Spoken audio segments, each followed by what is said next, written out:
Shen Yi, you must be grateful. Listening to the noisy middle-aged woman yelling Shen Yi opened his eyes dazedly. As he tried to sit up, a dizzy spell sent him crashing back onto the bed. As the white haze faded, Shen Yi saw the mean face of his foster mother, and a surge of disgust welled up.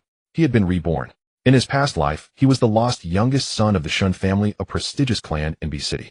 By chance, the Shen family had found him.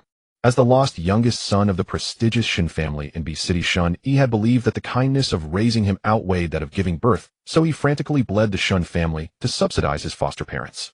But he was ignorant, causing the Shen family to be brought down by rivals. Eventually, the Shen family declined, while his well-nourished foster parents kicked him when he was down, and he was forced to jump off a building. Shen Yi gave a bitter smile. In his previous life, he was nothing but a useless fool, a puppet of his foster parents. So heaven couldn't stand to see him so pathetic and gave him a second chance. Shen Yi, are you stupid? I'm talking to you. If you're awake, don't play dead. It's just that your sister accidentally pushed you, and now the teacher wants to give her a demerit.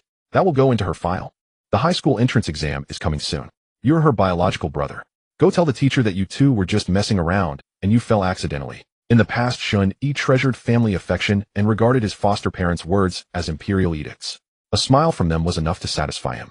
Shen Yi remembered that he had ranked third in the city in the mock high school entrance exam, and his foster parents had told others with smiles that they would hold a banquet to celebrate. Shen Jing had known since childhood that Shen Yi was adopted, so whenever her biological parents treated him well, she would retaliate. On the eve of the high school entrance exam, she pushed him down the stairs from the third floor, looking at him with a provocative expression. At this moment, Shen Jing, who had been sitting on a stool in the ward, stood up. Brother, I'm sorry, I didn't mean to. I accidentally tripped on my shoelace and pushed you. I'm sorry. Shen Jing sobbed with tears streaming down her face, as if she were the one being bullied. In the past, though Shen Yi felt wronged, he would still verbally forgive her. What did he do in his past life? Shen Yi listened to his foster mother told the teacher it was just sibling horseplay, and the teacher sighed helplessly. Stop it. I have a headache. The school has surveillance cameras.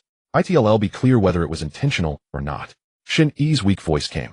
Shen Yi stared at Shen Jing as if she were an idiot. Shen Jing forgot to cry her mouth agape in disbelief. Was this still the obedient Shen Yi? All of you get out. I want to lie down for a while. Shen Yi closed his eyes and lay back under the covers. His mind was in a mess, but he really didn't want to be a useless loser for another lifetime. Shen Yi, what do you mean by this ungrateful brat? I've fed you and clothed you well, and this is how you repay me. You're just a little injured. Your sister has already apologized to you. What's the point of holding a grudge? Foster mother Lu Hui, hearing that Shen Yi didn't want to let it go, immediately started shouting and creating a scene without any regard for the situation. Shen Yi lay there indifferently. Whether he let it go or not, they would still scold and beat him, always calling him an ungrateful brat or a little beast. Shameless people have no bottom line. Shen Yi, go tell the teacher it was an accident. Foster father Shen Jun put on a stern parental face, making the decision. Shen Yi opened his eyes. If asked who he hated most, first was Shen Jing, second was Shen Jun. The downfall of the Shen family was largely due to this worm. After all, everyone knew that in real struggles there were fewer open schemes and more backstabbing. Alright, I'll listen to Dad. Shen Yi lay back down again. Shen Jun was over 40, a loafer and a thug who loved being flattered and worshipped. At this moment, he seemed encouraged as Shen Yi's words affirmed his position in the family. With a grand wave of his hand, he led Lu Hui and Shen Jing out of the ward. Shen Jing was still in shock. This loser had never refused her even once. When it wasn't serious, she didn't even need to apologize. When she did apologize, Shen Yi would become flustered and come to comfort her, taking all the blame. What had gone wrong? Had the concussion changed him? Shen Yi continued to rest.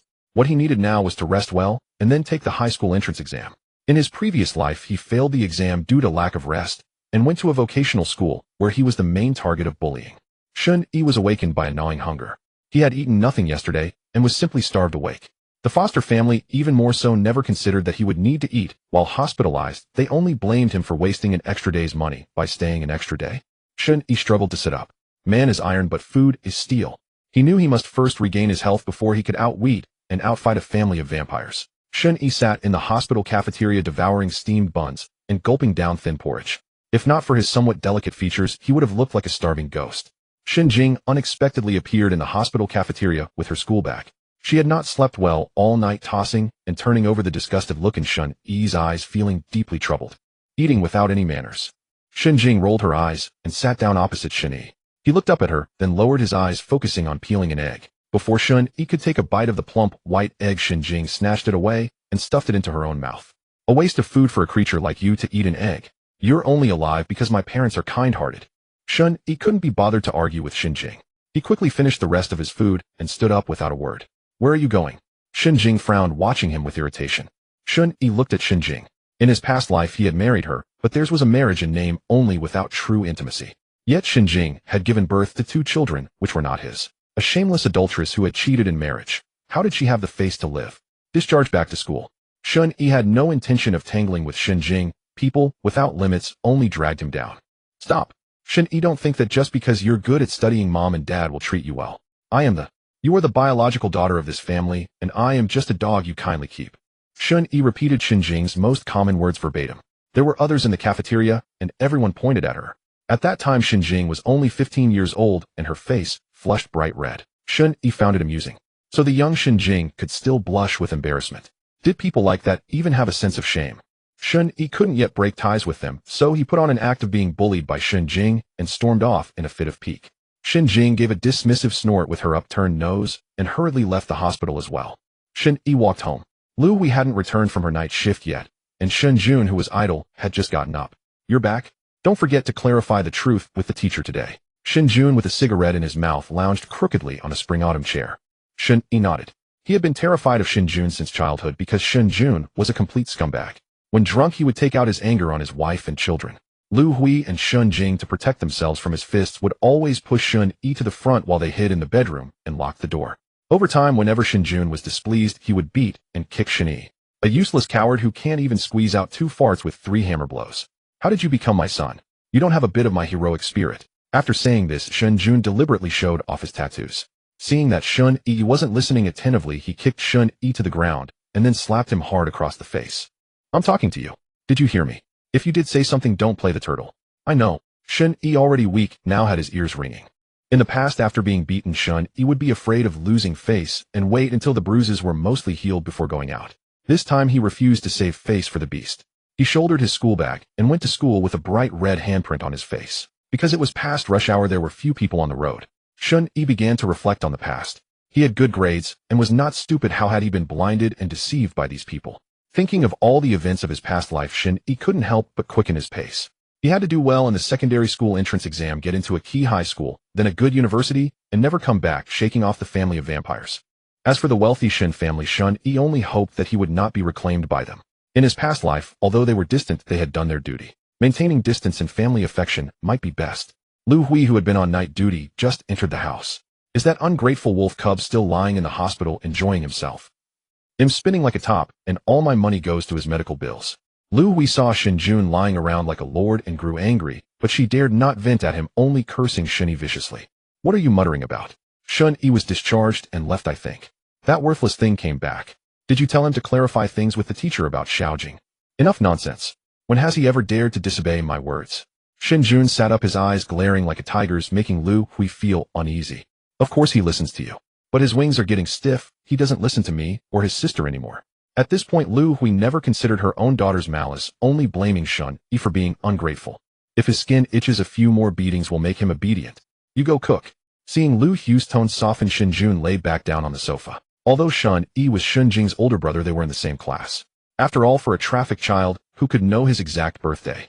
When Shen Yi arrived at the teacher's office, Shen Jing was already there in front of the homeroom. Teacher Wang, pressing a tissue to her eyes and crying uncontrollably.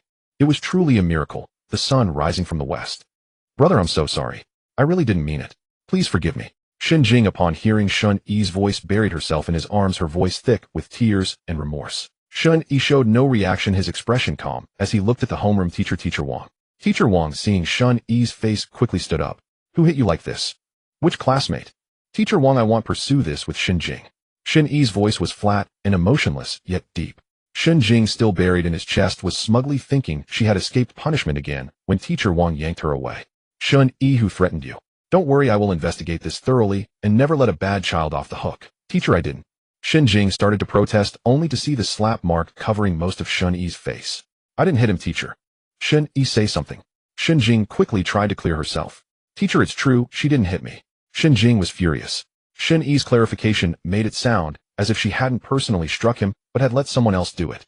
Teacher Wang knew something about the Shen family situation, and as a teacher, she naturally favored students who performed well academically. Shen Yi looked indifferent. The slap on his face wasn't from Shen Jing, but from Shen Jun, Shen Jing's biological father. So in a roundabout way, it was as if Shen Jing had hit him. Shen Yi, rest assured. I will get to the bottom of this and see justice done for you. A child with such a venomous heart at such a young age will only become a burden to society when they grow up. Teacher Wang, who are you calling venomous? Who are you calling a bad child?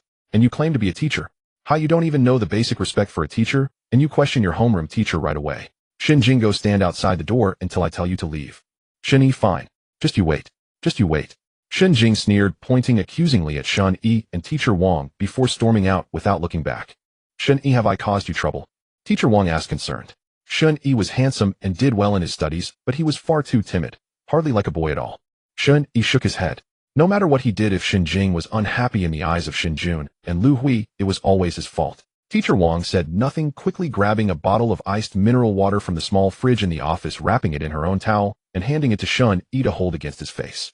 The cold bottle felt soothing against the fiery slap mark. Shen Yi lowered his eyes, afraid to open them wide lest tears spill out. So there were still people who would be kind to him, who cared. Teacher Wang, there's only 1 month left until the high school entrance exam. I'd like to apply for boarding at school, but I don't have the money. Could I pay it back after I work during summer break? Shen Yi bit his lip. Boarding would let him study in peace, but he had no money. He could only hope Teacher Wang would help him apply to the school for a deferred payment. Teacher Wang deeply sympathized with Shen Yi's situation, not only out of pity for a talented student, but also because Shen Yi had the potential to bring glory to the school. Shen Yi, you're a good child. Don't worry about the fees. They'll take care of it. All you need to do is study hard and bring honor to yourself and the school. Do you have the confidence? Teacher Wang's eyes were warm and expectant. Shen Yi nodded firmly. This time he would carve out a bright path for himself, let no one down, and not let himself down. Now all he had to do was go home and bring his daily necessities to school. The Shen family's shabby little house was in chaos. Shen Jing and Lu Hui were sobbing in each other's arms while Shen Jun cursed and swore he would break Shen Yi's legs. Shen Yi stood outside the door listening to their curses for a long time. He took a deep breath, steeling himself. He must not back down. The first step in resisting was to stop being completely at the mercy of his foster parents. You little bastard, you dare come back. They'll beat you to death. Shen Jun pulled out his belt and lashed at Shen. Shen Yi fought with all his might not to flinch or tremble. After taking several blows, he grabbed hold of Shen Jun's belt, locking eyes with him in a stalemate. Hey, you little brat, you dare stop my belt. They'll finish you off today, or he'll change my surname. That's right. If he dares stop your whip today, tomorrow he'll dare to step all over us. An ungrateful wolf has to be beaten hard. Lu Hui was always good at fanning the flames. Now that her precious daughter had suffered such a great injustice, she joined the fray herself, grabbing the small broom used for sweeping the bed and hurling it at Shen Yi's head.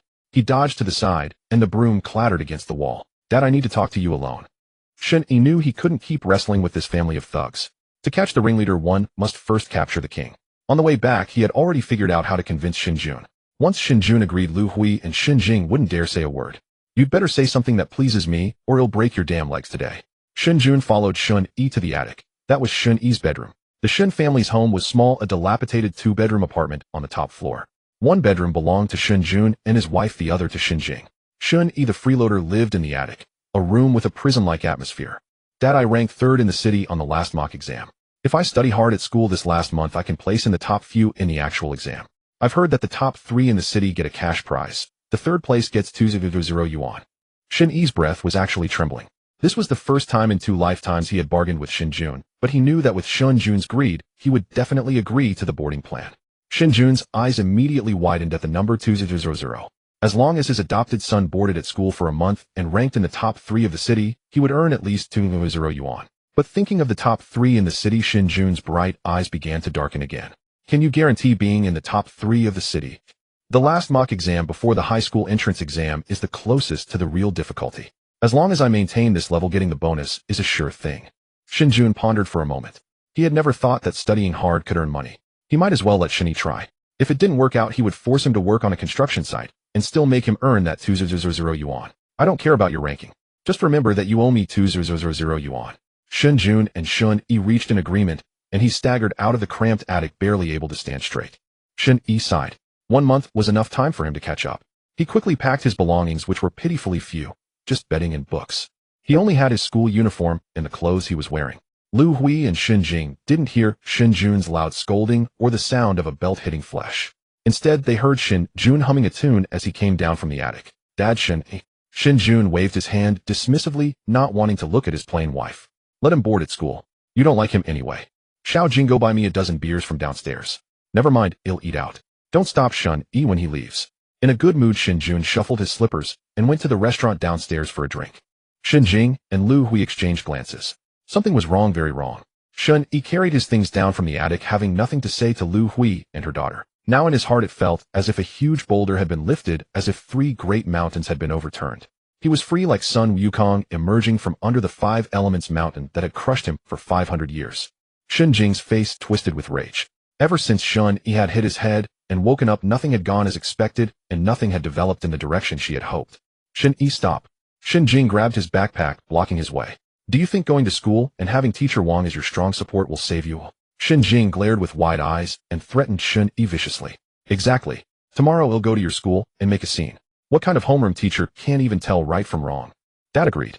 I can go. Shen Yi used Shen Jun as an excuse and opened the door without looking back. Go to hell. Lu Hui suddenly rushed out of the house and gave Shen Yi a hard push as he was going downstairs. Shen Yi lost his balance and fell, taking most of the impact on his left hand, letting out a painful scream. A neighbor came out pointing and whispering about Lu Hui. A kind-hearted person took Shen Yi to the hospital. Lu Hui, how can you be so cruel? The elderly lady living next door alone heard the commotion and hurried out. Although the neighbors despised the family, they had previously refrained from intervening when Shen Yi was mistreated at home. But now pushing a child down the stairs, that was endangering his life. I'm his mother. I can do whatever I want with him. Lu Hui had been a shrew for decades, always able to twist things even when she was wrong. Shen Yi and Shen Jing are both your children. Why do you treat them so differently? Really treating your own child like this? Is she even his real mother? The neighbor's pointed remarks stabbed straight into Lu Hui's heart. Enraged, she lashed out with a stream of vulgar curses, fouling the ancestors of everyone around. Shen Jing stood like a ghost, glaring fiercely at the pale-faced Shen Yi. Embarrassed by her mother's behavior, she went back inside and slammed the door shut. Several kind neighbors escorted Shen Yi to the hospital. His left hand was fractured. Despite the cast, he insisted on going to school. For him, time was a race. Only by persevering could he have a chance to see the future. Though his body ached, Shen Yi's heart was exhilarated like the sun and rainbow after a storm. Having lived 2 lives, he had never felt so light and free. Shen Yi, you can't escape me, you can't escape our family. Shen Jing swore viciously before going to sleep. Escape? I've fed and clothed him well all these years, and now he's grown wings and dares to give me attitude. Daughter, this useless brat is now immune to both soft and hard tactics. I don't know what kind of spell he's cast on your father, but he keeps going along with him. Oh, is your father so drunk he's confused? He's siding with an outsider, always favoring that little beast. Thinking of Shen Jun's attitude, Shen Jing felt wronged. Why did her own father repeatedly take Shen Yi's side? Mom, you can't side with him. If you do, I won't live anymore. My precious baby, you are flesh of my flesh. You will always be my first choice. What is Shen Yi compared to you? Don't be angry, sweetheart. Tomorrow I'll go to the school and make sure you don't get that punishment. Reassured by Lu Hui's promise, Shen Jing went to sleep in a better mood. Tomorrow she was going to deliver a big gift to Shen Yi at school. Shen Yi, with Teacher Wang's help, smoothly moved into the dormitory, and considering his fractured arm, was assigned a lower bunk. Shen Yi dared not rest too long. He quickly returned to the classroom to bury himself in practice problems. His only capital was his sharp mind, and only by achieving excellent grades could he live up to Teacher Wang's kindness and deserve to no longer be the pathetic loser he once was. The middle school Shen Yi attended was not a key school. Some students were day students while others were boarders. The quality of students was a mixed bag. The school's main academic achievements came from its sports students, with a few being recommended to key high schools each year, adding a touch of color to the school's pitiful enrollment rate. So Shen Yi, a dark horse emerging from nowhere, was the school's savior. As long as he could rank among the top, the school's reputation would improve. There were few people in the evening self-study session. By 9 o'clock, only Shen Yi, the one-armed hero, remained in the classroom solving problems.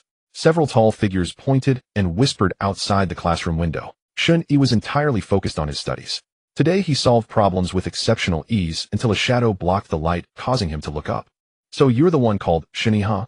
The leading speaker was a boy named Ma Mingchuan, a sprinting ace who had broken the provincial record for the 200-meter dash. Shen Yi remembered him because in his previous life, Ma Mingchuan's coach had rigged the recommendation process, giving the slot to the person standing behind him now, Luo Ning. In a fit of rage, Ma Mingchuan had killed the coach, causing a huge uproar at the time. Ma Mingchuan was a bit angry. This pale-faced pretty boy remained silent, even with a hint of pity in his eyes. That was just disrespectful. Your brother, Ma, doesn't need pity from a loser like you. I'm talking to you. Are you deaf? Ma Mingchuan's big hand swung toward Shen Yi's head. Ma Mingchuan is Luo Ning, your lackey. Huh. Ma Mingchuan was stunned, his hand freezing midair. Of course, I'm brother Ma's little brother. Do you know me? Luo Ning was also confused. If not for pleasing Shen Jing, he wouldn't even know who Shen Yi was. Shen Yi's eyes held a strange look. This Ma Mingchuan was a hot-headed brute with a developed brain, simple limbs, and a violent temper. Brother Ma, I have no grudge against you. Why are you picking on me? You messed with my brother's woman, so you have a grudge with me. Your brother didn't come to settle scores with me. Instead, he sent you to avenge his woman. Huh. Ma Mingchuan seemed to spot a weak point. Luo Ning's girlfriend was bullied, so why was he Ma Mingchuan sticking his neck out for someone else's woman? It wasn't even his own. Luo Ning's eyes darted nervously. Shen Jing had said Shen Yi was a coward who could barely speak when threatened, so how was he now so eloquent, almost talking sense into Brother Ma? Shen Yi, don't think a few words can drive a wedge between me and Brother Ma. Brothers are like limbs, women are like clothes. If she's just clothes, then you're sending your limb to bully a disabled person. Shen Yi raised his bandaged left hand. The words clothes, limbs, and brothers gave Ma Mingchuan a headache. He waved his hand dismissively. I have principles. I don't hit women and I don't hit the disabled. We'll settle this when you're better. With that, Ma Mingchuan walked out. Luo Ning tried to catch up and say something, but Ma Mingchuan waved him off. Shen Yi rubbed his tired eyes. He didn't think Ma Mingchuan was a bad person, just a simple, impulsive man. Ma Mingchuan. Shen Yi called out. What? Ma Mingchuan had already lit a cigarette, and Luo Ning was lighting it for him. Can I have a word with you alone? What can't be said openly? I the boss. What's the matter? Is Brother Ma scared? Do you think I'm afraid of a weakling like you? Luo Ning, wait for me at the school gate. Ma Mingchuan tossed the motorcycle keys to Luo Ning and followed Shen Yi into the classroom. Spit it out. What do you want? I don't like men and I don't like pretty boys like you. Have you been recommended yet? Huh? No. The coach said the quota hasn't been finalized, but I did set a record, so it shouldn't be a problem. Ma Mingchuan was still confident in his abilities, even flexing his biceps. Luo Ning seems to have been Shen Yi squinted at Ma Mingchuan's face. Impossible. His grades are at the bottom. Luo Ning always ranked last. If Luo Ning could be recommended, then he could directly get into Tsinghua or Peking University. Brother Ma, your grandmother spent her whole life selling fish, and you're as brainless as a fish. Shen Yi's face was pale, and his words were harsh. Who the hell are you calling brainless? Ill. Ma Mingchuan raised his hand to hit Shen Yi again, but Shen Yi grabbed his arm. Stop saying I this and I that. I heard Luo Ning's family is rich and money makes the world go round. Ma Mingchuan blushed a little. He was a cheerful, sunny boy. His arm had never been held by a girl, and now Shen Yi was holding it. The chastity of his arm was gone. Do you know something? Ma Mingchuan wasn't really stupid, just naive. Shen Yi nodded.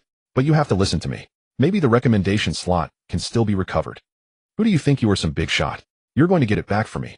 Ma Mingchuan grimaced sarcastically. These top students were all narcissistic, acting like they were hot stuff and begging to be punched. Do you think Luo Ning is eavesdropping right outside the door?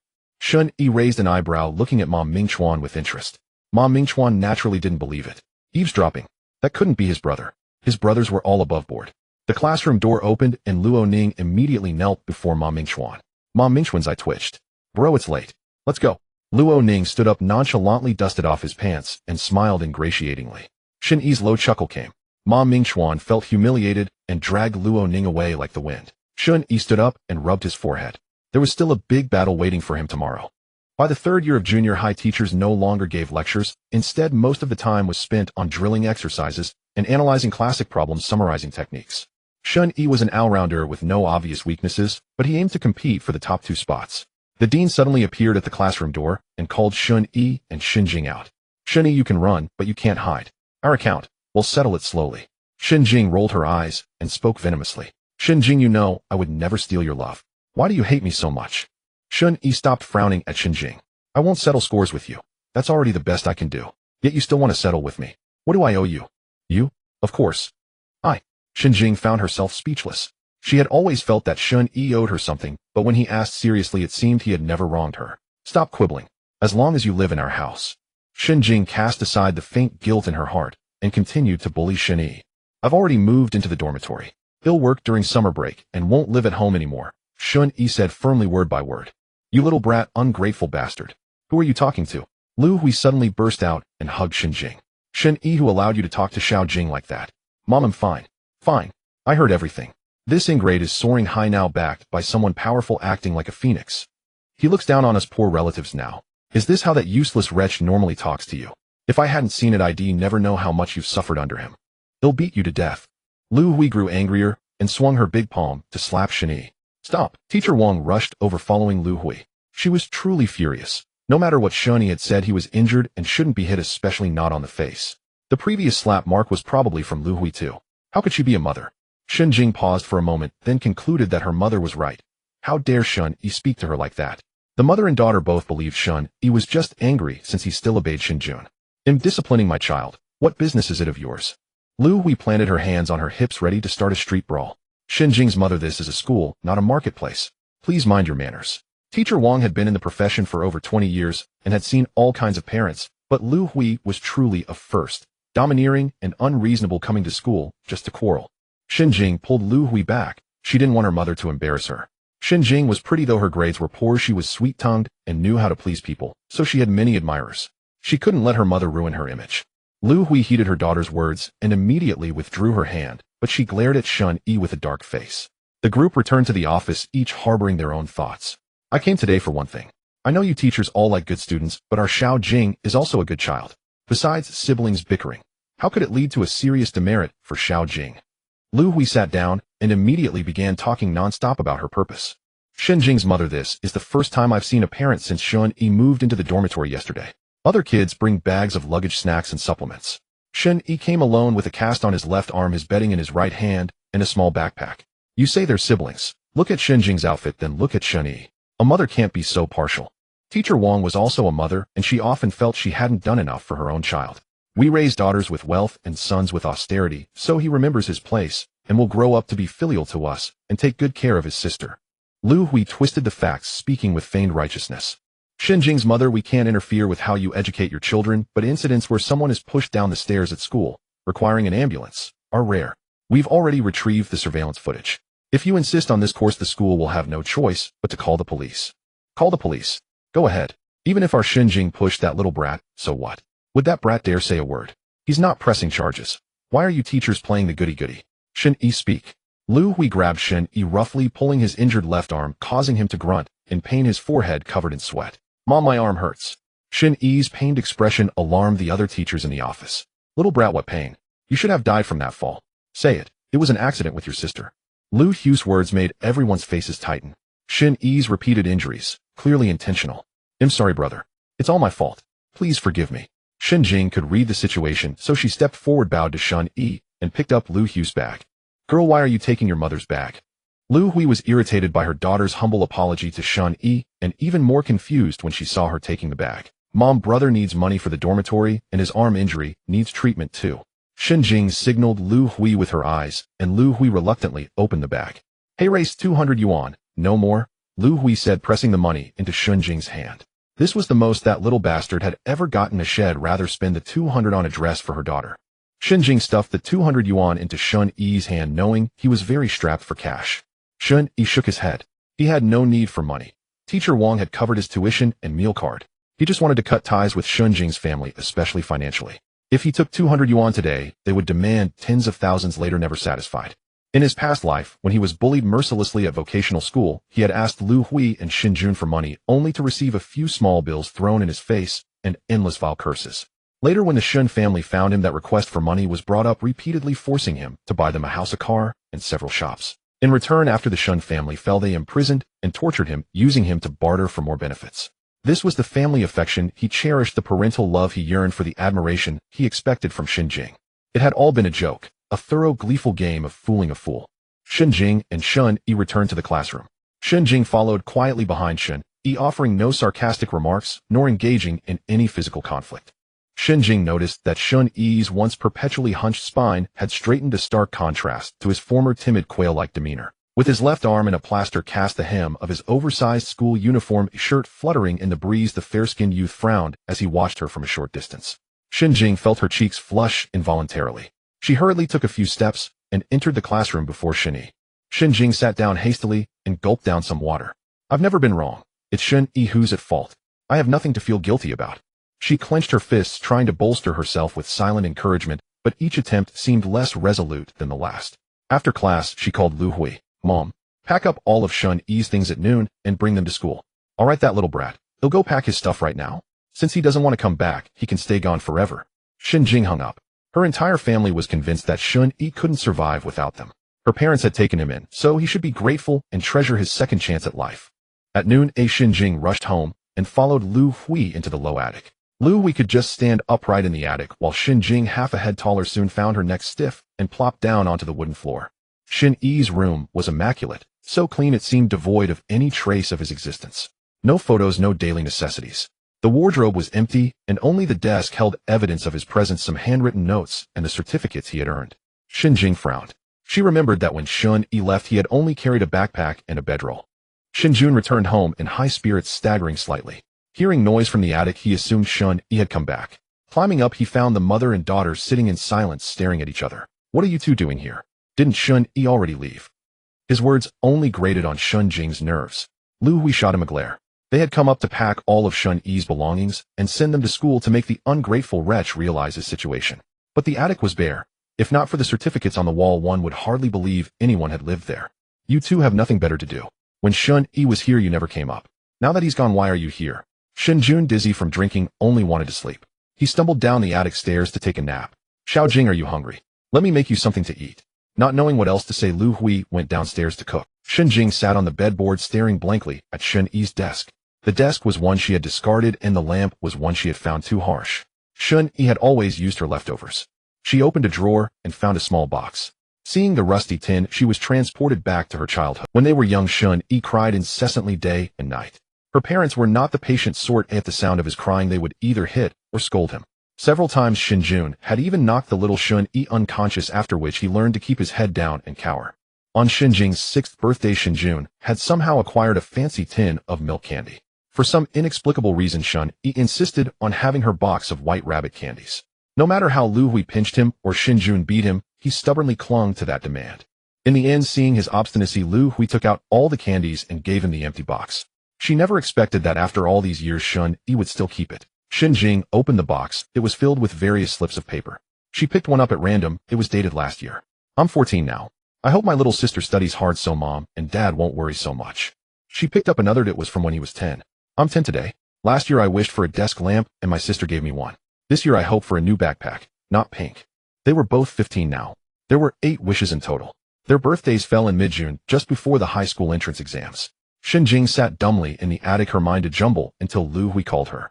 "Xiao Jing, come down and eat. You still have to go to school later."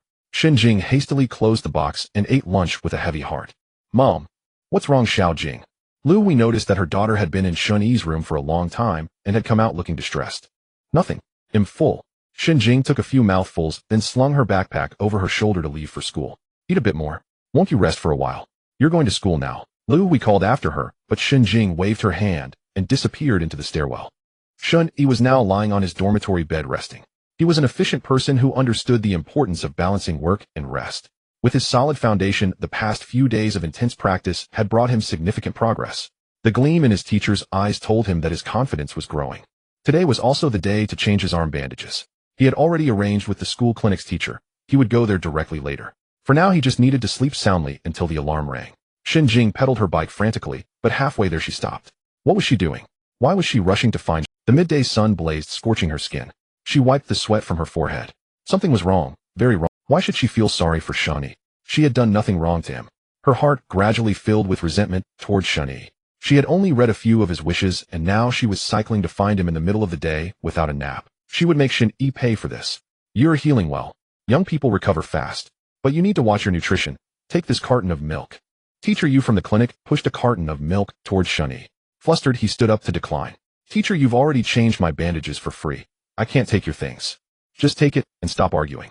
A man shouldn't be so reluctant. Teacher Yu was a cheerful female teacher, straightforward and efficient. She was excellent at counseling students, and her own sunny disposition brightened the lives of those who needed warmth and love. "Teacher, I know.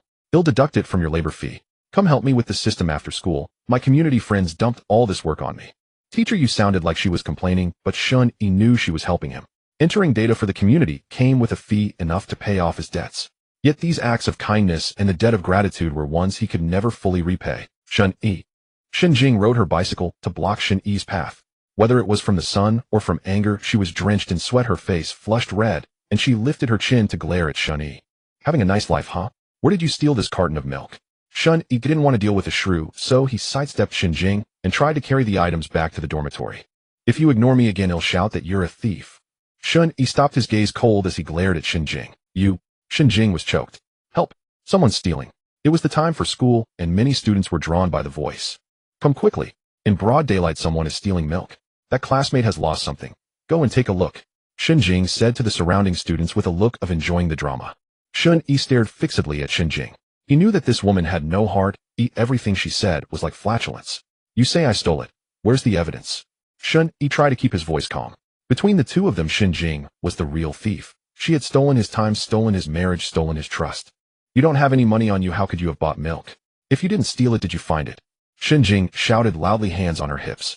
The noisy place was not far from the infirmary. Teacher Yu walked out with a frown, parted the crowd, and saw Shen Yi standing alone in the center, while on the other side a girl with a roguish demeanor was pointing at him. What are you all gathered here for? Teacher Yu asked loudly.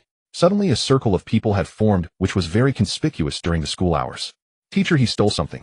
Shen Jing looked like she was enjoying the show, arms crossed, looking down at Shen Yi. Of all people, women and petty persons are the hardest to deal with.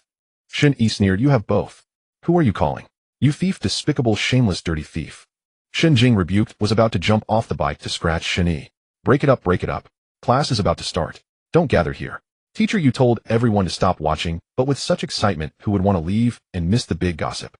Teacher, you're shielding a thief. If the crowd disperses, there'll be no witnesses. Shen Jing had a mocking grin that made people want to slap her. You say I stole it, but did you see me? Shen Yi's clear, cold voice sounded. The people pointing fingers were also looking at Shen Yi. Many students knew him. He was a dark horse at the school, his photo still hanging in the display case at the entrance. So even a good student wasn't perfect at everything. I don't need to see it. You stole it anyway. Do you have a single coin from head to toe, inside and out? Shen Jing's face was harsh, gradually overlapping with the aggressive face from the past life that had pressed Shen Yi for money. Shen Yi couldn't see anyone else nor hear what others were saying. He only felt Shen Jing's finger pointing at him continuously, her mouth spewing ruthless insults. The adult Shen Jing was even more of a shrew than Lu Hui, infuriating enough to make one want to spit blood. This carton of milk is from me to him. Teacher, yes, voice came, and Shen Jing's voice stopped abruptly like a hen with its throat pinched, unable to cluck anymore. Teacher, you can't just protect him because he's good at studying. Shen Jing still refused to believe. Hey Shen Jing, I heard that Shen Yi is your own brother. Calling your own brother a thief, saying he has no money. Does that make you look good? Are your parents proud of that? Teacher, yes, words made the 15-year-old Shen Jing unable to handle it. He's not my real brother. He's an adopted child of my parents. Shen Jing, desperate to distance herself, shouted out Shen Yi's background. Then it's no wonder your family treats Shen Yi like this. After all, he's not your biological child. Teacher Wang and Teacher Yu were good friends with a close personal relationship. When Teacher Wang asked Teacher Yu to look after Shen Yi, she had mentioned Shen Yi's situation at home. If Shen Yi was an adopted child, then everything made sense. The surrounding students heard an earth-shattering gossip. Extra. The top of the grade, third in the city, was actually an adopted child. Comparing Shen Jing's harshness toward Shen Yi, everyone's hearts now leaned toward Shen Yi, who stood upright, and even when angry only frowned. Shen Jing had nothing but beauty, while Shen Yi had both beauty and talent. Everyone's scales clattered heavily toward Shen Yi. So Shen Yi isn't really their child. Exactly. Shen Yi studies so well, but look at Shen Jing. She's always at the bottom of the rankings. The whispers left Shen Jing, who was now at the center of the storm, speechless. Shen Yi smiled. Although he knew everyone was swayed by public opinion, the feeling of having support behind him was wonderful. Shen Jing found Shen Yi's smile extremely irritating. Shen Yi, are you satisfied now? Happy to see me humiliated? Shen Jing dropped her bike and was about to rush at Shen Yi, but was held back by other students. Everyone disperse. There's nothing to see here. Shen Yi picked up the carton, gave a slight bow to Teacher Yu, and turned to leave the center of the storm. Shen Yi, let me help you. Your arm is injured. A classmate caught up with Shen Yi. Shen Yi looked carefully. It was a classmate from the same class, but they had never spoken before. Thanks, I can manage. Don't be so formal. There's still a month left. We're classmates, we should help each other. That classmate took the items from Shen Yi's hands and walked shoulder to shoulder with him. A few more students came over to surround Shen Yi, and the group chatted and laughed as they headed toward the classroom. Shen Yi, can we ask you about problems we don't understand? Of course, as long as I know the answer. Shen Yi, would you like to join our dormitory's morning reading group? We recite texts and vocabulary in the morning. Sure, I've summarized a set of math formulas. We can memorize them together. Shen Yi smiled as he spoke to everyone. Great. We know we have no chance at the Key High School, but every extra point counts. The boys' friendship quickly warmed to the point of arm-in-arm, shoulders touching. Shen Yi enjoyed this feeling, being respected equally by others and communicating with peers his age. Teacher Yu shook her head. Watching Shen Jing's increasingly vicious expression, she thought this child had been spoiled wrong by her parents. How had a good boy like Shen Yi survived in that family? Shen Jing, I hope you won't keep causing trouble. The high school entrance exam is coming soon. If you don't get into high school, what will you do? Don't waste your time on unimportant conflicts. After saying that, Teacher Yu shook her head and left. Shen Jing alone picked up her bike and pushed it into the shed. She had made an even bigger fool of herself today. It was all Shen Yi's fault. He refused to admit he stole the milk. This guy was so cunning. He actually got everyone to side with him. Shen Jing had been in a mental war these past few days, still muddling through her studies in a daze. In contrast, Shen Yi was thriving. From sitting alone at his desk working on problems, he now had classmates gathering around him to recite and ask questions. Every day Shen Yi was surrounded by a crowd. He explained things clearly and succinctly, never keeping his knowledge to himself. In just a few days he had won the hearts of most of his classmates. With half a month left until the high school entrance exam, it also marked the 16th birthday of Shen Jing and Shen Yi. In the 2 weeks before the exam, teachers would no longer lecture and students could choose whether to come to school. Shen Jing, however, deliberately chose to come today. At this moment in the classroom, Shen Jing's desk was piled with gifts and several girls who were close to her gathered around. Xiao Jing, happy birthday. May you grow more beautiful every day. Xiao Jing, wish you a bright future. Several admirers handed their gifts to Shen Jing, who smiled sweetly and thanked each one. The most extravagant was Luo Ning. He made a grand entrance into Shen Jing's classroom, with Ma Mingchuan and his buddies cheering him on. Shen Jing, happy birthday. Luo Ning presented flowers to Shen Jing, and then took out a small box containing a protective charm. I got this from Wenshu Temple specifically for you. May it bless you with success in the exam. Shen Jing accepted the gift with a shy, coy smile, and the surrounding crowd erupted in cheers. Ma Mingchuan wasn't watching the commotion. He scanned the room for Shen Yi and finally spotted him in the front row by the window, head buried in his studies, completely detached from the lively scene. Tonight I've booked your favorite Rose restaurant. Invite whoever you want. He'll cover the bill. The more Luo Ning flaunted his wealth, the more obvious Shen Jing's delight became, and she cast a sidelong glance at Shen Yi. Ma Mingchuan walked over to Shen Yi, his shadow falling on the book. Shen Yi looked up. What do you want? Ma Mingchuan didn't know why he had come over. He recalled what Shen Yi had said before, and perhaps Shen Yi was right. Shen Yi, today is your birthday too, but I bet no one's wishing you a happy one. Why don't you come with us to Rose Restaurant tonight? It'll be a little celebration for you as well. Shen Jing lifted her chin, challenging Shen Yi. Today isn't my birthday. The birthday of an adopted child. Only my biological parents would know it. Shen Yi turned his head and spoke calmly to Shen Jing. You refuse a toast only to be forced to drink. Suit yourself. Poor thing, you're still throwing a tantrum. Brother Luo Ning, let's go. Shen Jing grabbed Luo Ning's arm to leave. Xiao Go, are you coming? Luo Ning looked at Ma Mingchuan, who was standing near Shen Yi. He had eavesdropped on their conversation last time, but hadn't caught a word. It was like a thorn in his heart. You go ahead. I need to talk to him for a moment. Ma Mingchuan waved his hand. The group filed out noisily while Luo Ning and Shen Jing exchanged glances, both looking uneasy. Finally gone. They're so disruptive to studying. As soon as Shen Jing's group left, some classmates jumped out to complain. They didn't dare confront them openly, only muttered under their breaths. Shen Yi, how did you know about those things? I've heard you're not a sociable person. Ma Mingchuan sat across from Shen Yi, speaking in a voice only the two of them could hear. The two of them, one dark, one fair, locked eyes. If you don't believe me, come find me at school tonight. Shen Yi winked. Ma Mingchuan averted his gaze, but in his heart, he was starting to trust Shen Yi. Better go join them, Xiao Go. Shen Yi turned away without emotion. He had important things to do. That night, most boarding students were about to sleep. There were few people in the classroom. Now the two of them sneaked into the physical education department's office. No key. How do we get in? Ma Mingchuan stared at the locked door, utterly confused, looking at Shen Yi. Shen Yi fumbled along the window frame and finally retrieved a key from a hidden corner. Let's make it quick. You know which desk belongs to your coach, right? Shen Yi quickly unlocked the door, pulled the half-crouching, nervously alert Ma Mingchuan inside, and closed the door behind them. Ma Mingchuan nodded. Using his phone's flashlight, the two of them searched through the coach's desk. What are we looking for? Ma Mingchuan had no idea what they were doing. The final report from your physical fitness test. That report can't be faked. All right, it's all digital now. The sound of a security guard patrolling came from outside. They quickly turned off their phones and crouched on the floor, making it seem as if no one was inside. Suddenly, Ma Mingchuan's phone rang. He tossed it onto the desk. The guard's footsteps approached, and a flashlight beam swept into the office. Between the door and window of the PE office stood a narrow wall barely wide enough for one person. Shen Yi pressed himself tightly against it while Ma Mingchuan pressed against Shen Yi, leaving no space between them. Ma Mingchuan was half a head taller, and Shen Yi could feel Ma Mingchuan's hot breath on his ear. Must be a teacher who forgot to take their phone home. Scared me half to death this late at night.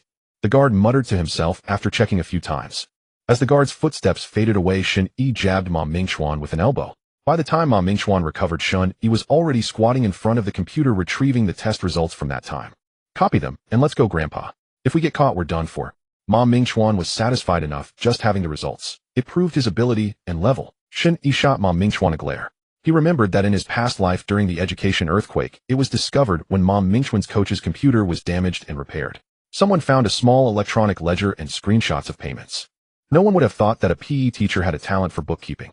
He recorded every payment he received and every favor he greased, all meticulously. If they could find that electronic ledger, Shen Yi's chances of helping Mom Mingxuan turn things around would increase.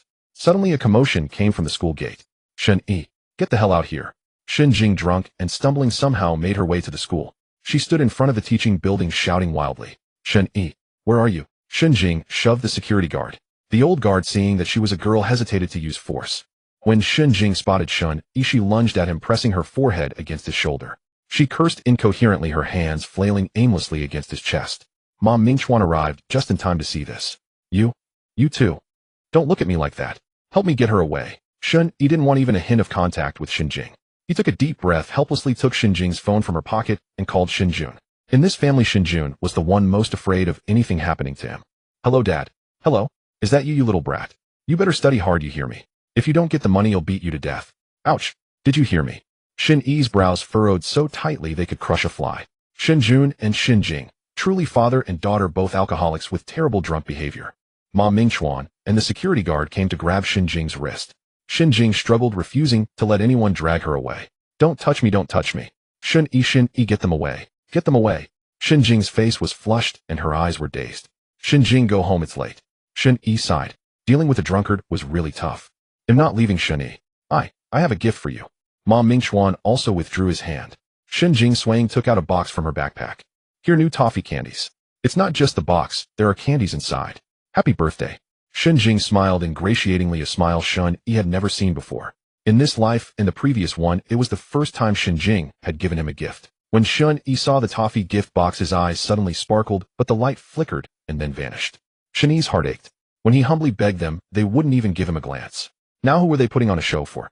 He didn't need it anymore. I'm not a 5-year-old child anymore. I don't need these things. Today is your birthday, not mine.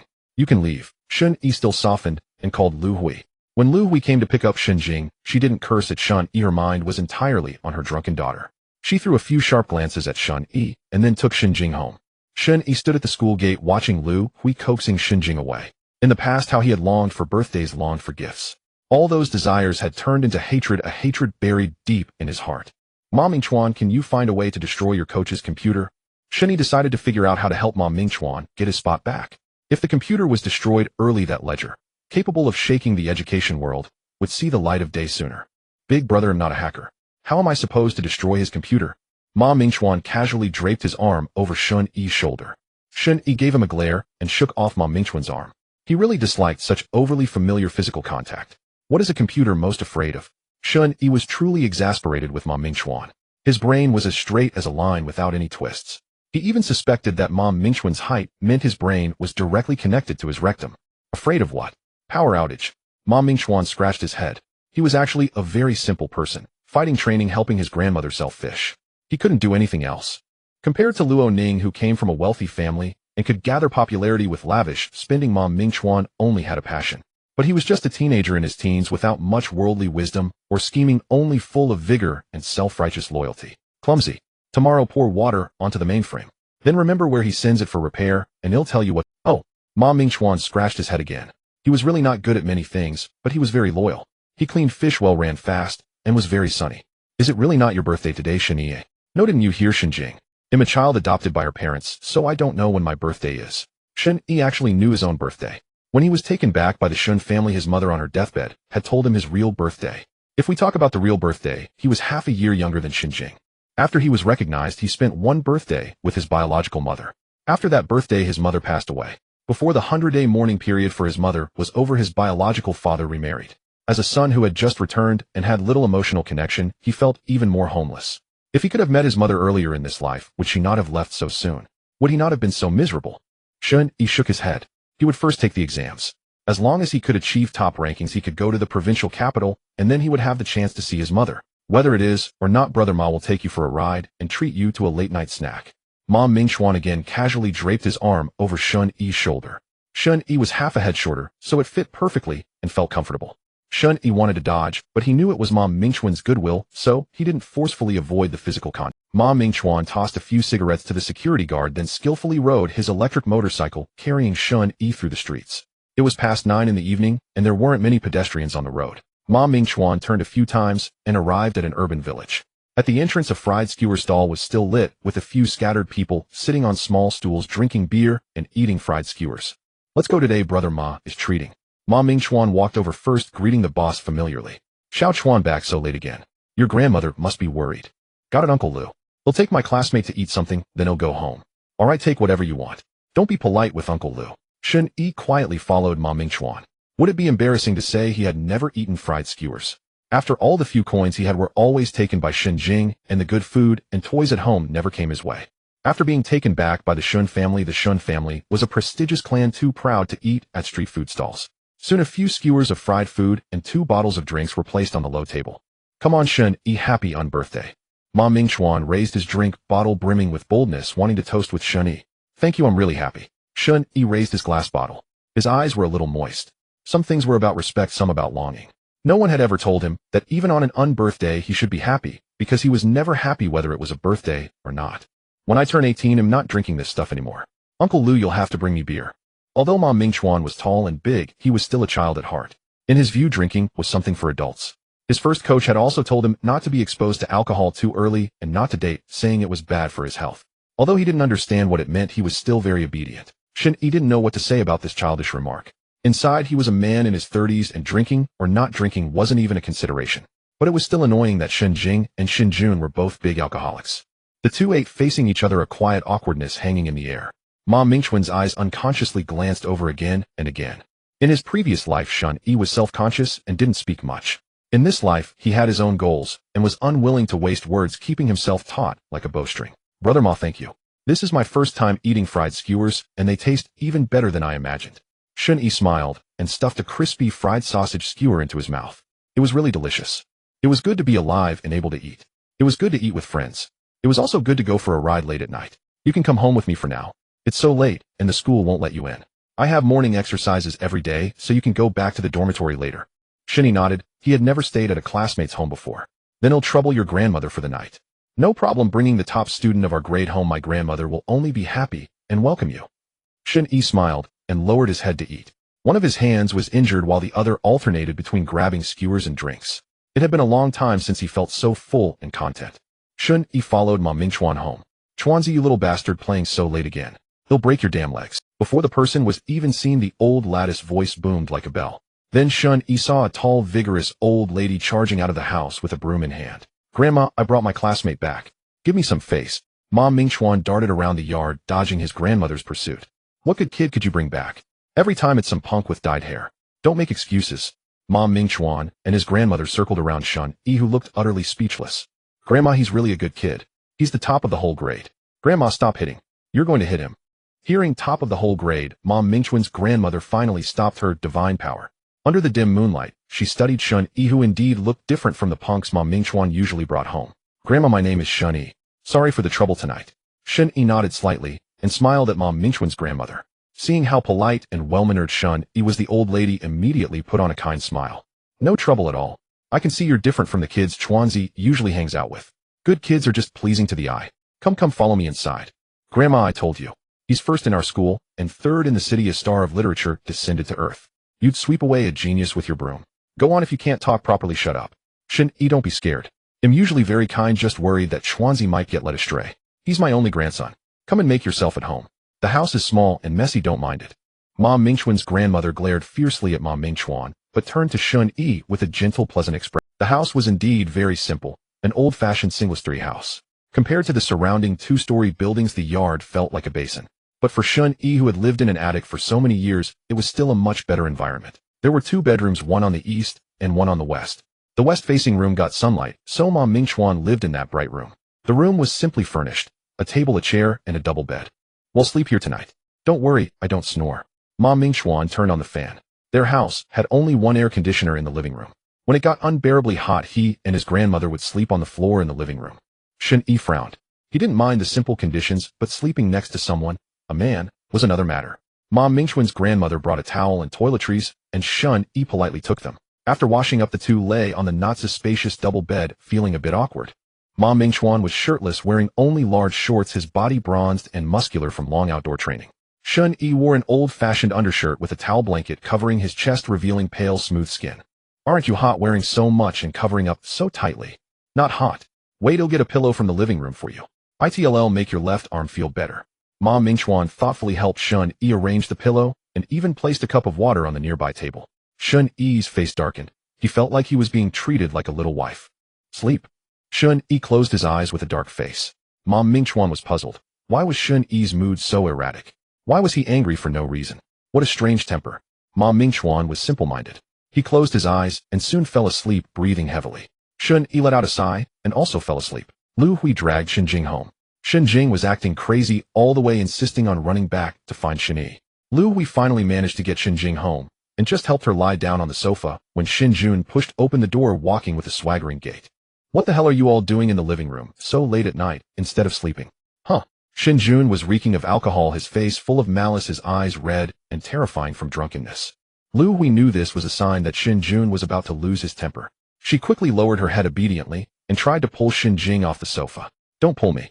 Shen Yi, don't touch me. Shen Yi. Shen Jing closed her eyes, still cursing Shen Yi. Lu Hui was so angry she could stamp her feet. She was terrified that Shen Jun would pounce on her and beat her at any moment. Little ancestor, get up quickly and come sleep with mom in the room. Don't pull me. Don't touch me. Get away. Shen Jing suddenly jumped up and shoved Lu Hui to the ground. Hey, you damn girl, you dare to hit your mother? Shen Jun wasn't really that concerned about Lu Hui. He was just looking for an excuse to vent his anger. After all, he was older and needed to convince by virtue. Shen Jun pulled out his 7 Wolves belt and swung it at Shen Jing's face. Lu Hui, terrified, grabbed Shen Jun's leg, but he kicked her away. Alcohol gives cowards courage. Shen Jing suddenly exploded, picking up a glass cup from the coffee table and smashing it at Shen Jun's feet with a crash. Little brat. You dare to fight your old man. If I'm a little brat, then you're an old brat. You're a bastard and you expect me to be anything good. He'll beat you to death. Beat me to death today. Then who will take care of you in your old age? I still have a son. Now you remember you have a son. Is he your biological son, or am I? Where is Shen Yi now? My son is making money for me. Lu Hui rubbed her chest, hearing the words, making money. Wasn't Shen Yi studying at school? How could he be making money for Shen Jun? Hearing this, Shen Jing jumped onto the sofa like a madwoman, crying and throwing a tantrum, looking exactly like Shen Jun when he was being unreasonable. Today is our birthday. I kindly invited Shen Yi to dinner, but he didn't come. I gave him a gift, but he didn't want it. He wants to cut ties with us. Shen Jun's mind cleared a bit upon hearing cut ties. Impossible. Shen Yi is still a minor. Cut ties? Don't even think about it. He's disobedient, but you still treasure him. You just like sons, not dogs. Don't be unreasonable. Don't learn from your unreasonable mother. Shen Jun picked up his belt and staggered. Tomorrow he would have to go see Shen Yi to check if the boy really meant to cut ties. After all, the money hadn't come yet. Lu Hui got up, coaxed Shen Jing with a few sweet words, and pulled the sleepy Shen Jing back to the room to sleep. Lu Hui felt that recently Shen Yi had indeed slipped out of her control. Several things, and his manner of handling them, were completely different from before. No matter what benefits he had promised Shen Jun, there was no way Shen Yi could get rid of their family. Not in this lifetime. Shen Yi surprisingly slept very soundly. When he woke up, he was alone at home. Mom Mingchuan had gone early to help his grandmother. Rarely did he have such leisure. Shen Yi took a deep breath of the air. He loved life, loved being alive, and even more, he loved dignity. Approaching the school, Shen Yi saw a commotion at the main gate. Shen Jun and Lu Hui were arguing with the security guard, shouting about something. Shen Yi hid behind a nearby snack stall, watching the troublesome couple. Parents, there are very few students on campus now. Call your child to come out and see you. The school is not open for entry right now. Shen Jun and Lu Hui, of course, couldn't call Shen Yi. They had never considered that he might need a phone, since before they could just find Shen Jing. You call Shen Yi. Shen Jun hugged his arms and squatted at the school gate. Lu Hui had never bought Shen Yi a phone, so how would she know who to call? Yesterday when they picked up Shen Jing, it was Shen Yi who called using Shen Jing's phone. Brother security guard, please be kind. The child boards at school, how could he bring a phone? We just want to go in and see him. My daughter also studies at this school. Lu Hui knew that a smiling face never draws a fist, so she immediately changed her attitude, hoping the guard would make an exception. Hey, I recognize you now. That girl who was drunk and making a scene last night is your daughter, right? So young and already misbehaving, underage and drunk to the point of causing trouble at school. There are only 2 weeks left until the entrance exam. Don't make things worse. Go, or I'll have to use the riot fork to escort you out. In the end, Shen Jun and Lu Hui couldn't get into the school. But during the conversation, Lu Hui received a phone call. She deliberately moved a distance away from Shen Jun while answering. Shen Yi rubbed his chin. Something was definitely up. The two separated at the intersection.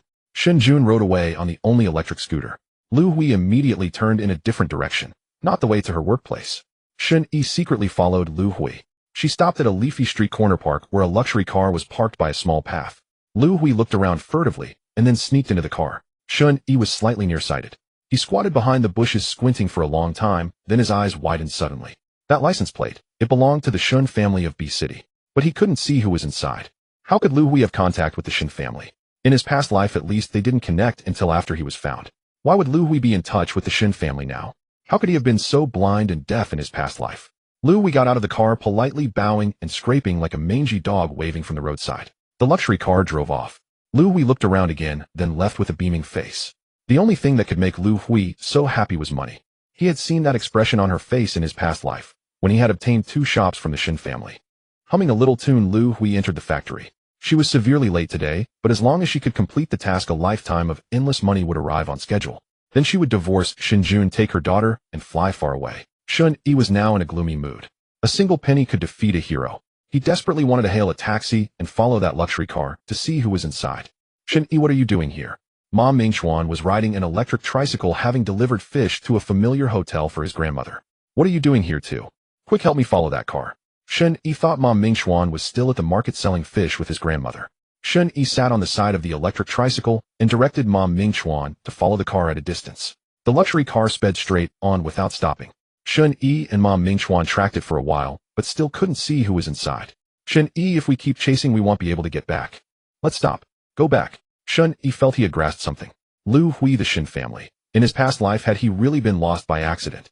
Who had benefited the most from the collapse of the Shen family? Shen Yi couldn't figure it out.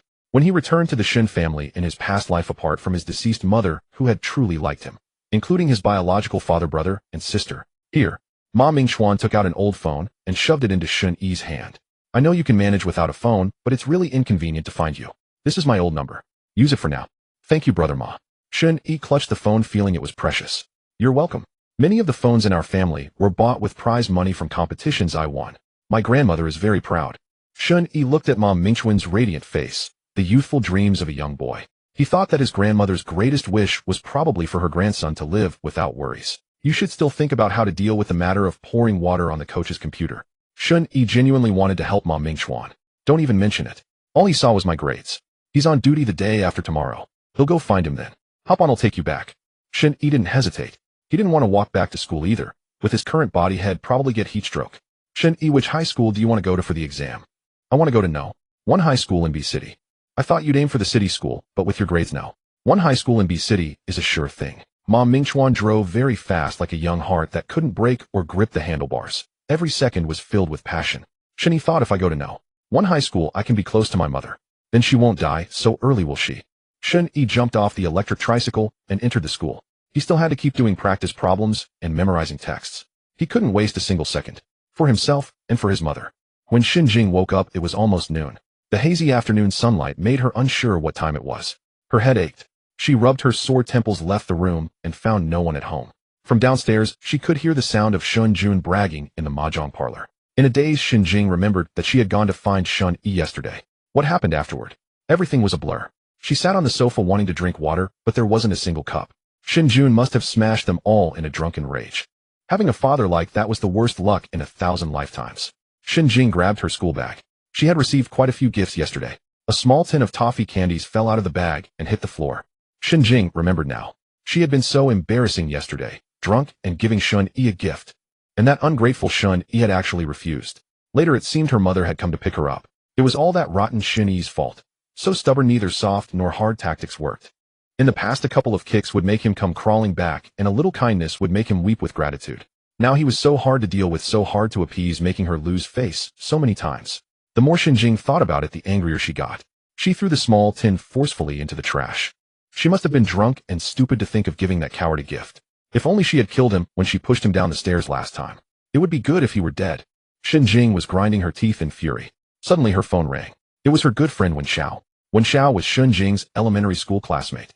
Wen Xiao's family background was quite prominent in their local area.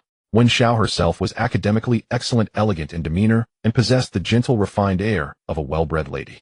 A smile always graced her face, and she could speak amiably with anyone. During elementary school, Xin Jing had often fawned over Wen Xiao, and Wen Xiao had frequently joined in bullying Xin. Wen Xiao was not worried about the high school entrance exam because she had already been admitted to be City Kino, 1 high school, through a special channel with her parents' help. She had nothing to do now. Yesterday, the butler reminded her that Shen Jing's birthday was coming, so she casually sent a gift. Today she just wanted to call and see how her poor classmates were doing. When they were young, Shen Yi only knew to follow Shen Jing.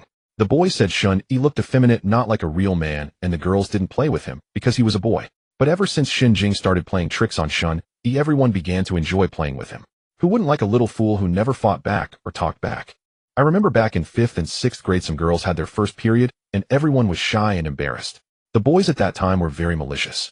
After class, a group of them would rummage through girls' bags, pull out their personal items, and shout loudly, so the whole class knew. After shouting, they would deliberately throw the personal items to Shen Yi. Shen Yi was always dull-witted and had no idea what it was. Those boys tricked him into thinking it was a small bread roll and told him to open it. Shen Yi, being guileless, opened it, spreading the personal item out on the desk. The teacher entered the classroom, saw Shen Yi's action, and directly grabbed him by the ear, dragged him out of the classroom to stand as punishment, and also had his parents called in. It was said that Shen Yi's father kicked him out of the house with one blow. Wen Xiao had always looked down on these two siblings. Shen Yi was a useless coward, and although Shen Jing had some looks, her demeanor was vulgar and utterly mismatched with a white swan like herself. Jingjing, yesterday was your birthday. Did you see the gift I sent you? Xiao Xiao, I saw it. I love it so much. The most precious gift I received yesterday was that bracelet you gave me. Even more precious than what Luo Ning gave me. In Shen Jing's social circle, the richest was Wen Xiao, and the second was her boyfriend Luo Ning. Wen Xiao pouted by the phone. That bracelet was given to her by someone else, if she didn't like it at all, which was why she gave it directly to Shen Jing. As for Luo Ning, he wasn't even fit to tie her shoes, yet Shen Jing dared to compare the two. I'm glad you like it. Were you happy on your birthday yesterday? Did Shen Yi celebrate with you? I was quite happy yesterday, except you weren't there. You must come next time. Shen Yi was at school yesterday. He's quite the hot commodity now. In the last citywide mock exam, he ranked 3rd. Do you know about that? What? Shen Yi ranked 3rd. With that blockhead of his. Wen Xiao was directly shocked by Shen Yi's citywide 3rd place result. She couldn't even score that well yet, that woodenhead Shen Yi actually did. Exactly. I even suspect he cheated, but in our crappy school there's no one he could copy from to get such a good score. So he must have gotten lucky. Just like winning the lottery. Wen Xiao was speechless. That was the citywide 3rd place. Without real talent, it was impossible to achieve that score. What a pig's brain Shen Jing had. She actually thought it was winning the lottery. But Wen Xiao considered herself superior. How could such lowly people achieve that score? So she was very angry. So does he just study at school all day now?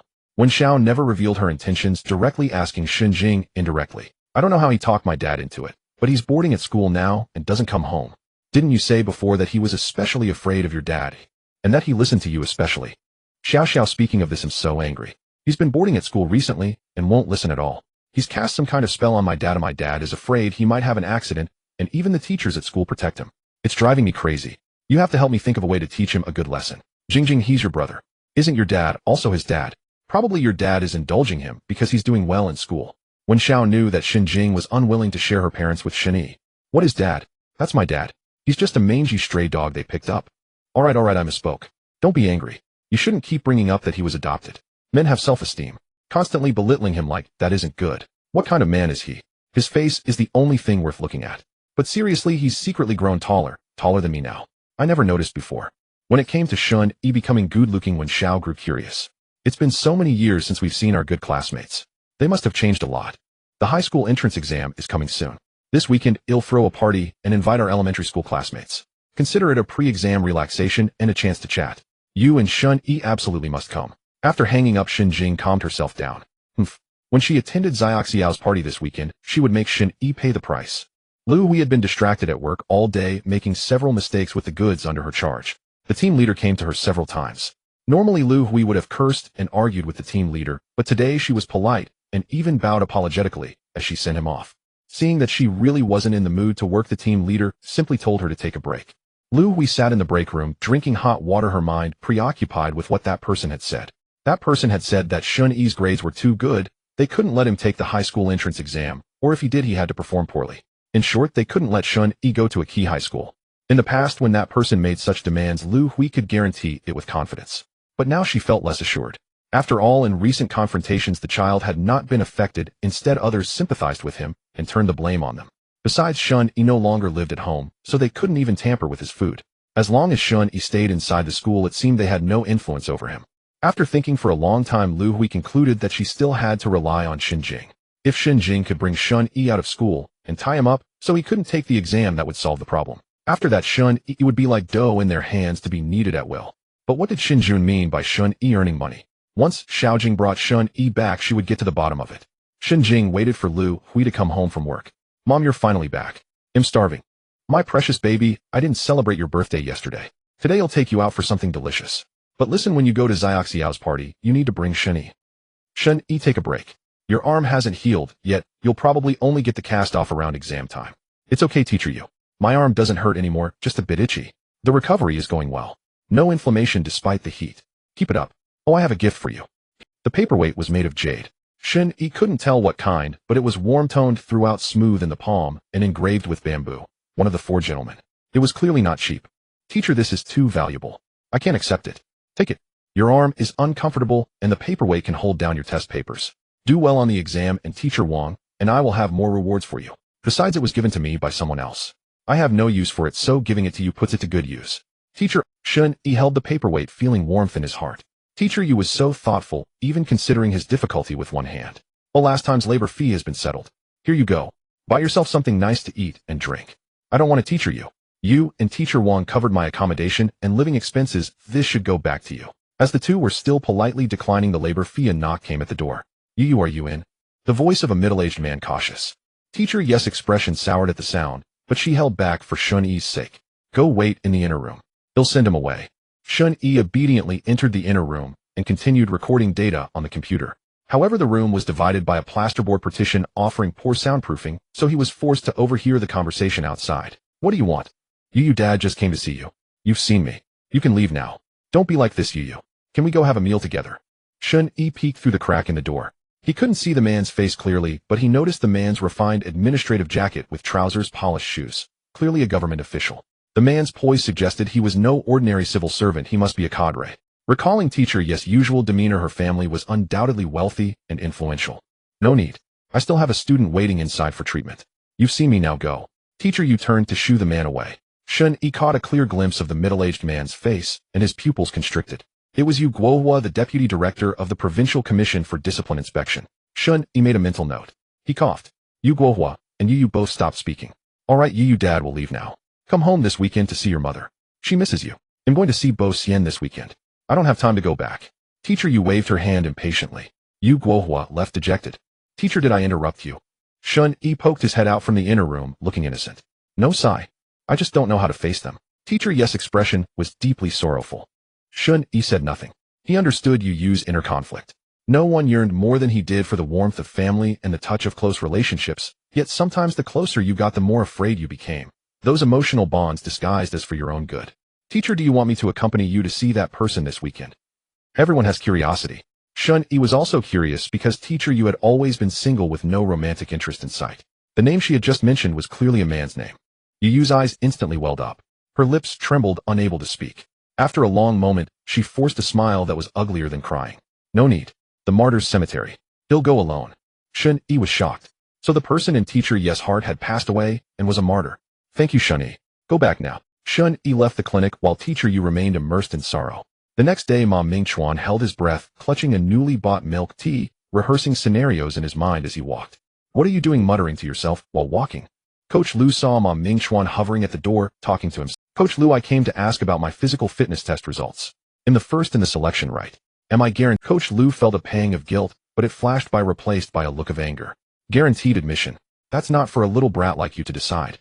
Just wait for the final result. Coach Lu sat down at his desk and waved for Ma Mingchuan to leave. At the school, the computer towers were placed behind the monitors. Coach Liu's computer case was always open, clearly revealing the internal components. Ma Mingchuan placed the milk tea next to the monitor. Coach Luo Ning is going around saying he's been admitted. How does he know he's admitted? His scores aren't as good as mine. I'm the all-round king of the team. He's always been at the bottom. Ma Mingchuan's gestures grew larger, his voice rising with agitation. Coach Lu cursed Luo Ning inwardly for being unable to keep a secret. He had warned him not to blab, but now he hypocritically lectured Ma Mingchuan. Why are you shouting? What kind of behavior is that? When did Luo Ning say that?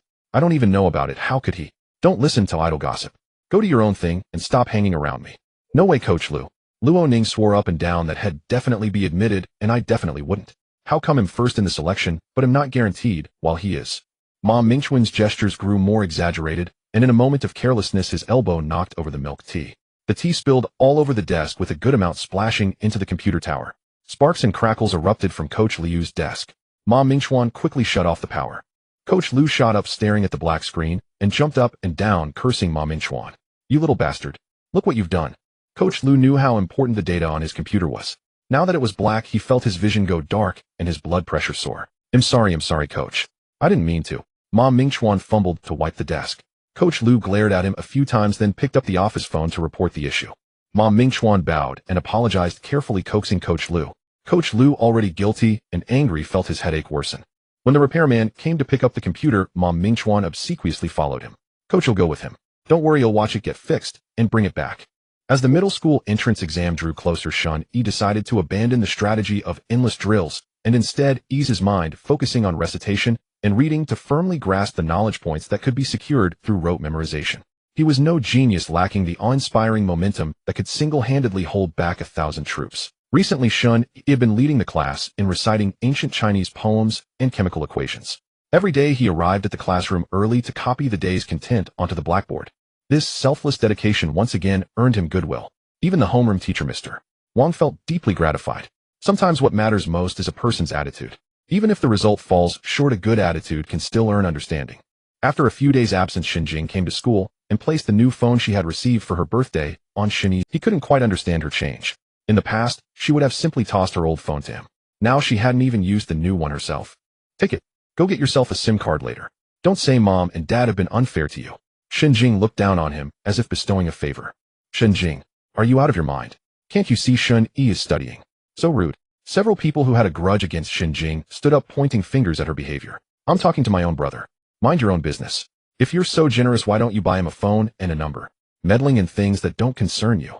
Xinjing stood slouched, her face full of arrogance. You, fine, I'll buy it. He'll buy such an outstanding brother a brand new phone, not some outdated piece of junk that someone else discarded 800 years ago. And you're acting all high and mighty with that trash. Who gave you the nerve?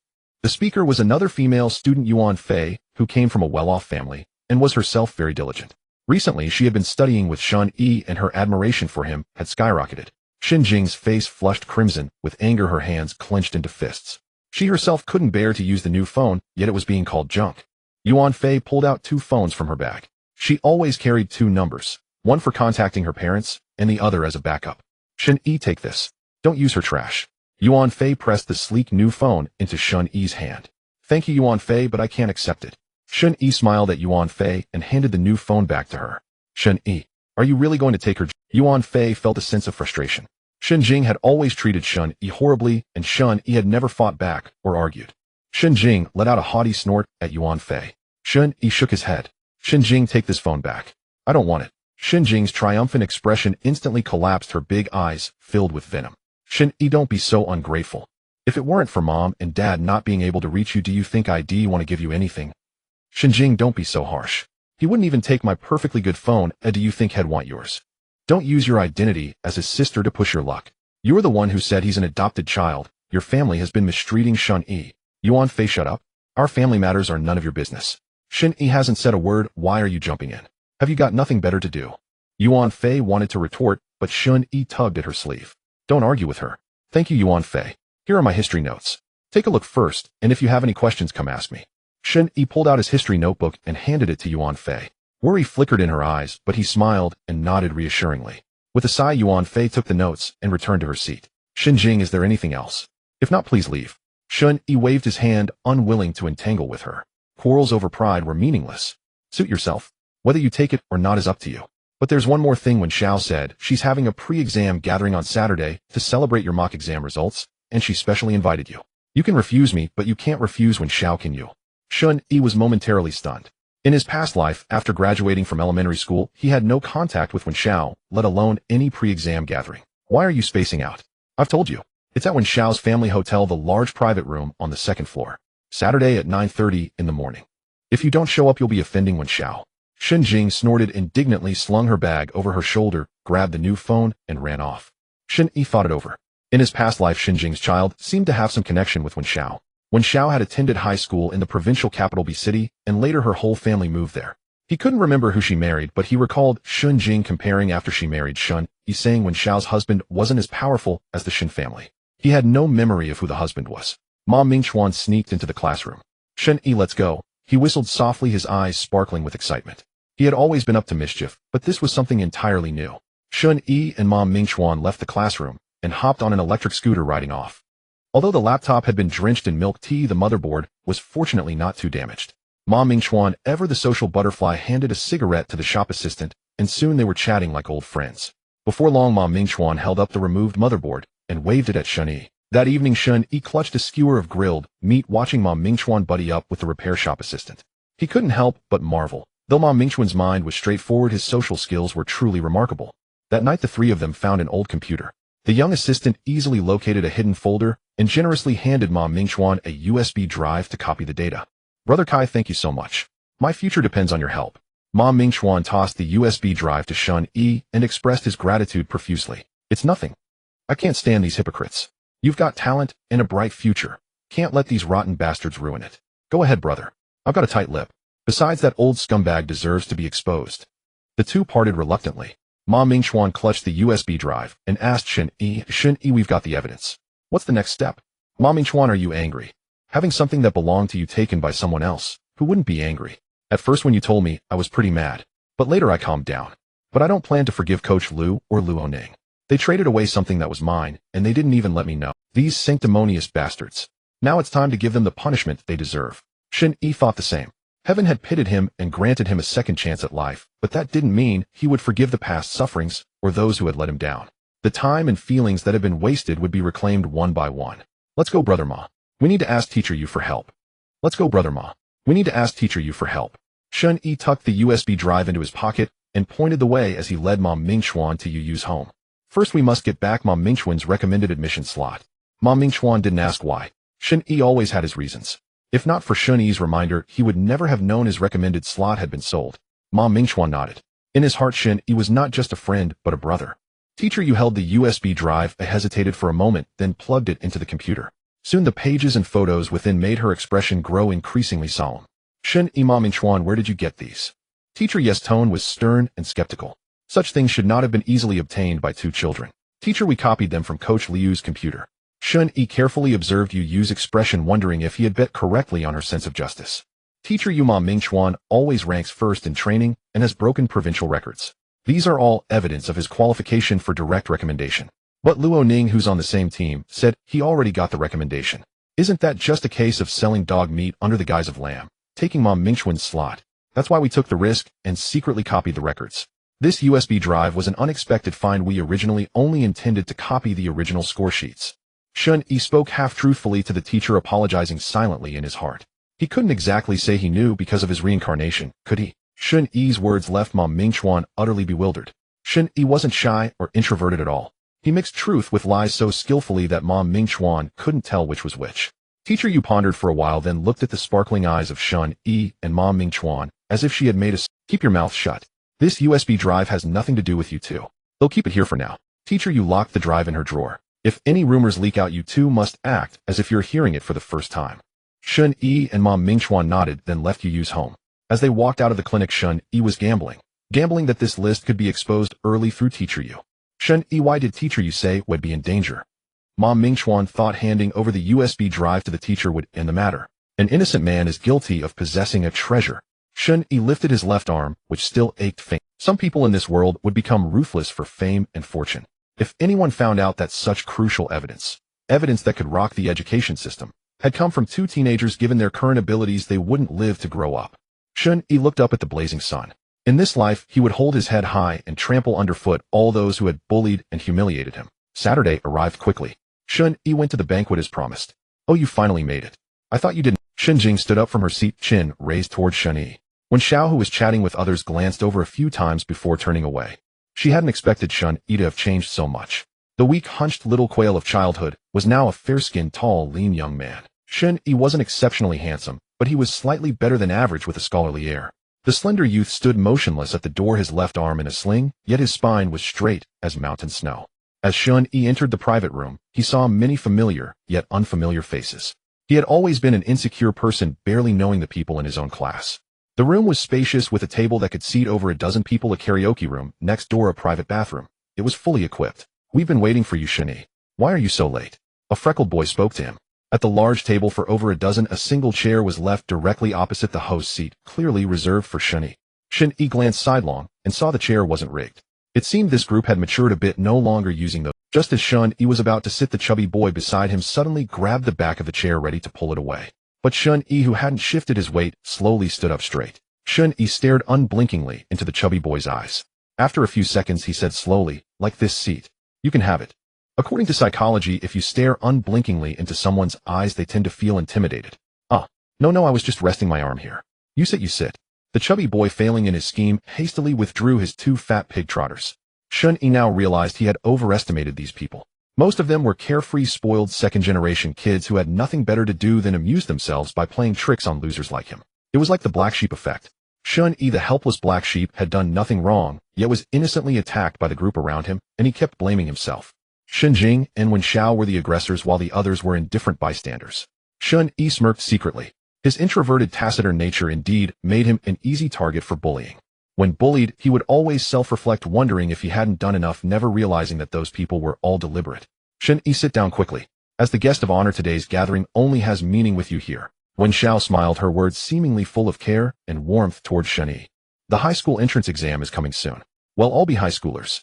But our class has a real star. Shen Yi ranked 3rd in the city in the last mock exam. I propose we toast to Shen Yi. Wen Xiao raised her drink first, but no one else moved. After all, a student's first priority is study.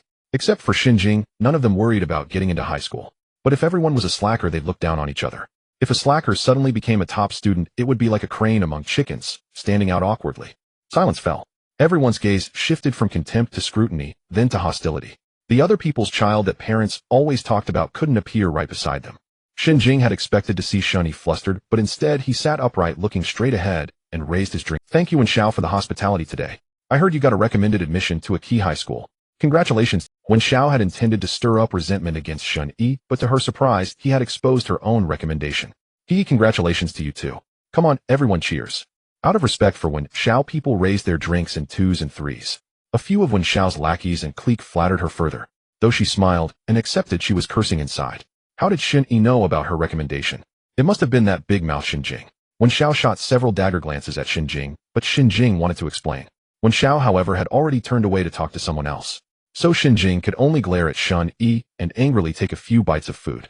Shen Yi kept his head down, hastily eating his fill, for the true spectacle had yet to begin and the grand drama was still unfolding. Besides a restaurant of such elegance, if not for Wen Xiao, a wealthy heiress footing the bill, he would never have had the chance to dine here. Shen Jing cast repeated glances at Shen Yi, sneering at his ravenous demeanor, as if he were a starving ghost reborn. She had already conspired with Xiao Xiao to mock him, after which Lu Hui would take him away, crushing his arrogant spirit once and for all. Lately, the utter lack of hierarchy had left Shen Jing deeply unsettled. The private room was spacious and well-equipped. Someone suggested they sing while they ate, so the group split into small clusters scattered about the room to enjoy themselves. Shen Yi yawned, having stayed up late the night before, pondering what to do about Teacher Yu. We're all having such a blast that we've completely neglected Shen Yi. Shen Yi snapped to attention. The show was about to begin. Shen Yi were drawing lots. Whoever gets the red heart has to get down on all fours and bark like a dog. You dare to play. Wen Xiao held a drink, smiling sweetly at Shen Yi. Shen Yi narrowed his eyes, glancing between Shen Jing and Wen Xiao.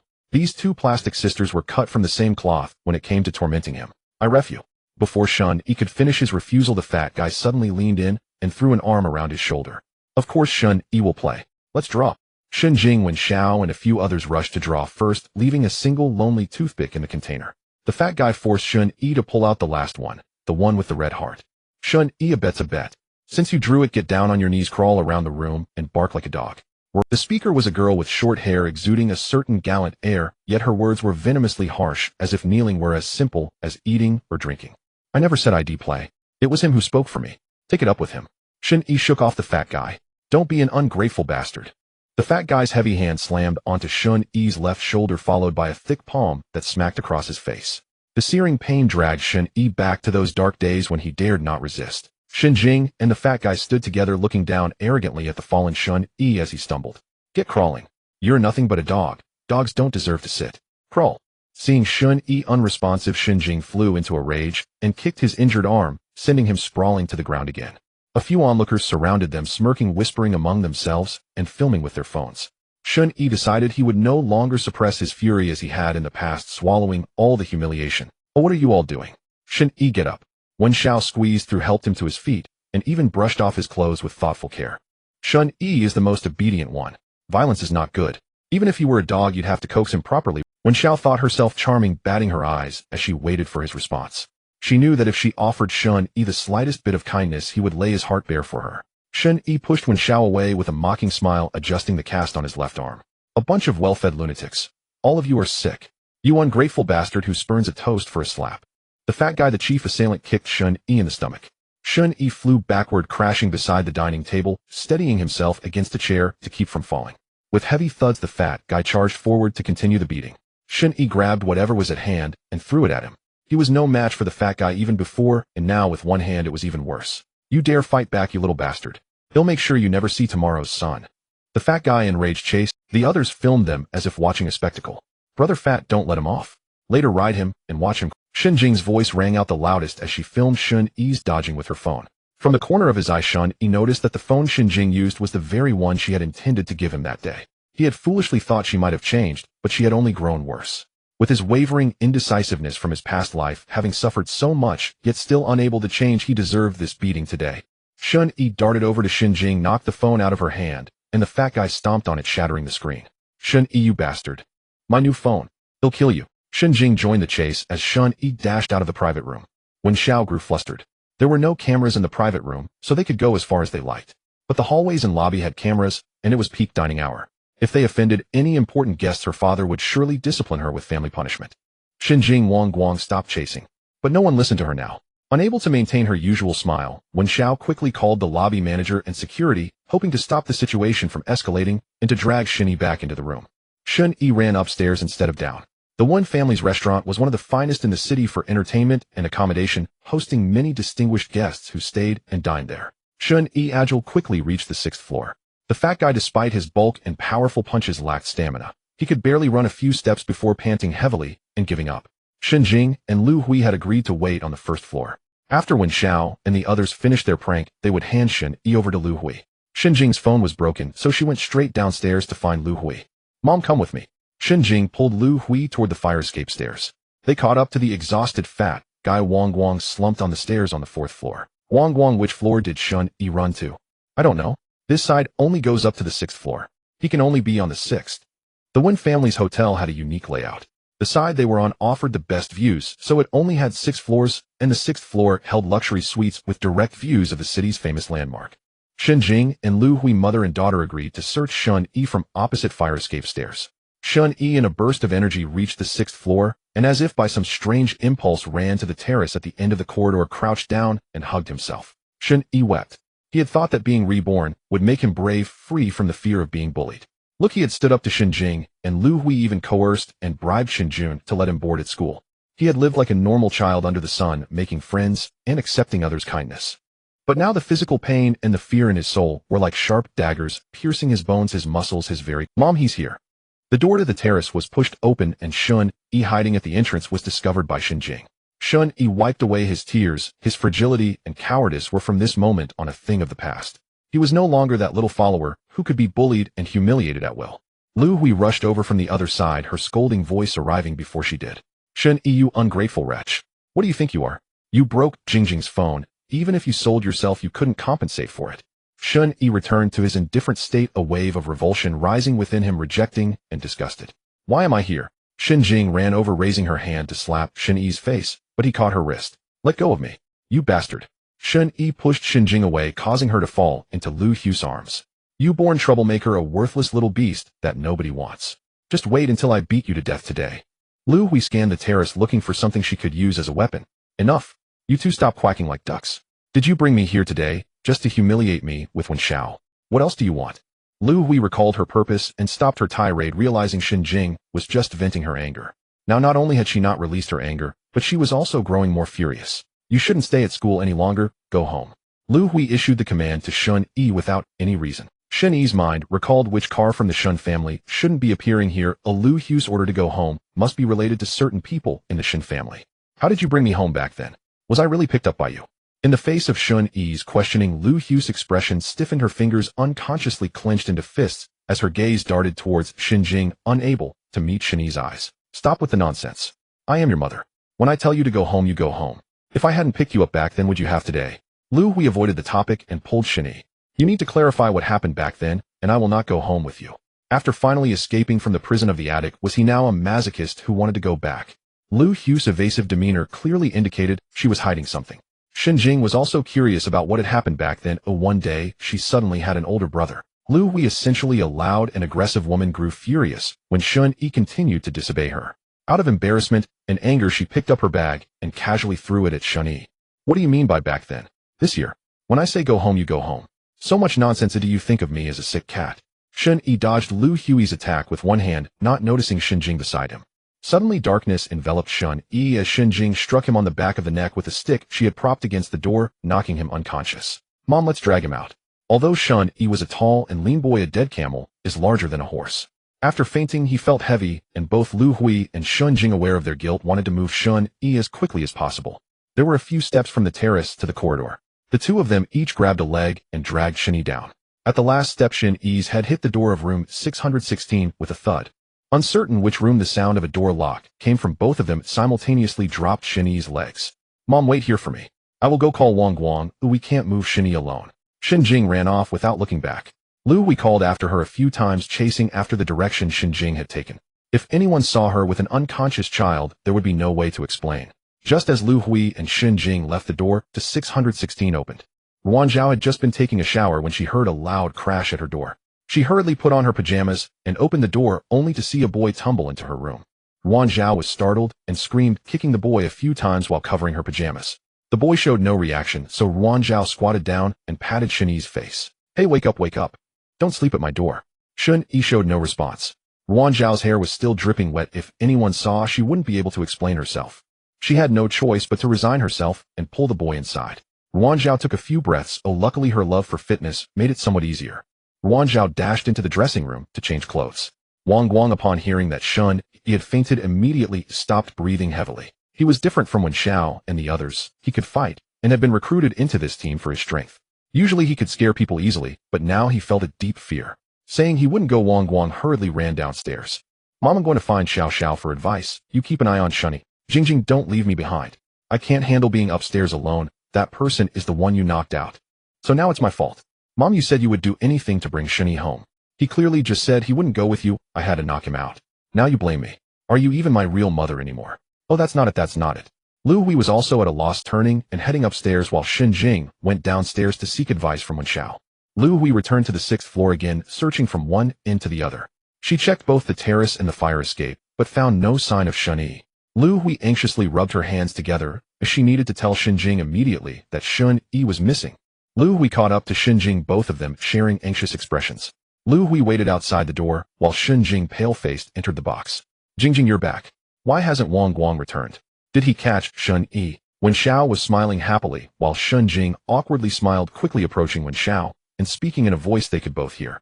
Xiao, Shen Yi is missing. What? Wen Xiao, having seen more of the world since childhood, was not as panicked as Shen Jing. He ran away. As long as he's still in the hotel, we can find him. I'll take you to. Before Wen Xiao could finish her sentence, the door to the private room was pushed open. Mom Mingchuan was the first to burst in, opening the door with a commanding air. What are you all doing? Wen Xiao was in a terrible mood today. Nothing had gone her way. We're looking for Shen Yi. Where is Shen Yi? Ma Mingchuan scanned the room, but did not see Shen Yi. Where is Shen Yi? Little Ma, let me go. Shen Yi left, and we don't know where he went. Shen Jing struggled a few times, but couldn't shake off Ma Mingchuan. Left? When did he leave? I can't go without finding Shen Yi today. Ma Mingchuan released Shen Jing and found a spot to sit down with a group of people. Wen Xiao was furious. She had always had smooth sailing since birth, and today's gathering was a complete mess. Wen Xiao called security from downstairs. Ma Mingchuan's friends had all grown up in the streets. Dealing with such matters was just their style. They were all ruffians, making the situation a headache for onlookers. Shen Yi's eyes fluttered open, his body reclining on the plush carpet of a hotel suite. Wen Xiao and Lu Hui had truly sunk to new lows, selling him off before he had even come of age. He was eager to see what kind of grotesque misfit they had peddled him to, intent on ruining him utterly. Ruan Zhao finished drying her hair and emerged from the bathroom, only to find the young man sitting cross-legged on the carpet, sneering at her. You're awake. Feeling unwell anywhere? Ruan Zhao settled onto the sofa nearby, a stranger and a young man alone in a room. She hoped he would take his leave swiftly if nothing was wrong. How much did they pay you? Shen Yi glared at Ruan Zhao with contempt. The woman was strikingly beautiful, yet harbored such depraved inclinations. Ruan Zhao thought straight to business about money. Could this be that gang using young men to lure wealthy women and single ladies into a honey trap I've been tracking? She must have been targeted the moment she stepped off the high-speed rail. The little brat was up to no good, daring to mess with her. If she didn't root out the criminal ring today, she wasn't the relentless Ruan Zhao. How much do you want? Ruan Zhao's eyes darted to the side table where a glass vase and an ashtray sat. She subtly edged her hand toward the ashtray. A knock echoed at room 616. Both Ruan Zhao and Shen Yi thought simultaneously his accomplice has arrived. They remained frozen, neither moving. Ruan, open up, it's me. Ruan Zhao exhaled in relief at the voice. It was her best friend. The voice sounded like Teacher Yu. Clutching the ashtray, Ruan Zhao sidled past Shen Yi, keeping her distance. She opened the door to find Yu embracing her in a big hug. Ruan, you're such a dear. You actually came. Yu spotted Shen Yi slouched on the floor. Shen Yi, what are you doing here? You two know each other. Ruan Zhao peeled Yu off herself. Of course. He's my student. How did he? The three of them stared at one another like a trifold brochure. Every angle had its own charm. Yu, since he's your student, I have to say a few words. Such a young child already learning to swindle people with a gang. They're definitely part of an organized crime ring. We must catch the whole group. Ruan Zhao was righteous and indignant. As an outstanding reporter for the provincial newspaper, she was duty-bound to uncover problems, report them, trace their roots, and solve them at once. You old hussy, have you no shame? You're the one who got me into this for kicks. Teacher, you don't listen to her nonsense about swindling. She was just trying to bribe me with money. Who are you calling an old hussy, you little chick? Ruan Zhao was strikingly beautiful, with an alpha female aura making her look older than her actual age. Shen Yi was seething inside. Since his rebirth, he had been beaten, bullied, and experienced poverty in full measure. Now this old woman who paid for kicks was turning the tables on him. Even if she was Teacher Yu's friend, he wouldn't stand for it. You're the shameless one. Shen Yi huffed, arms crossed, posing like a wronged young man. You're the one without. Ruan Zhao grabbed a throw pillow and whacked Shen Yi. He sat passively taking the hits, but muttering curses nonstop. Yu observed the two of them, a glimmer of understanding dawning, and doubled over with laughter. What are you laughing at? Shen Yi and Ruan Zhao spoke in unison. You two must have misunderstood. Yu closed the door, helped Shen Yi off the floor onto the sofa, and guided Ruan Zhao to the opposite couch. Ruan, tell me first, how did you find Shen Yi? I had just checked into this room, and was about to shower when I heard someone banging on the door. As soon as I opened it, he collapsed inside. There was no one around, so I dragged him in. Shen Yi's eyes widened in astonishment. Had he misjudged everything? Had he wronged this woman? Had this woman not colluded with Wen Xiao and Lu Hui? Yu raised an eyebrow, a mischievous glint in her eyes, and turned to Shen Yi. And you, Shen Yi? I came to the second floor for a class reunion. They wanted to beat me up, so I ran to this floor. Then Lu Hui and Shen Jing knocked me out, and I woke up here. Lu Hui and Shen Jing knocked you out. Yu checked Shen Yi's body. The back of his neck was red and swollen. Upon closer inspection, there were even handprints on his face. Are there any other injuries? Shen Yi shook his head. Yu tended to his wounds, briefly lamenting that Shen Yi was truly unlucky. His body was never in one piece. She also inspected his left arm, relieved to find no secondary damage. Why did they knock you out? Ruan Zhao's expression turned serious. If this young man wasn't part of a honey trap, but had been assaulted, the nature of the situation had changed. Lu Hui insisted I go home with her, and I refused. Yu pieced it together in her mind. The simultaneous appearance of Shen Jing and Lu Hui suggested that today's reunion was a trap, a Hongmen banquet. A glance at the surveillance footage would confirm it. Ruan, he's the child I mentioned. Shen Yi. He's the one who obtained the evidence. Ruan Zhao sized up Shen Yi, pursed her lips, and said nothing.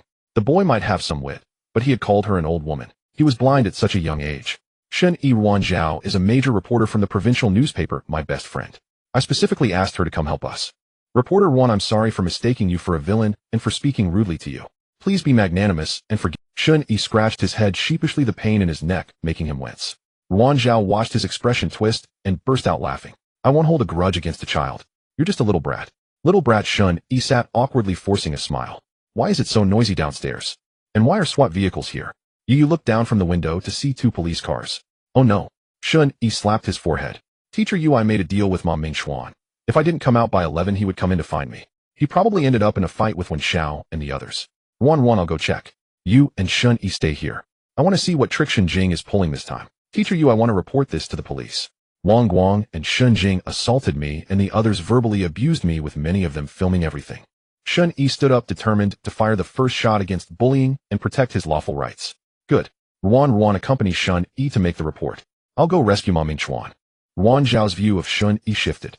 He had suffered abuse but refused to swallow the bitterness, daring to fight back against his tormentors. That was commendable. Lu Hui paced back and forth outside the private room. When she saw Ma Mingxuan grabbing Shen Jing, she lost her composure and recklessly joined the fray. Without even understanding the situation, she threw a flurry of wild punches at Ma Mingxuan. Although the tension between Wan Xiao Shenjing and Ma Mingquan's group was thick with hostility, neither side intended to throw the first punch. Ma Mingquan's side adhered to Shen Yi's earlier instruction to avoid physical conflict, and if it came to that, they must not be the instigators. A gentleman's principle of not firing the first shot. Wan Xiao hoped no fight would break out at her family's hotel, especially during her gathering, as she would be blamed for it.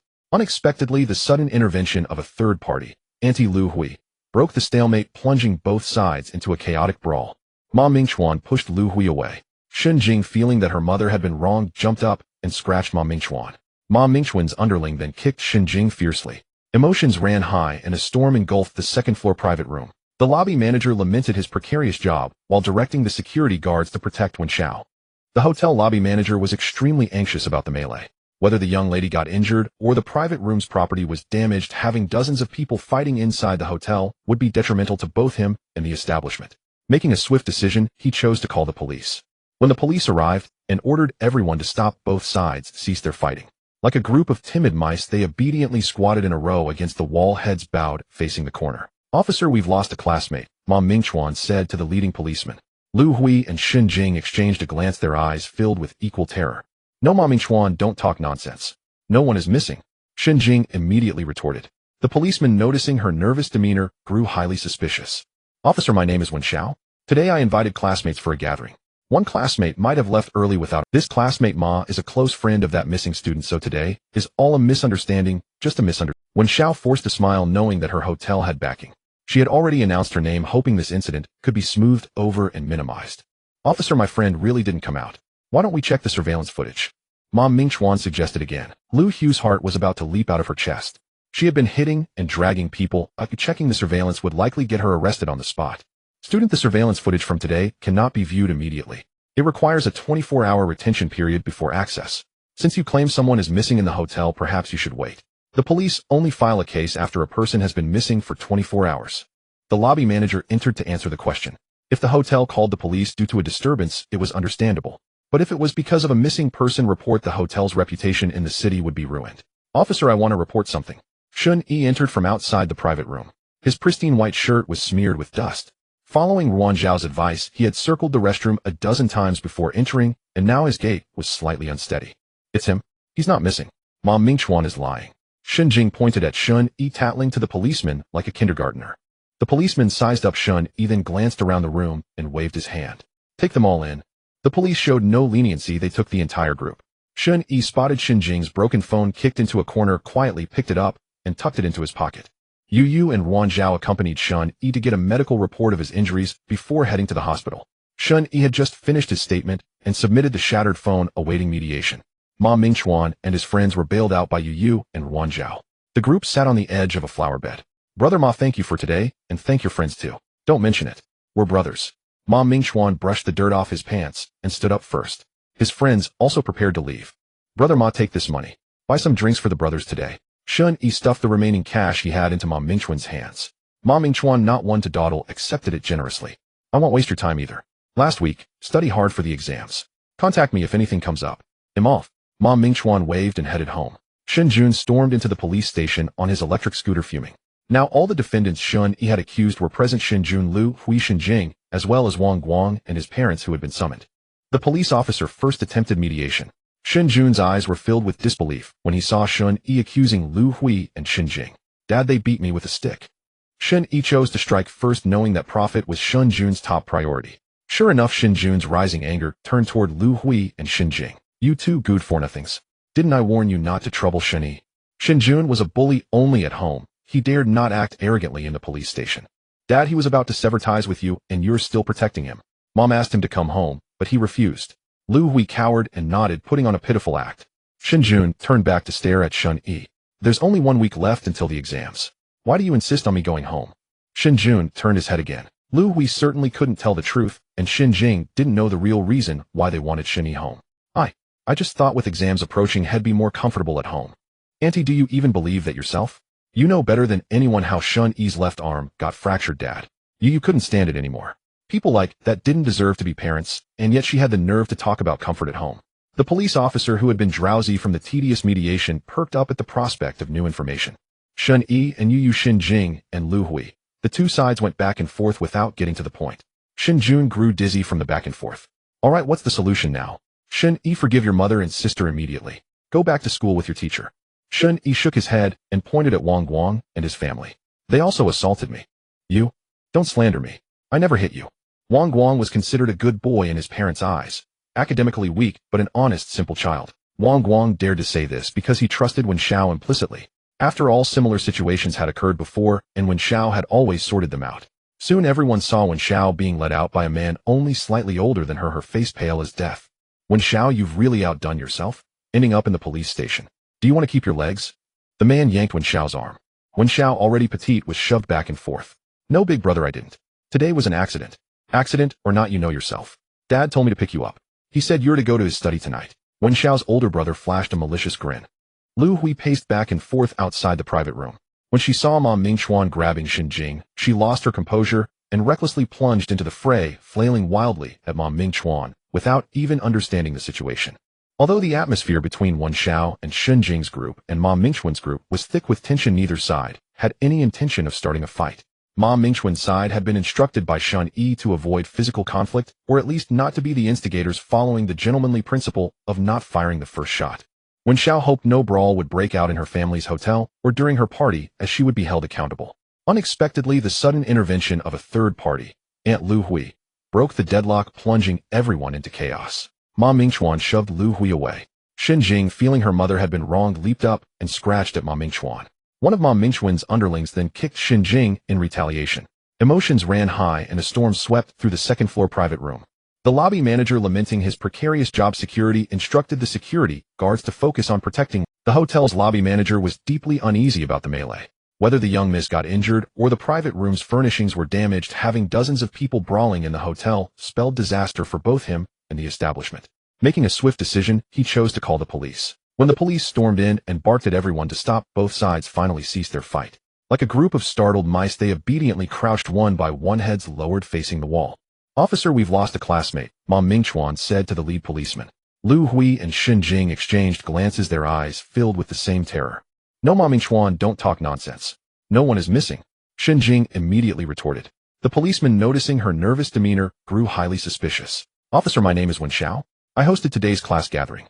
One of our classmates might have left early without us knowing. This classmate Ma is a close friend of that student, so today's whole thing is just a misunderstanding. A complete. Wen Xiao forced a smile, knowing that her family's hotel had connections. By revealing her identity, she hoped the matter could be smoothed over. Officer, my friend really hasn't come out. Why don't we check the surveillance footage? Ma Mingchuan suggested again. Lu Hu's heart was pounding. She had both struck and dragged someone. If the footage were reviewed, she would likely be arrested. Classmate, the footage from today can't be viewed immediately. It needs to be archived for 24 hours before inspection. However, since you claim someone is missing in the hotel, perhaps you should wait. The police only file a case 24 hours after a person's disappearance. The lobby manager stepped in to answer.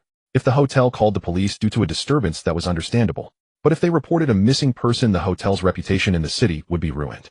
Officer, I want to report something. Shen Yi entered the private room from outside. His pristine white shirt was smeared with dust. Following Ruan Zhao's advice, he had spun around in the restroom a dozen times before entering, so now he walked with a slight stagger. It's him. He's not missing. Ma Mingchuan is lying.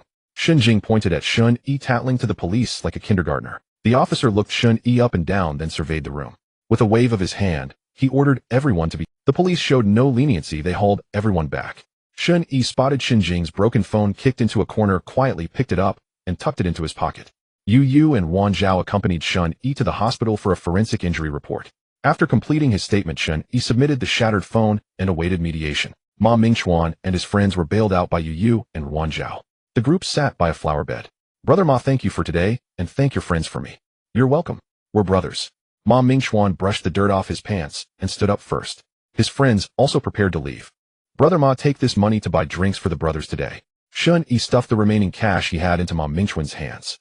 Ma Mingchuan, not one to fuss, accepted it gracefully. I won't beat around the bush either. Last week, study hard for the exam. Contact me if anything comes up. I'm off. Ma Mingchuan waved and headed home. Shen Jun arrived at the police station angrily on his electric scooter. All the defendants in Shen Yi's complaint were now present: Shen Jun, Lu Hui, Shen Jing, and Wang Guang, along with his parents who had been summoned. The police first attempted mediation. When Shen Jun learned that Shen Yi had accused Lu Hui and Shen Jing, his eyes were filled with disbelief. Dad, they beat me with sticks. Shen Yi chose to strike first, knowing that profit was Shen Jun's top priority. As expected, Shen Jun's rising anger turned toward Lu Hui and Shen Jing. You two good-for-nothings. Didn't I warn you not to trouble Shen Yi? Shen Jun was a bully only at home. In the police station, he dared not act arrogantly. Dad, he's about to sever ties with you, and you still protect him. Mom asked him to come home, but he refused. Lu Hui cowered and nodded, putting on a pitiful face. Shen Jun turned back to stare at Shen Yi. There's only a week left until the exam. Why do you insist on me coming home? Shen Jun spun around again. Lu Hui naturally couldn't tell the truth, and Shen Jing didn't know the real reason why Shen Yi had to come home. I just thought since the exam is near he might be more comfortable at home. Auntie, do you even believe that yourself? You know better than anyone, Dad, how Shen Yi's left arm got fractured. You couldn't stand it anymore, as such people were unfit to be parents, yet they had the audacity to talk about comfort at home. The police officer had already been drowsy bored by the endless verbal sparring during mediation. But upon hearing this new revelation, he perked up instantly. Shen Yi and Yu Shen Jing and Lu Hui. They volleyed accusations back and forth without ever getting to the point. Shen Jun's head spun from the back and forth. All right, now tell me, what do you want to do? Shen Yi, forgive your mother and sister immediately. Go back to school with your teacher. Shen Yi shook his head, pointing at Wang Guang and his family. They also assaulted me. You? Don't slander me. I never hit you. In his parents' eyes, Wang Guang was a well-behaved child. Poor in studies, but innocent and simple. Wang Guang spoke with such confidence because he trusted Wen Xiao completely. Similar situations had occurred before, and Wen Xiao had always smoothed things over. Soon everyone saw Wen Xiao being led out pale-faced by a man only a few years older than her. Wen Xiao, you've got some nerve, ending up in the police station. Do you want to lose your legs? The man yanked her arm. Wen Xiao, already petite, was shoved back and forth. No, big brother, I didn't. Today was an accident. Whether it was an accident, you know best. Dad sent me to pick you up. He said to see him in his study tonight. Wen Xiao's elder brother wore a malicious grin. Wang Guang, do you still think anyone can protect you? Even Wen Xiao has come inside. Shen Yi sneered with contempt, and Wang Guang, like a frostbitten eggplant, instantly lost his arrogant demeanor. I didn't hit anyone. He framed me. I just attended the class reunion honestly. Wang Guang, standing 185 centimeters tall and weighing 280 Jin like an iron tower, tugged at his mother's arm. She was barely 160 centimeters, shaking it pitifully.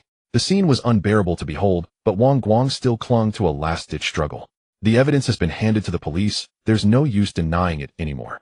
The evidence was irrefutable. On Shen Jing's phone, a complete video of Wang Guang assaulting Shen Yi was visible. Wang Guang's parents had no choice but to offer money to avert disaster. Hearing the word money, Shen Jun immediately used the excuse that Shen Yi was a minor and needed a legal guardian to handle matters, and began negotiating with Wang Guang's parents. 50,000. Without 50,000, my son will not drop the lawsuit. Let your son rot in the juvenile detention center. The police officer's gaze was filled with contempt. If Wang Guang went to jail, Shen Jing would have to go as well. Moreover, as an adult, Lu Hui would definitely have to go too. You're opening your mouth wide to extort us. Wang Guang's parents jumped up and argued with Shen Jun. Your son looks like an ape. My son is so frail. This is intentional assault. I am a reporter for the provincial newspaper. I believe I have the right to report the truth of the matter. Ruan Zhao spoke slowly, adding a comment. The police immediately tensed up at the sight of a media colleague. The pressure of public opinion was something a small police station could not withstand. Under the dual pressure from the police and Shen Jun, Wang Guang's parents agreed to compensate. Just as Shen Jun was about to flaunt his bank card number, he heard the police officer say, "Since they are compensating like this, you should also compensate in the same way." Compensate for what? Shen Jun was still immersed in the joy of a windfall when a bucket of cold water was thrown on him. Shen Yi accused three people: Wang Guang, Lu Hui, and Shen Jing. Since this is being settled privately, Wang Guang compensates 50,000, and Lu Hui and Shen Jing should each compensate Shen Yi. Wang Guang's parents had just been feeling a bit of heartache, but now seeing Shen Jun's face turn green with dismay, they felt immensely satisfied. Shen Yi has forgiven Lu Hui and Shen Jing. She is his mother, and she is his sister. Shen Jun said humbly to the police. Shen Yi hasn't signed a letter of forgiveness. Although you are his father, you have no right to make decisions for him. He is already 16 years old. Now Shen Jun could no longer pressure or bribe Shen Yi into forgiving Lu Hui and Shen Jing. Yu and Ruan Zhao had already shielded Shen Yi behind them, and besides, the police were watching with hawk-like eyes. Shen Jun gritted his teeth and agreed, thinking that giving the money to Shen Yi was still giving it to his own family, just moving it from the left pocket to the right. But unexpectedly, Yu bluntly pulled out a card number. This is Shen Yi's card number. Transfer the money to this card. Shen Jun, Shen Jing, and Lu Hui stared at each other in bewilderment. When had Shen Yi gotten a bank card? How could they not know? Shen Yi had been helping Yu input data, and his labor fees were always sent to a personal card. After he received cash, once Yu urged him to get a bank card for receiving the fees, and that card was kept with Yu. Impossible. If I have to transfer to this card, I want compensate. Let them both go to jail. For Shen Jun to part with money was like cutting his flesh. 50,000. Enough for him to live it up for a while. Then let them go to jail. They intentionally harmed others, so there's no need for mediation. The police also sided with Shen Yi, noting that although these people were the child's parents from the moment they entered, no one had asked a single question about Shen Yi's physical condition or how such a situation had come about. Such indifference suggested that this kind of violent behavior happened frequently. Looking at the arm of the young boy now in a sling, it seemed such violence was a regular occurrence, making him all too accustomed to it. Mom, I don't want to go to jail. I don't. Shen Jing was terrified. Her beautiful youth had not yet begun, and she was about to have it ruined. If she went to prison, it would be recorded in her file and follow her for life. Lu Hu's heart was also racing. Her eyes flickered constantly, and the corners of her mouth twitched. The most precious thing to her was Shen Jing, and she could not let Shen Jing have a stain on her record. He'll pay the money. Lu Hu's words nearly made Shen Jun lose his composure in the police station. He almost kicked her in the head. You damned woman. Where did you get so much money? I'll just pay it. Lu Hui hung her head low, gripping Shen Jing's hand tightly. Shen Yi smirked contentedly to himself. Poverty and misery befall every poor couple. The secrets Lu Hui had been hiding finally began to surface. After signing the settlement agreement, Shen Yi left without looking back, following Yu and Wan Zhao to eat. Shen Jun, his face dark with gloom, took the mother and daughter back home. He kicked Lu Hui, who was trying to escape, into the kitchen, in the lower back. You damned yellow-faced old woman. You've grown bold, hiding money behind my back. Shen Jing was terrified. When drunk, she dared to shout and argue with her father, but when sober, she was deathly afraid of his fists landing on her. Shen Jing hesitated, taking 2 steps forward, but fear and terror overcame familial affection. She quickly slipped into her room and closed the door. Lu Hui watched her daughter hide from Shen Jun, and a chill crept into her heart. This was the daughter she loved. I saved the money. Lu Hui clutched her lower back, unable to get up from the floor. Did they give you money again? Shen Jun crouched down and asked Lu Hui in a low voice. Under Shen Jun's gaze, beads of sweat broke out on Lu Hu's forehead. Her long hair veiled her face, making her expression unreadable. She swallowed hard. They gave me living expenses for the past few years. It just came through, 60,000. Hearing that it was money from that side, Shen Jun rubbed his chin, feeling quite smug. Remember to give me 10,000 tomorrow, or it'll break your legs. Shen Jun brushed off his clothes, ready to go out and eat and drink with his cronies. At the door, he turned back. So why exactly did you want Shen Yi to come home? Don't give me that excuse from the police station. They don't want Shen Yi to take the high school entrance exam. They don't want him to go to high school. Shen Jun's eyes darted around as he calculated. They had given 60,000. If Shen Yi took the exam and came in third, he could get another 20,000. That would be 80,000 in total. But whether Shen Yi would do well was uncertain. Better to be conservative. Don't let him take the exam, hold on to the 60,000, and later send the kid to a construction site for a few months to earn more money. And that fat guy today had paid a lot of compensation. Getting that money was just a matter of time. You stupid woman, is there mush in your brain? Do you have to trick him into coming home to stop him from taking the exam? Lu Hui looked up at him, not understanding what he meant. You short-sighted fool. Just take away all his important documents. That way he can't even get into the exam hall, let alone take the high school entrance exam. Lu Hui finally grasped the idea. Ignoring the pain in her body, she sat up, energized. Shen Jun was right. The most important thing for a test taker was his identification documents. Shen Jun was lost in admiration of his own cleverness, shot Lu Hui a contemptuous glare, and turned to leave the house. Hearing Shen Jun close the door, Shen Jing quietly crept out of the bedroom to support Lu Hui. Mom, are you okay? Shen Jing guided Lu Hui by the arm and helped her onto the sofa. Lu Hui remained silent, her mind flooded with memories of how, whenever she was beaten, Shen Yi, despite his fear, would always step forward. Back then, she would simply drag Shen Jing into the room, leaving Shen Yi to endure the beating alone. Lu Hui pressed her temples, forcing away such thoughts. It must be because that little wretch had been away lately that she started recalling Shen Yi's good qualities. Shen Jing saw nothing wrong with her own actions for Shen Jun, and Lu Hui had always taught her to put herself first in everything. She had no intention of getting beaten. Mom, what exactly happened that made you insist on Shen Yi coming home? Now everything's ruined. Shen Yi didn't return, and Xiao Xiao ended up in the police station. This time Xiao Xiao will definitely hold a grudge against me. Shen Jing's face was full of resentment. Today's mess was all the fault of that clueless lobby manager. But worst of all was Shen Yi. If he had obediently barked like a dog and followed Mom away, none of this trouble would have happened. It was all because Shen Yi wouldn't cooperate. Lu Hui couldn't tell Shen Jing the truth, so she stammered a few evasive lines. Isn't the exam coming up? I just wanted to check how he's been studying.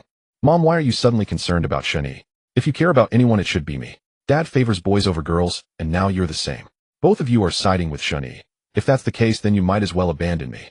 Whenever this topic came up, Shen Jing would fly into a rage. She slammed the door and left, resolving to find Luo Ning. Mom Mingchuan and Shen Yi were always together, and she was sure they were plotting something sinister. Lu Hui slumped back onto the sofa in exasperation. She had hoped her daughter would comfort her, but instead every word was laced with blame. Lying on the sofa, Lu Hui stared at the ceiling and wept silently. Was she wrong?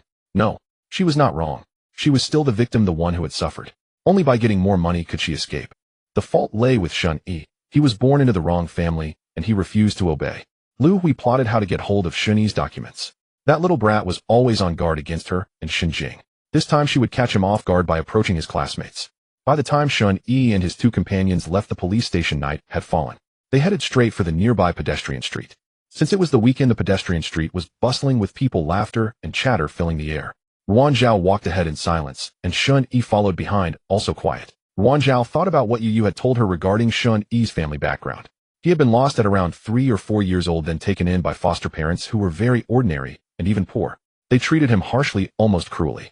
Why would such a family take in a lost child? Everything about it seemed suspicious. Ruan Shen Yi, let's find a place to eat and talk. The three of them turned into a restaurant and found a quiet. Shen Yi asked for some ice and pressed it against the back of his neck. You should thank Ma Mingxuan properly. He really stepped up for you today. I heard he's close to Luo Ning, but after this they probably won't be friends anymore. Shen Yi nodded. Ma Mingxuan and Luo Ning were never cut from the same cloth. Luo Ning was a self-serving honey-tongued schemer, while Ma Mingxuan was a bright, cheerful, and innocent boy. Teacher Yu, because of the recommendation quota, they were doomed to fall out sooner or later. Sister Ruan, what do you plan to do with that evidence? Right. Ruan, what do you intend to do? I came to you because I knew you'd understand that I don't want to hand this evidence over to my father. He spent his whole life chasing his political career, and if I give it to him, it will disappear into a black hole. That would betray the efforts of these two kids and the many good children crushed by Coach Lu. You rest assured. I came here because I want to help. Can you show me all the materials now? That way I can make a joke. Ruan Zhao took out her laptop, and Yu handed over a USB drive. Shen Yi, like a background prop, kept eating and eating. Lately he couldn't figure out why he was always hungry. Once Ruan Zhao entered work mode, she became extremely focused, a slight frown, fingers gliding over the mouse, eyes fixed on the screen, and occasionally jotting something down on her phone. Yu signaled Shen Yi not to mind. Ruan Zhao was a bit scatterbrained in daily life, but her news instincts were sharp and her judgment of situations was almost always accurate. Ruan Zhao browsed through the materials for about half an hour, then closed her laptop and leisurely took a bite of her dish. Yu, first we need to make copies of this evidence. A wise rabbit has 3 burrows. In a moment you two should go buy several USB drives, but not from the same store. Then I'll contact my friend and well-mobilized netizens to amplify this evidence. The best scenario is for it to go viral, and I'll do a special report. That way the Provincial Disciplinary Committee will have no choice but to open a case. Then we can anonymously submit the evidence to them. Ruan, you're the expert in this area. Tell us what to do and we'll follow. Don't hesitate to use money or connections. Yu trusted Ruan Zhao completely, which was why she had invited her all the way from the provincial capital. Yes, Sister Ruan. He'll do whatever you say. If money is needed, let it be on me. I've got a compensation of 10000 coming in a few days. Shen Yi had always felt this was his own doing. He had persuaded Ma Mingxuan to get the report card, egged him on to sabotage the computer, and subtly exploited teacher Yes goodwill toward him. He felt a pang of guilt toward all of them. You little brat, trying to act like an adult. Don't worry about the money. I brought Ruan here, so it'll cover all the... Though Yu admired Shen Yi's sense of responsibility, he was only 16, and with his foster parents and sister being such a bizarre family, the boy couldn't even afford meals at school. He should use the compensation money to build up his strength. Teacher Yu, I don't need much for living expenses. It would be better to use that money for something meaningful, so it's not... Yu had no grounds to argue. Don't put on this master-disciple love show in front of me. If our report leads to results, there might be a reward. If my story sells well, our informant gets a cut too. So stop arguing about who pays me. As a big-shot reporter, I have the credibility to do the work first and collect payment later. Ruan Zhao rolled her eyes, annoyed by their sentimental display, which spoiled her appetite. Thank you, Sister Ruan, great reporter. Shen Yi raised his teacup to respectfully express his gratitude. Yes, thank you in advance, Ruan. Yu also raised her teacup. I'm a sucker for this. Ruan Zhao smugly clinked her cup against theirs, and all 3 of them laughed. Yu, will you go again tomorrow? Ruan Zhao asked Yu in the middle of dinner. Yes, every Sunday. Ruan Zhao was about to say she would accompany Yu when she heard Shen Yi speak. Teacher Yu, are you going to the martyrs? Can I come along? I promise I won't say a word out of turn. Ruan Zhao looked at Yu in surprise. Yu never brought up Chen Boxian's matters unprompted, and even their closest friends trod carefully around the topic, fearing it would stir her grief. All right, let's go together tomorrow to see my beloved. Yu spoke with a bitter smile. Ruan Zhao pulled her into a tight embrace. The next day the 3 of them arrived at the martyrs' cemetery dressed entirely in black. Boshi and I brought friends to see you today. Ruan and my student Shen Yi. Yu choked up, unable to continue. Ruan Zhao's eyes also welled with tears as she patted Yu Yu's shoulder. Ruan Zhao opened a bottle of liquor and poured it before the tombstone. Wish and drink as much as you like. No more missions to worry about, so no fear of getting drunk. Shen Yi gazed at the small photograph of the man in military uniform on the tombstone. He had sharp brows and starry eyes, a rugged and handsome visage. Greetings, master. Shen Yi. Teacher Yu has helped me immensely, so I took the liberty of visiting you. Shen Yi placed the flowers neatly, bowed 3 times with profound reverence. Teacher, how did Master Shen Yi? Don't ask what you shouldn't. Ruan Zhao scolded Shen Yi. Chun Boxian's death was a wound you could not bear to reopen. Ruan, it's fine. I want to speak today. Yu Yu's eyes glistened with tears as she looked at Ruan Zhao, who nodded. Yu Yu had long needed to let it out. Bottling it up only brought her suffering. My husband was a soldier. He died 5 years ago, killed while on a mission. Our families never approved of our marriage, especially my parents. They only wanted me to marry up to pave the way for their— If not for them, Boxian and I would have had a child in kindergarten by now. Shen Boxian and Yu Yu met at a gathering of friends. Shen Boxian was on annual leave visiting a comrade's hometown. Yu Yu was that comrade's childhood friend. 2 kindred spirits quickly gravitated toward each other and became a couple. Shen Boxian served in a field unit and was often unreachable. They relied on the most primitive form of communication, writing letters like carrier pigeons bearing their heartfelt words. Shen Boxian was an outstanding man, but his family's circumstances were modest, a world apart from Yu Yu's. Yet Yu Yu was a girl of true feeling who she loved and believed in Shen Boxian. They dated for 3 years. In his last letter, Yu Yu told Shen Boxian she was pregnant, but he never read that. Upon learning of Shen Boxian's death, Yu Yu's parents, ignoring her wish to bear his child, forced her to have an abortion. From then on, Yu Yu severed all ties with her family. Yu Yu clung to Shen Boxian's tombstone and wept bitterly. For years, she had never spoken of this past to anyone, afraid to reopen a wound that might never heal, afraid her longing for him would only deepen. Yu Yu's hands trembled as she caressed Shen Boxian's small photograph and name. Wishing, if only our child were still alive, I wouldn't miss you so much. Shen Yi was deeply moved by Yu Yu's love story. So this was what love could be. One partner gone, the other left to suffer in a living death. Yet their bond had not faded. With time, Teacher Yes' yearning only grew stronger. If only Teacher Yes' child had survived. Shen Yi shook his head. That child could not have lived. He had witnessed too much betrayal and abandonment for the sake of gain. Selfishness was the norm of human nature. Such love could only be an exception. Like him who married Xin Jing with all sincerity in his past life, only for her to bear another man's child. He endured the cuckold shame, but after the Shen family fell, Xin Jing divorced him, and Xin Jun captured him as a hostage for ransom. After the Shen family's collapse, Shen Yi was mentally shattered by the successive blows. Most of the time he was chained up like a dog by Xin Jun. Who exactly was Xin Jun trying to extort? Ruan Zhao wiped her eyes. She too mourned the loss of Yu Yu's child, but as a journalist, she had seen countless joys and sorrows in the world. How painful would it have been for Yu Yu to be a single mother? And if Chun Boxian's parasitic family came seeking her, how would she cope? Perhaps Yu Yu's parents foresaw this and cruelly forced the abortion. Ruan Zhao noticed Shen Yi's agitation. He clenched his fists and shook his head as if lost in his own world. Shen Yi, what's wrong? Ruan Zhao's gaze was scrutinizing. I am fine. I just feel sad for Teacher Yu.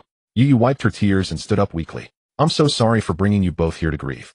But speaking about it today has lightened my heart, like a heavy stone has shifted. The 3 descended the mountain. Shen Yi's phone buzzed with a message. Wang Guang's parents had deposited the compensation into his account. Shen Jing's parents haven't paid you yet. Yu Yu was furious at the mention of Shen Jun's family. How could they have abused such a good kid like Shen Yi? Shen Yi had long expected he would never get compensation from Shen Jun and Lu Hui. They were like rats in the sewers, sly, selfish, and filthy. Teacher Yu, Sister Ruan, feel free to use this money if you need it. It would ease my conscience. Yu Yu and Ruan Zhao didn't refuse. Shen Yi was adamant, and to decline would be to slight him. Shen Yi was eager to find Ma Mingchuan. He told the 2 women and headed to the market. On holidays, Ma Mingchuan usually helped his grandmother sell fish at her stall. Grandma, brother Ma. Shen Yi's here. Stay for dinner tonight. We have a leftover Qingjiang fish, perfect for grilled fish to nourish Dechuan's body and your brain. Ma Mingchuan's grandmother adored Shen Yi, seeing him as a steadfast and good kid. Grandma, why does he get brain nourishment while I get body nourishment? I want brain nourishment too. If you've got a fish's brain, a 7-second memory, big body, tiny head. Grandma Ma's retorts sent the surrounding stall holders into fits of laughter. Grandma, I'm your own grandson. You're my grandson, but Shen Yi is a good kid. Shen Yi sat by the stall laughing freely. He had never enjoyed such liberating joy in either of his lives. Grandma, thank you. Shen Yi took Grandma Ma's rough hand and blinked subtly. He had never been favored by his own family, nor by his adoptive parents. But Teacher Wang, Teacher Yu, and Grandma Ma all showed him kindness. Shen Yi, you too. Why don't you thank me? I'm your big bro who's got your back. Ma Mingchuan bristled, hopping around the stall like a clumsy baboon. Of course, my greatest thanks to Brother Ma, my good guardian. He's a big oaf, Grandmama added, and everyone laughed even harder.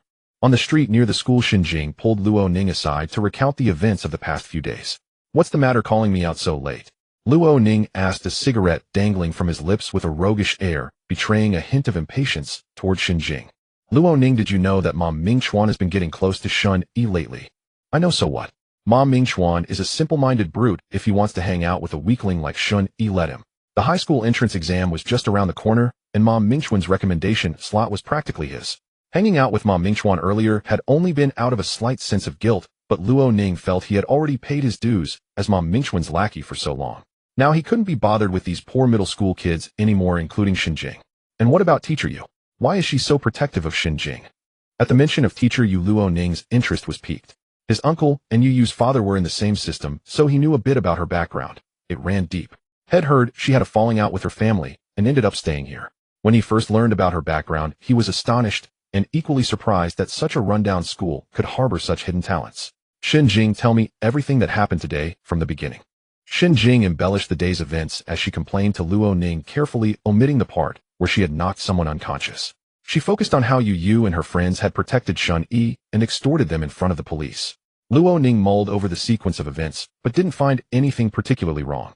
Still, Yu Yu was single at the moment. Could she have some peculiar preferences? Convinced he had stumbled upon the truth, Luo Ning's face lit up with sudden realization. Yu Yu was pretty, though a bit tomboyish.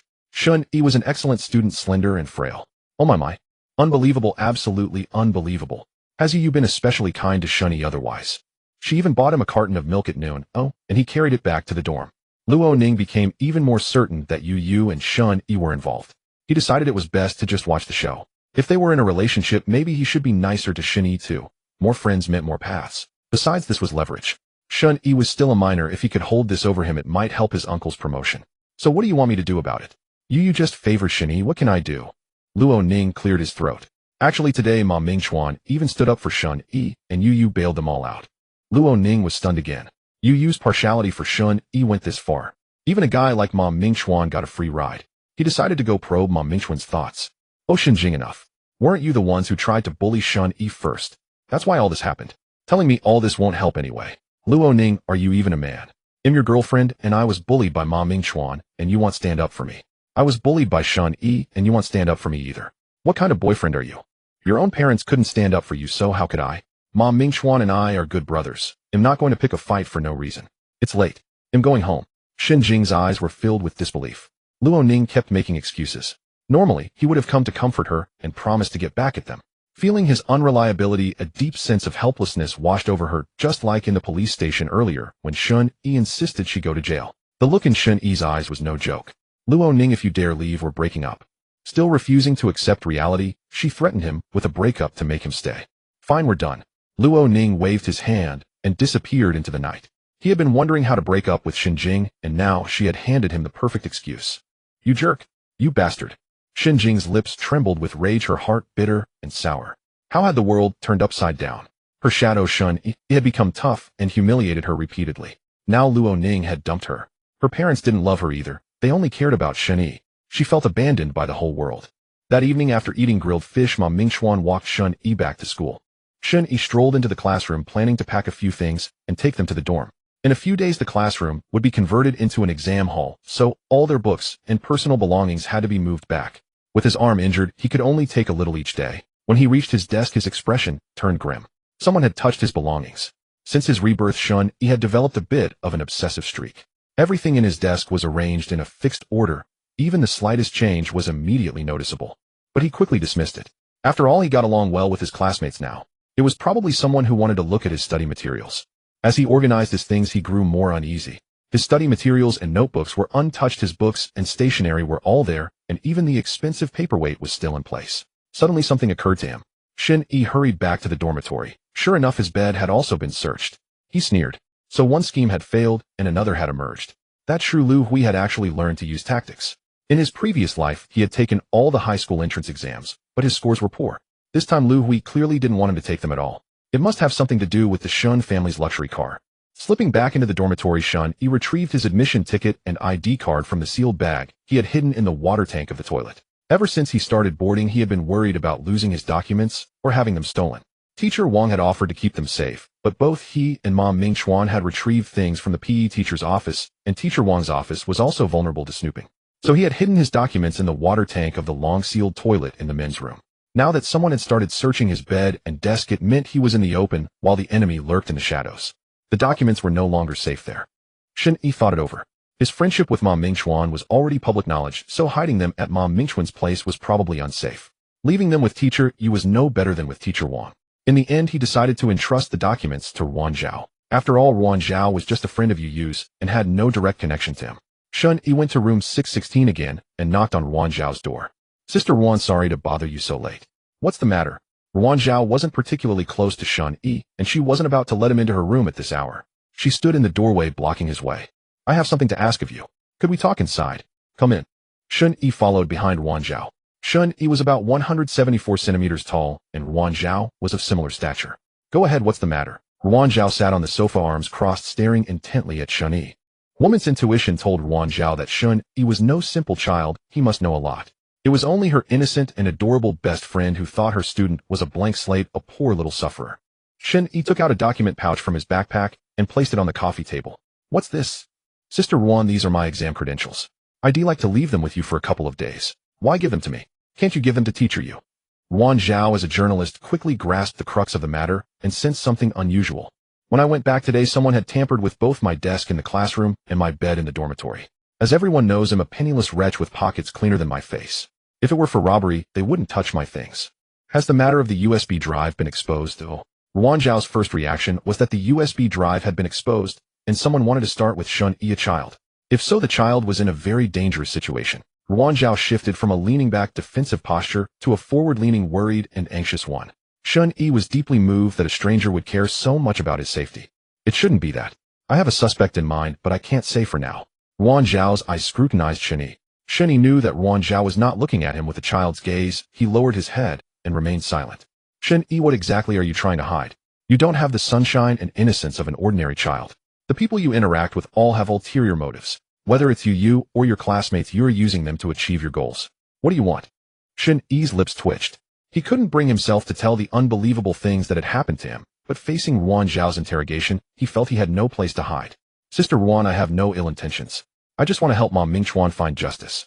I have no agenda with him, nor with Teacher Yu. Teacher Yu treats me like a younger brother. I. Ruan Zhao sighed. Since meeting Shen Yi, she had sighed more than in the previous 20-plus years. They'll keep the documents safe for you and give them back when you take the exam. Having met your foster family, they are indeed. Thank you, Sister Ruan, for the trouble. All right, stop pretending to be an innocent kid with me. I'm going to stay here for a while. I've rented a small house near your school. Originally, I wasn't going to go there since it's late, but since you're here, let's take the documents over first. Ruan Zhao stood up first. Shen Yi put the documents back into his backpack. The two walked side by side. Ruan Zhao didn't want to talk while Shen Yi wanted to speak, but couldn't find a topic. He stole glances at Ruan Zhao several times, but she didn't look at him at all. Shen Jing had been squatting and crying for a long time. Feeling that there were fewer and fewer pedestrians on the road, she grew a bit scared and decided to hurry home. Then she saw Shen Yi following Teacher Yi's friend with a fawning look. Shen Yi. Shen Jing shouted his name loudly as she strode over. The street was empty at night. Those who had nothing to do had long gone home to rest and didn't linger. So Shen Jing's voice was very loud. Ruan Zhao and Shen Yi both looked up to see Shen Jing charging over aggressively. It's so late, why aren't you in the dormitory? What are you doing wandering the streets with this woman? What business is it of yours who am with? You lied to Mom and Dad saying you were at school, just to study. So this is your studying, acting all aloof at school, but actually hooking up with such a mature older sister. Shen Yi, you're so despicable. Shen Jing, stop talking nonsense. If your mind is unclear, go drink a bowl of brain soup to replenish it. Shen Yi was used to Shen Jing's insults. He could tolerate her insulting him, but dragging Ruan Zhao into it was absolutely unacceptable. Hearing Shen Yi curse her, Shen Jing's pupils contracted, and her breath almost stopped. Previously, Shen Yi had been cold and indifferent, but today he directly cursed her. You're cursing me. You dare to do it, but can't stand others talking about it. Going into the residential area with this woman late at night. Anyone knows what you're up to. No wonder you refused the things I gave you several times. You found a higher branch and looked down on those petty gains. Shen Jing, even if I sign the letter of forgiveness, it can be revoked. The money hasn't been transferred to me yet. If you want to go to jail, go ahead. Go to jail quickly and fix your worldview. Shen Yi didn't want to argue with someone whose worldview was skewed. Saying one more word to Shen Jing would be an insult to his own intelligence. Ruan Zhao and Shen Yi walked a distance away before she burst out laughing. Shen Yi, I apologize to you. You're not the person I said you were, not a young man. Just now watching you argue with Shen Jing, you really are still a kid, ha. Yuan Zhao's unreserved laughter made Shen Yi blush. Inside, he was already an old man, but today quarreling in the street with a little brat was indeed something no adult would do. You've seen me make a fool of myself, haha. Shen Yi's dry laughs only seemed to tickle Yuan Zhao's funny bone. She laughed so hard her stomach hurt, squatting on the ground and unable to stand up. Ha ha ha, Shen Yi, you certainly doesn't know you're a master of deadpan humor. Shen Yi was speechless. Was his reaction really that funny? Yuan Zhao laughed so much that she shook like a flower in the wind. Finally, she stood up and leaned on Shen Yi's shoulder to steady herself. There were not many people in the residential area. In the small square, a little dog ran around alone, unable to find its owner or its home. PSPSBS. Yuan Zhao took out a small sausage from her pocket and lured the dog over. Shen Yi, come here. Look how cute this little dog is. Yuan Zhao had no resistance to soft, fluffy things. The little dog was starving and ate quickly. After finishing, it wagged its tail, begging for Yuan Zhao's petting. I'm not coming over. He'll come after it's gone. Shen Yi kept his distance, standing in the grass far away and watching them. Shen Yi, are you afraid of dogs? I'm not afraid. If you're not afraid, come over. Look how cute it is. I'm just not coming. Shen Yi turned his face away. He wasn't going over, he wasn't afraid of dogs. Yuan Zhao told him to come, but he wouldn't. Yuan Zhao clapped her hands. The little dog, hearing someone call its name, quickly ran away. The dog's gone, come back. Shen Yi walked back with a look of disgust, following Yuan Zhao in silence. Shen Yi's fear of dogs could be attributed to Shen Jun. Shen Jun had once kept a native dog which was very fierce and usually kept in a cage. Once when he was young, Shen Jun locked him in a cage next to the dog's cage. At that time, he was shorter than the dog. After that, he became very afraid of dogs and very afraid of animals approaching. All the suffering is etched in memory. Perhaps a small incident can trigger those painful recollections. Throughout one's life, one is always healing one's own past. Shen Jing relentlessly caught up with Shen Yi and the others who had already entered the unit door. Are you made of sticky plaster? Once you latch on, you just can't be shaken off. Shen Yi felt a headache coming on as Shen Jing was too stubborn, especially today. I'm scared. Take me home. Shen Jing shot Yuan Zhao a glare and forcefully grabbed Shen Yi's right arm. Let go. No, you have to take me home. Shen Jing had always been a willful and unreasonable person, and after today's repeated blows, her temper erupted. If you're sick, go get treatment. You have so many suitors, you've been keeping so many fish on the line. Just find one of them to come over. Why must it be me? At the mention of suitors, Shen Jing started crying in big drops, which greatly amused Yuan Zhao, who was ready to enjoy the drama. Stop acting. Leave now, or I'll call the security guard and say you're harassing me. Shen Yi. Shen Yi ruthlessly closed the elevator doors. Shen Jing watched the floor where the elevator stopped, knowing that Shen Yi would not care about her. She was both angry and aggrieved, and with a stamp of her foot, she ran toward the entrance of the residential community. She also had her pride. How could she let Shen Yi trample on it like this? Shen Jing dashed home in one breath. Lu Hui was discussing the plan for the next few days with Shen Jun. They had bribed a child in the dormitory to search Shen Yi's desk and bed, but found nothing. Jingjing, why are you back so late? Seeing Shen Jing come home, Lu Hui stopped her secret plotting with Shen Jun and stood up only to find Shen Jing's face streaked with tears. Mom, Shen Yi bullied me. It's so dark and late outside, and he didn't even take me home. Did you run into that ungrateful little bastard again? Shen Jun immediately stood up. Ever since the last time at the police station when Shen Yi extorted them and refused to listen to anything they said, Shen Jun had been holding in his anger, itching to give Shen Yi a couple of slaps right away. Dad, Shen Yi thinks he's so successful, now looking down on our whole family. Last time at the police station, the teacher protected him. Tonight, I saw him go back to the residential community with the teacher's friend. Who knows if he did something to disgrace our family's reputation. Shen Jing fabricated stories about Shen Yi with great ease, hoping that Shen Jun would immediately go catch Shen Yi and break his legs. Calm down first. I saw it last time. This child is not our own after all. Knowing his true identity, his mind has gone wild. Look at what he's been doing lately. Which of these things is something a just 16-year-old child would do? And the ones standing in his way are all women much older than him. This child, his moral bottom line is too low. It's all because we were too strict with him. As soon as someone throws him a meaty bone, he wags his tail and runs away. Lu Hui outwardly advised Shen Jun to calm down, but her words were all about Shen Yi's lack of boundaries and morality. She even shamelessly attributed the abuse of Shen Yi to their family education and values. Indeed, people with warped values are much better at sophistry than normal people. Mom and Dad will take you to that place. It's not far from my school. I think Shen Yi and that woman are still there. We can catch them in the act. The three of them hurried out the door and rushed to the residential community where Yuan Zhao was renting. Yuan Zhao invited Shen Yi into the house. Shen Yi, being very perceptive, began to clean up. The previous tenant was fairly decent, so the house was in good condition. They just needed to clear out the odds and ends left behind. Shen Yi took out the documents and placed them on the coffee table. He would later see where Ruan Zhao wanted to put them after they finished cleaning. Shen Yi helped me move this flower pot out. Ruan Zhao pointed to a large flower pot about half a person's height. Its plant withered. Ruan Zhao didn't like lifeless things. The two of them had just managed to lift the flower pot to the elevator entrance when the elevator dinged and opened. Shen Jun kicked the flower pot with a vicious stomp. A crack was heard, followed by a scream. Ouch, my foot. Shen Jun collapsed between the elevator and the corridor, blocking the aggressive Lu Hui and Shen Jing. Dad. Old Shen. The two women hurriedly helped Shen Jun up. Truly, today was unlucky. Everything they did went wrong from the start. Shen Yi, you gold-digging pretty boy. So young and already learning bad things. Look at how you hurt your father. Shen Yi pointed at his own face. I hurt him. I'm a gold digger. Did you say that, Shen Jing? The situation had happened so suddenly that Shen Yi and Ruan Zhao had no time to react before Shen Jun was already lying on the ground. Coming to stage a fake accident in the middle of the night. If you're not blind, take a look. There's a surveillance camera in the elevator. How are other people supposed to use the elevator if you're blocking it?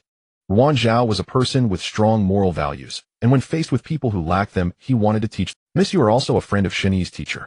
You don't know what kind of person Shen Yi is. He's not a good person. Don't be fooled by his pretty-boy appearance. Ruan Zhao let out a few sarcastic ohs, rolled his eyes, and pulled Shen Yi away. Shen Yi, let's go back inside. We ran into a dog when we went out. What bad luck. The two of them ignored the large flower pot, and were about to close the door. Lu Hui forced half her body inside, trying to run. Shameless. You say you're a reporter, but look at the pretty boy you're keeping. He's still a minor. They'll go to the police station right now and report you for having an improper relationship with a minor. How like family indeed. Where did you get the idea that I'm a kept man? Not relying on you makes me a kept man. Your whole family is full of depravity and hypocrisy. Not a single one of you is normal. Shen Yi had always thought that after the high school entrance exam, he could stay away from this family. Following the principle of avoiding trouble whenever possible, he had been yielding at every turn. But he never expected these people to be born malicious. He didn't want to deal with them, yet they provoked him again and again. This is Reporter Wan's home. I'm just here to help. Get lost. Shen Yi had never shouted so loudly before. He wished he could roar out all the grievances of these years. Lu Hui, Shen Jun, and Shen Jing were all stunned by the sight of Shen Yi losing his temper. Since Shen Yi had been brought home, he had never raised his voice so much, let alone cursed them. You. Shen Jing stammered without finishing. Lu Hui and Shen Jun, being seasoned veterans, acted swiftly. Shen Jun pushed the door open with his limp, and Lu Hui instantly lay down on the floor inside, wailing at the same time. Oh my heavens, why is my life so bitter? I raised an ungrateful son who tells his parents to get lost. Come and see, everyone. We caught this adulterous couple red-handed. As parents, our hearts are broken. We failed to raise our son properly. I might as well die. If you want to die, go ahead and die. Stop pretending. Shen Yi's eyes were red with anger. These three were like rolling meat cleavers. Once they latched on, they would tear off a layer of skin. Lu Hui suddenly grabbed Ruan Zhao's foot, and if Shen Yi hadn't steadied her, Ruan Zhao would have hit her head on the floor. Shen Jing helped Shen Jun into the house, and they shamelessly lay down on the sofa, refusing to leave. Lu Hui, seeing the father and daughter's tacit cooperation, also got up and plopped down on the sofa. Shen Yi and Ruan Zhao exclaimed in dismay, both darting to the coffee table. Fortunately, the family hadn't yet noticed what was in the bag on the table. Ruan Zhao stared intently at the three of them, walked over, and grabbed the document bag in his hand. Mom, that woman is holding Shen Yi's documents. The bag Shen Yi used to store his documents was a semi-transparent file bag with a pattern. A transparent corner of the bag revealed Shen Yi's ID card tucked inside. Lu Hui also stared at the file bag, realization dawning on her. That little brat must have discovered they bribed his roommate to search his belongings, so he intended to leave the documents with this woman. The little bastard was indeed full of tricks and cunning. Miss Ruan, is it? We are Shen Yi's guardians. Give us his documents. They should be in our custody. Yes, hand them over to us, or you'll regret it. Lu Hui and Shen Jun were surprisingly in unison this time, singing a duet to intimidate Ruan Zhao. Sister Ruan, don't give it to them. Shen Yi's eyes turned red with desperation as he shook his head at Ruan Zhao. Shen Yi now deeply regretted that if not for his sudden impulse today, he would not have dragged Ruan Zhao into this mess. Lu Hui observed their interaction. Deep down, she didn't truly believe Shen Yi could do anything disgraceful. In her mind, he was a spineless coward she could easily manipulate. Though she had faced some setbacks recently, she chalked it up to the rebellious phase of a growing child. Miss Ruan, I heard you're from the provincial capital. I advise you to hand over the documents and not provoke those you shouldn't. Shen Yi's gaze sharpened, a cold gleam in his eyes as he stared at Lu Hui. He knew this woman must have some unspeakable secret with the Shen family. Who is behind you? Who exactly are those people I shouldn't provoke? Ruan Zhao also wanted to know who Lu Hui's backer was so that the truth of their abuse and relentless persecution of Shen Yi could come to light. Don't ask what you shouldn't. A mere journalist. Do you think we can't make your life hell in the provincial capital? Shen Jun also sat up, straightening his posture, and snarled viciously at Ruan Zhao. That boy is not someone you can protect. Don't be a foolhardy moth flying into the flame. You'll get burned. Shen Jing was utterly confused. Instead of catching them in the act or demanding compensation, they were playing a game of riddles. So where did I really come from? Were you trafficking me? Were you buyers or kidnappers? Speak. Shen Yi now wanted to uncover the truth. Was he maliciously trafficked, or had someone in the Shen family deliberately handed him over to Shen Jun and Lu Hui? The latter seemed more likely. Who in the Shen family could it be? Stop your nonsense. Hand over the documents. If you don't, we're not leaving today. Lu Hui suddenly lunged at Ruan Zhao. Ruan Zhao, trained in combat sports, instinctively assumed a defensive stance and immediately delivered an uppercut to Lu Hui's chin. Lu Hui recoiled in pain, clutching her jaw. Ruan Zhao then followed up with a front kick, sending Lu Hui and Shen Jun crashing to the floor together. Shen Jing tried to sneak up from behind Ruan Zhao, but Shen Yi grabbed her hair and yanked her aside. Shen Yi, you're not even as good as a woman. What kind of guy grabs someone's hair in a fight? Shen Jing transformed into a fury, clawing wildly at Shen Yi like a demon. Whatever works, he'll use. Shen Yi, Ruan Zhao, and Shen Jing ran to the dining table, playing a game of cat and mouse. Shen Yi and Ruan Zhao took turns tossing the document bag across the table, taunting Shen Jing. Jing, jump up. Jing, stop running back and forth, go to one side. Shen Jun and Lu Hui couldn't get up, but their mouths kept chattering, directing Shen Jing. Both of you shut up. Shen Jing was driven mad by their commands. Neither of you will get away. She leaped onto the table and launched herself at Shen Yi like a crow diving from a plane. Shen Yi wasn't foolish enough to wait to be crushed. He swiftly dodged aside. Bastard. Shen Yi. Shen Jing flew through the air, crashed to the floor, and passed out with a thud that shook the wooden floorboards like an earthquake. All three of the family were injured. Shen Yi had never imagined their combat prowess was so pathetic. Indeed, enemies were paper tigers. His own fear had made them seem terrifying. Now he realized he had exaggerated his dread. Sister Ruan, I'm so sorry. You just found a place to stay, and I've dragged you into such a mess. I'm sorry. Sigh. Ruan Zhao let out a sigh. A world of absurdity, absurd events. Unbelievable, truly unbelievable. Ruan Zhao's bag was still on the sofa, but Lu Hui and Shen Jun had taken over the sofa. Are you three going to roll out on your own, or should I call the police to escort you out? Breaking into someone's home. Do you want to go back to the station? Ruan Zhao's voice was crisp but cold, laced with warning. Go ahead and call the police. They'll tell them you're illegally holding my son's documents, and that you two have an improper relationship. If we go down, you'll go down with us. Lu Hui and Shen Jun were always the type to drag others down if they themselves fell. Fine, call the police. They'll tell them you trafficked me and abused me for all these years. Shen Jing pushed me, and I cracked my head. You shoved me, and I broke my arm. The scars all over my body are evidence. Let's see what you can tell the police. And yes, you threatened reporter Ruan, saying you'd make her life impossible in the provincial capital. Go ahead and explain that to the police. Let them thoroughly investigate who your backer is. Each word Shen Yi spoke struck harder than the last, though his tone remained calm and his eyes dark and unreadable. At the mention of a backer, Lu Hui fell silent, and Shen Jun dared not utter a word. For years their attitude toward Shen Yi had been dictated by that hint from above. As long as Shen Yi wasn't dead, it was fine.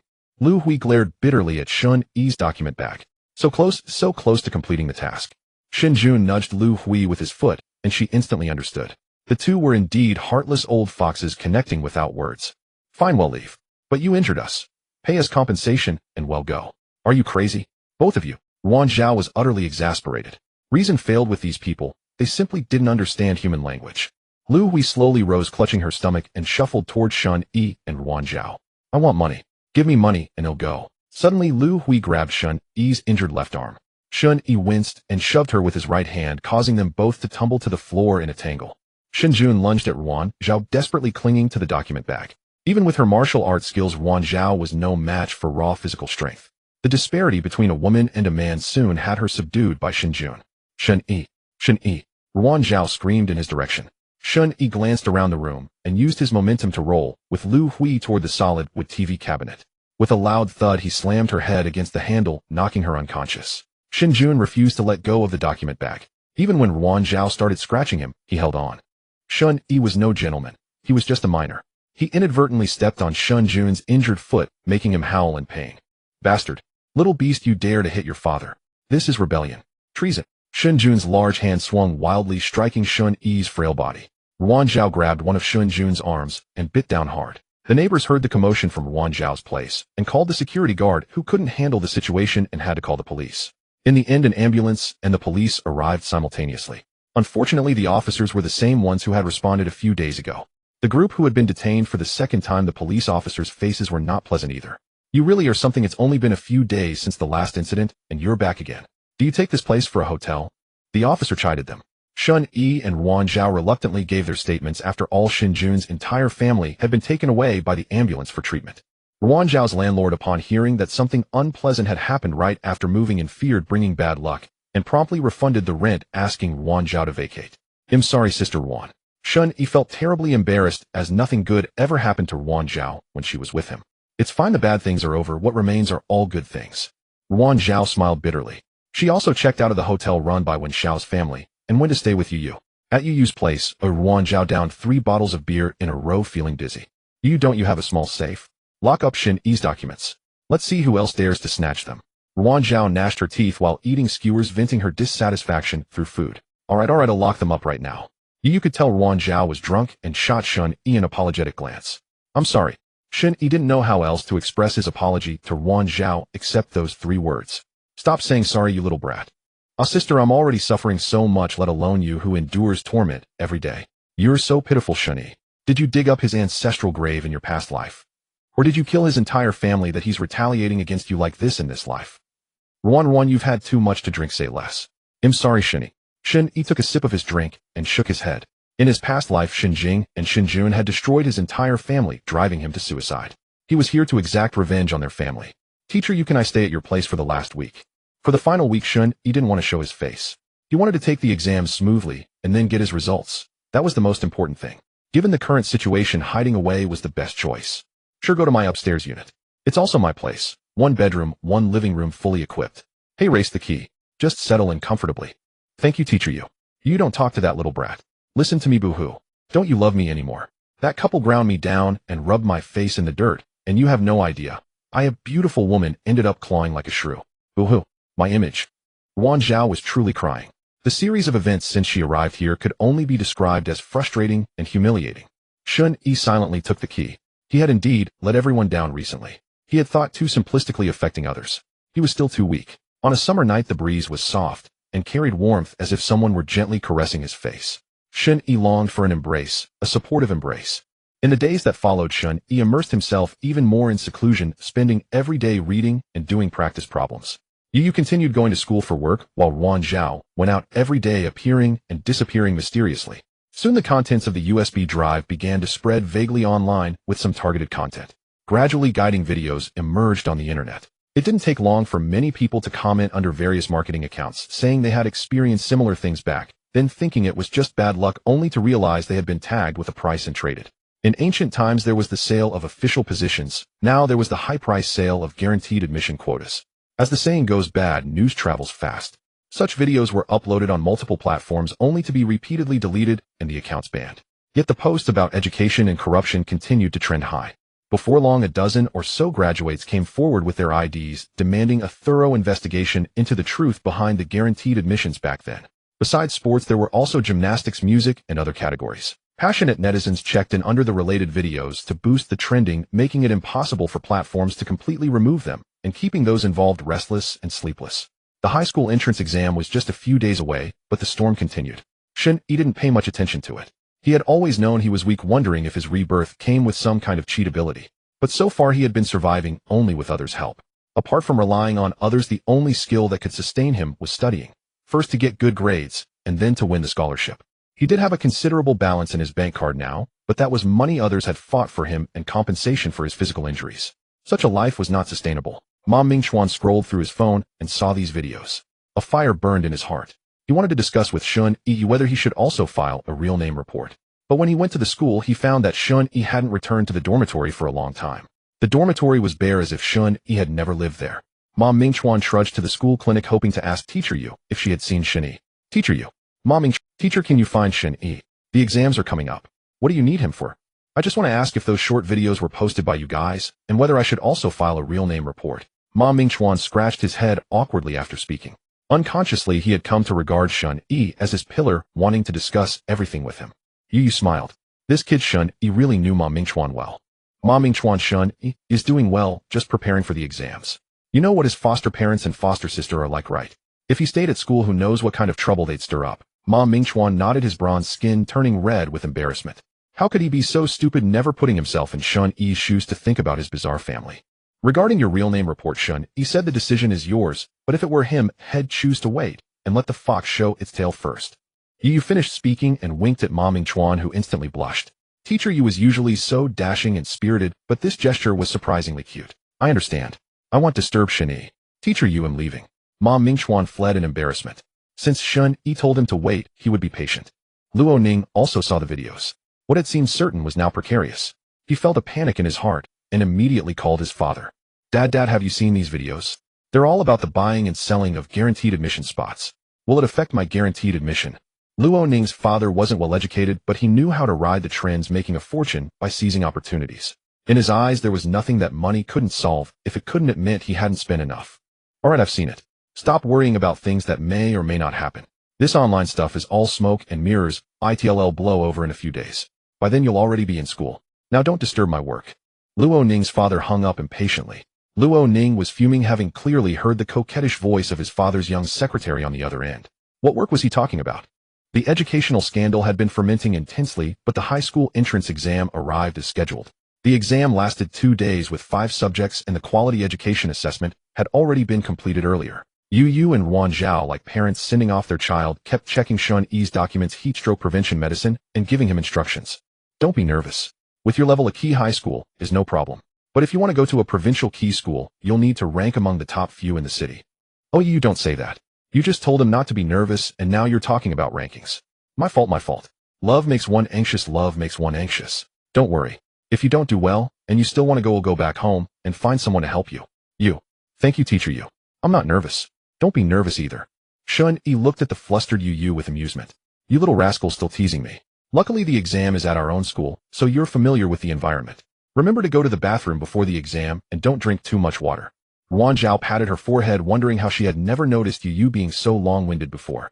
Teacher Yu, mother, you stop lecturing. If Shen Yi doesn't leave now, the road will be too congested for him to move. Wan Zhao hurriedly grabbed her bag and pulled the two of them out the door. The two escorted Shen Yi to the exam hall. Since Yu was a staff member, he also entered the school. Wan Zhao then went to meet her contact to check on the recent viral spread of the video and find the right timing for a report. Shen Yi sat in the exam hall surrounded by unfamiliar faces. He got up to get some water and fresh air. It was a lie to say he wasn't nervous. He was aiming for the best results for his own future. Calm down. Hey. Ma Mingchuan suddenly appeared and slapped Shen Yi on the back, almost making him spit out the water he had just drunk. Brother Ma, you scared me to death. If I don't do well on the exam, it's your fault. Shen Yi punched Ma Mingchuan solid by. Blame me all you want. Grandma said you haven't come home for days, and she misses you. He'll come after the exam. I want to see Grandma too. Have you seen the recent video? I'll forget it, you wouldn't watch it anyway. Luo Ning came to find me at the fish stall. Ma Mingchuan rested his arms on the railing looking out.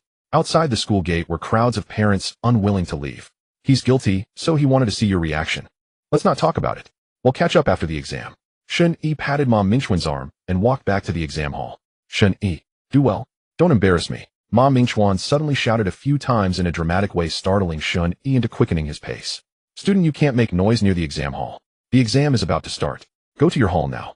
The proctor came over to remind Ma Mingchuan and watched him return to his own exam hall. The bell rang. The morning exam was Chinese. Shen Yi received the paper, calmed his mind, and began to answer. Wan Zhao was chatting at a friend's company, monitoring the data they compiled and discussing the trending heat.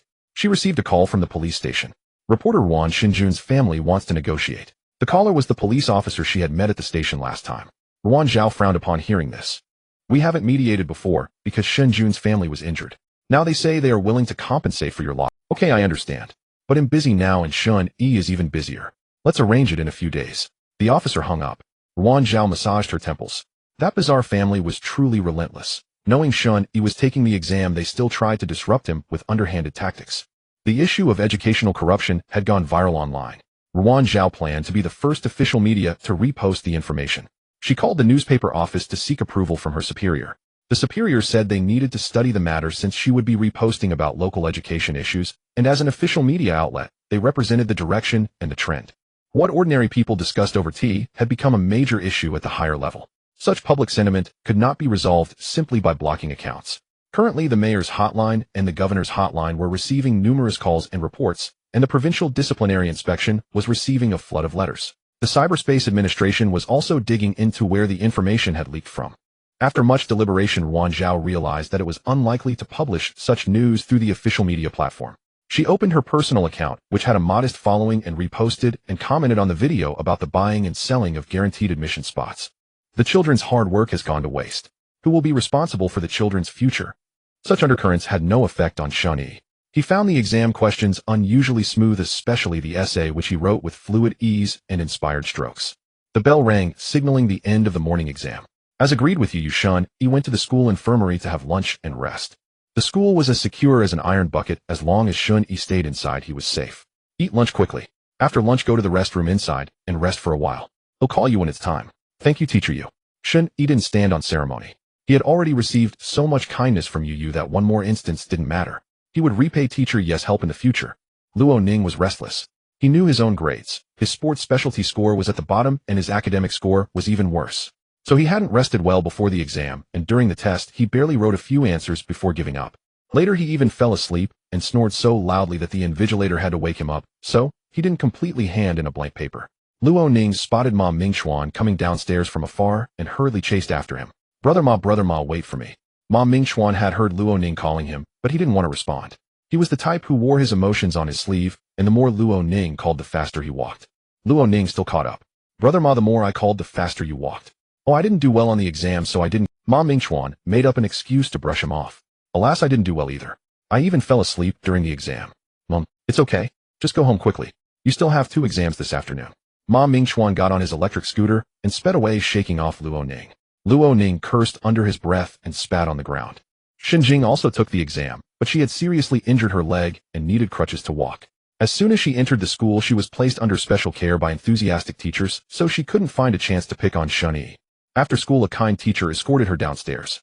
Lu Hui, worried about Shen Jing's injury, had booked a hotel near the school. Among the family, Shen Jing was the least injured. Shen Jun had injured his foot and was lying at home like an emperor, constantly yelling and demanding to be waited on hand and foot.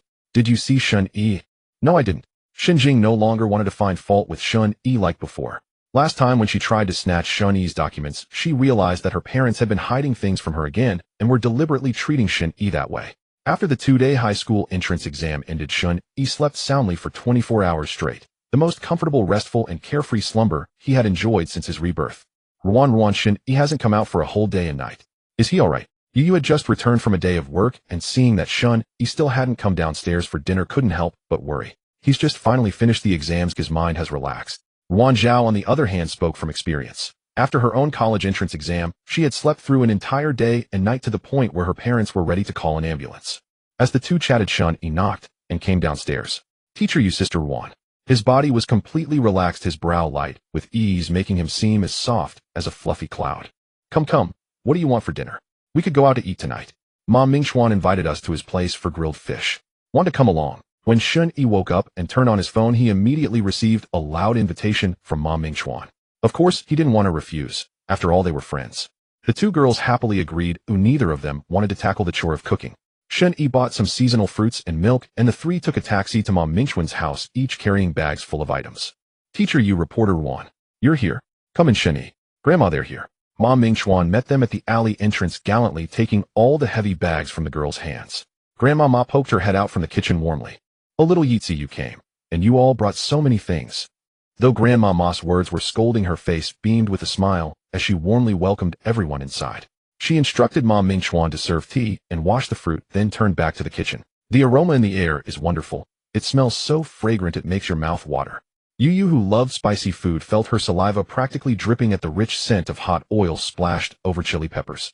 My grandma made 3 fish today, all her signature dishes. We'll eat soon. They'll go buy some drinks. Shen Yi, how come you and Ma Mingxuan are so close? Ruan Zhao was curious. Shen Yi's personality was introverted like a closed-off gourd. He rarely spoke his mind and had a strong sense of pride. But Ma Mingxuan, whom she had met a few times, was clearly an outgoing sunny boy. Yi was also curious. When she first met Shen Yi, he was always alone, but within a few days he and Ma Mingxuan had become as close as brothers. Teacher Wang had even worried that Shen Yi might be led astray by Ma Mingxuan. Shen Yi scratched the back of his head. He couldn't explain why he and Ma Mingxuan, who had completely opposite personalities, got along so well. Ma Mingxuan took over the conversation. I didn't know Shen Yi well before. I'm in the sports special class, he's in the academic class. But after he suddenly stunned everyone in the mock exam, a lot of people knew him. Shen Yi had always thought they became friends because Ma Mingxuan helped Shen Jing teach him a lesson, but it turned out Ma Mingxuan had known him for a while. Well, I didn't know you because you're little Ma Gu. You're not in my circle. The four of them laughed and joked, and Ma Mingchuan gave Shen Yi a couple of playful punches. He used to be like a closed gourd. When bullied, he wouldn't say a word, just silently endured it. Many classmates secretly felt frustrated for him. He had a good brain, but his personality was as soft as dough. Anyone could knead and squeeze him. Shen Yi was shocked. So that was how others saw him. He cast sidelong glances at Ma Mingchuan, hoping he would say more, but Ma Mingchuan was busy peeling an apple for the two girls and didn't spare Shen Yi a glance. Later, Shen Yi needed my help, so we became good friends. Ma Mingchuan gave the last piece of apple to Shen Yi and crunched on the core himself. What do you mean I needed your help? I was the one who saw you were being deceived. You're so tall, but your brain is only this big. Shen Yi pinched his thumb and index finger together to show how small Ma Mingchuan's brain was. Ma Mingchuan threw a cushion at Shen Yi's head, and the two chased each other around the room.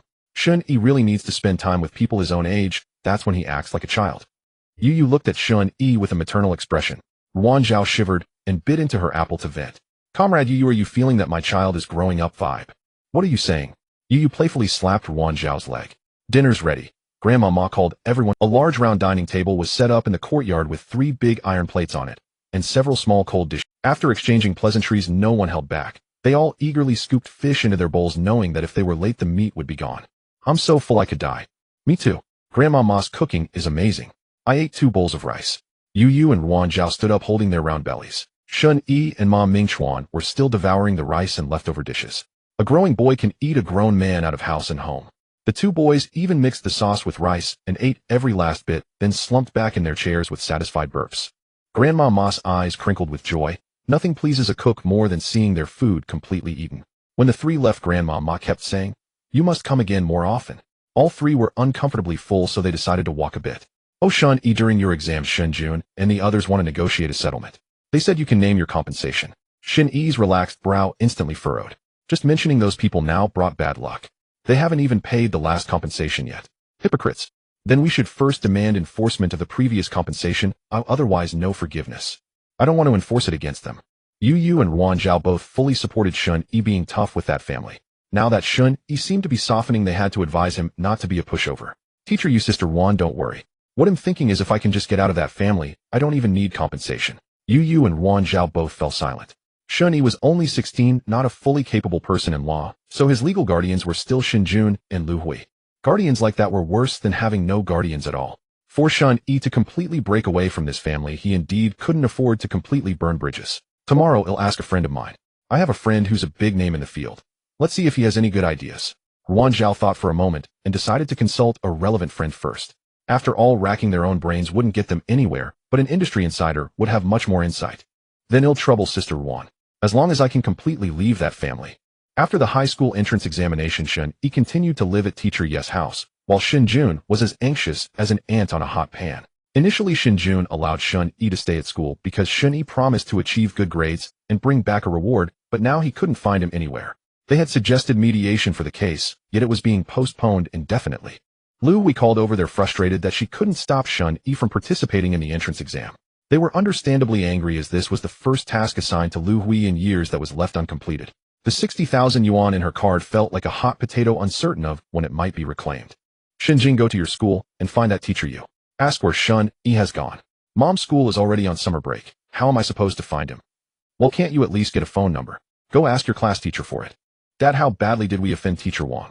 How can we even dare to ask for someone else's number? Even if we could, they wouldn't. You child, how can you speak like that? Regardless of the situation, Shen Yi is missing and the class teacher bears some responsibility, as she has a duty to be vigilant.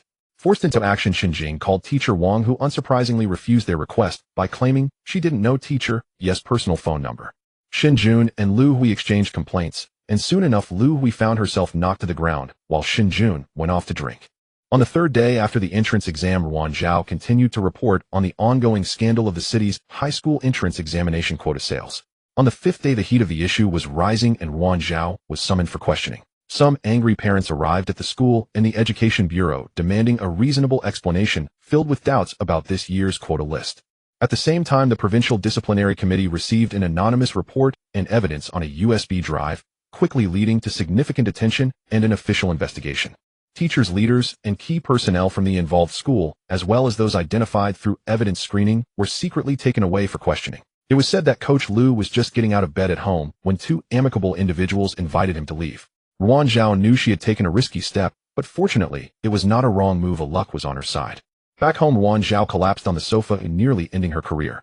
Shen Yi pondered for a long time and decided that after getting his results, he would head to the provincial capital. He researched extensively about whether a minor over the age of 16 could establish an independent household.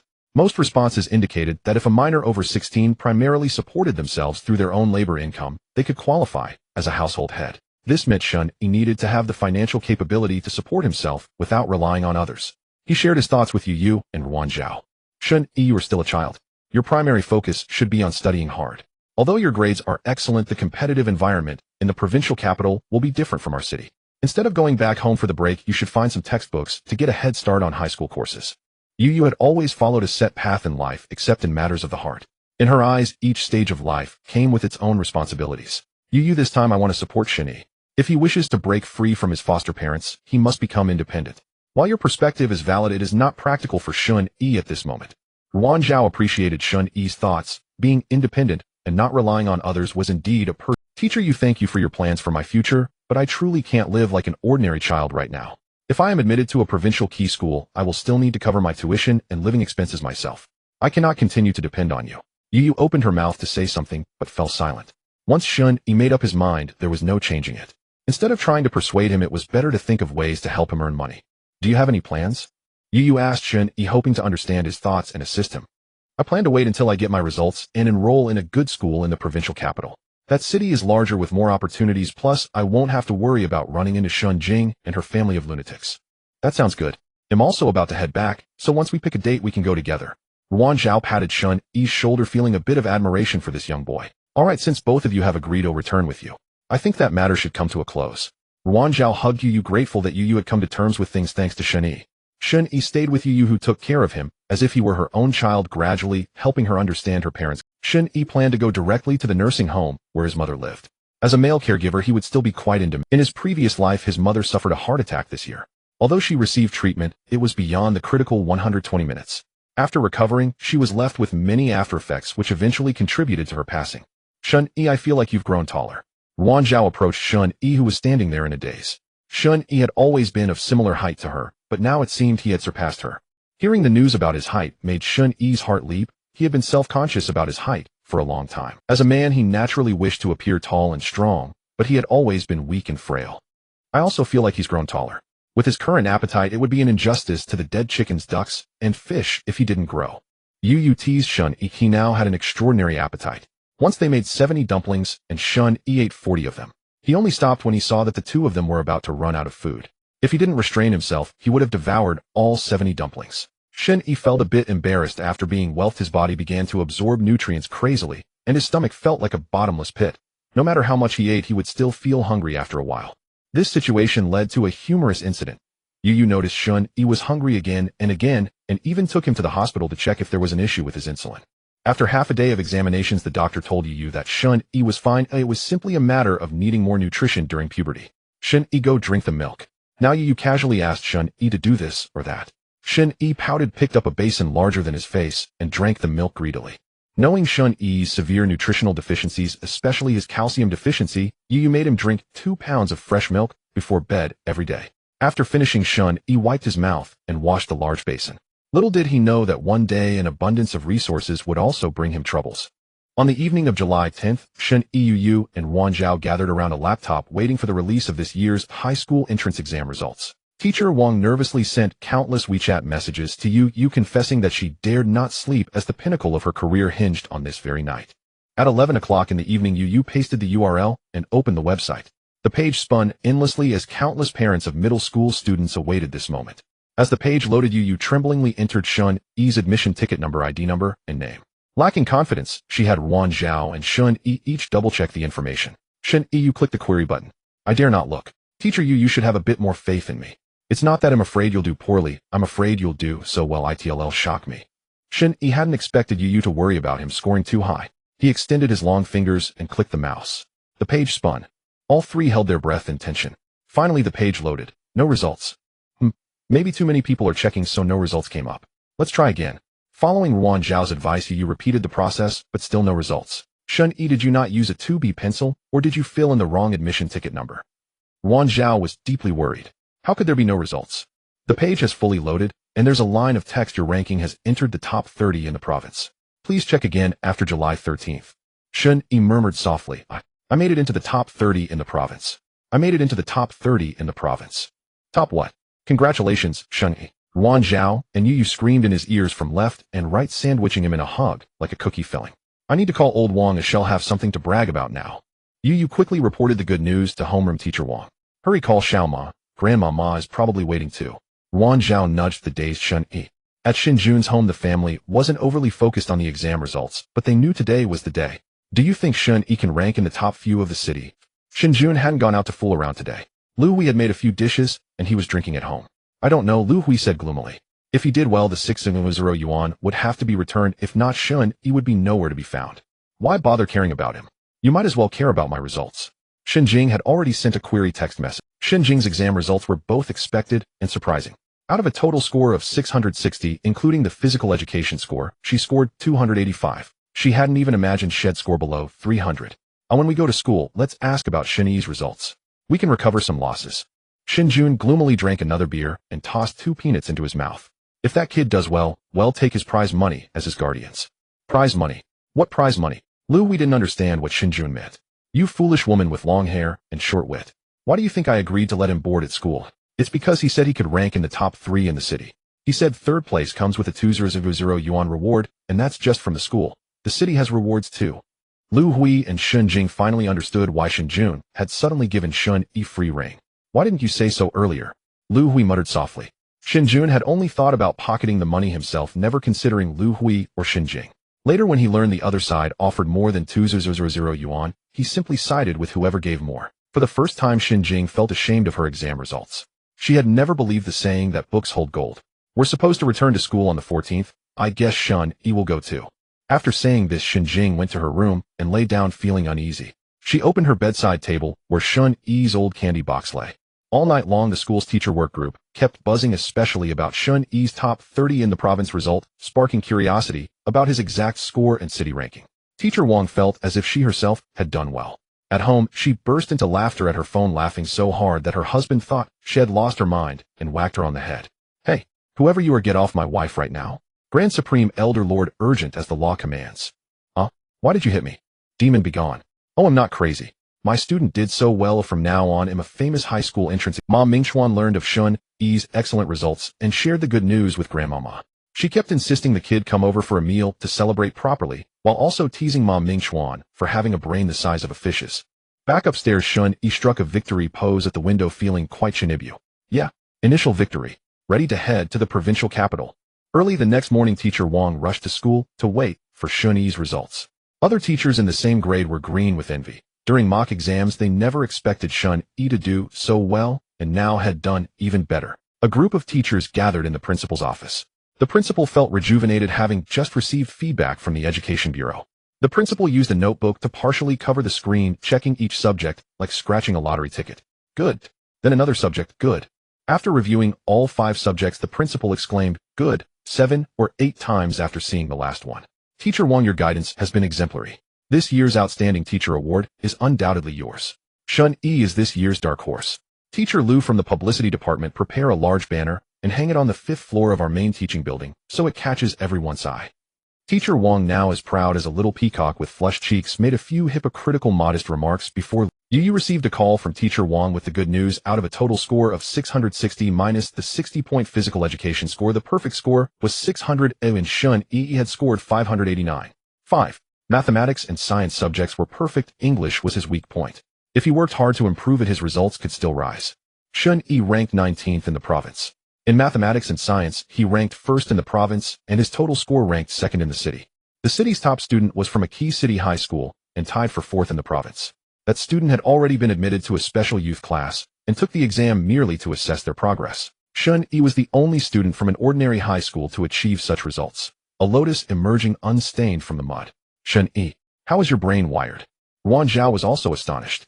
A child from such an obscure school becoming a new benchmark was unprecedented, as society loves celebrating underdog success stories. You must give me your exclusive story. I have to be the first to interview you. On the day of returning to school, Shen Yi woke up early. Success is the best tonic for a person. Having taken the supreme restorative pill, he felt brimming with strength. Yu drove him into the school. At the gate, many self-media hosts and various alternative media outlets were waiting to ambush Shen Yi. Ruan Zhao sat in the lounge with journalists from the local official newspaper. The provincial newspaper's visit for an interview was a great honor for Shen Yi's high school. 2 enormous banners hung at the main entrance, warmly congratulating Shen Yi from Class 4, Grade 9 for achieving 19th place in the provincial high school entrance exam, and warmly celebrating Shen Yi from Class 4, Grade 9 for securing 2nd place in the city. The 2 banners made Shen Yi's handsome face flush red. It was evident how delighted, how ostentatious, and how triumphant the school leadership felt. Thanks to the school leadership, Shen Jun and Lu Hui didn't need to go through the trouble of entering the school to see Shen Yi's results. Old lady, did you see that? Shen Yi did so well. Shen Jun's eye sparkled. Shen Yi said he could get 3rd in the city, but now he's 19th in the province. Wouldn't the prize money come pouring in? I saw it. Shen Yi did too well. Lu Hui was not as optimistic. This mission had completely failed, and her hope of flying far away was shattered, making her gnash her teeth in hatred toward Shen Yi. Who are you to Shen Yi? A parent next to them, curious about their constant discussion of Shen Yi, asked. He's my Shen Jun declared proudly, immediately drawing attention from many focal points and media people. Uncle, could you tell us how you usually nurture Shen Yi? Countless small microphones and phones faced Shen Jun, flashing so brightly that he couldn't open his eyes, making him feel dizzier than if he had drunk 2 years' worth of liquor. A crowd also gathered around Lu Hui. In this era of traffic being king, everyone was eager to expose their accounts with first-hand information. We didn't really nurture him, the child taught himself. Shen Jun waved his hand. How would he know how to nurture Shen Yi? He had only tormented him. Mom Mingchuan's grandmother was also among the crowd. Knowing Shen Yi had done so well, she had sold her fish at the morning market and rushed over especially to take the child to her home for a meal. When she heard Shen Jun's shameless boast, she rolled her eyes so hard they nearly went to the sky. I've seen shameless people, but never this shameless. At Grandma Ma's words, the crowd turned to her. Grandma, do you know some inside story? Auntie, are you very familiar with Shen Yi? What is he usually like? Grandma Ma waved her hand. She regretted speaking as soon as she did. Why meddle and give others material for gossip? I'm just the grandmother of his classmate. Shen Yi is a humble and polite child. I like him very much and he respects me. Hey, old hag, whose classmate's grandmother are you? Some old woman who popped out of nowhere. You want to go viral? That Shen Jun, not yet having enjoyed the crowd's flattery enough, had his spotlight stolen by this old woman. He pointed at Grandma Ma and cursed. I'm the grandmother of his good friend. Since you're his father, you must know who your son's good friend is, right? Who knows if you're an imposter? Shen Yi, that quiet loner, where would he get a friend? Shen Jun knew that Shen Yi had been Shen Jing's shadow since childhood, basically having no friends of his own. He had only been boarding at school for a month. How could he have made a good friend so easily? If you don't even know if he has friends. What a negligent father. Grandma Ma had heard from Mom Mingchuan about Shen Yi's experiences and knew that his arm was broken when his foster mother pushed him down the stairs. She felt even more pity for Shen Yi. Besides, the child was heavy-hearted. Only when he came to her home for meals did he show a few childlike smiles. Explain this: why is Shen Yi's arm fractured? He took the exam with his arm in a sling, didn't he? The matter of Shen Yi's fracture made Shen Jun and Lu Hui as silent as chickens with their necks pinched. The crowd murmured among themselves. This child who had achieved such excellent results, even while injured, was truly a commoner hero, a champion from the grassroots.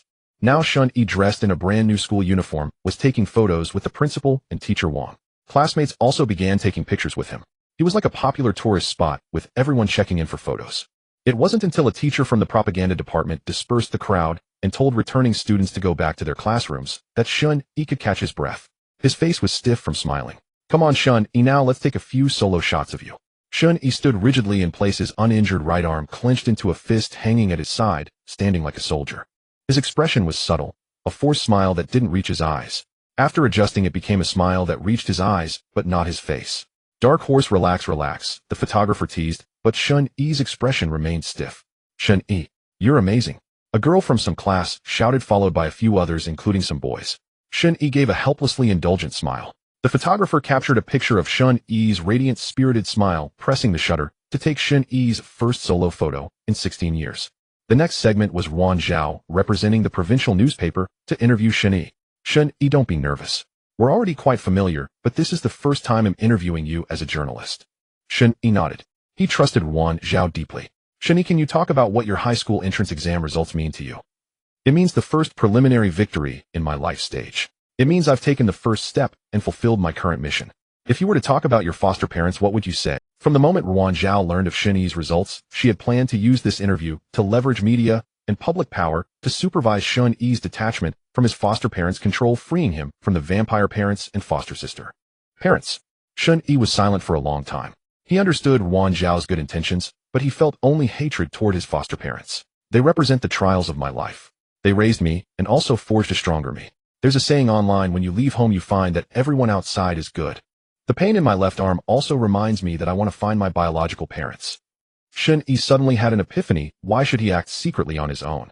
Why not openly seek his biological parents and put pressure on Shen Jun and Lu Hui at the same time? Compared to Wang Zhao's purposeful and directive interview, the city newspaper's interview was more conventional, roughly asking about study methods, sharing some learning tips, and usual study habits.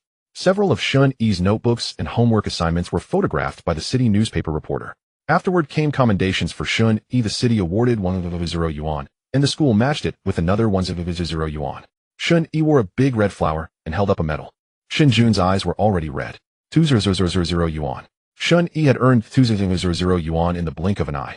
Shen Jun forced his way into the school, driven by the 2,000 yuan prize, obsessed with money. The security guard blocked him at the gate as he charged toward the leaders and students on the playground. Shen Jun, what are you doing? Lu Hui tugged at his sleeve. Don't you see it? 2,000. Where else can you get that much? Shen Jun pushed Lu Hui aside and shoved the guard again. Everyone, you heard it.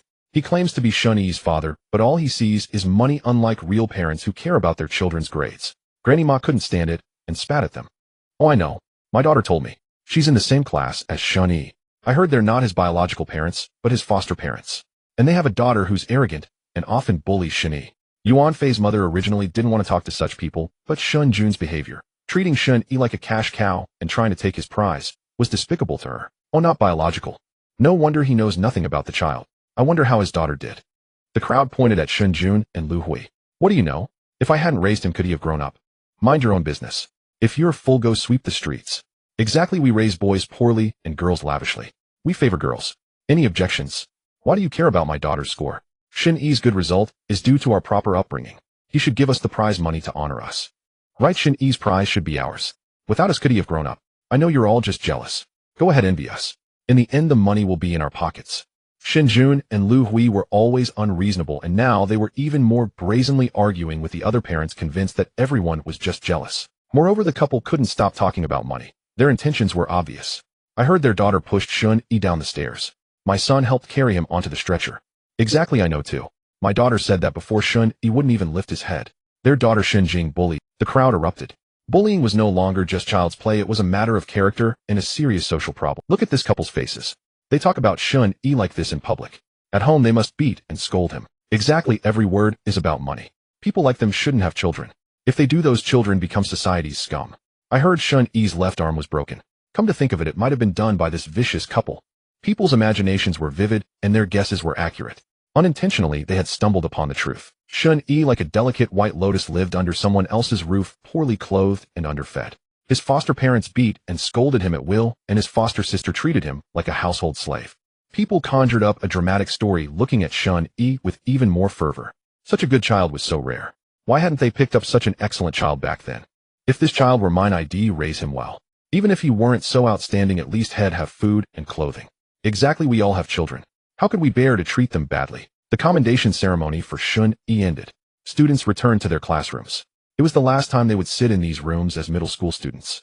Teacher Wang, wearing a headset, looked at the students with mixed emotions. Seeing Shen Yi's face, he said, "Everyone, the high school entrance exam results are out. Next is online registration. If you need guidance from school teachers, parents can call the consultation number written on the blackboard. Let's congratulate Shen Yi for his excellent results again." Teacher Wang led the applause. Shen Yi stood up and bowed gracefully to Teacher Wang. He owed his peaceful study environment to Teacher Wang. Shen Jing stared blankly at the back of Shen Yi's head, watching his every move. Shen Yi had been dragged onto the podium before, but it was public humiliation, humiliating him for not being manly, for using her discarded pink school bag. Now Shen Yi was radiant with confidence, but he felt strange and frightening to her, as if she could no longer hold on to him. Teacher Wang announced the final dismissal. Students left in twos and threes, saying goodbye to Shen Yi warmly. Shen Yi. Shen Jing didn't know why she stopped him. What is it? Shen Yi stood casually at the door, sunlight casting on his face, making his expression unreadable to Shen Jing. You? Aren't you going home? The exam is over. You're not allowed to stay at school. Thanks for the reminder. Shen Yi turned away, unwilling to say more. If you give the prize money to mom and dad, they'll definitely let you come home. Oh, Shen Yi walked on. Don't you want your candy box? Shen Jing pulled out the rusty old candy box from her backpack. Shen Yi indeed stopped. Shen Jing hurried over and handed him the box. Shen Yi opened the old candy box, looking at the wish slips he had written from childhood to now. He flipped through a few, noting the various shapes, and even some with pinyin. Shen Jing breathed a sigh of relief. Shen Yi still cared about there. But Shen Yi raised the candy box over the railing suspended in the fourth-floor air and flipped his hand. The slips scattered like snowflakes. No. Shen Jing rushed to the railing but couldn't catch any. Are you crazy? Weren't those your most precious? Shen Jing stared at Shen Yi with wide, incredulous eyes. You said it yourself, that was the past. It doesn't matter now. Shen Yi tossed the iron box into the trash with a loud clang, making Shen Jing cover her ears. Shen Yi. Shen Yi. No matter how she called, Shen Yi didn't look back. He didn't leave through the main gate, but went to the infirmary. Yi was browsing today's photos while Ruan Zhao was organizing the press release. Oh, our excellent Shen Yi is... Ruan Zhao had been present during the photo shoot and knew how Shen Yi's striking solo photo was taken, so she teased, Sister Ruan, sorry to trouble you today, but I don't want my biological parents to find me. Please downplay that part. Shen Yi, Shen Jun, and Lu Hui treat you like this. Don't you want the love of your real parents? Yu asked curiously. Shen Yi shook his head. Someone like you from a stable family couldn't understand his situation. The only thing better about the Shen family compared to Shen Jun and Lu Hui was probably that his biological parents were rich. Lu Hui and Shen Jun failed to intercept Shen Yi once again. Watching Shen Jing walk out looking dejected, the family of three returned home with ulterior motives. I'm going to lie down for a while. Shen Jing's spirits were extremely low. Just as she was about to push open the bedroom door to rest, Lu Hui called out to her. Xiaojing, you're in the same class as Shen Yi. Did you talk to him? Lu Hui was quite angry. She and Shen Jun had lost face at the school gate, yet Shen Yi still hadn't come home. Shen Jing was in the same class as Shen Yi, but this time she had failed to bring him back. Shen Jun was also displeased. Pointing at Shen Jing, he scolded. You good for nothing. You can't even bring back Shen Yi when you're in the same class. That 200. He just took it and ran. That little brat dares to trick me. Lu Hui saw that Shen Jing's expression shifted upon hearing the words, good for nothing. She quickly grabbed her daughter's hand, afraid that Shen Jing might do something drastic again. Speak quickly, don't make mom and dad worry, Jingjing. Shen Yi is carrying a lot of money on him. Shen Jing squeezed her eyes shut tightly, trying to speak calmly to her parents. I stopped Shen Yi. And then, Shen Jun had a quick temper. Hearing Shen Jing speak slowly infuriated him. He wished she would just spill everything out like beans from a jar. Lu Hui tightened her grip on Shen Jing's arm. She was also very concerned about what they had said to each other. He said it doesn't matter anymore, it's all in the past. Shen Jing blurted out this nonsensical sentence. The couple exchanged bewildered glances, not understanding. What doesn't matter? What's in the past? Lu Hui quickly pressed on. Shen Yi threw away his candy box. He threw it away. He doesn't want us anymore. After shouting this, Shen Jing ran into the room crying. It's just a crummy candy box. So what if he threw it away? Besides, that little brat has no right to abandon us. We're his legal guardians. Shen Jun just thought Shen Jing was making a mountain out of a molehill. What was so important about a shabby candy box that had been around for over 10 years? You don't understand. Shen Yi has treasured that candy box since childhood. He could let others take anything else, but not that candy box. Have you forgotten how many beatings he took for it? Lu Hui, being a woman, was more meticulous, but she still didn't think it was as serious as Shen Jing made it out to be. She simply felt that now that Shen Yi had climbed to a higher branch, he looked down on them. No, we have to find Shen Yi tomorrow. He did so well on the exam, and that side is furious. If we don't get that money in our hands, these past 10+ years will be a complete loss. Lu Hui slapped her thigh in anxiety. What's the rush? Well, report Shen Yi. Report him for cheating on the high school entrance exam. Shen Jun was never reliable when it came to serious matters, but he was well versed in crooked and devious ways. Soon a news story claiming that the student ranked 19th in the province and 2nd in the city had cheated and fabricated his results spread on a certain platform, rapidly going viral. Both Shen Yi himself and those who believed in him were furious. Shen Yi was clearly gifted and had worked hard to achieve that score. How could people just flap their lips and spread rumors that he had cheated? Netizens who didn't know the truth chimed in. What grassroots hero? Turns out he cheated. Lying at such a young age. Where did he get the answers for such a high score? That's insane. Take back the prize money. Such a fraud should be sent to jail or at least to juvenile detention if he's underage. Ruan Zhao and Yu scrolled through their phones, replying to each of these ignorant people one by one. They blindly followed the trend without knowing the truth, and their words grew sharper by the second. I want to apply for a score review, and he'll call the police to demand a formal investigation into this matter. Shen Yi was very confident in his score. He had earned it himself, and his own proof could not be erased by a few random posts. Besides, how could it be so easy to cheat on the second most important exam in the country? The score review result came quickly. The score was authentic. At the same time, the case was filed for investigation. The cyber police traced the IP address and found the poster Shinjun and Lu Hui. Shen Yi met the Shen family for the third time at the police station. Brother, mom, and dad didn't mean it. It's just that you didn't come home, so they came up with this idea. Please drop the charges. Shen Jing never called Shen Yi brother unless she needed something from him. Only then would she sweetly address him as brother. So it's my fault, huh? Shen Yi raised an eyebrow, looking at Shen Jing's fawning demeanor with amusement. It's not exactly that. You're carrying so much money and you won't come home. You're staying at the house of a woman you barely know. How can mom and dad feel at ease? You did so well on the exam, mom and dad are proud of you. Shen Yi started clapping. Shen Jun and Lu Hui were skilled at making unreasonable arguments, but when it came to twisting the truth, Shen Jing took the prize. You're right. It's all my fault. I'm sorry I was wrong. Shen Jing lowered her head, her voice subdued. Good, you've recognized your mistake. Now hurry up and tell the police you're dropping the case and come home with us. Shen Yi couldn't help laughing. Shen Jing, were you just waiting for me to say those words? How do you think the police station is your family's business? File a case, withdraw it whenever you want. Am I playing games with your family? No, Shen Yi, Shen Jing, you should eat more brains. Here's like. This time it's a criminal case, not a simple civil case, understand? Right, you don't understand. The contempt in Shen Yi's eyes made Shen Jing waver. She wanted to turn and run. Reporting me for cheating. They wanted me to go to jail. But now the score is verified real. I didn't cheat. I know you didn't cheat, of course. You've always had good grades, but, quiet. Listen to the police. And don't call me brother. Your act of being cute is really fake. Shen Yi ignored Shen Jing and sat down on a bench nearby. Lu Hui and Shen Jun were both temporary. After review, the charges of defamation and rumor-mongering against Shen Jun and Lu Hui were established. However, the circumstances were relatively minor, so Shen Jun, as the mastermind, was sentenced to 1 year and 9 months, while Lu Hui received 7 months. Shen Jing became a neglected child this time. On the day the two were taken to prison, Shen Jing cried so hard she nearly fainted. She held on to Lu Hui's hand, refusing to let go. Mom, what am I going to do? Mom. In a taxi nearby, Shen Yi watched the fate of the family of 3, feeling only a sense of satisfaction. Drive her to the prison. The 2 who had just been incarcerated were not yet allowed visits.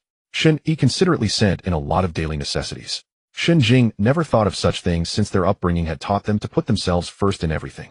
When visiting became possible, Shen Yi brought some daily necessities and met with Shen Jun. Surprised to see me? Shen Yi smiled as he held the phone. Bastard, I should have strangled you long ago. You shouldn't be alive in this world. Shen Jun was grinding his teeth in hatred. His agitated movements drew a reprimand from the guard behind him. Don't be angry. Didn't I bring you daily necessities? I'm not like you, stingy about everything. Shen Jun thought of how much money Shen Yi now had, and envy burned in his eyes. You just came to laugh at us, didn't you? Of course not. I came to talk business. What business? Shen Jun immediately took the opportunity to put on the airs of a father. I don't feel like talking today. They'll go see Lu Hui. Shen Yi hung up the phone, politely handed the items to the guard. During the trial of Shen Jun and Lu Hui, a seismic shift occurred in the education sector of the entire city. With the release of the high school entrance examination results, the urgency of applying for schools and securing recommendations became apparent. Now, whether they were recommended or not, everyone felt anxious. After finishing his exam, Ma Mingchuan looked at his modest high school entrance exam score, feeling conflicted. Although he trusted Shen Yi, there had been no news about the recommendation slot so far. Dechuan, it's alright. If it doesn't work out, you can sell fish with Grandma. She asked her teacher if you could go directly to the sport. Grandmama noticed her grandson's low mood these past few days and understood. No, Grandma, it's just. Ma Mingchuan struggled to express himself, wanting to find Shen Yi, but afraid of disturbing him. Speaking of which, Xiao Yizi hasn't come to play with you lately. Invite him over when you have time.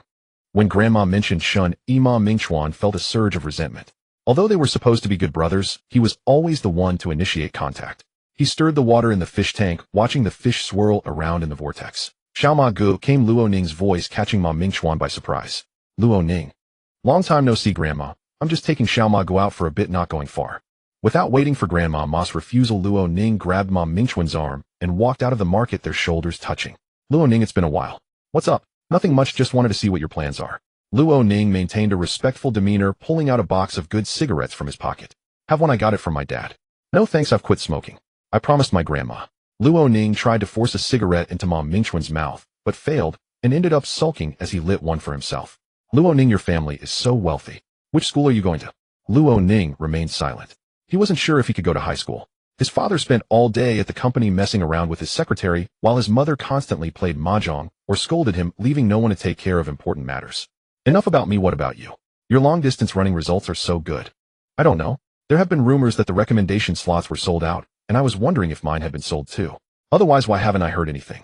As Ma Mingchuan spoke, he glanced at Luo Ning, and sure enough, upon mentioning the topic, Luo Ning's expression shifted awkwardly, but he quickly masked it. I've seen it, but nothing has come up recently. What's said online isn't always true. Luo Ning took a deep puff of his cigarette. However, Coach Lu was taken away, so it seems that part is true. Ma Mingchuan dropped a bombshell, causing Luo Ning to look uneasy. He was taken away. Yeah, he was taken from his home. I heard that when they took him away, he couldn't even walk on his own, and 2 law enforcement officers dragged him out. How do you know this? Coach Lu lives above Yi, he right? Yi said it. He saw it while passing by on his way to buy breakfast.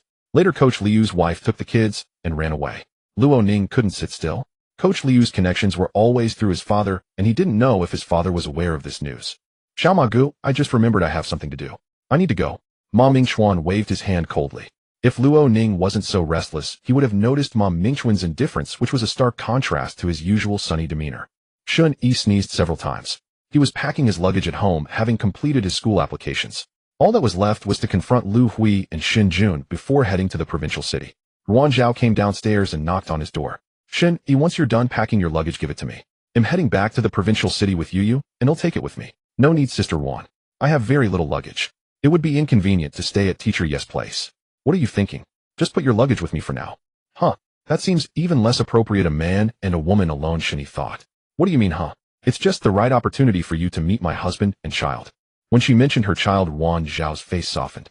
You're married. Shen Yi was surprised, as it was the first time he learned that Ruan Zhao was married with children. Yes, my daughter is already in kindergarten. Give me your luggage, we're leaving soon. Shen Yi's small suitcase was pitifully small. Apart from some reference books, it contained only a few clothes, the most valuable being the paperweight that Yu had gifted him. Alright, you don't even need to pack your suitcase. When we go back, we'll take you to buy some new clothes. You should treat yourself. Well, you're practically a little millionaire now. Ruan Zhao's phone rang. She took it out to check, and her pupils gradually widened, her eyes bulging. There is preliminary news regarding the recommendation slots. Lu Xingbang, the director of the high school sports department, is under investigation for serious job misconduct. Further investigations have revealed that 27 slots were maliciously sold during this batch, and the results will soon be announced on the Education Bureau's official website, canceling the 27 fraudulent recommendations. They will continue to review the results and provide justice for students whose recommendation slots were sold in previous years. Shen Yi, Ma Mingchuan's recommendation slot is back. You must tell him this good news quickly. I'm going to tell Yu, our struggle has borne fruit. Ruan Zhao's eyes were filled with joy, and she dashed downstairs. Shen Yi's eyes lit up, and his lips curled upward unconsciously. He wanted to find Ma Mingchuan to share the news in person. In the summer, fish sold exceptionally fast. Ma Mingchuan helped his grandma pack the fish into the car, preparing to head home. Xiao Ma Gu, grandma.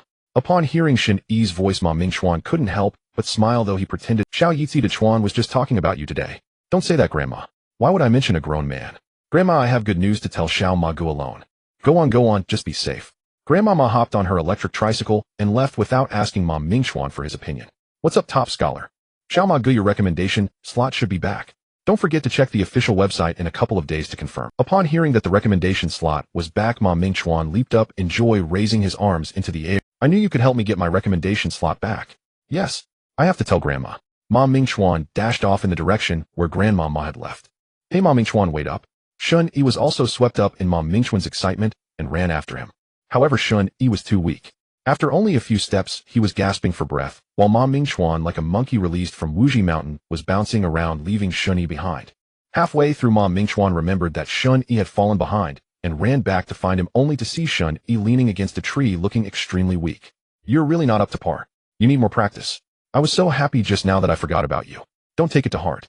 Ma Mingchuan deliberately slapped Shen Yi's shoulder with some force, nearly causing Shen Yi to kneel. Just kill me with those slaps. What did you eat to grow up so fast? I trained for long-distance running. Speed isn't my top priority, endurance is. But my explosive power is decent too. Ma Mingchuan proudly flexed his thigh muscles, and Shen Yi swung his hand, slapping Ma Mingchuan's thigh with a loud crack. Hey, you little brat. Sneak attacking your grandpa. Ma Mingchuan jumped up, rubbing his thigh, and the two tussled and wrestled, locking arms. Let go, you're choking me. Don't rush to tell Grandma. Wait until the list is confirmed, then let her be. True. I got carried away with joy. Whether I see it or not, I trust you. Thanks for the trust. But the news came from Sister Ruan Zhao. Reporters are always the most in the know. Absolutely. Thanks, Sister Ruan Zhao, for me too, and Teacher Yu. Mom, got it. My treat today. Let's celebrate properly. Shen Yi draped his arm over Ma Mingchuan's shoulder, but since Shen Yi wasn't as tall, it looked rather odd. If you can't reach your grandpa's shoulder, don't bother. Today I'll eat you broke. With Mom Mingchuan's spot secured, Shen Yi felt much more at ease. Now everything was heading in the right direction. He had taken the high school entrance exam normally and achieved excellent results. Mom Mingchuan got his spot, and the young murderer had found redemption. What remained was his reckoning with Shen Jun and his family. Shen Yi arrived at the women's detention center.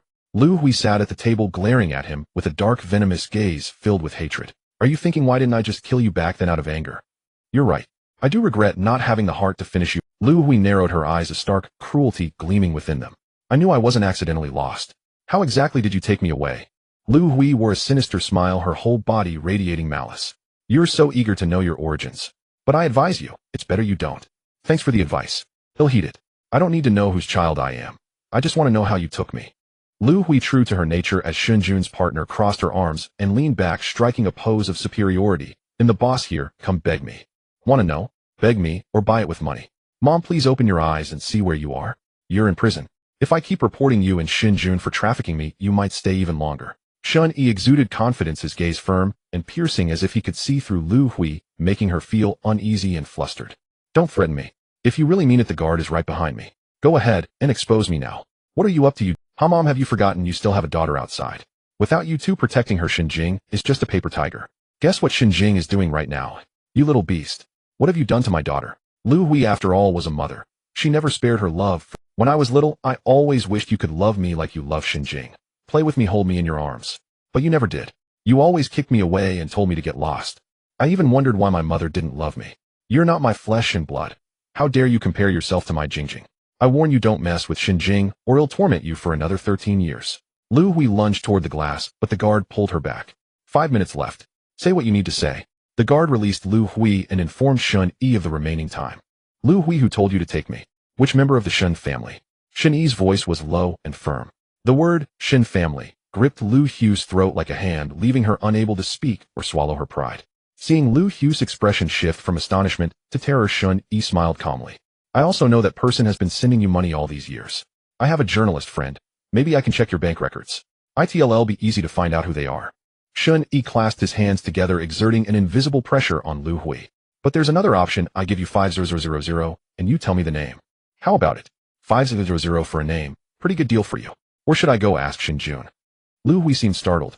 For Shen Jun, 500 for a name was an immediate sell. He valued instant gains above all. You? Don't go to Shen Jun. He'll tell you. Will you really give me 500? Lu Hui had already rationalized it was just a name.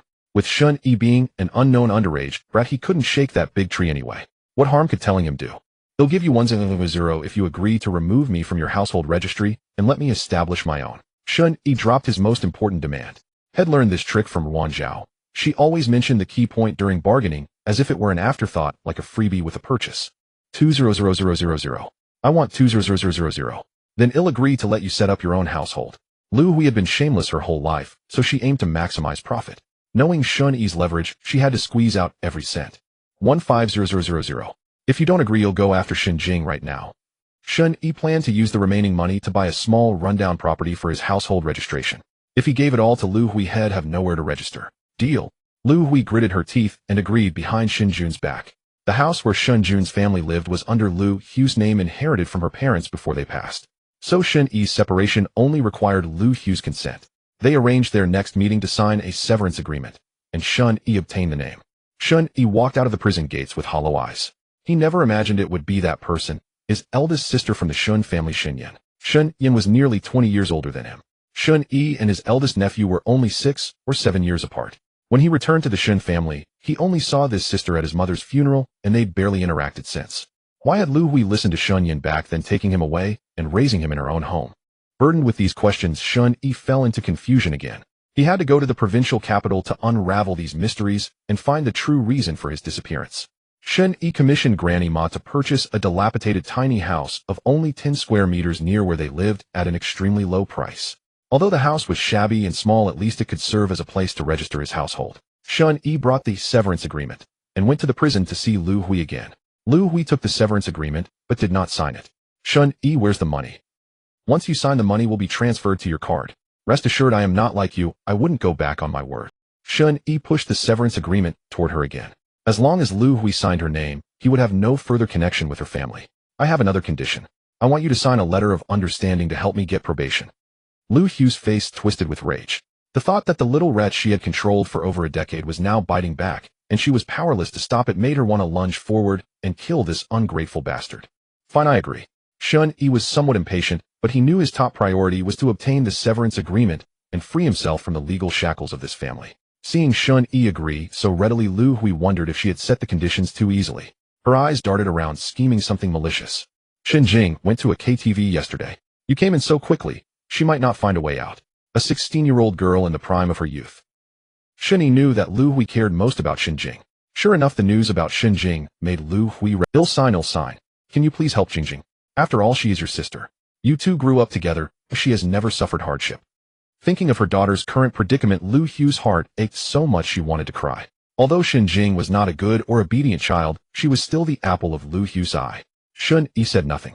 He pushed the agreement over, asked for a blank piece of paper, wrote a letter of understanding, signed his name, and pressed his fingerprint. The two exchanged the documents like trading goods. Shen Yi, don't forget to give me the money. Otherwise I can make your life difficult even after I get out. Don't think that signing the severance agreement actually severs our relationship. I raised you. The debt of nurturing outweighs the debt of birth. Shen Yi had originally planned to use the 1500 to sever the past 13 years once he obtained the agreement. But Lu Hu's words reminded him of the feeling of that family sticking to him like an adhesive plaster, impossible to shake off or break free. I am a child of the Shen family. The debt of nurturing outweighs the debt of birth. Why don't you go talk to the Shen family? Shen Yi habitually raised one eyebrow, a micro-expression when he was displeased. Although he had no desire to return to the Shen family, he didn't mind using the Shen family's banner to intimidate Lu Hui. Don't use the Shen family to intimidate me. I came from the Shen family too. As soon as Lu Hui finished speaking, she shut her mouth. This loose tongue of hers really blurted out everything. But how did Shen Yi know about his own background? Could it be Shen Jun's loose tongue? Shen Yi was not surprised at all. He slightly lifted his chin and looked down at Lu Hui through his nostrils. It seemed that Shen Yin had long been plotting something. But how could a younger brother, nearly 20 years her junior, pose any threat to her? Shen Yi was lost in thought about Shen Yin's intentions. To Lu Hui it appeared that Shen Yi was staring at her with a probing gaze, trying to extract more information from her. Don't think you can get any more information from me. I won't say anything. Lu Hui swiftly put away the agreement. All she had to do was get out quickly, otherwise her precious daughter would go astray. He'll transfer the money to Shen Jun. Remember to ask him for it when you get out. Shen Yi waved his hand dismissively, ignoring Lu Hu's furious shouts behind him. After leaving the household registration office, Shen Yi sent a photo of the new household register to Wan Zhao and Yu Yu. The three-person group chat buzzed with notifications. Yu Yu, congratulations, head of household Shen is independent. Wan Zhao, one Shen Yi'll have to come see your little house sometime. Shen Yi, thanks, but the house is too shabby to live in. I'm heading to the provincial capital in a couple of days. Both Wan Zhao and Yu Yu offered to pick Shen Yi up, but he declined, saying he had to work. He planned to go directly to the nursing home after arriving in the provincial capital. The train to the provincial capital headed north, taking him away from the small city where he had lived for over a decade. That city held many painful memories for Shen Yi, but the provincial capital was no different. If the Shen Jun family was the beginning of his nightmare, then the prestigious Shen family was the climax of his misfortune. In the end, he perished at a young age. Shen Yi left abruptly, only sending a WeChat message to Mom Mingchuan. Holding his phone, Shen Yi stared at Mom Mingchuan's profile picture. This guy must be angry. When Mom Mingchuan was angry, he would ignore people, but after a day or two his anger would subside. What Shen Yi didn't know was that on his way to the provincial capital, another car was speeding down the highway toward the same destination, carrying Wen Xiao. Wen Xiao's face was now pale, a stark contrast to the sweet smiling girl she used to be. The earthquake in the education sector had not affected Wen Xiao because her medals were real, bought by her father with sponsorship fees. In the future she would study at a key high school in the provincial capital. Meanwhile, there was also another girl in the car, Xinjing. Shen Yi got off the train, slung his backpack over his shoulder, and strolled leisurely along the streets. The provincial capital now was somewhat different from when he would return a few years later. Although the central garden and the corner plaza remained the same, the scenery was more rustic and natural. Following his memories, Shen Yi boarded the bus to the nursing home, which was located on the eastern outer ring of the provincial capital. The farther they went toward the outer ring, the fewer people there were. Gradually, Shen Yi was the only passenger left on the bus. The bus stopped at the final station. Shen Yi got off and paced back and forth outside the gate of the nursing home. Hey, what are you doing? The security uncle had been watching Shen Yi for a long time, seeing him walk from one end to the other and back again. Shen Yi actually wanted to say he was looking for his mother, but the words stuck in his throat. His mother didn't know he had come on his own. This is a high-end nursing home, not a place just anyone can enter. Go on, go on. The security guard waved his hand, telling Shen Yi to leave quickly. Uncle, I'm here to look for a job. I lost my phone and can't find my family, so I want to find a job to earn some meals first. The security uncle actually came over to look at Shen Yi. Seeing Shen Yi's thin arms and legs, and his fair, delicate appearance, it was obvious he wasn't cut out for manual labor. Go, go, go. There's no suitable job for you here. Besides, these days job hunting is all about resumes. Go submit your resume online or something. Uncle, I lost my phone so I can't look for jobs online. Don't judge me by my thinness. I'm strong. I can even be a good security guard. Shen Yi puffed out his chest and stood at attention. Welcome home, dear residents. This isn't a residential community. Go, go, go.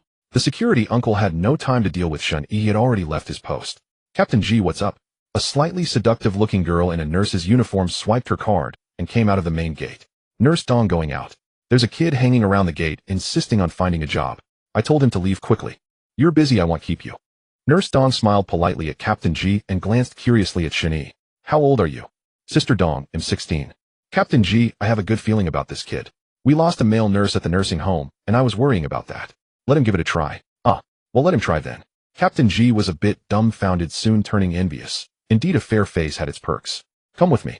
Nurse Dong, instead of leaving, turned and led Shen Yi into the nursing home. Thank you, Sister Dong. Goodbye, Captain G. Shen Yi waved at Captain G and followed Nurse Dong eagerly. First, fill out the resume. I felt you looked familiar just now, but I can't recall where I've seen you. Nurse Dong was pretty and spoke straightforwardly. I have a common face. People often say I look familiar. Shen Yi filled out the resume swiftly. It was his first time writing one from his past life to this one. Maybe, but I really feel I've seen you before. Nurse Dong tapped her forehead, racking her brain. You say that about every good-looking person you see. Nurse Dong was nudged, and Qian Jing from the HR department popped her head out. Oh, listen to you. He's still a kid. I brought him over to see if you can keep him. He says he lost his phone, can't find his family, and wants a... Oh, our Nurse Dong is quite the softie. Let me have a look. Qian Jing took the resume. Shen Yi's background was indeed spotless. Just graduated middle school. Why not continue studying? I will. I just want a short-term job with room and board, then go back to school when the term starts. Qian Jing nodded. The kid had low education and no work experience.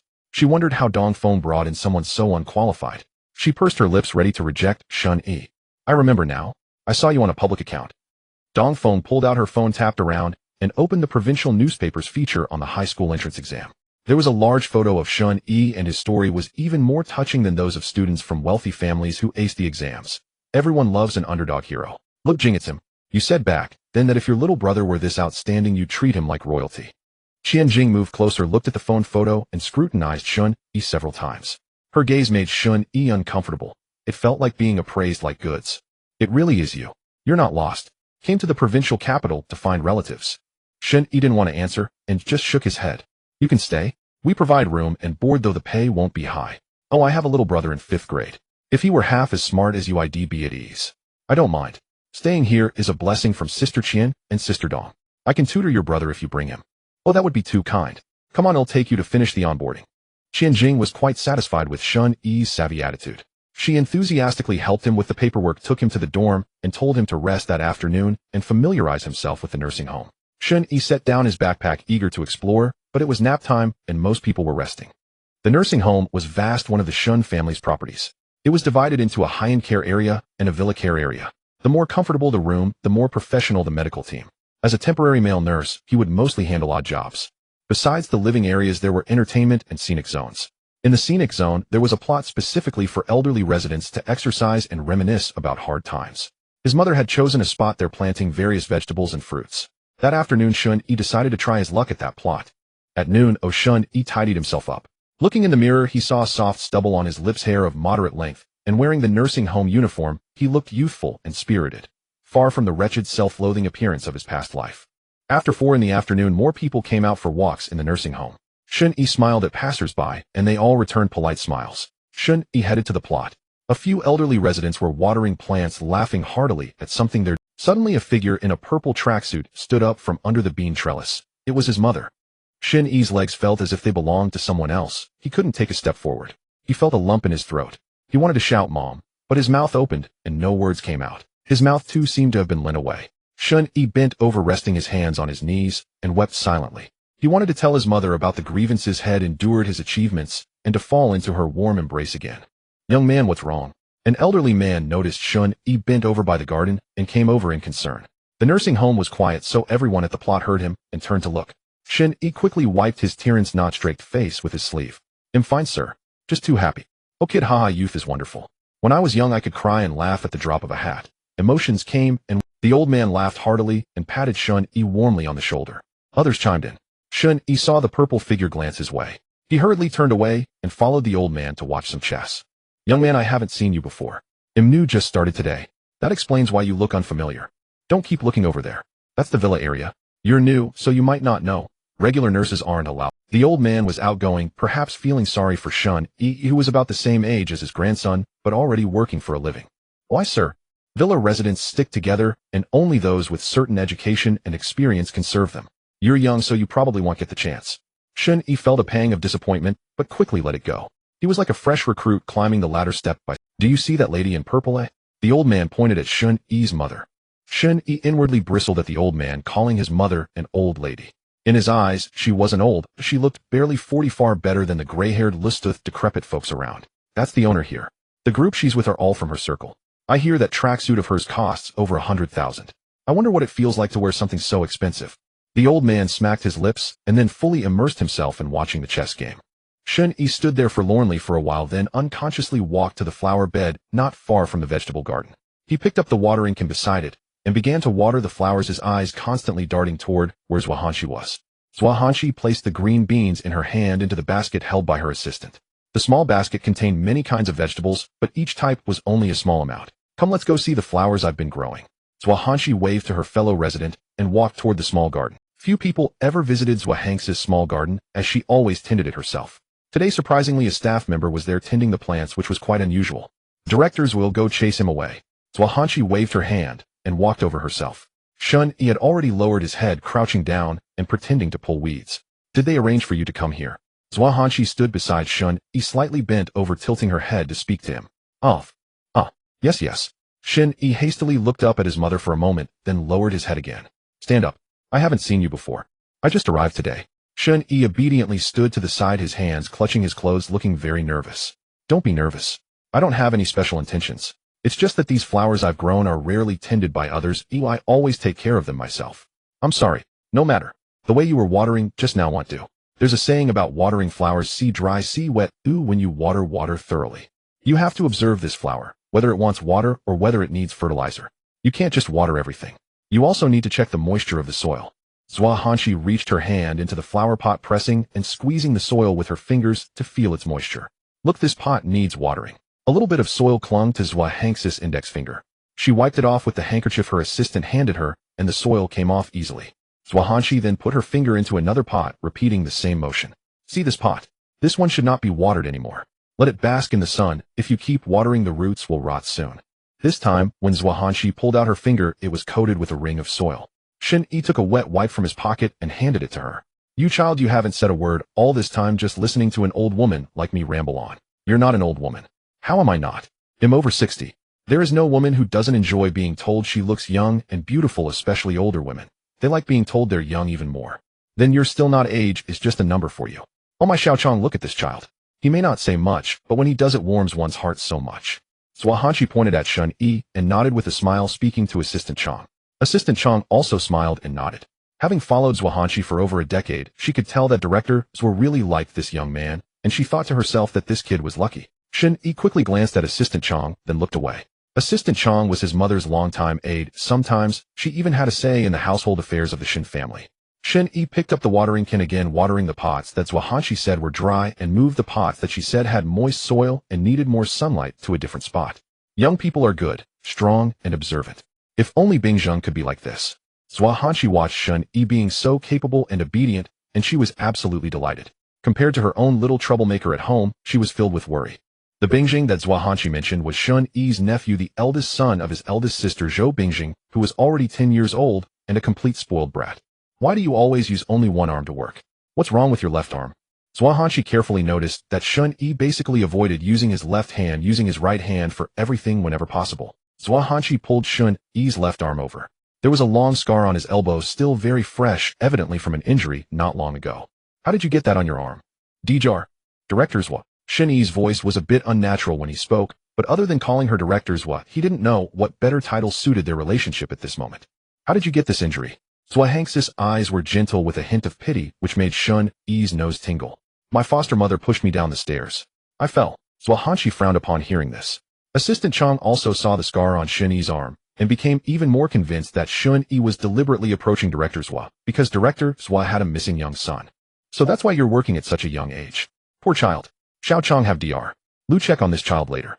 Since he's a staff member here, we shouldn't let good resources go to outsiders.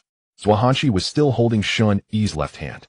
What do you think, she asked. Shen Yi quietly clenched his hand, just as he remembered his mother's hand was warm, dry, and full of strength. All right, whatever you say, Director Zhua. We've been talking for so long, and I still don't know your name. My name is Shen Yi. So your surname's Shen. That's the same as my husband's family.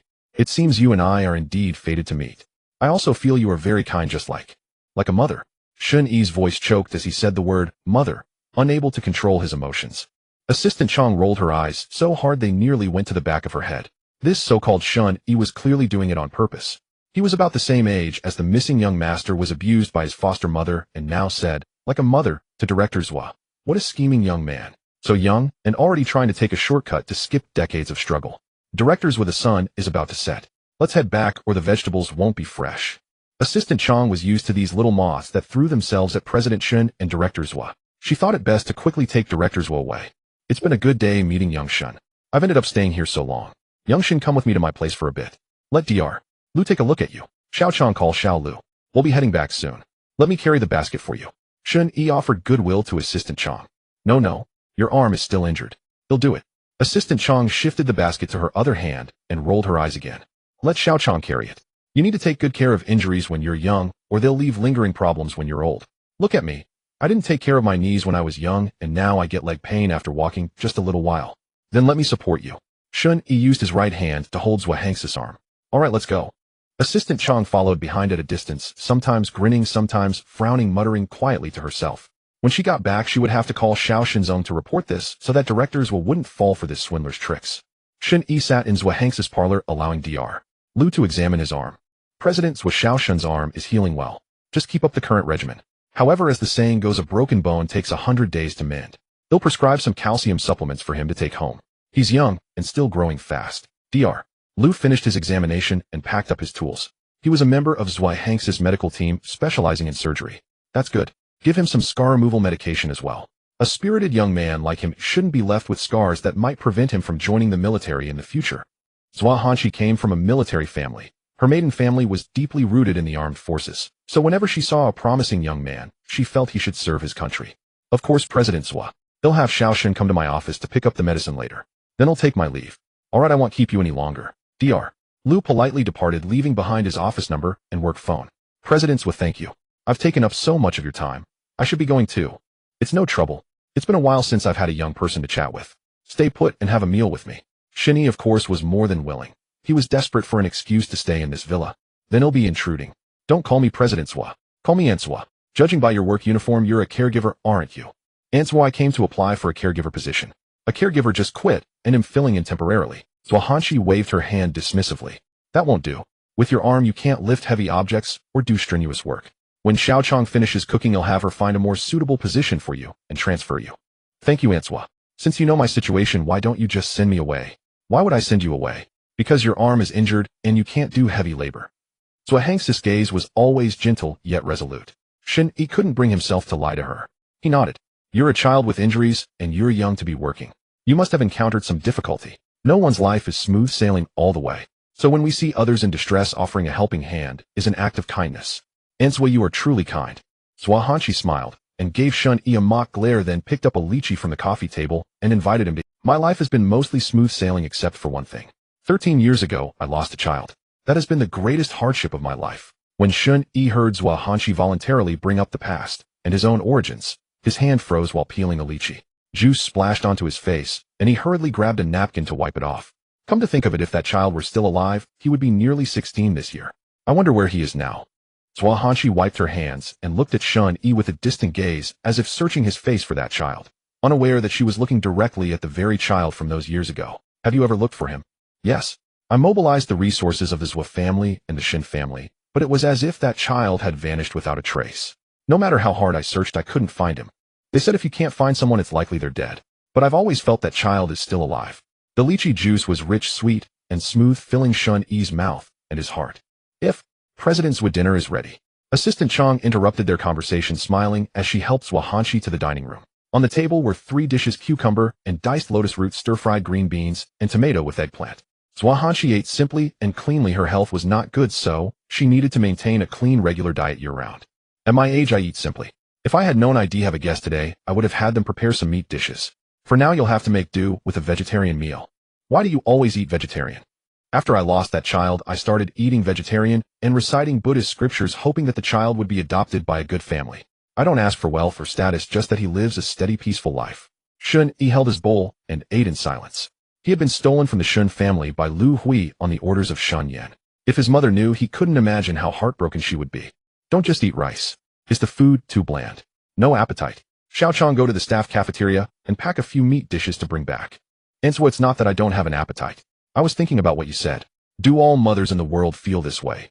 Wishing only the best for their children? I suppose so. Look at Xiaochang. Her son is already in college, but she still worries every day whether he knows to put on a warm coat when it's cold or whether he's eating well. Presidents would don't tease me. My old face is blushing. Ha ha ha, I won't say another word. But who was it that as soon as her son's college entrance exam results came out told everyone she met? The whole nursing home knows that Xiao Chang's son scored high marks. Assistant Chang beamed with a smile that wrinkled her face like a chrysanthemum. She was proud of her son, who had been admitted to one of the top universities in the country. Seeing how proud Assistant Chang was of her son, Shen Yi quickly chimed in. I just took the high school entrance exam. The high school entrance exam? That's a different level from the college entrance exam. You're out working. Did you not do well? Couldn't get into school, so you came out to work. Assistant Chang glanced at Shen Yi sideways. A sycophant who knew how to flatter President Zhua. At such a young age, he must not be any good at his studies. You took the high school entrance exam. If you didn't do well, it's okay. Just keep working hard. Zhuanghanshi thought the same as Assistant Chang. If a child from an ordinary family had done well on the exam, they would probably be traveling or enjoying themselves by now, not working. I ranked 2nd in the city and 19th in the province. Shen Yi put down his bowl, clasped his hands on his knees like a kindergartner, puffed out his chest, and looked like a little rooster waiting for praise. 2nd in the city, 19th in the province. Assistant Chang gasped. When her son took the high school entrance exam, he had attended countless tutoring classes and studied day and night, yet still barely scraped into the provincial capital's key school. Shen Yi's results were astonishing. You're not lying, are you? Shen Yi quickly pulled out his phone and showed them the provincial newspaper report forwarded by Qianjing. Aunt Chang, my story is in here. Look, this photo is me. Zhuanghanshi put on her reading glasses and compared the photo on the phone with Shen Yi. Oh my, it really is Xiao Shen. How impressive, Xiao Shen. This calls for a celebration. I didn't know you were a little scholar. I didn't prepare a gift. How about this later, have Xiao Chang contact HR and transfer you to work directly under me? What do you think? I won't make you do anything heavy. Just chat with me every day and help me feel young again. Assistant Chang joined in the laughter, but it was a forced smile. Inside she was grumbling, who knows which family sent this boy. He's so good at winning presidents with favor. President Zhua had always liked children who were both excellent and humble. Assistant Chang called Qianjing, who hurried over to the villa district only to see General Manager Zhua dining and laughing with Shen Yi. Don't stare at things you shouldn't see. Assistant Chang felt his son's limelight stolen by Shen Yi, which left him displeased. Spotting Qianjing glancing around, he scolded her. Sorry, Assistant Chang. That's the caregiver we just hired today. How is he sitting with General Manager Zhua for a meal? Don't inquire about things you shouldn't. Now transfer Shen Yi into General Manager Zhua's care team and assign him a psychological support role. Huh. Qianjing was taken aback. What magic had Shen Yi worked to be transferred to General Manager Zhua's medical team within half a day? The pay for that team was the highest among all. What, huh? Get it done now. Assistant Chang's voice was stern, his expression severe like a disciplinarian. Oh, right away. I'll handle it. Qianjing lowered her head, filled with confusion. Hadn't Shen Yi been brought in out of kindness by Dong Feng? How did he end up with General Manager Zhua? Don't leave yet. Who hired this Shen Yi? Qianjing raised her hand tremblingly. She was the one who hired him. Assistant Chang's gaze sharpened, making Assistant Chang, although I recruited him, it was Dong Feng who recommended him. He said Shen Yi was loitering near the main gate and almost got expelled by Captain Ji. Alright, I understand. Go now. Assistant Chang decided to find Captain Ji later to clarify the situation. General Manager Zhua, Shen Yi has been transferred to your psychological team. It's getting late, so perhaps let him go rest early. That's fine. It's dark now. Be careful on your way back. Come chat with me tomorrow. I've troubled you today. See you tomorrow. Zhuanghanshi made a slight gesture of support toward the bowing Shen Yi, then saw him out watching his receding figure. Xiao Chang, look at this boy Shen Yi. The moment I saw him, I felt an urge to get close. Ah, you're too kind-hearted. Aren't you afraid he's like those previous swindlers, all here to cheat you? Zhuanghanshi said nothing. Over the years, those who knew her heart ailment had tried to send various boys her way, but she had turned them all down without exception. Yet from the very first glance, Shen Yi had won her genuine affection. Even if he cheats, let him. The boy lives a hard life. If he gets some money from me and studies hard in the future, that's enough. Assistant Chong knew further persuasion was futile and fell silent. Sir will call you soon. I know. Zhuahanqi's expression was distant, still gazing at the spot where Shen Yi walked briskly along the cobblestone path. In the distance, the last rays of sunset still lingered in the sky. He felt like a relaxed rubber band. No longer tense, no longer scheming, only cherishing the quiet serenity as he silently accompanied his mother. Qian Jing darted out from the nearby bushes. Shen Yi, Sister Qian, why are you hiding here? Off work. Qian Jing said nothing, her scrutinizing gaze sweeping over Shen Yi as if appraising a piece of merchandise, making him somewhat uncomfortable. What's the matter? Why are you looking at me like that? Shen Yi, you've been transferred to General Manager Zhu's medical team. Qian Jing didn't even notice the hint of envy in her own voice. I know, Aunt Zhu mentioned it today. Shen Yi took it in stride and strode forward. Stop. Don't walk so fast. You've been given such a great opportunity right after arriving. You can't forget the well digger after drinking the water. Of course I won't forget Sister Qian's help. Remember that, and also my little brother. I'll take care of your brother's tutoring. Whenever I'm not needed at General Manager Zhu's, I'll help him study, or I can summarize some learning methods for him. How about that? Then I'll trouble you. Sister means no harm. I'm just happy for your promotion. Come on, let me treat you to a late night. Shen Yi didn't refuse. With his current appetite, he indeed hadn't eaten enough. Qian Jing walked ahead, cheerfully pleased to have such an understanding colleague. Wen Xiao and Shen Jing were sent to a residential building, each assigned to a separate bedroom. Naturally, their treatment was as different as clouds and mud. Shen Jing, cut a kiwi for me. Wen Xiao lounged on the sofa, ordering Shen Jing about. Shen Jing, extremely reluctant, stood up, indignantly went to the kitchen to wash the kiwi, peeled and sliced it, inserted a fork, and served it to Wen Xiao. Shen Jing, who are you putting on that unwilling face for? No one. I'm not putting it on for anyone. Shen Jing quickly lowered her head. She had to rely on the Wen family to survive now. A few days ago, Luo Ning had tricked her into a KTV, intending to assault her there. Shen Jing struggled with all her might to escape and accidentally bumped into Wen Zhao's elder brother Wen Rui, who saved her. Don't think my brother's being nice to you means he likes you. You're wrong.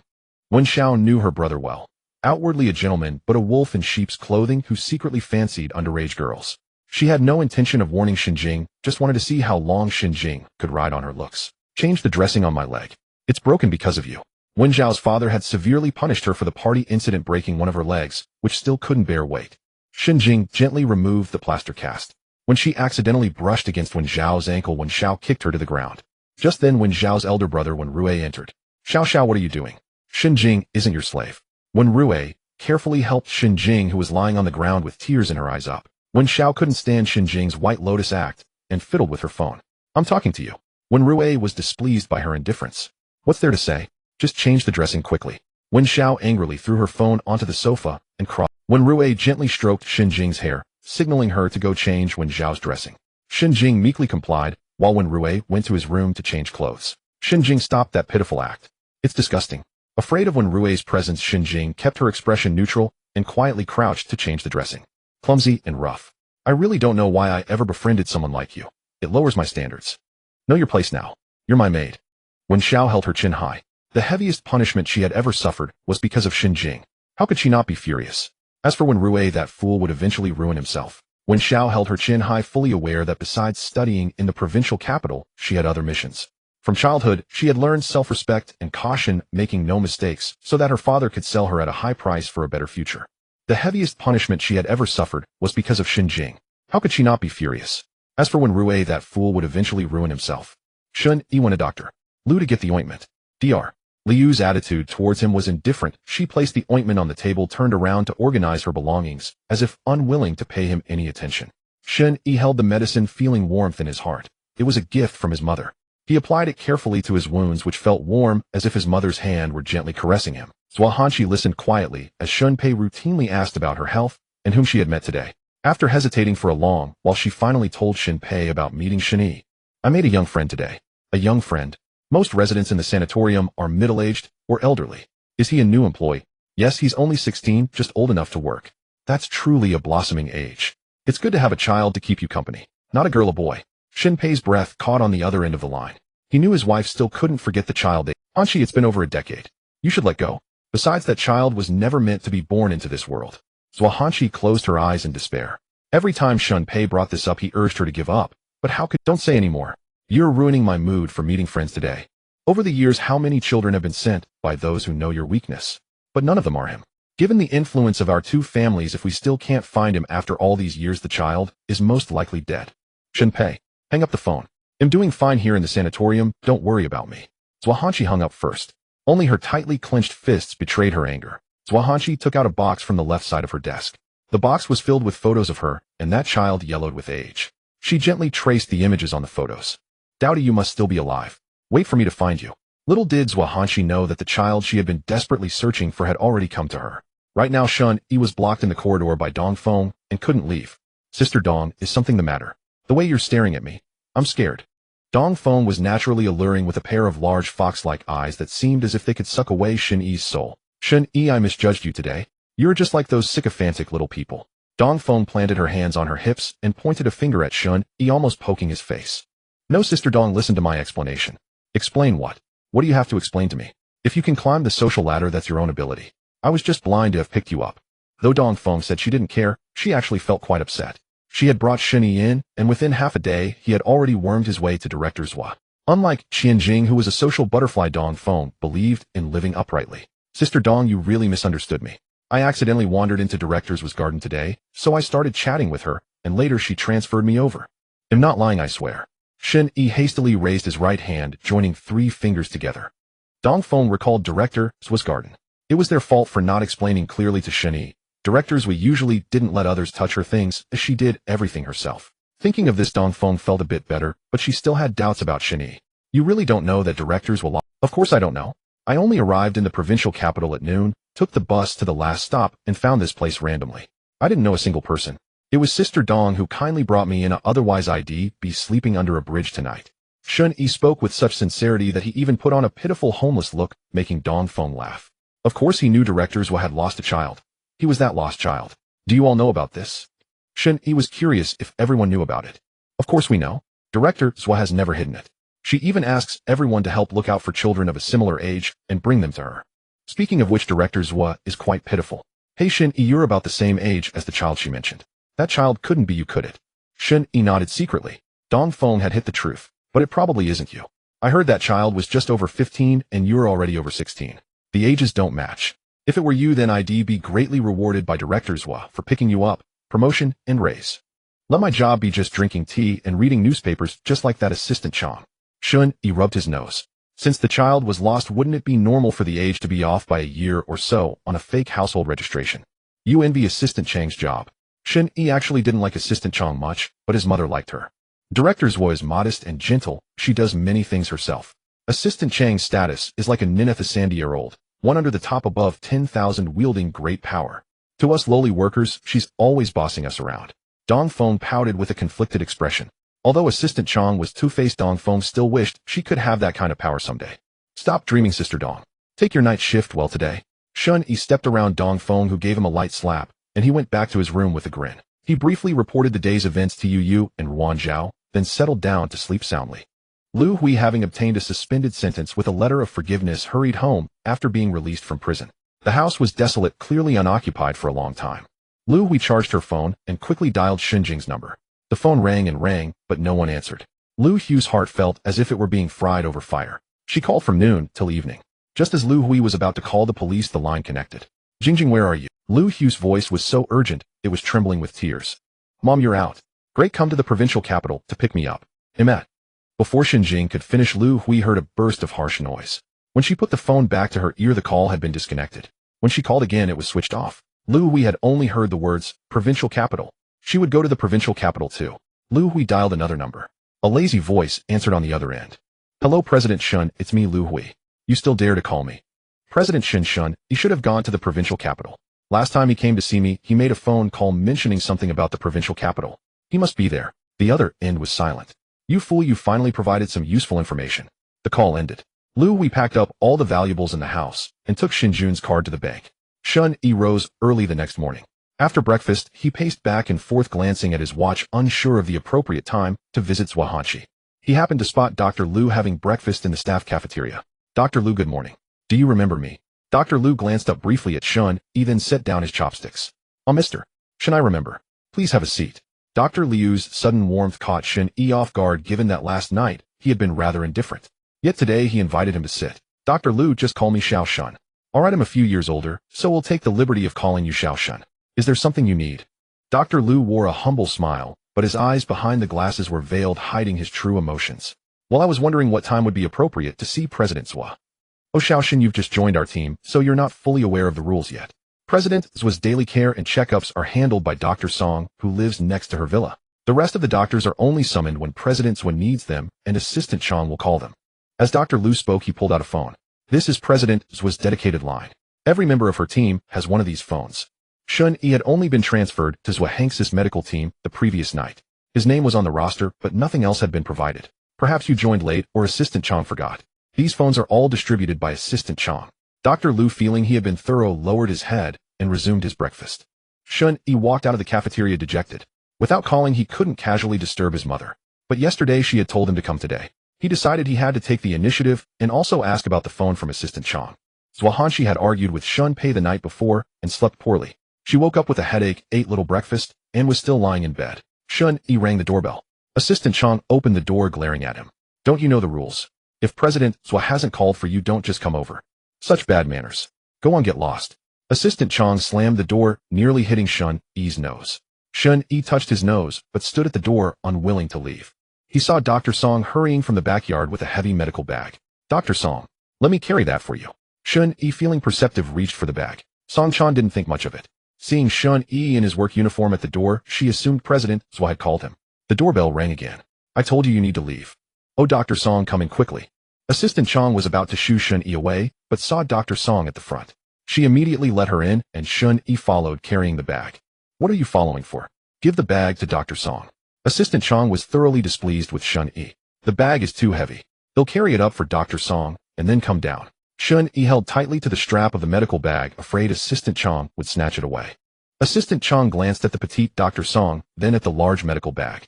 She certainly wasn't going to carry the bag for someone who might cause an accident for President Zhua. Rolling her eyes, she pulled Dr. Song upstairs. President Zhua had an argument with her husband last night, and now she has a headache. The acupuncture worked well last time, so she asked you to do it again. Dr. Song hurried upstairs. Shen Yi's thoughts turned to Shen Pei, the scumbag who remarried soon after his mother's death. He dared to argue with his mother. She should divorce him, he didn't deserve her. Zhua Hanx's bedroom faced the sun. The room's overall style was simple and elegant yet warm. On the windowsill stood several pots of blooming peonies, and on the desk were lilies. Double-layer curtains fell to the floor, and sunlight filtered through the sheer fabric, casting a soft glow on Zhua Hanx's face, making her features slightly indistinct. President Zhua. Dr. Song rushed to her side and placed 3 fingers on her wrist. President Zhua, insomnia caused by liver qi ascending. They'll give you a few acupuncture treatments and prescribe some calming medicine. Thank you for your trouble. Zhua Hanx's voice was weak. Shen Yi stood at a distance, not daring to approach. He set the bag on a nearby cabinet and watched from afar. Xiaoshen, you're here too. I was just thinking of you. Go downstairs with Assistant Chong and have some snacks.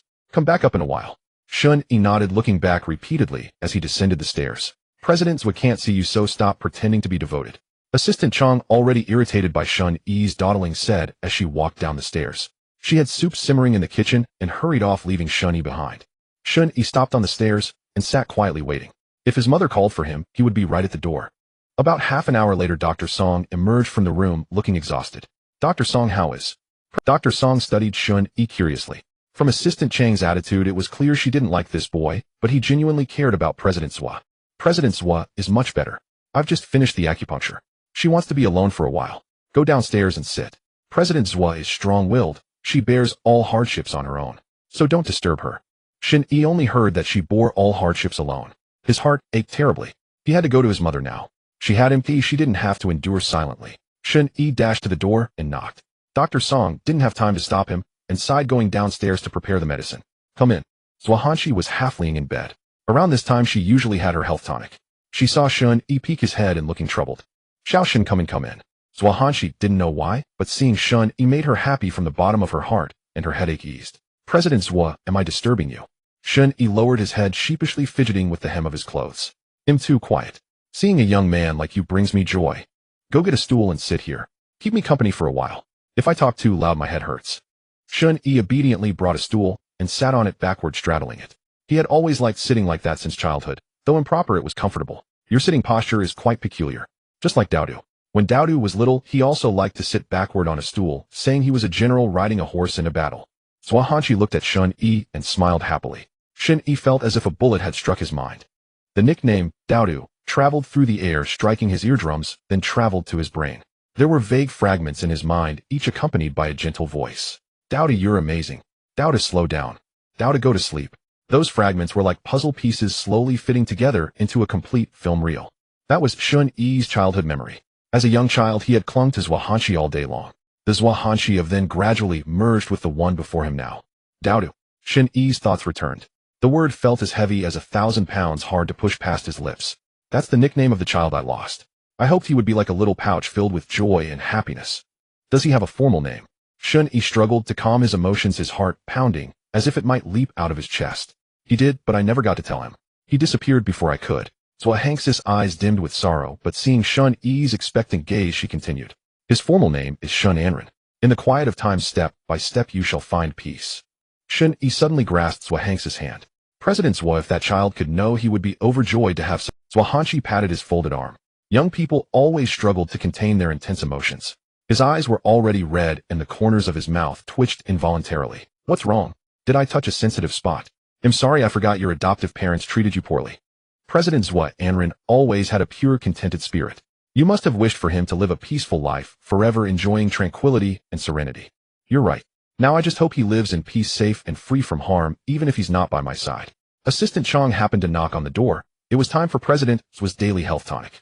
Overwhelmed with emotion, Shen Yi abruptly stood up, knocking over the bowl Assistant Chong was carrying.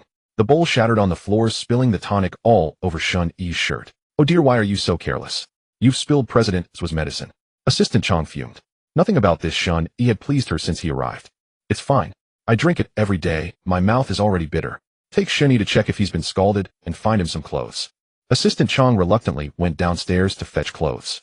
Seizing the moment, Shen Yi let his tears fall. First in large droplets, then in a torrent like a flood breaking through a dam, uncontrollable. Xiaoshen, are you in pain from the burn? Take off your wet clothes quickly, let me see if you're injured. Zhuanghanshi got out of bed, but hesitated to undress him, directly flustered and unable to help. Take off your clothes, there's no need to be shy in front of an old woman like me. My grandson is almost your age. Underneath his shirt was a soaked undershirt. The boy's frame was thin, his ribs visible one by one. You're so skinny. How can a boy be this thin? Did your adoptive parents not even let you eat enough? Poor child. Zhuanghanshi couldn't bear to see children suffer. Seeing Shen Yi so emaciated, her heart ached with compassion. I can eat my fill now, but no matter how much I eat, I just don't gain weight. Please don't worry. Look at my height. I'm already 177 centimeters. Shen Yi couldn't bear to see Zhuanghanshi distressed either. He had been badly mistreated before, but over the past few months he had recovered somewhat, and even grown a few inches taller. You're not short at all. Let's arrange a hearty lunch today. You'll join me. Shen Yi wiped his tears and nodded. Zhuanghanshi nodded as well. You little rascal, your fussing has actually cured my headache. Why isn't Xiao Chong back yet? Give her a call. President Zhua, I don't have Assistant Chang's number.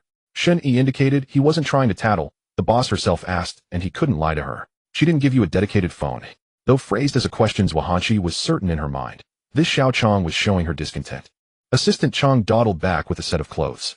The atmosphere grew awkward. Zhuanghanxi's expression soured while Shen Yi stood by expressionless. Xiaoshen, here are your clothes. Go change. Xiaoshen, go to my dressing room to change. Put the soiled clothes in the hamper. They'll be washed later. Assistant Chong wanted to protest. How could Shen Yi use the president's dressing room and have his clothes washed with hers? But the look Zhuanghanshi gave her was like a searchlight, making her uneasy. President Zhua, what's wrong? Why are you staring at me like that? Xiao Chong, how many years have you been with me? Alarm bells rang in Assistant Chang's mind. When a leader asks such a question with that tone, it either means she doubts your loyalty or your loyalty. Yes, ever since I came to this sanatorium you were hired, and we've been together day and night. These 10 years, it's all thanks to your patronage, President Zhua, that my family has lived in comfort. I'm old, over 60 now. I don't know how many years I have left. Seeing young people like him fills my heart with... Assistant Chong understood that Shen Yi must have complained about her while she was away. This newcomer was quite skilled. In just a few days he had made the president dissatisfied with her. President Zhua, please don't be upset. Xiaoshen just joined, and there are many things I haven't arranged yet. I've been neglectful, but I'll get everything set for him immediately, rest assured. Zhuanghanshi waved her hand. Assistant Chong bowed and backed out of the room. The clothes she had found were still a uniform which hung loosely on Shen Yi. You're a child whose face is the only thing that's plump. I'm feeling cheerful today. After lunch you'll accompany me for a trip to the city. Lunch was extraordinarily lavish. Normally Zhuanghanshi ate only 3 plates of vegetables and a serving of staple food. Today there were 5 or 6 meat dishes along with assorted desserts and soups. I don't know what you like, so I had the kitchen prepare a variety. Pick whatever you fancy and eat your fill. Zhuanghanshi took the first bite, and then Shen Yi began to eat. A small bowl of rice was gone in a few mouthfuls. Someone refilled his bowl. Would you like some braised pork knuckle? Zhuanghanshi waved her hand. She didn't care for rich, greasy food. Shen Yi grinned, pulled the plate of pork knuckle toward himself, tipped his rice into the savory sauce, stirred it with a spoon, and shoveled the mixture into his mouth. In no time, an entire serving of braised pork knuckle with rice vanished into his stomach. Still hungry? Have this plate of scallion braised tendon as well. Zhuanghanshi loved seeing Shen Yi so full of life. A child eating with gusto made the elder happy. It reminded her of decades ago when her 3 sons were also insatiable eaters. But the Shen family was an ancient clan with many rules, including the restriction of no more than 3 bites per dish. So she had simply given each son a bowl as big as a basin, and 3 such bowls would surely fill them up. The meal left Zhuanghanshi overjoyed and beaming. Xiao Chang arranged the car. Xiao Shun and I are going into the city for a stroll. Assistant Chang acknowledged, but grumbled inwardly. Now that you're full, let's take a walk so you don't get indigestion. Shen Yi helped Zhuanghanshi walk slowly through the garden. You eat too little, and it's too plain. If you keep this up, you'll lack energy. Shen Yi noticed that at lunch Zhuanghanshi had only eaten half a bowl of rice, a few mouthfuls of vegetables, and spent the rest of the time urging him to eat well. Yes, you're right. I eat too little. But when you're old, eating too much makes it hard to digest, and I can't sleep at night. Then I'll walk with you in the evenings. When you're happy, your appetite will return. Good. It's settled then. From now on, you'll come have meals with me every day. Assistant Chang was indeed a shrewd person. Knowing that his boss was dissatisfied with him, he immediately changed his attitude toward Shen Yi, providing all the necessary equipment without delay. When he learned that Zhuanghanshi was taking Shen Yi out alone, he even saw them off with a beaming smile. Turning around, Assistant Chang returned to his bedroom, took out another phone, and dialed a number. Miss, the madam has taken that boy to the city for shopping. Shen Yin hung up the phone and walked over to her son's room. Her son Zong Keheo was 9 years old and was currently having a violin lesson. After the lesson ended, the teacher politely took his leave, and Shen Yin entered. Although Zong Keheo was only 9, under Shen Yan's deliberate cultivation, he had already grown into a boy with a calm demeanor. Mom, Keheo, do you miss your grandmother?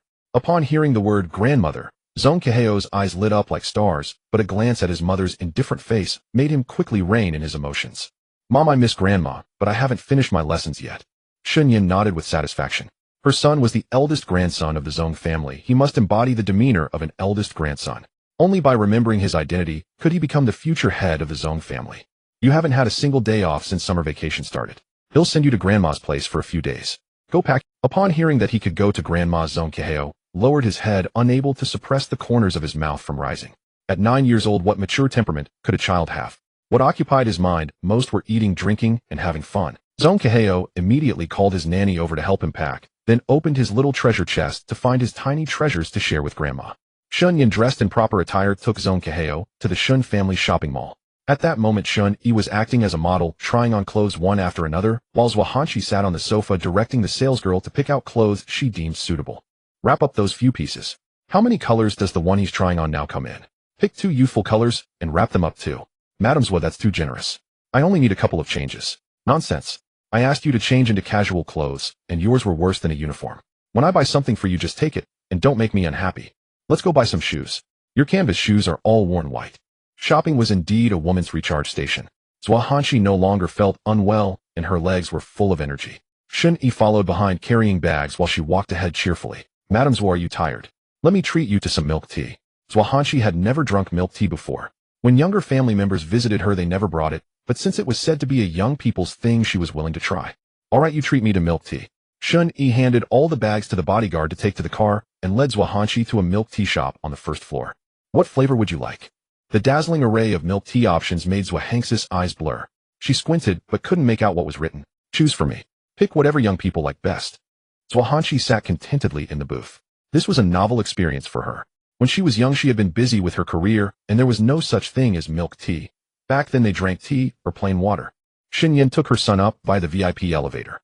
She knew Zhuanghanxi's habits well. Zhuanghanshi always shopped in the VIP section, but when they asked the bodyguards, they learned that Zhuanghanshi had gone to the first floor. Shen Yin was surprised inwardly, but immediately put on a disdainful expression. Zong Keheo, on the other hand, secretly liked the basement and first floors. He had been there with classmates before, where there were plenty of games and food. The VIP floor his mother liked was always cold and quiet, and occasionally running into someone meant they were likely acquaintances. We'll wait back at the nursing home. Shen Yin pulled her son and strode away. Zong Keheo felt a pang of disappointment. He could have gone to the first floor to find Grandma. Zhuanghanshi and Shen Yi each had a cup of milk tea, sipping as they walked. Shen Yi also bought some snacks, which Zhuanghanqi found novel. Madams would try this. I really like it. Zhuanghanqi popped one into her mouth, chewing left and right. It tastes good, but it's hard to chew. You go ahead and eat it.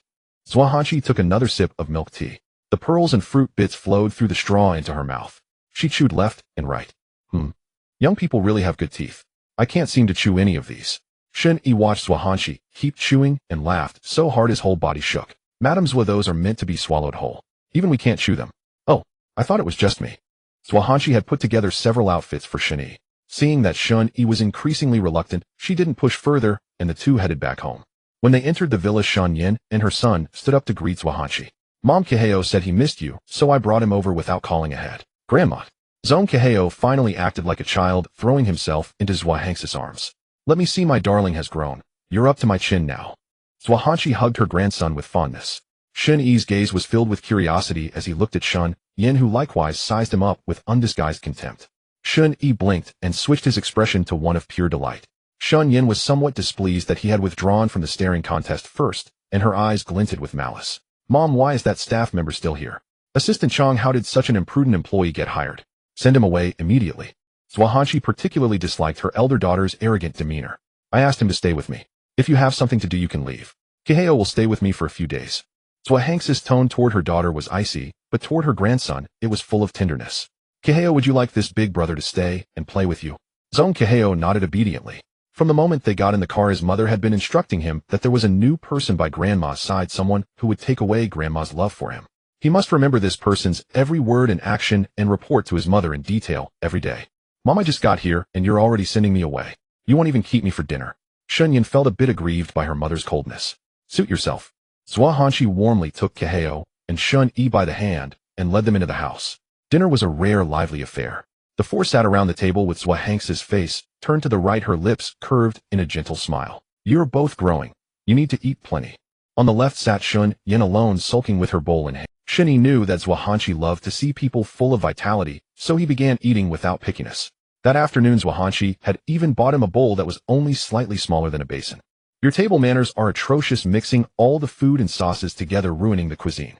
Shen Yi sneered at Shen Yi's crude eating habits. Zone Kaheo watched Shen Yi devour his meal with big mouthfuls. He too wished he could eat like that, scooping rice into his bowl and wolfing it down. But his mother said such eating was too vulgar. One must chew slowly, take small bites, and only have 2 mouthfuls of each dish, never more. Or eating, why must you speak? Have you forgotten the rule of silence during meals? When you were a growing child, your bowl wasn't much smaller than this one. Shen Yi, don't listen to her. Eat as you please. Kaheo, would you like a bigger bowl too? Grandma bought a set of larger bowls this afternoon. Zone Kaheo dared not answer on his own. His eyes held a glimmer of hope as he looked toward Shen Yi. Naturally, Shen Yi would never agree to such a thing for her son. Zhuanghanqi knew all too well how harshly Shen Yi disciplined the child. Without waiting for Shen Yi's consent, she had Assistant Chong swap the bowls for larger ones and push the sweet and sour dishes Zone Kaheo loved closer to him. At Grandma's place, you don't have to worry about anyone's frown. Eat whatever you like. If you eat heartily and enjoy your food, that will make Grandma happy. With his grandmother's backing, Zone Kaheo naturally indulged in his favorite dishes. Zhuanghanqi, however, worried he might overeat and fall ill, so she promised that tomorrow he could order whatever he wanted. Zone Kaheo cheerfully followed the nanny upstairs to tidy his room. Zhuanghanqi, tired from the day's shopping, also retired early. Shen Yi walked slowly back to the dormitory, but Shen Yi called out to him from behind. Stop. Shen Yi stood meekly in place, waiting for Shen Yi. Miss Shen, is there something you need? Shen Yi's indistinct silhouette overlapped with the younger version of that man. In his youth, he too had been tall and slender, quiet and gentle. Shen Yi lifted his head. His eyes bore a resemblance to Shen Yi's. Both inherited Shen Pei's phoenix-shaped eyes, sharp and piercing, radiating a fierce and heroic spirit. But that man was blessed with rare ruifinix eyes. With just one glance, one felt utterly seen through, ensnared in the depths of his gaze. Shen Yi, there's no need to play act with me. The fact that you found your way here shows you have quite the methods. Shen Yi snorted coldly, circling Shen Yi with a look of scrutiny and contempt. I don't understand what you're talking about, Miss Shen. You don't understand? Fine, keep up your act if you wish. Enjoy your few days of good fortune. Shen Yi shoved Shen Yi to the side of the road and strutted out of the sanatorium with her head held high. Shen Yi rubbed his nose, still puzzled about what he had done to provoke Shen Yi. But in this world there is no love without reason, nor hatred without cause. Lu Hui tossed and turned, unable to sleep. She had searched every bank account of Shen Jun, but found no trace of the money Shen Yi had supposedly sent. There was only one possibility: that little bastard had deceived her. Now Shen Yi was nowhere to be found, and neither was her own daughter Shen Jing. Lu Hui was frantic in her rented room, her mouth covered in blisters from anxiety. Her phone rang after a long silence. Seeing it was Shen Yi, she answered immediately. Hello, President Shen. I've arrived in the provincial capital. Have you seen Shen Yi? What? He actually found. Lu Hui listened on the phone, grunting in acknowledgement. When she learned Shen Yi had already caught President Zhu's attention, she was furious. That little brat was about to stir up trouble. Shen Yi assigned Lu Hui a new task. She would be placed in the sanatorium as a cleaner the next day to get close to Shen Yi and find a way to take him away. If Lu Hui obediently removed Shen Yi, Shen Yin would help her find her daughter Shen Jing. Lu Hui tried calling Shen Jing again, and this time Shen Jing answered quickly. Mom, just one word, and Shen Jing burst into uncontrollable sobs. Last time she called, Wen Xiao had smashed her phone to pieces. When Rui had just bought her a new one as compensation. Baby, where are you? Mom will come to get you. I don't know where I am. I'm with Wen Xiao and the others now. With Wen Xiao? Is she mistreating you? Mom, please come save me. Wen Xiao is insane now. She hits and curses me for no reason.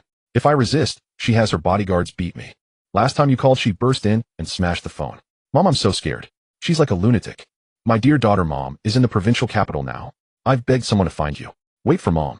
For now, protect yourself. If you can get an address, send it to me. Shen Jing agreed and dared not stay on the phone long.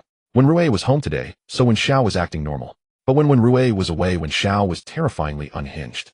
Lu Hui wiped away her tears. She had to complete her task properly, take Shen Yi away, and get the money back. The next day, Lu Hui replaced a cleaning lady and started working at the sanatorium. After employee training, she began furtively inquiring about Shen Yi. But everyone she asked claimed not to know Shen Yi, which made her task difficult. Sister Qian, that new cleaner, the one with connections, has been asking around about Shen Yi. A cleaner who served as Qian Jing's informant reported this to her. Lu Hui's hiring hadn't been processed by her, had been arranged directly from above. A mere cleaner wasn't an important position, but this one was already snooping around about others. Lu Hui sneaked to Shen Yi's lodging, but his single room was empty. She decided to come back later. Stop. The sudden voice made Lu Hui jolt in fright, freezing on the spot. This is the male dormitory. What are you doing up here? Qian Jing stepped out from the emergency exit, arms crossed. I got lost. I'm new today and can't remember which room is mine. Lu Hui quickly sized up Qian Jing. Her uniform was of a higher grade than the others, suggesting she was a mid-level manager. Lost. I saw you come up twice. Are you up to no good trying to steal? No. But what are you doing outside the male dorm? Looking for a man. Lu Hui, backed by Shen Yin, wasn't afraid of ordinary staff. Her goal was to find Shen Yi and shed curse anyone else who got in her way. What nonsense are you spouting? Auntie, you've been asking about Shen Yi since you arrived. What exactly are you plotting? Shen Yi returned to his dorm to find Lu Hui and Qian Jing arguing at his door. He thought to himself that Shen Yan's work efficiency was truly impressive. She had planted a troublemaker within just one day. Sister Qian. Shen Yi had packed a small dessert from Zhua Hanx's place as a midnight snack. Seeing Qian Jing, he offered it to her as a gift. Thanks, Shen Yi. I won't be polite then. This Annie just started today and has been asking about you everywhere. You need to be careful. She might have ill intentions. Thanks for the warning, sister. I know this, Annie. Auntie Lu, I thought we had nothing to do with each other anymore. What brings you? Shen Yi, even if we are not mother and son by blood, I have raised you for over a decade. To kick us out like this, you are truly heartless. Qian Jing looked as if she had heard some shocking gossip. Shen Yi, she is yes, my foster mother from whom I have severed ties. But you tricked me into signing that agreement. You took the termination certificate and the money. You are a beast not fit to live. Why hasn't lightning struck you dead? Lu Hui started her usual tantrum again. Shen Yi was deeply annoyed by her old tricks. Qian Jing, being sensible, saw that this was Shen Yi's family affair and found an excuse to leave. Auntie, you hid money behind Shinjun's back, but do you know that Shinjun also hid money behind yours? Lu Hui's mind churned. She had been estranged from Shinjun for years, and he had been unfaithful in heart. That's not acceptable. We agreed the money was for me. Giving it to him is wrong. Go find a cool place to rest. Don't disturb my peace. Shen Yi took out his keys to open the door. Lu Hui grabbed his t-shirt tightly. This shirt was bought by President Zhua. It cost nearly 8,000. If you tear it, you'll have to pay. Lu Hui immediately let go upon hearing the price. She didn't want to let Shen Yi leave, but she also didn't want to pay for damages. You're quite the schemer. Don't think that just because you found the Shen family you'll be accepted back as their young master. A man like you who climbed up by licking women's shoes will only be a disgrace to the Shen family. Thank you for the reminder. I have no intention of returning to the Shen family. If you don't want to return, why did you go to the nursing home to find President Zhua? Let me tell you a story. There was an owl that hunted mice all night without success. Cold and hungry as dawn approached, it finally found a rotten mouse. Just as it was about to eat, a shadow loomed overhead. A mythical bird called Yuanshu was soaring by. The terrified owl shrieked loudly, trying to scare the Yuanshu away. What are you trying to say? I don't understand you. Go report to your master. I don't want to return to the Shen family, nor do I care. Tell her to stop using her tricks on me and disturbing my life. Lu Hui pondered Shen Yi's words, but still anxious about the money, she grabbed him again. About the money, give me a go ask Shen Jun for it. He's in prison anyway, so he can't do anything to you. Lu Hui, dazed by Shen Yi's words, returned to her dorm and called Shen Yan to report the day's events. Shen Yan naturally didn't believe Shen Yi's nonsense. Earlier that day, Zhong Keheo had called back saying that Zhuohanshi liked Shen Yi very much, even arranging for Shen Yi to tutor Zhong Keheo. How could such a wild upstart be worthy of teaching her son?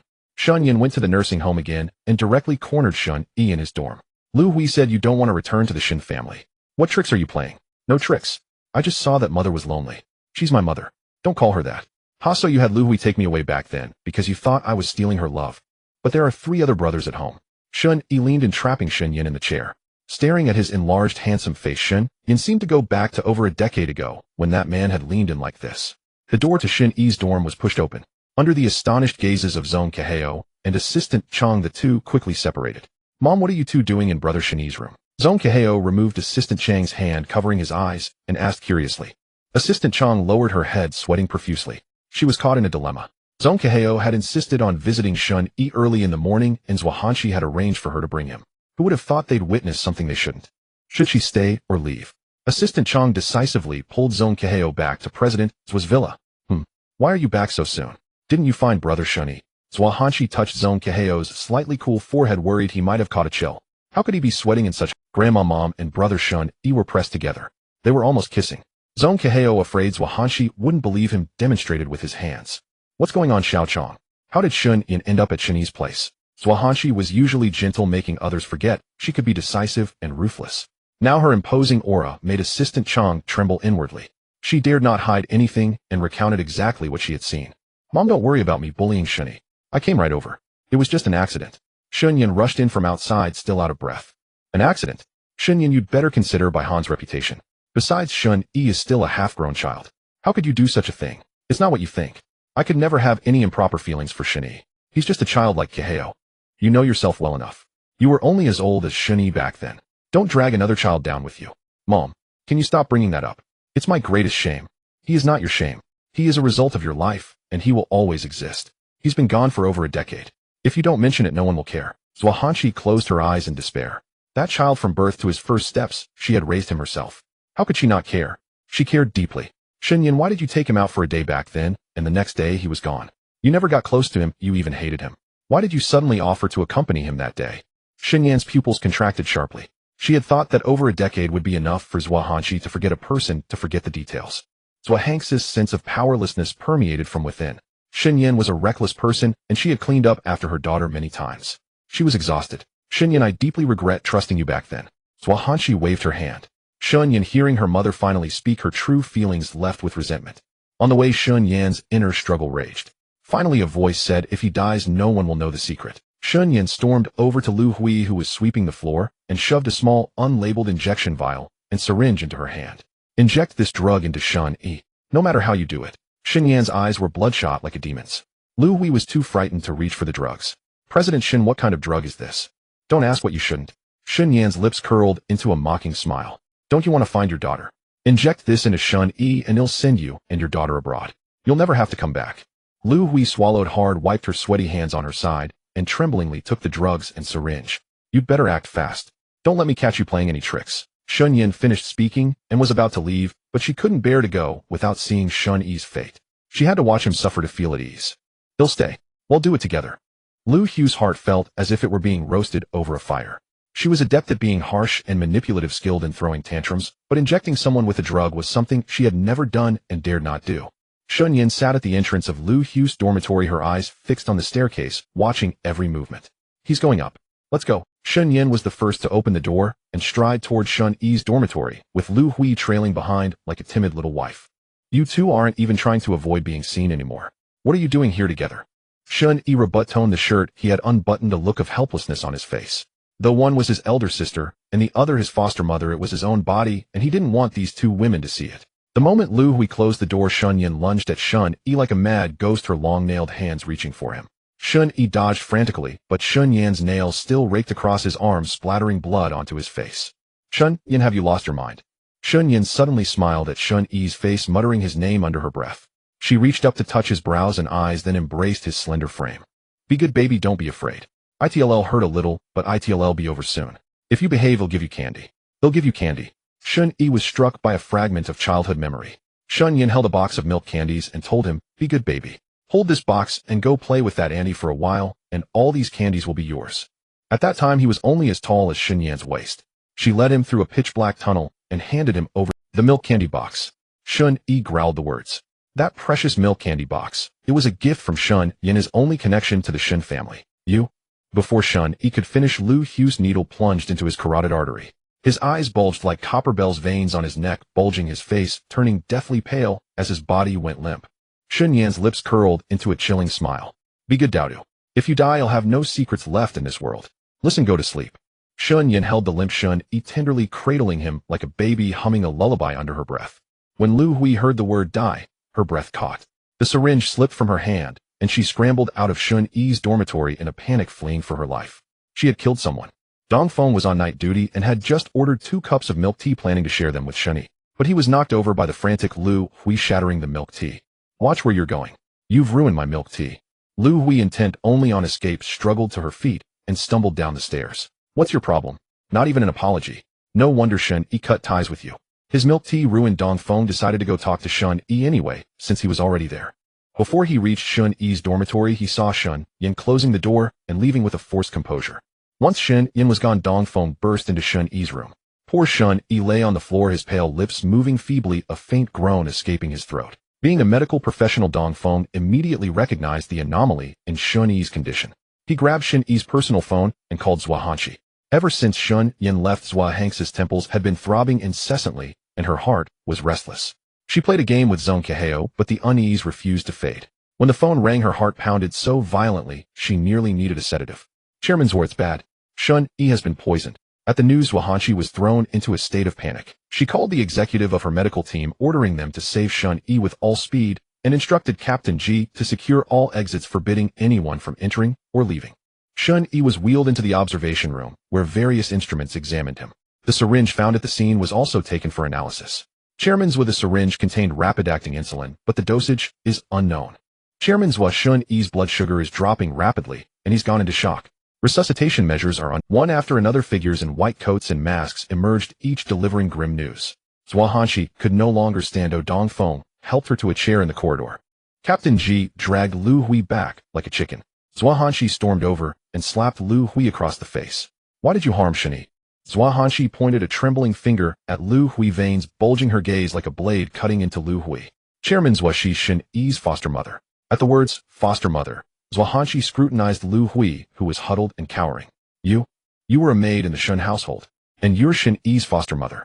A connection flashed through Zhua Hanxi's mind, but her anxiety over Shen Yi's condition prevented her from grasping. Chairman Zhua, I'm sorry, please let me go. I beg you, let me go. I didn't do it willingly, I was forced. Lu Hui knelt on the ground, weeping and wailing, kowtowing to Zhua Hanxi, begging for mercy. What exactly did you do to Shen Yi? How much did you inject? If he doesn't survive, you'll pay with your life. I don't know anything. Miss Shen gave it to me. Shen Yin gave it to me. She said if I injected it into Shen Yi, she'd send me abroad. Chairman Zhua was forced by the eldest daughter. Hearing the name Shen Yin, the last shred of hope in Zhua Hanxi's heart died. Her vengeful daughter. She had only scolded Shen Yin that morning, and by evening, she was already plotting murder. How could her daughter's character be so twisted? Lu Hui clasped her hands together in a pleading gesture, rubbing them nervously, and crawled forward on her knees to embrace Zhua Hanxi's leg. Chairman Zhua will tell you everything I know. Please let me go. None of this was my doing. It was all the eldest daughter's idea. She gave the little young master to me back then, and now she made me inject Shen Yi. It was all her coercion. The broken thread in Zhua Hanxi's mind finally connected. She struggled to utter a few words. What did you say? Lu Hui continued kowtowing, but Zhua Hanxi, abandoning all decorum, grabbed her by the collar. Shen Yi is the little young master. The eldest daughter said the little young master deserved to die, so she made me take him away. But I raised him, Chairman Zhua. I raised the young master, and he's become exceptionally outstanding. Please don't punish me, let me go, and I promise it'll disappear forever. Zhua Hanxi could no longer hear Lu Hu's endless rambling. All she registered was that Shen Yi was Daodu. Her Daodu had come to her on his own, staying by her side. No wonder she had inexplicably taken such a liking to this child. He was the one she had once nurtured with her own hands. Dr. Song spared no effort to save Shen Yi. Zhua Hanxi ordered the chief physician, Dr. Song. Dr. Song nodded. Shen Yi's condition was indeed critical. For a normal person to be suddenly injected with a massive dose of insulin, the resulting hypoglycemia could be fatal. Zhuanghanqi furrowed her brows and closed her eyes. After a few seconds, she opened them again, her expression seemingly calm as she dialed her phone. Shen Quan, bring Shen Yin here to see me immediately. Shen Quan was Zhuanghanqi's third son, also the youngest brother of Shen Yin, aged 25, a idle second-generation rich kid who loved fighting. Shen Yin was speeding to the airport when her younger brother forced her to stop. Shen Quan, are you crazy? You want to die? Shen Quan rested his hand on the car door, a half-burned cigarette dangling from his lips. With a sinister aura and a mocking smile, he squinted at Shen Yin. Big sister, you're the one who's crazy, making mom angry. Realizing her scheme had been exposed, Shen Yan's heart turned to ashes. She clenched her fists so tightly that her long nails cut into her skin, blood dripping down. Unmindful of her appearance, she screamed hysterically in the street, like a show wolf, her roar hoarse and desperate. Though Shen Quan didn't understand why his sister was so frenzied, he still pulled her up and shoved her into the car. After emergency treatment, Shen Yi's vital signs gradually stabilized. His chest and abdomen rose and fell rhythmically. Zhuanghanqi hadn't slept all night. Her eyes were bloodshot as she held Shen Yi's bony fingers against her cheek. Dodo, wake up quickly. Don't disappear again. Zhuanghanqi wept like rain. Oh, her poor, ill-fated child. How many more hardships must he endure? Shen Quan shoved Shen Yin into the ward. Shen Yin was disheveled, her face calm, but upon closer observation one could discern beneath her tranquility a seething anger and resentment. Kneel. At Zhuanghanqi's sudden command, Shen Quan thudded to his knees. Shen Yin knelt shortly after. Come here. Faced with Zhuanghanqi's second order, Shen Quan's expression twisted. He wondered whether he should continue kneeling. Shen Yin had already crawled on her knees to Zhuanghanqi. A resounding slap echoed as Shen Yin was knocked to the ground.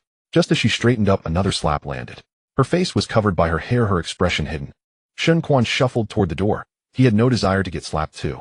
Shen Quan. Here, Mom. Shen Quan answered quickly, having no wish to taste his mother's iron palm. Get out and call Shen Pei along with your eldest and second brothers. Shen Quan's eyebrows twitched involuntarily, but he obediently called everyone in the family. Knock, knock, knock. The door to the ward was knocked. Assistant Chong led Zhong Keheo inside. After ushering him in, Assistant Chong wisely retreated to the doorway. Seeing his mother kneeling by Grandma's side, her lips bleeding, Zhong Keheo rushed over anxiously to check on her. Grandma, why are you punishing my mother? Her mouth is bleeding. A child of such young age had never witnessed such a scene.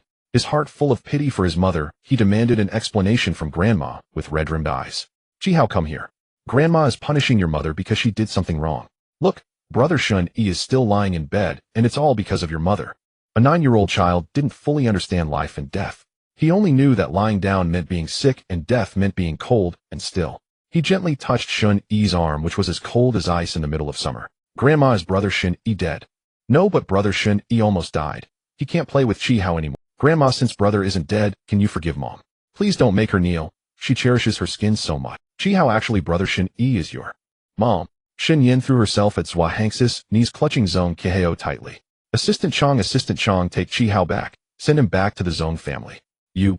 Zhuanghanqi pointed at her daughter, frustrated at her failure. Finally, she waved her hand, allowing Assistant Chong to lead Zhong Keheo away. Mom, Hanbo doesn't know, and Chi-Hao doesn't need to know. I beg you, don't say anything. If you do, everything I have now will be gone. Even now you still don't think you're wrong. Chi-Hao is your child. Isn't Dodo your child too? How could you be so cruel to him? He's not my child. Mom, he's not. He is a mistake, a stain on my life. If he were gone, no one would know my secret. Shen Yan's features twisted with the words she spoke. Her eyes were filled with madness as she endlessly persuaded herself and Zhuanghanqi if Shen Yi died, this matter would be buried forever. So, am not even your son. Shen Yi's weak voice came from the hospital bed. He stared blankly at the ceiling, having woken up when Zhong Keheo was crying. Dodo, you're awake. Are you feeling uncomfortable anywhere? Shen Quan called Dr. Song. Zhuanghanqi grabbed Shen Yi's hand excitedly and shouted for Shen Quan, who poked his head in and then went out to fetch the doctor. Tears rolled down Shen Yi's cheeks one by one, soaking the bedsheet. He had struggled so hard to come to Bi City, the provincial capital, just to recognize his mother. Yet his mother was someone else entirely. Dodo, listen to me. You might not be able to accept it right now, but when you're better he'll tell you everything. What else is there to tell him? He's an illegitimate child, an unwanted, unwelcome baby. Shen Yin scrambled up and screamed hysterically at Shen Yi. Why are you still alive? Go die. Go die now. Shen Yin, shut up. No, Dodo, it's not like that. Shen Yi turned his head, his eyes fixed on Shen Yin, lost and hollow. Absurd. He uttered these two words slowly, each one draining all his strength. Zhuanghanqi looked at the numb Shen Yi and the frantic Shen Yin, her heart filled with grief. Nonsense. Shen Pei pushed the door open, followed by his eldest son Shen Ming and second son Shen Yi. Zhuanghanqi stood up. Shen Pei took a few steps, grabbed his old wife's hand, and helped her sit down. Shen Quan looked around in bewilderment. They all seemed to know, and he was the only fool in the family who didn't. Shen Ming and Shen Yi knew the full story of Shen Yi's background. The only one in the family unaware of the specifics was Shen Quan, who had been too young at the time. Shen Yin, back then you insisted on having the child. Now what are you complaining about? Shen Ming, who already managed most of the Shen family business, fixed an authoritative gaze on Shen Yin, making her lower her head. Why don't you tell us now who the child's father really is? Shen Yi moved to Shen Yan's side and interrogated her about her concealment. These words fell like a series of resounding slaps on Shen Yan's face. She collapsed to the ground, her earlier hysterical demeanor gone. Only then did the others notice Shen Yi lying on the bed, his expression blank. Since we found him, let him be raised in the Shen family. Shen Pei glanced at Shen Yi, whose eyes resembled his own, so closely, softening his heart a little. Raising one more person in the Shen household was no trouble at all. Shen Yin understood that her father's words were a dismissal of her actions, reducing them to nothing. She wiped her tears, rose from the floor, and composed herself. Zhua Hanqi pursed her lips at Shen Pei's words. Her little Dodo had suffered so much. How could it be brushed aside with a single sentence? Shen Pei, take your CEO speeches back to your company. This is my sanatorium, not a place for you to issue orders. Hanqi, what do you mean? Dodo is Shen Yan's own son, flesh and blood. To us both are as dear as the palm and the back of the hand. As dear as the palm and the back of the hand. My Dodo was never held in your palms. Where's the flesh and blood? Why don't you ask Shen Yin how many times she has tried to kill Dodo? A mother like that is better off not having it all. Mom, you raised Dodo yourself. I know how much he means to you, but what more do you want from Shen Yin? Do you want her thrown? Wouldn't that ruin the Shen family's face and the clan's honor? Shen Ming, like his father, carried the old-fashioned patriarchal mindset. Parents were the ultimate authority. No matter what Shen Yin did to Shen Yi, as long as he didn't die, it wasn't a crime. A son suing his own mother, the greatest absurdity under heaven. Every one of you cares only about your own face and status with no regard for law or reason. Shen Ming, don't call me mom anymore. Shen Yi, do you think the same? Shen Yi was an outstanding lawyer. He knew that Shen Yan's actions amounted to intentional injury.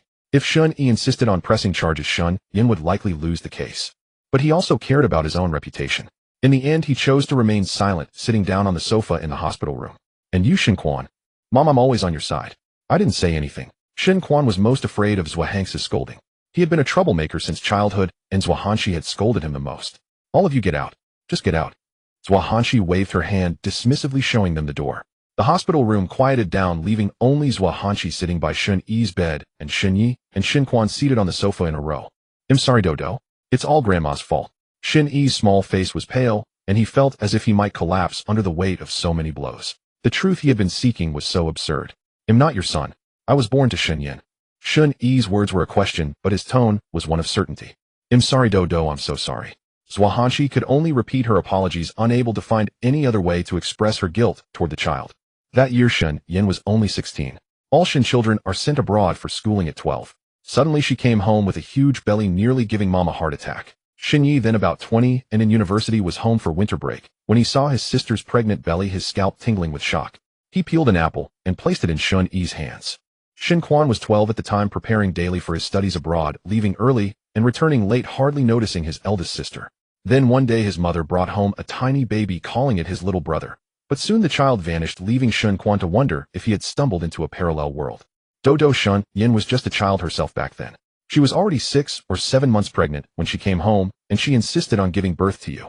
The doctor said that at her age an abortion would be too hard on her body. So after much discussion, your grandfather and I decided to announce you as our late-born son and raise you ourselves. Shen Yi's face darkened. He looked down at his hand, receiving the 4 drip each breath, feeling like a struggle for survival. The truth was so stark. The motherly love he had been seeking was actually his grandmother's concern. That was why in his past life, when he returned to the Shen family, everyone had been distant toward him, and Shen Yin had avoided him at all costs. His birth was indeed a stain and a mistake, just as Shen Yin had said. So who was my father? The hospital room fell silent. Only Shen Yin knew who Shen Yi's father was, and she had kept the secret for so many years. So I really am a bastard. When a person reaches the extremes of rage and grief, there are no tears, only laughter. He laughed at his ridiculous life, his ridiculous pursuit, and 2 lifetimes of absurdity. Shen Quan frowned at Shen Yi's words. He was a rough and blunt man, and he disliked seeing Shen Yi wallow in self-pity, unable to let go of his grievances. A grown man, all whiny and womanish. Giving me a headache with your sarcastic talk. I'm sick of it. You're not some little tadpole looking for its mommy and daddy. A real man stands tall and lives on his own. Zhua Hanxi knew her youngest son's temper well, and slapped him a few times, but Shen Quan didn't regret a single word he had said to Shen Yi. Shen Yi adjusted his glasses. Shen Yi, you can't choose your birth. but you can choose the direction of your life. Since you find it all so absurd, why not turn the page? Stay here in the sanatorium and keep your grandmother company. When you disappeared all those years ago, Mom nearly cried her eyes out. That's why she separated from Dad and lives here year-round. If you need any help, just come to me. I'll always be your uncle. Uncle, I want Lu Hui to never get out. Shen Yi decided to take revenge on Lu Hui and Shun Jun first, then slowly deal with Shen Yan. I understand. Come find me when you're better. Shen Yi saved his phone number in Shun Yi's phone, then got up and left the room. Shen Quan shuffled over and did the same, saving his number. I'm your third uncle. You used to follow me around like a little shadow, idolizing me. How did you become so whiny? Zhua Hanshi clicked her tongue, and Shen Quan slunk back to the corner looking sheepish. I've been tired all day and haven't eaten. I'm not leaving.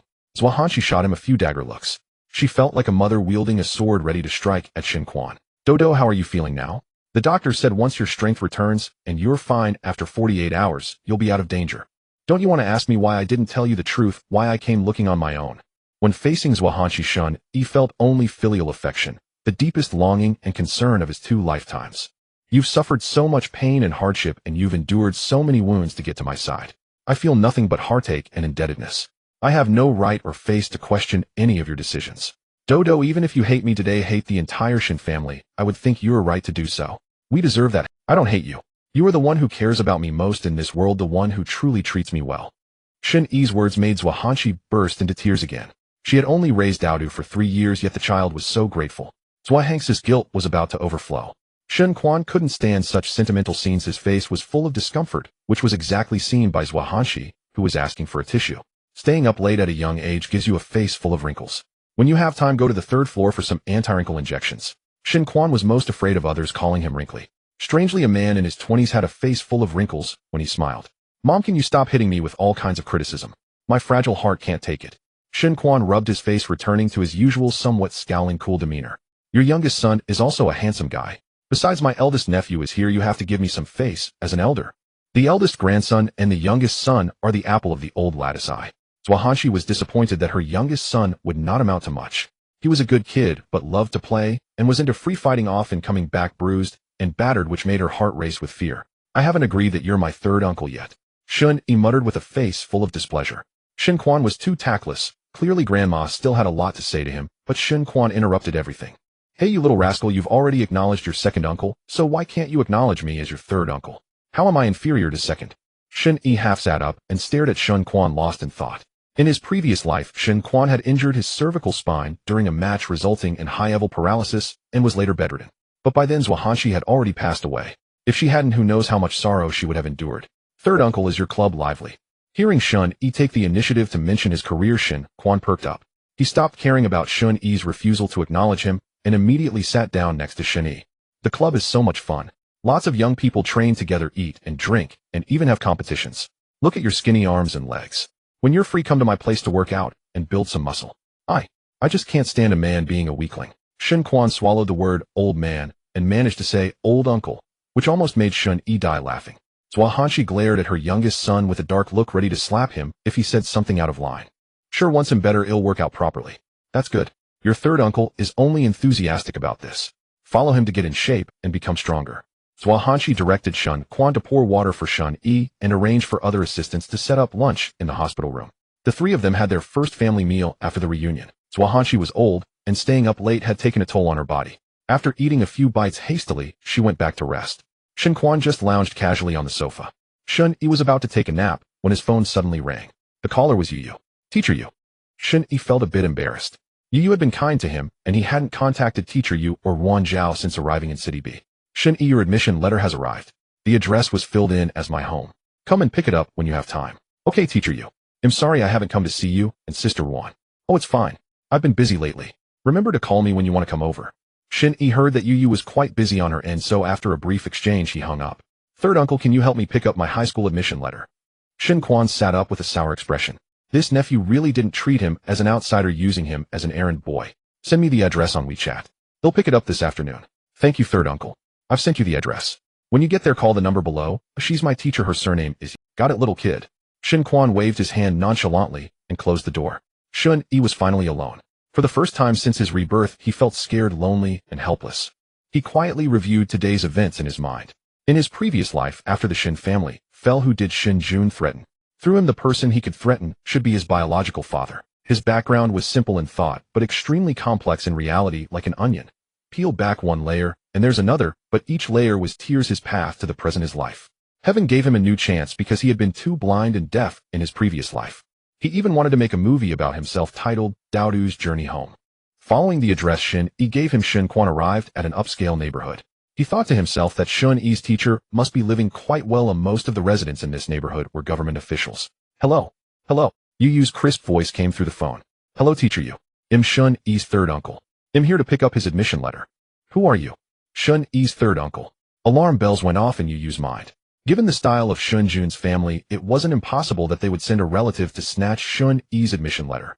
You've got the wrong number. I'm not teacher Yu. Yu hung up swiftly. Good thing she was smart, otherwise Shen Yi's admission letter might have fallen into the wrong hands. Shen Quan was dumbfounded by the hang-up. He checked his WeChat records and compared them with the number he had dialed. He rubbed his eyes to confirm he wasn't seeing things and hadn't dialed the wrong number. Shen Quan dialed Yu Yu's number again, but Yu Yu had already blocked him. Cursing under his breath, Shen Quan called, "Hey nephew, that teacher Yu of yours won't answer the call. I managed to get through once, and she directly said I had the wrong number, and that she wasn't teacher Yu. What's going on?" Shen Yi hung up and slapped his forehead. He had been careless. Yu Yu and the others didn't know that he had been recognized by the Shen family. They must have thought it was a scammer sent by Shen Jun or Lu Hui. "Hello, teacher Yu. Shen Yi, I was just about to tell you. Some scammer just tried to trick me into giving away your admission." Shen Yi briefly explained recent events to Yu Yu over the phone and apologized repeatedly. Only then did Yu Yu unblock Shen Quan's number and call him to arrange a place to pick up the letter. Shen Quan stood lazily leaning against the car door, cigarette dangling from his lips, head down as he toyed with his custom lighter. "Are you Shen Yi's third uncle?" Yu Yu's voice reached Shen Quan from a meter away. He tilted his head to meet her gaze, his whole demeanor tough. Yu Yu secretly stepped back half a step.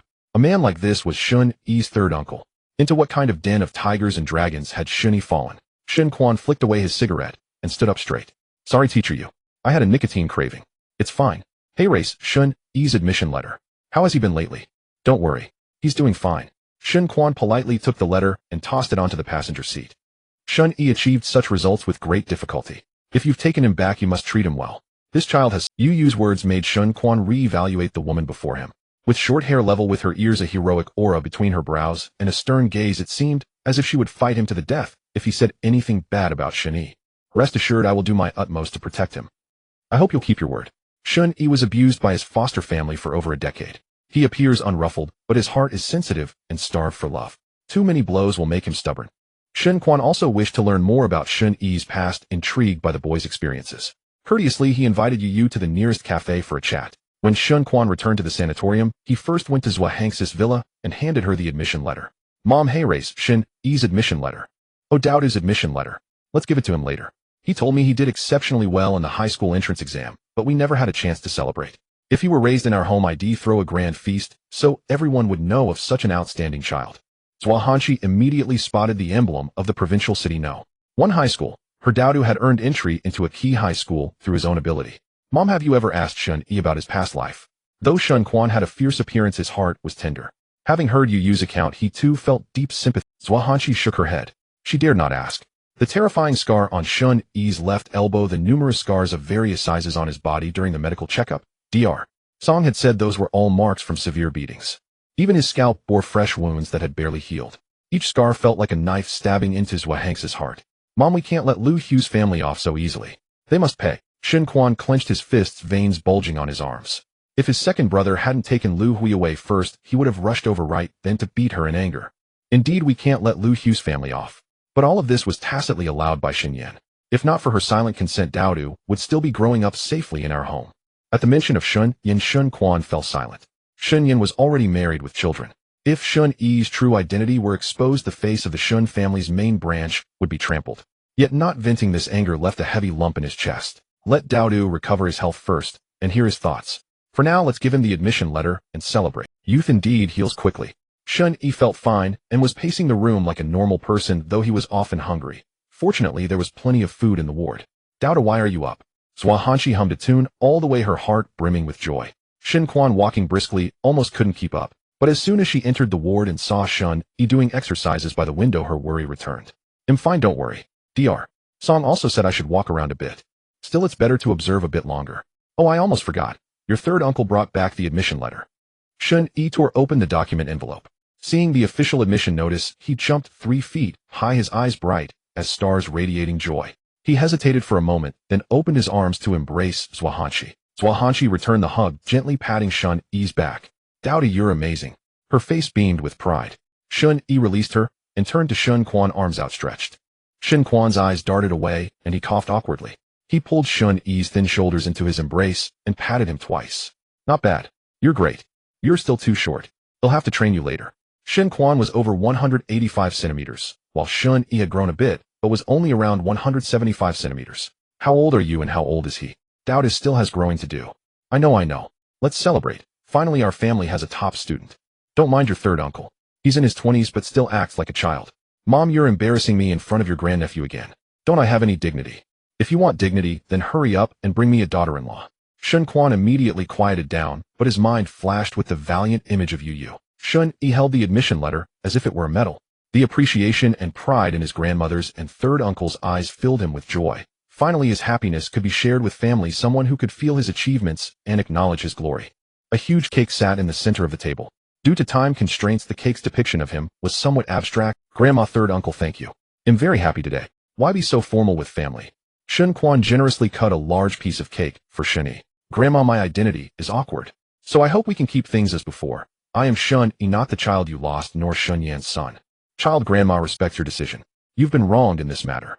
They'll board at school after the semester starts and come back to the sanatorium to stay with you during holidays." "Boarding? Then I won't see you often.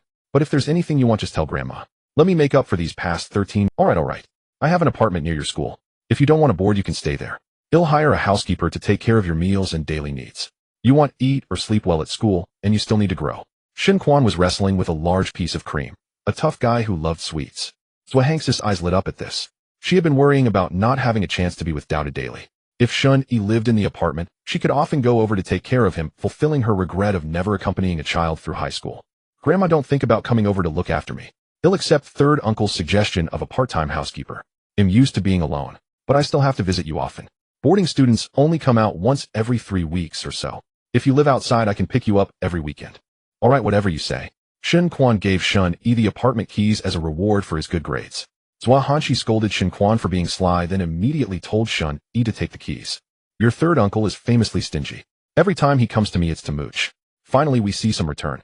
Take it, and as soon as you're well, go transfer the property." Shen Yi thanked Shen Quan with a grin and treasured the keys in his pocket.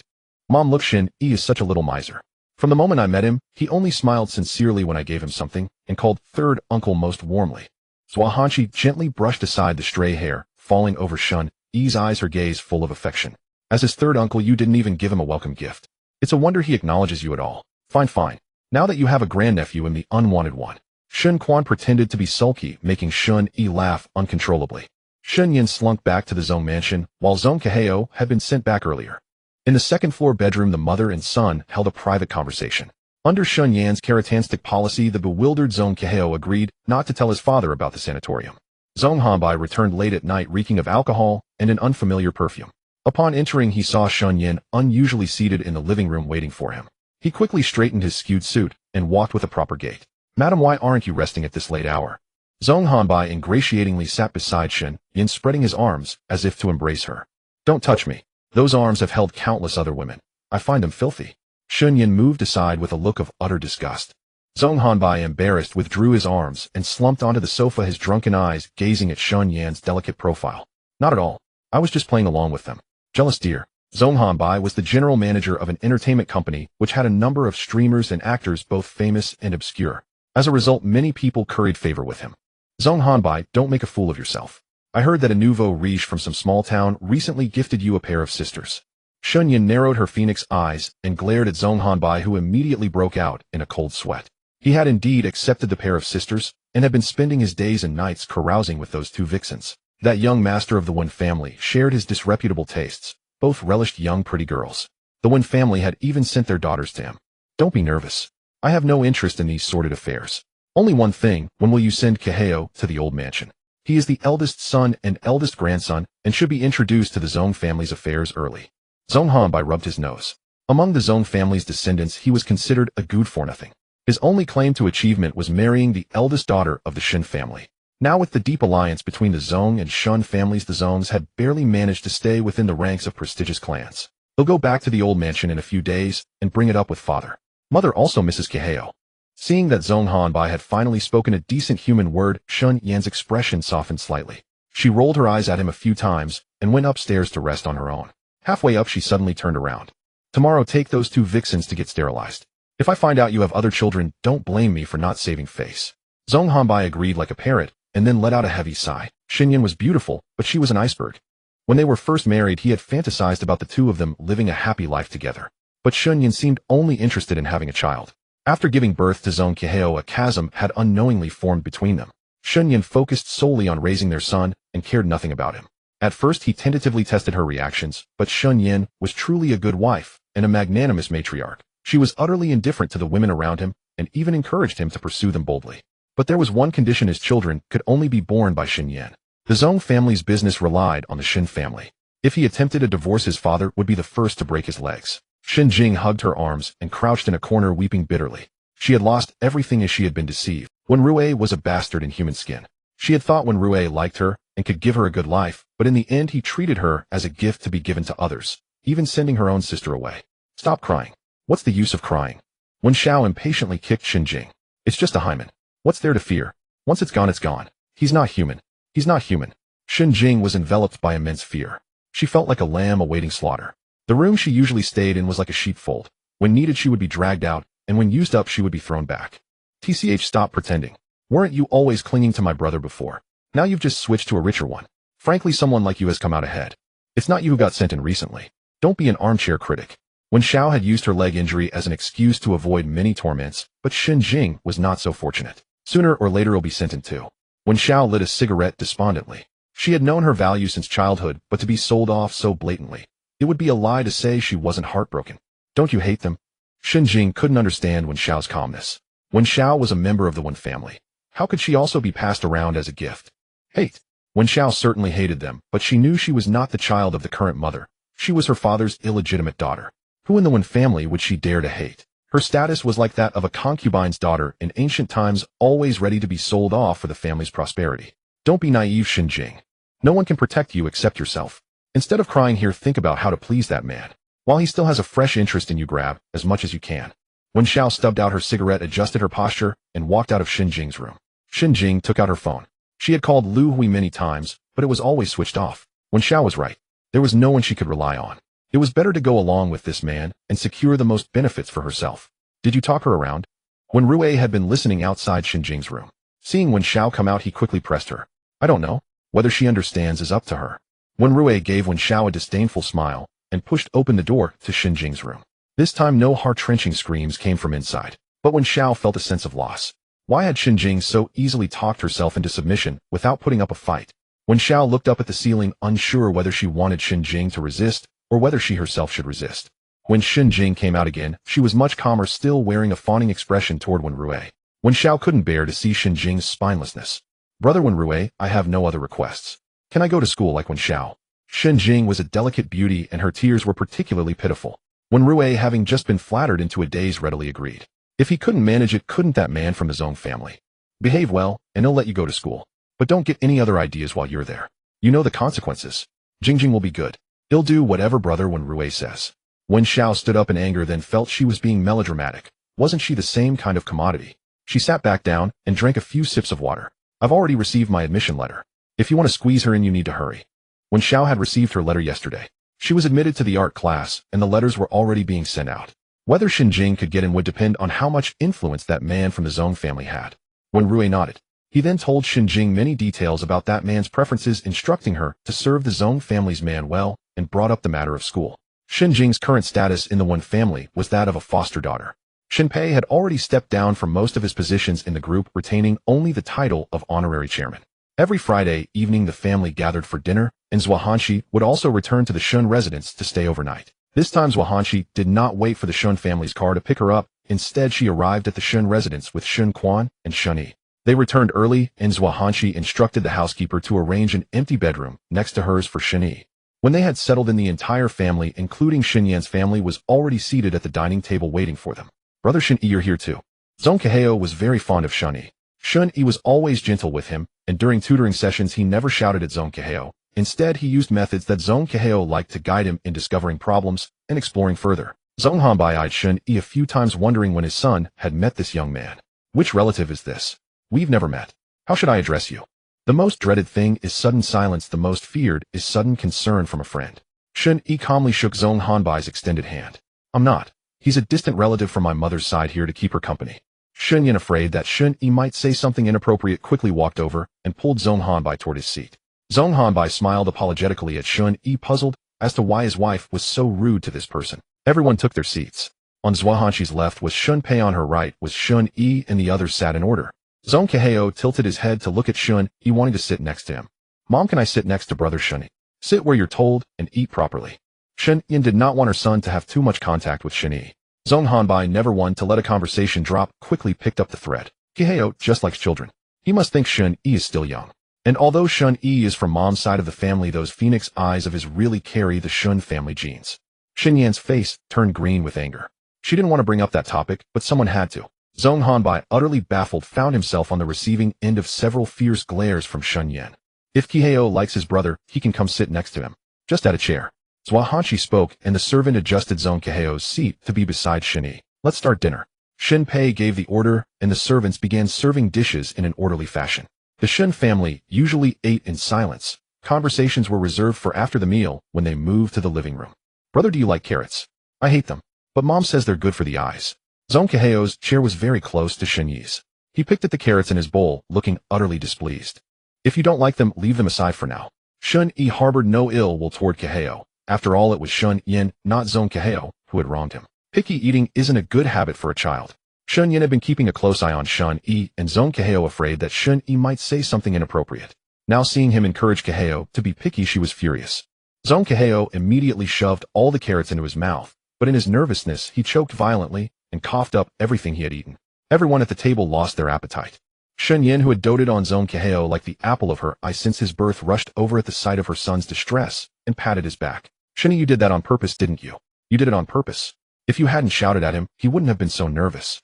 As his mother, shouldn't you reflect on your own behavior? Shen Yi also stood up. He had been helping take care of Zong Keheo when he choked. Faced with Shen Yan's sudden accusation, he retorted unflinchingly. Shen Yin indeed loathed Shen Yi, but in her heart he was still her son, and she couldn't believe he dared to talk back. Their identical phoenix eyes locked in a glare. Zong Keheo, frightened in between, cried out for his father and ran into Zong Hanbai's arms. Zong Hanbai came to pull Shen Yin away, but she shook him off. Shen Yi, don't think that just because you've won over my mother you can speak however you want in this house. You're not qualified. Shen Pei remained silent. As the patriarch, he always believed the younger generation lived under his wings. He could shelter them, but he could also let them suffer. Regarding Shen Yi, he thought it wasn't a bad thing for Shen Yin to teach him a lesson. Such a lowly birth shouldn't breed any inappropriate thoughts. Well said. Since that's the case, you, a married daughter, are like spilled water. Take your husband and son and get out of the Shen family. Shen Quan couldn't stand Shen Yan's attitude. Zong Keheo was Shen Yan's biological son, but so was Shen Yi. And what had just happened was clearly Shen Yan's scolding that caused the child to choke. Shen Quan, why are you pretending to be a good person? If you really cared, you'd go to the company and share the burden with mom and dad. Shen Yin, don't project your own thoughts onto me. Every time you come back to the Shen family, it's either to ask for resources for your husband's family or to gain power for yourself. Who's the one with the obvious agenda here? Zong Hanbai felt a little embarrassed. He wasn't cut out for business, and the Zong family relied on the elders and the Shen family's support. Enough. If you don't want to eat, get out. Shen Pei slammed his chopsticks down heavily. The others quietly left the table. Shen Yi, however, sat down and ate silently, with Zhuahanshi keeping him company. Shen Pei secretly observed Shen Yi, and Shen Yi secretly observed Shen Pei in return. The great scumbag from his past life, unworthy of his grandmother. Having spent some time with Shen Yi, Zhuahanshi roughly knew his favorite foods. She kept adding dishes to his plate. Spoiling a child like that won't do. Hanshi, you weren't like this when you raised the 4 children. Shen Pei felt ignored, sitting alone while watching the two of them bond grandparent-grandchild. Haven't you heard the saying? Grandparents are especially indulgent. My little one was lost for so many years, adding a few dishes is nothing. Zhuahanshi pursed her lips and continued to serve Shen, even personally ladling soup for him. Since you want to return to the Shen family, you must follow its rules. Otherwise, you'll tarnish the family's reputation. Thank you for the reminder, but I have no intention of returning to the Shen family. I'm only here today because Grandma couldn't bear to let me eat alone. Exactly. I didn't expect so much trouble just for a meal. If I'd known, it would have been easier to have dinner at the sanatorium with my little one without having to watch anyone's face. Shen Pei was left speechless by the grandmother and grandson's back and forth. He held his bowl for a long time without eating a single bite. Anger flickered in his eyes, but after a moment he laughed to himself. Fine Hanshi. That was a clever move, retreating in order to advance. You say you don't want Shen Yi to be accepted into the Shen family, yet you still bring him here to eat. Clever. Very clever. Crazy. Little one, let's go with Grandma. Seeing that Shen Yi was almost done eating, Hanshi arranged for the car to take them back to the sanatorium, leaving the vast villa empty except for Shen Pei. Shen Yin was absolutely furious. She grabbed Zhong Keheo's hand and stormed out, disappearing into the car and vanishing in a flash, completely forgetting Zhong Hanbai, who was left behind. It was Shun Quan who, seeing Zhong Hanbai alone, gave him a lift. Quainer, thank you so much. Otherwise I would have had to take a taxi home today. No problem. Don't take to heart what I said when arguing with my sister today. I just can't stand how controlling she is and how she always blames others. I didn't take it to heart. Your sister just treasures Keheo too much. The way she schedules his time at home, even saying one extra word to him feels like wasting his time. Shun Quan remained silent. He only felt it was unfair to Shen Yi. Shen Yi was the child Shen Yin insisted on having back then, but after he was born she didn't treat him well. The disparity in how she treated her two sons shouldn't be so vast. Shall I take you back to your place, or some? Shen Quan knew that Shen Yin and Zhong Hanbai's marriage existed in name only. He thought to himself that his eldest sister was too ungrateful. Her parents had carefully chosen a husband for her, one easy to control, and she would become the mistress of the household upon marriage. Yet his sister wasn't thinking about living a good life with Zhong Hanbai. Let's go get some skewers together. You didn't eat much just now. Shen Quan waved his hand. He didn't like going to Zhong Hanbai's gatherings. Some of Zhong Hanbai's hobbies were abhorrent. He couldn't control them, but out of sight, out of mind. Hey brother, that Shen Yi is a relative from mom's side. Does Shen Yin have some grudge against him? I've never seen her so hostile towards anyone. It's as if even his breathing is wrong. Shen Quan inwardly gave Zhong Hanbai a thumbs up. This question hit the nail on the head. Shen Yin had tried to get rid of Shen Yi multiple times. Indeed, Shen Yi's very existence was a mistake in her eyes. Shen Quan secretly glanced at Zhong Hanbai in the rearview mirror. When Zhong Hanbai got married, he was a fallback option. If not for Shen Yan's own insistence, the eldest Miss Shen wouldn't have married into the declining prestigious Zhong family. However, Shen Yin had cuckolded Zhong Hanbai first, so after marriage, she didn't mind his dalliances. Ahem, you'll have to ask my sister about that. Who knows what she's thinking? A woman's heart is like a needle at the bottom of the sea. Your sister's thoughts are really hard to guess. Shen Quan quietly stepped on the gas and drove Zhong Hanbai to his usual club, when Rui had already received Zhong Hanbai's message and was waiting in the private room with Shen Jing. As soon as Zhong Hanbai pushed open the door, Shen Jing threw herself into his arms, her eyes full of dependence. Zhong Hanbai was very pleased with this look, so he immediately pulled her into his embrace and gave her a couple of kisses. Missed me? Zhong Hanbai lifted Shen Jing's delicate chin. Her eyes were misty and filled with tears. Of course I did. I was afraid you'd forgotten about me. When Rui felt a bit jealous of Shen Jing's dependence on Zhong Hanbai. This girl used to rely on him. But when Rui knew his purpose, so after a few casual remarks, he made an excuse to leave. Shen Jing pulled Zhong Hanbai to sit on the sofa, throwing herself into his arms, wrapping her arms around his neck, and acting coquettishly. Hanbai gu, am I being good? Shen Jing blinked her big eyes, cute as a little rabbit. Zhong Hanbai pinched Shen Jing's nose. Shen Yin was a cold beauty with a mature style, always speaking coldly to him and looking down on him. He preferred Shen Jing's cute, gentle type. What do you want? Tell me. I don't want anything. I just feel like I'm not worthy of you, big brother. Shen Jing sobbed as she hugged Zhong Hanbai's neck, crying. I'm so stupid. I can't even get into high school. I'm just a middle school punk girl. How could I be worthy of you? Now Hanbai Ge likes me, calls me his sweetheart, but when he stops liking me, he'll be kicked away. Hanbai Ge. Zhong Hanbai was completely disarmed by her barrage of sweet talk. He hugged Shen Jing and called her baby while coaxing her for a long time. Big sister is about to start high school. I'm so envious. They'll come to you wearing a high school uniform. Shen Jing secretly observed Zhong Hanbai's expression. Seeing no objection, she made a new tempting offer. Zhong Hanbai had always had a thing for young girls. The thought of a youthful high school girl in a uniform seemed like a nice bit of fun. Which school do you want to go to? How about I send you to an art school? Zhong Hanbai's hand traced along Shen Jing's waistline. Shen Jing was ticklish, so she half-heartedly pushed him away. I want to go to Big Sister's school, provincial city. No. One high school. She said she's in the art class. It would be great to be in the same class as her. Sister Flowers together accompanying you. Shen Jing pulled out all the stops, playing the perfect tea-serving girl. Zhong Hanbai agreed readily. Slipping a few people into a school was within his means. Seeing her goal achieved, Shen Jing fawned over Zhong Hanbai even more. Hanbai Ge, can I live in the dormitory at school? What's the matter? Isn't it good to live at home with your sister? Zhong Hanbai had only met Wen Xiao a few times.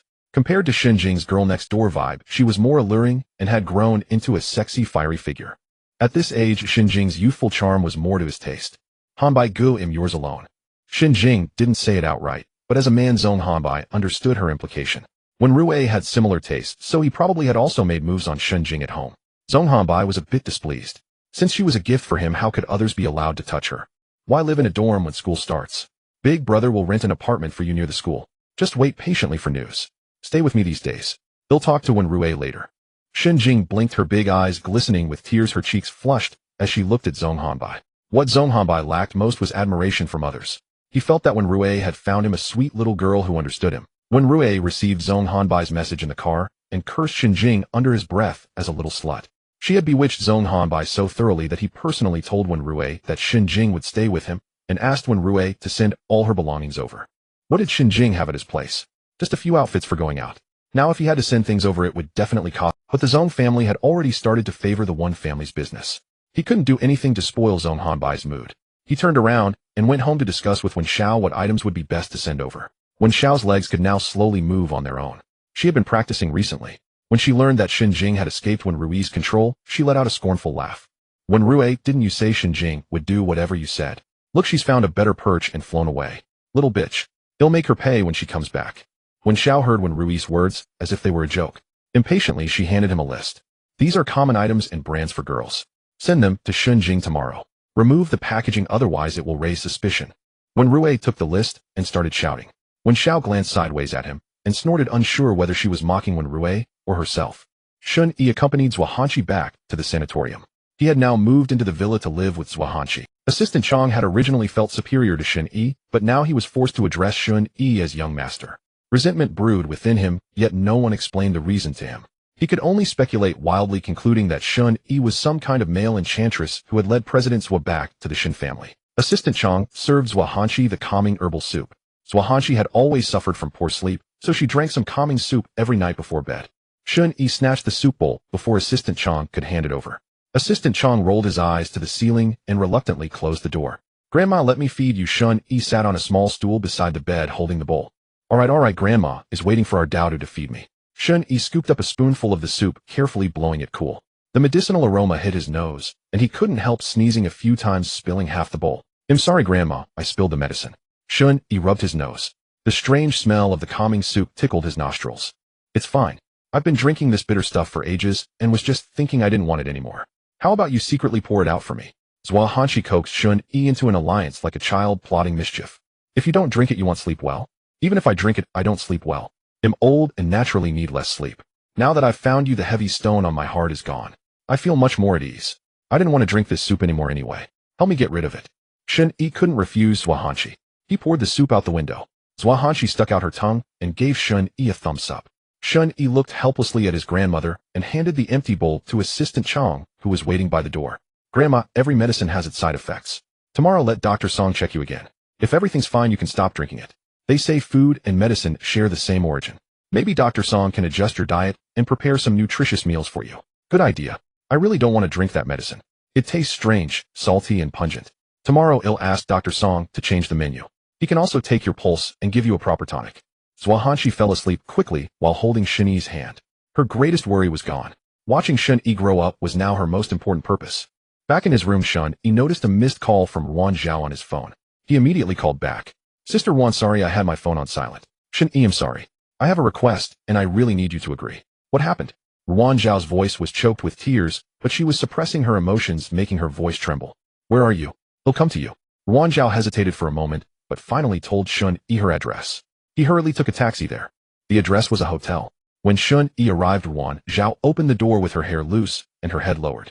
Inside the room, a small child sat playing on the bed, staring curiously at Shen Yi as the door opened. Mom, who is he? Wan Zhao walked over and picked up her daughter. He's Mom's friend. Be good to Anshuan and stay at Big Brother's place for a few days, okay? No, I don't want to be separated from Mom. Little Anshuan squirmed in Wan Zhao's arms. Shen Yi saw Wan Zhao's face, bruised and swollen, a patchwork of purple and black. Sister Wan, who hit you? Shen Yi hurried over and gently pushed aside her loose hair. Her face was so battered that her original features were unrecognizable. Shen Yi's pupils contracted. Daddy hit her. Daddy drank too much and hit Mommy and Anshuan. I don't want Daddy. The child spoke innocently, revealing the domestic violence Wan Zhao had suffered. What right does he have to hit people? Did he kick you two out? Does teacher you know? Shen Yi's face darkened like the bottom of a pot. He himself was a victim of domestic violence. How could there be so many scumbags like Shen Jun in this world? Don't tell you. I don't want her to know. What exactly happened, Sister Wan? Since you call me here, tell me why. There's no particular reason. He just suspects me. My job often requires business trips, and I have many opportunities to interact with men. He's paranoid. Why don't you get a divorce? The only solution Shen Yi could think of to get rid of the jerk was divorce. Divorce. Ruan Zhao had thought about it many times, but every time Tuanshuan's cries of mommy and daddy softened her heart. Shen Yi, if I divorce him, he'll definitely take Ruru away from me. I can't bear to lose my daughter. Ruan Zhao hugged Tuanshuan's small body, sobbing bitterly. Tuanshuan, infected by her mother's grief, also burst into loud cries. Wait here. He'll call my second uncle. He's a famous lawyer and will definitely have a solution. Shen Yi dialed Shen Yi's number. Shen Yi listened briefly to the situation and from a lawyer's perspective found it. In the end, Shen Yi arranged to meet Ruan Zhao at the sanatorium the next day. Shen Yi took Ruan Zhao back to the sanatorium. Sister Ruan, stay here and feel at ease. After settling the mother and child, Shen Yi planned to report the matter to Zhua Hanqi first thing in the morning. His grandmother was kind-hearted and loved children, and she would surely help them. Shen Yi, have you found your family? Shen Yi nodded, but didn't go into the complicated details with Ruan Zhao. Congratulations, Shen Yi. You found your family. Are your parents treating you well? Sister Ruan, the family I found is my grandmother and my uncles, not my parents. Ruan Zhao wanted to ask more, but seeing Tuanshuan start to yawn, she apologized and exchanged a few pleasantries before taking her daughter to bed. Ever since her husband beat her, she had been terrified every day, closing her eyes only to imagine that man coming back to kick and punch her. She had messaged Shen Yi only out of desperation. She was a proud person and didn't want her friends and relatives to know how miserable her life had become. Originally, she had planned to ask Shen Yi to look after Tuanshuan for a few days while she went to talk to the scumbag. If she could get a divorce, that might not be a bad option. A bad partner has a profound impact on children and the family. Allowing a child to grow up in a dysfunctional home was worse than getting rid of the scumbag early on. Shen Yi rubbed his forehead. The past few days had been too intense and too dramatic. Then he spotted Assistant Chong sneaking toward the small garden, carrying a bag. Shen Yi secretly followed. Assistant Chong crouched beside the flowers Zhua Hanqi had planted, cautiously looking around. He dug a hole with a small shovel, buried a little bag, and muttered something under his breath. Shen Yi was too far away to hear. After Assistant Chong furtively left, Shen Yi crept over and dug up the small bag with his hands. Inside were herbal dregs. Shen Yi's heart pounded. The smell was the calming soup Grandma often drank. Shen Yi stuffed the dregs into his pocket.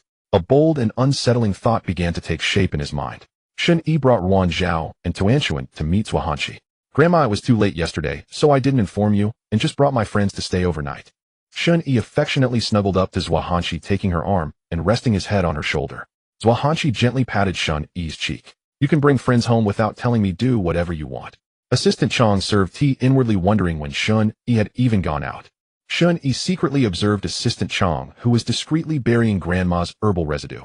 Was it out of guilt or on Grandma's orders? Ruan Zhao stood up with her daughter to bow in thanks, but Zhua Hanqi waved her hand dismissively. This little girl is adorable. Come here, let me have a look. Tuanshuan blinked her big soft eyes at her mother. Seeing Ruan Zhao nod, she timidly approached Zhua Hanqi. Grandma. Tuanshuan's baby voice was sweet and gentle like a piece of toffee. Sweetheart, what's your name? Zhua Hanqi pulled Tuanshuan onto her lap. In her old age, she loved seeing innocent, lively children. My name is Tuanshuan. Mom says I always curl up into a ball when I sleep. Oh, is that so? Do you often roll over onto your mom while sleeping? How did you know? Mom says Tuanshuan spins around in her sleep. Come look at these snacks. Which one do you like? Ever since Shen Yi moved into Zhua Hanqi's villa, she had prepared many snacks and fruits according to a child's preferences. Shen Yi didn't care much for snacks, but for a little one like Tuanshuan, treats were irresistible. Zhua Hanqi's status in her heart soared. Shen Yi also grew fond of Tuanshuan, soon chasing after her into the garden to play. Seeing both children had gone far, Zhua Hanqi finally spoke to Ruan Zhao. Miss Ruan, let the doctor here examine you later. We don't want any lingering effects. I'm sorry I shouldn't have disturbed No. I'm glad you thought of Shen Yi. He mentioned that you and teacher Yu helped him greatly.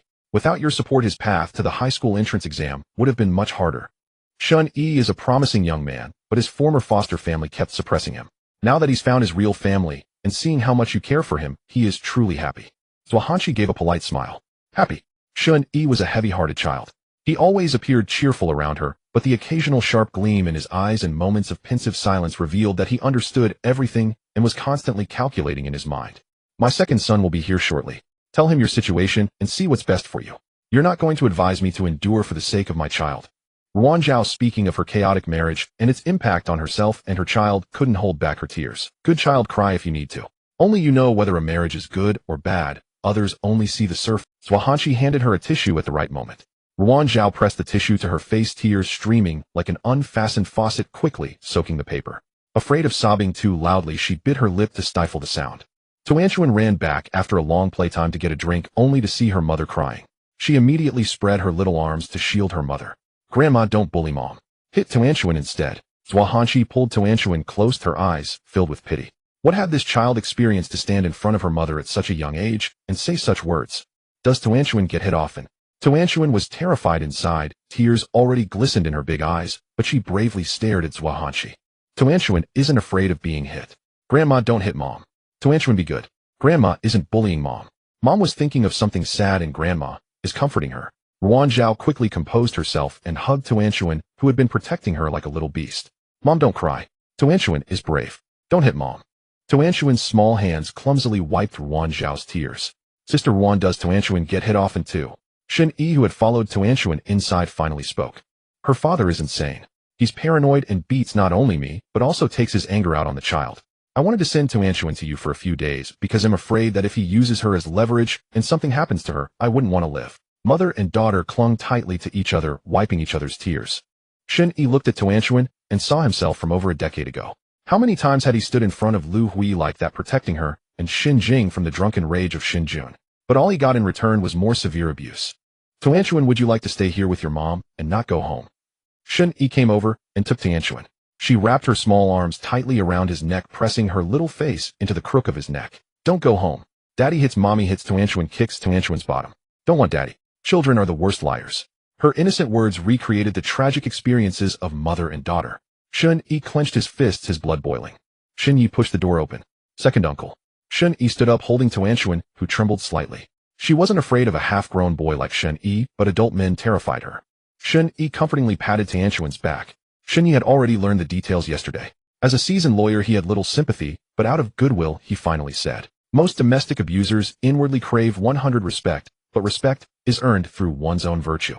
From your description, this man has a very split personality. Puts on a good guy act in public, but is mostly insincere with you and wants to control you. If you want to agree to a divorce, you might need to think of the most direct and permanent solution." Ruan Zhao nodded, deeply grateful for Shen Yi's sincerity. The simplest and most effective way to solve violence was to fight fire with fire. Don't trap yourself in the walls you've built. Don't let your social roles define you. You are just yourself, a free being with true feelings. Shen Yi was completely stunned by his uncle's words. Having lived two lives, he had always confined himself within frameworks, trapped by the identity of an adopted child in his past life, and now tormented by the question of whose child he truly was. The same epiphany struck Ruan Zhao. In her world, divorce would shame her parents, make her a pitiable figure in others' eyes, and turn her into the most sympathized single mother in society. But if she stepped outside that box, her divorce wasn't her parents' broken relationship. What did others' opinions matter? She had money, looks, and talent. She shouldn't clip her own wings. Ruan Zhao took a deep breath. Accepting the consequences of a gamble was a quality of an adult. It was just a failed marriage. She could afford to lose. Ruan Zhao finally made up her mind to recuperate her health and immediately settle accounts with the scumbag. Following Shen Yi's suggestion, Ruan Zhao obtained a medical certificate of injury from a top-tier hospital, clutched the divorce agreement, entrusted Tuan to Zhuai Heng's care, and summoned Shen Yi to bolster her courage. Ruan Zhao arranged to meet the scumbag Han Shuang at a tea house. She arrived early with Shen Yi. To appear more mature, Shen Yi wore his rarely used suit, his youthful elegance and piercing gaze making it easy to overlook his age and remember only his striking charm. "Shen Yi, thank you for accompanying me. I'm still a bit afraid."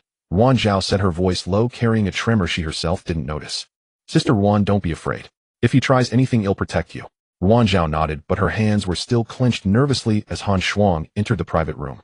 By appearance alone, no one would imagine that this polite, bespectacled man was a domestic abuser. Truly in Jiahe in real life, never judge by appearances. "Ruan, where have you and Tuan been? I asked around but couldn't find you. And who is this? I've never—" "Han Shuang, I'm here today to talk about divorce." Han Shuang laughed as if had heard a huge joke, reaching out to grab Ruan Zhao's hand. Ruan Zhao, repulsed by his touch, struggled, but was pinned down by Han Shuang. Shen Yi gripped Han Shuang's wrist with force, causing him to release Ruan Zhao in pain and rub his wrist. "Ruan Zhao, are you divorcing me for this pretty boy? He doesn't look that old. Have you considered the consequences of marital infidelity?" Ruan Zhao was furious at Han Shuang's twisting of the truth. He had always been unreasonable in arguments, seeing something and assuming he knew the whole truth. "Han Shuang, he's just a friend. Not every man is involved with me romantically. Not involved. He just touched." Han Shuang's emotions grew agitated, his breathing quickening, and his hand, holding the cup, trembled. And I just touched your wrist. Does that mean I'm interested in you? Shen Yi spoke casually, his words startling everyone. What nonsense are you talking? I have a wife and daughter. I'm straight. Ha straight. Only a test would tell. Big brother, you're tall and handsome, tisk tsk. Shen Yi shook his head, pursed his lips, and looked regretful. Han Shuang's breathing gradually steadied, but a flicker of panic crossed his eyes. Ruan Zhao, where did you meet these shady friends? Don't let bad friends lead you astray. If you divorce, you'll be a worthless cabbage. Only I would want you. Even if Sister Ruan is a worthless cabbage, it was still rooted by a pig like you. She used to be a dazzling beauty. Look what you've reduced her to in just a few years. If you can't tend a flower, don't pluck it. I'm not arguing with you. This is between me and Ruan Zhao. Get out of this room. Having his PUA tactics repeatedly countered by Shen Yi, Han Shuang grew anxious. He took a sip of tea and changed his approach.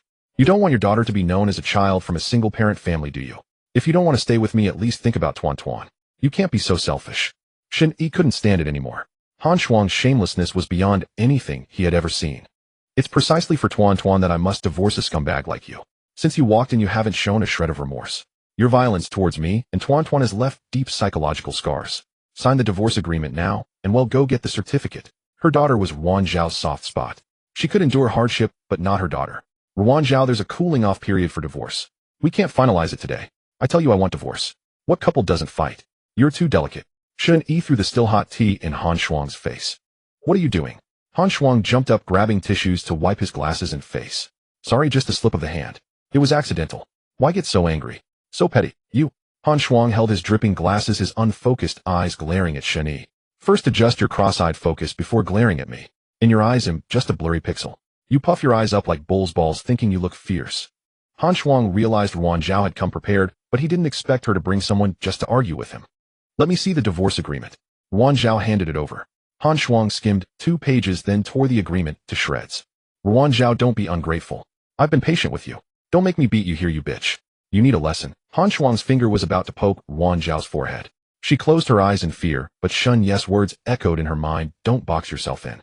Ruan Zhao bravely opened her eyes, grabbed his finger, and bent it backward. Han Shuang winced, his body twisting. Let go. Let go. Ruan Zhao released him, and before he could curse, struck first with the empty teapot. She didn't use much force, but the teapot hit Han Shuang's head with a dull thud. His eyes widened in shock. What are you staring at? I'm telling you, if you don't sign this divorce agreement, they'll smash your head open with full force. You're crazy, Ruan Zhao. Ruan Zhao had always been artistic and sensitive with a sharp edge, but overall a gentle woman. I'm not crazy. If you want to see me lose it, I don't mind showing you. Without waiting for Han Shuang's consent, Ruan Zhao slapped him with the force of swinging a kettlebell, sending his head sideways. Before he could react, she slapped the other side, leaving both cheeks red and swollen, with 2 perfect palm prints. Shen Yi covered his own face. Women are terrifying when they go berserk. He could hear the whistling wind of the slaps. Brother-in-law, just sign. Shen Yi wisely handed over another copy of the divorce agreement along with a pen. As soon as Han Shuang picked up the pen, Ruan Zhao snatched the agreement and tore it to pieces. You want to sign this one now? I've changed my mind. A scumbag like you should leave with nothing. Shen Yi. Here. Startled, Shen Yi jumped up. Tell your uncle I want a new divorce agreement. Make the scumbag leave with nothing. Ruan Zhao, don't go too far.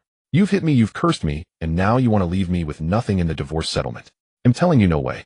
Han Shuang's face was swollen and his speech was somewhat slurred. I always thought there was a bond of schoolmates and spouses between us, not wanting to make things ugly. But today I've finally seen through you. I tried to negotiate nicely, but you took it for granted. Now I don't want to negotiate anymore. I'm going to sue you. They'll call the police right now and report you for assaulting me. You'll be detained for 15 days. Let's see if you still have the face to work at your unit after being detained. Ruan Zhao stood up, nearly matching Han Shuang's height, with unwavering determination in her eyes. Her fingers clenched into fists at her sides, ready to strike him in the eye if he said another wrong word. It's you who are assaulting me now. The slap mark on my face is proof. I'm going to call the police. I'm going to call the police. Han Shuang covered his face with one hand, flailing the other wildly, fear flickering in his eyes as he trembled slightly. Shen Quan, worried that Shen Yi, a mere child, couldn't handle the sordid affairs between adults, had been waiting in the car. When the two didn't come out for a long time, he knew things weren't going smoothly. Without waiting for Shen Yi to send him a WeChat message, he entered the private room of the tea house on his own. A tapping sound came from the door. Han Shuang clung to it like a lifeline. Ruan Zhao, I'm telling you, someone's here. If you lay a hand on me again, there will be witnesses. I can call out. Then go ahead and call out. Let's see if anyone comes in. Shen Quan pushed the door open, leaning on the frame, and raised an eyebrow at Han Shuang with a mischievous smile. Who is he? Who is he? Han Shuang shrank back into the sofa. Shen Quan's face was full of wrinkles as he smiled, his tongue lightly licking one of his canine teeth, exuding an aura of danger. Ruan Zhao, where did you meet all these shady people? You weren't like this before. Don't be nervous. I'm a bit thirsty, so I came in for some tea. Shen Quan sat down close to Han Shuang, resting one arm on the table to prop up his head.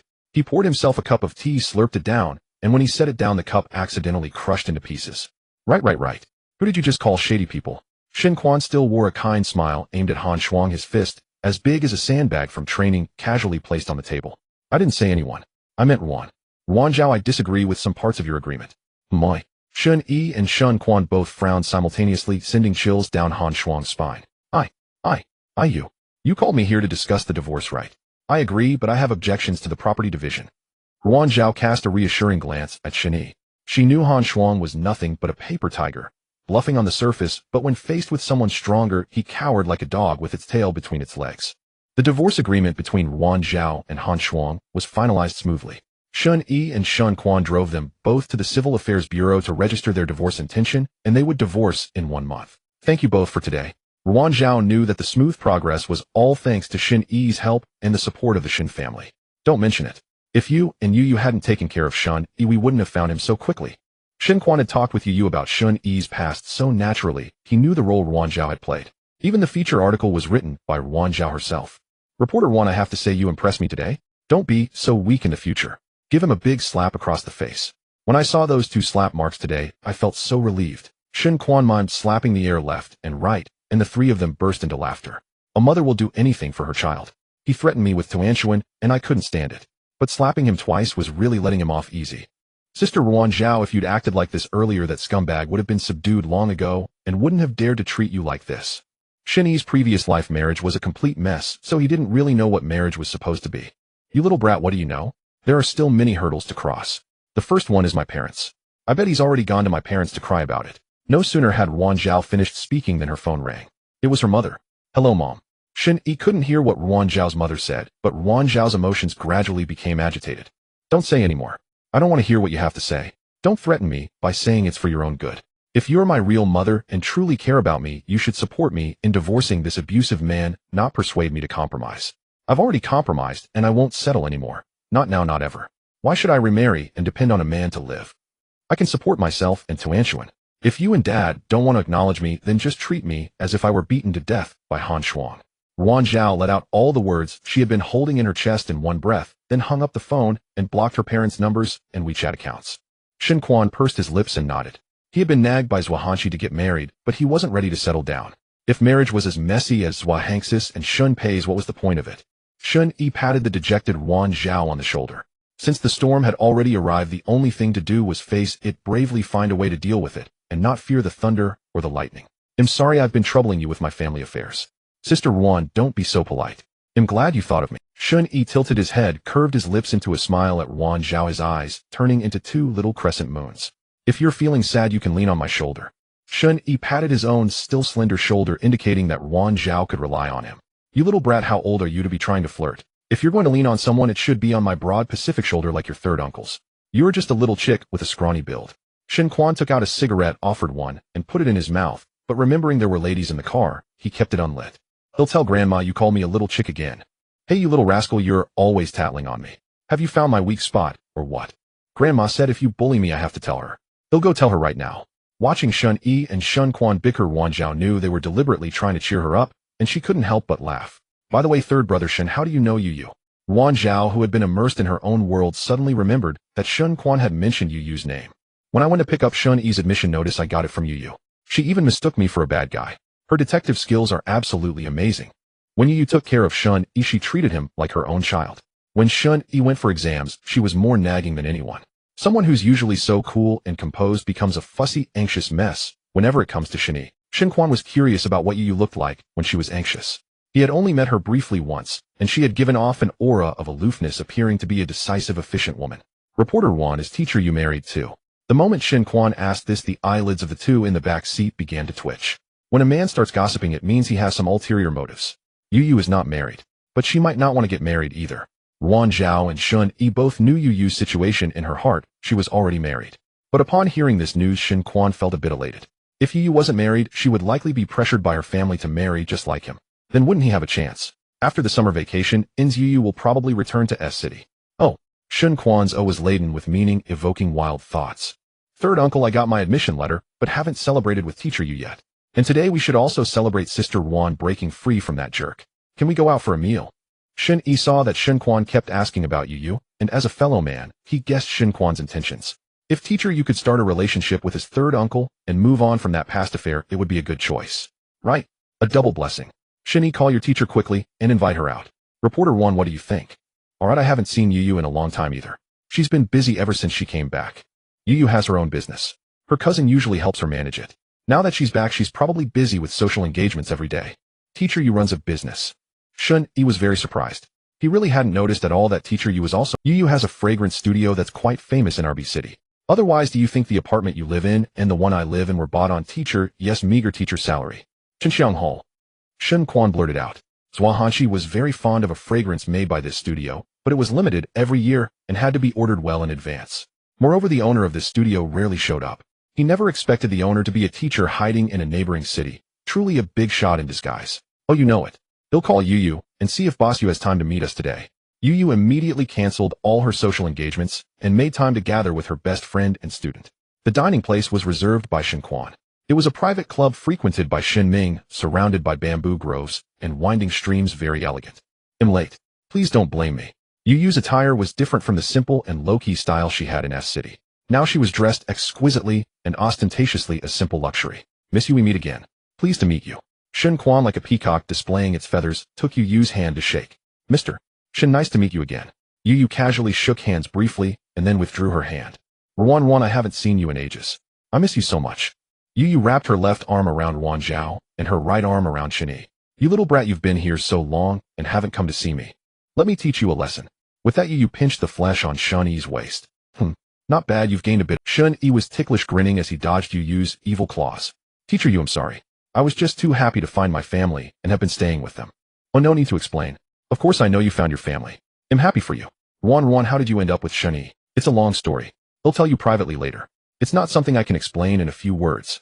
Yu noticed Wan Zhao's pale complexion and knew she must have a lot to say to her. Shen Quan was completely ignored. He touched his nose, slunk back to his seat, and poured himself a glass of water. Wan, how are things with your parents? In previous years, Yu would only stay in B City for a few days before returning. This year, she had already been there for nearly a month, suggesting that her relationship with her parents had improved. Well, we've let go of each other. I don't want to keep blaming them, and they don't want to keep pushing me. A step back gives everyone a broader perspective. Shen Quan pricked up his ears to collect information about Yu. First, she was unmarried. Second, she had a poor relationship with her parents, probably because she was pressured to marry and dared not go home. This was a shared pain. Teacher Yu, I can totally relate. Every time I go home, my mom nags me about marriage, and I'm too scared to go back. Shen Quan's topic was completely off track from what they were discussing, but Yu as a businesswoman wouldn't let the conversation drop. You said it. This age of nearly 30 is awkward. It's hard for men, but even harder for women. Right. Society is so unfair to women, demanding everything from them. It makes it really difficult for women. Shen Quan smoothly took over the conversation, pouring tea for Yu. I heard you're the owner of Chinxiang Hall. What a hidden talent. I used to think you were just a teacher. My apologies. It's just turning my hobby into cash, a small trifle. Let's order food and talk while eating. Yu didn't have much goodwill toward Shen Quan. She didn't like men who were sloppy, especially those with a roguish look like Shen Quan, who didn't seem like a good person. Let's try all the signature dishes here. I've had them a few times, very exquisite and friendly for maintaining a woman's figure. So should I call you Teacher Yu or Boss Yu from now on? Shen Quan closed the menu and steered the conversation back to Yu. As you wish, but I prefer people call me teacher. The title teacher implies serving children, unlike boss, which reeks of fame and fortune. Then on behalf of the Shen family, I'd like to thank Teacher Yu and Reporter Wan for taking care of our Shen Yi. This kid's excellent results are thanks to your help. Shen Quan raised his teacup high, and Yu and Wan Zhao also raised theirs. After the toast, everyone sat down, and the atmosphere became a bit quiet. Third uncle, aren't you going to ask about that special fragrance teacher you made for Grandma? Seeing the table grow cold, Shen Yi winked at Shen Quan, who caught the hint and returned a knowing look. Teacher Yu, my mother loves the Joa fragrance from Chinxiang Hall. Now that I've met the owner, I'd like to place an early. While two of the ingredients in this fragrance are not easy to obtain, so the output has always been limited. Since Mr. Shen has asked, I'll reserve some extra for you once I get those ingredients. Shen Yi suddenly remembered the pack of herbs he had stored. Since Yu knew about fragrances, she might also know about herbs. Teacher Yu, have you studied traditional Chinese medicine? Shen Yi asked. My bachelor's and master's degrees are both from a University of Chinese Medicine. I studied both Western and Chinese medicine, so of course I know. Teacher, I have a pack of herbal residues. Could you please identify them for me when you have time? When Shen Yi mentioned the herbal residues, Shen Quan knew that Shen Yi had discovered something suspicious again. Shen Yi, whose herbal residues are they? Shen Quan pressed on. Third uncle, their grandma's. One night, I came back to the villa late and saw Assistant Chong burying herbal residues in Grandma's little garden in the middle of the night. After she left, I secretly dug them out. Involving Zhuang's safety, both Shen Yi and Shen Quan's faces turned grave. Ruan Zhao and Yu exchanged a glance, seeing the question in each other's eyes. Then bring me the herbal residues as soon as possible. They'll deteriorate if left too long. Shen Yi, give me the herbal residues. You're still a child. If you're exposed, it could be dangerous. Shen Quan was afraid that if Assistant Chong found out Shen Yi had taken the residues, she might threaten him. Shen Yi had just barely escaped death. If he went through another ordeal, Zhuangzi would surely follow. Mr. Shen, you promised me before that you would protect Shen Yi well. I hope you keep your word. Facing Yu's questioning gaze, Shen Quan felt unable to lift his head. Earlier he had sworn he would handle it, but now Shen Yi had uncovered the loopholes in their own family. I'm sorry. Shen Quan scratched his head. Shen Yi didn't know that the two had met privately for coffee, but seeing his uncle so guilty, Yu's eyes were like searchlights boring a hole into Shen Quan. Let me get the herbal residue for you. I'm staying at Shen Yi's place these days, which is more convenient, and as an outsider I want to attract attention. Ruan Zhao took over the conversation. She felt grateful to Shen Yi's family and naturally wanted to reciprocate. Ruan, why are you staying at Shen Yi's house? Where's Tuanzi? How many things are you hiding from me? Am I still your best friend or not? Ruan Zhao lowered her eyes, not daring to meet Yu's gaze. She was afraid that seeing Yu's concern would make her feel unbearably aggrieved and want to lean on someone else. Shen Yi, you tell me. What happened to Ruan? Shen Yi lowered his head and thought for a moment. Teacher, Yu's sister Ruan is going through a divorce. She's afraid her ex-husband will harass your normal life, so she's staying at my grandmother's house. When did this happen? Yu's voice turned serious with an air of unquestionable authority. The divorce happened this afternoon. Shen Yi and third brother Shen accompanied me. Han Shuang has already signed the divorce agreement. After the cooling-off period, well, get the divorce certificate. Ruan Zhao still did not dare to look Yu in the eye. Yu's tone was filled with anger. You all are something else. You don't treat me as a friend, do you? You finished such a big thing, and only tell me now. Yu, I'm sorry. It's all my fault. You know what kind of person Han Shuang is. If he knew I was staying with you, he would definitely come to your place and cause trouble. I didn't want my personal affairs to disturb your peace. It's been hard enough that you agreed to come back to City B this year. Ruan Zhao recounted, tears beginning to flood. Toward Shen Yi and his family, she only hated herself for misjudging people crying in sorrow. Facing Han Shuang, she regretted that her choices had brought trouble to her child and family. But toward Yu, she felt nothing but grievance. Yu pulled Ruan Zhao into her arms, and the two women embraced, crying together. Ruan, you should have kicked that scumbag long ago. He was never good enough for you. In the eyes of one's best friend, no man in the world is good enough for her bestie. Unless it's not a true friendship. Yu, he hit me. This time he hit my face, and also hit Tuanzi's head. I was so scared. He lifted Tuanzi up, and said Tuanzi didn't look like him, that he would throw Tuanzi to death. Tuanzi is so little. Ruan Zhao had never told anyone these words, but in front of Yu they poured out like beans. He dared to hit you. I have to cripple him, stab him over 60 times, so he only gets a minor injury sentence. Next time you call him, I'll go with you. I'll inject him with something to make him wilt. Okay, you inject him a few more times, make him ache everywhere. You idiot, why didn't you tell me earlier? You'll move to my place in a while. They'll take care of Tuanzi for a few days. Okay, Tuanzi, and I will cling to you. I'm Tuanzi's godmother.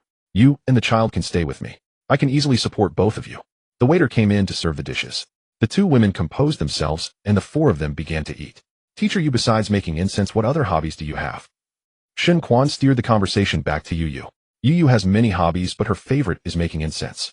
In high school, she was the star of our school. She performed in all the big cultural galas. Ruan Zhao could somewhat see through Shen Quan's intentions. Although winning Yu over would be difficult, there would always be more methods than difficulties. Don't talk about me. At every cultural gala, weren't you the host? In the end, you became a journalist, and the teachers were quite surprised. They thought you should have been a host. Shen Yi's sister Ruan and I are both your senior sisters. We both went to the provincial capital now. One high school. I also went to the provincial capital now. One high school. Shen Quan weakly added. Shen Yi frowned and looked at Shen Quan in confusion. Shen Quan had gone abroad at age 12. How could he have studied at the provincial capital now? One high school. Third uncle, didn't you attend middle school, high school, and university abroad? How are you a student of the provincial capital now? One high school. I broke my leg in a motorcycle accident when I was 17 and stayed in the country for 2 years. My mother thought I was wasting too much time at home, so she made me attend the provincial capital now. One high school for a year. The other three remained silent. Shen Yi shot daggers at Shen Quan. This left no good impression of Teacher Yu at all, only an unreliable image. Shen Quan was such a straight guy. My third uncle has a Sonda gym. He has been inviting me to visit. Why don't we go together someday? Besides, it's good for girls to learn some self-defense techniques. Even if you can't become a professional, it's good for fitness. Ruan Zhao looked at Yu with expectant eyes. She loved fitness and had taken Sanda classes, but Yu was more reserved in private and didn't like exercise. Yu nodded. With society being so chaotic nowadays, it was good to learn some self-protection. The group, after eating and drinking their fill, returned to the nursing home. Tawanzi was lying in Zhua Hanxi's arms listening to a story. Zhua Hanxi wore reading glasses and held a picture book. The warm atmosphere between grandmother and grandchild was not to be disturbed. A child's attention span is short. Soon Tawanzi looked up, glancing around. Mommy, godmother. Tawanzi climbed down from Zhua Hanxi's lap, and with little arms outstretched threw herself into Yu's arms. Godmother Tawanzi, missed you so much. You're back. Zhua Hanxi removed her reading glasses with a beaming smile. Assistant Chang took the glasses and placed them in their case. Grandma, this is teacher Yu, also sister Ruan's best friend. Oh, teacher Yu, please have a seat. Zhua Hanxi expressed her heartfelt gratitude to Yu. Annie, I won't disturb you today. I'm here to pick up Ruan Zhao and Tawanzi. They'll come to visit another day. Seeing that Tawanzi was already sleepy, Yu decided not to impose further and left with the mother and daughter. Shen Yi and the others saw off Yu and Ruan Zhao and her daughter, then returned to the living room. Mom, teacher Yu is also the owner of the Qinxiang pavilion you like. Shen Quan leaned and sat beside Zhua Hanxi and began massaging her shoulders. That makes sense. Her temperament is elegant, but there is also a hint of sharpness. This is the third daughter-in-law I've chosen for you. Zhua Hanxi, who was drinking tea, couldn't help but spray tea all over the floor. Everyone scrambled to clean it up. Third child, it's not that your mother looks down on her own son. If she were just a simple teacher, you would be a decent match. But Yu is a successful career woman who is still single. Do you think she would choose you? Mom, your son isn't that bad, is he? Third child, your ability to appreciate such an excellent woman shows good taste. Much better than those messy women you dated before. But you also need to look at yourself. What do you have that would make her choose you? Third uncle, teacher, yes, father is the deputy director of the Discipline Inspection Commission. Her family background is also impressive. Originally, Shen Quan thought he was a rich second generation with his own Sanda Jim, which was not bad. But compared to Yu, he had no advantage except being 3 years younger. In his 25 years of life, Shen Quan felt inferior for the first time. When Shen Yi saw off Ruan Zhao and her mother, he secretly slipped the herbal residue to Ruan Zhao, who had already left the nursing home with it without any trouble. Yu opened the medicine bag and a pungent odor assaulted her nostrils, causing her to sneeze several times involuntarily. Many herbs in this bag are salt processed. The patient must be suffering from severe liver qi stagnation and blood deficiency, which explains the salty and fishy smell of the entire prescription. Is there a problem with it, Yu? Yu shook her head. This prescription was merely an ordinary remedy for qi stagnation and blood stasis, nothing unusual. Since it's not suspicious, then what was the purpose of that assistant sneaking it away? Yu shook her head again. Many people bury herbal dregs in the soil as fertilizer for flowers. Maybe that's what it was for. But if it was for fertilizer, why sneak around in the middle of the night? It still seems suspicious. The two of them sifted through the dregs several times, but Yu still couldn't find anything special about the prescription. However, the behavior was indeed questionable. Shen Yi received a WeChat message from Yu, his heart filled with doubt. Since the Chinese medicine was fine, then the problem must be with Assistant Chang. But Assistant Chang had been by his grandmother's side year-round, only going home for a 15-day holiday during the new year, otherwise on call 24 hours a day, 7 days a week. Shen Yi decided to approach others for information. He pretended to casually visit Dr. Song. Sister Song. Song Weiner had a good impression of Shen Yi. This boy had helped her carry her medical kit the first time they met, showing he was kind-hearted. What's wrong, Shen Yi? Are you feeling unwell? Or is it President's what? Nothing, I just want to grow taller. Can you tell that from taking my pulse? Do you think Chinese medicine is magic, knowing everything? But I can take your pulse and see if you have any malnutrition or deficiency. Generally, if your body stores enough energy and your parents aren't short, you won't be too short. Shen Yi placed his wrist on the pulse pillow and Song Weiner pressed 3 fingers to carefully discern his pulse. Sister Song, are you from a family of medical practitioners? Yes, my grandfather's ancestors were imperial physicians in the imperial hospital. Our family's old brand is quite famous.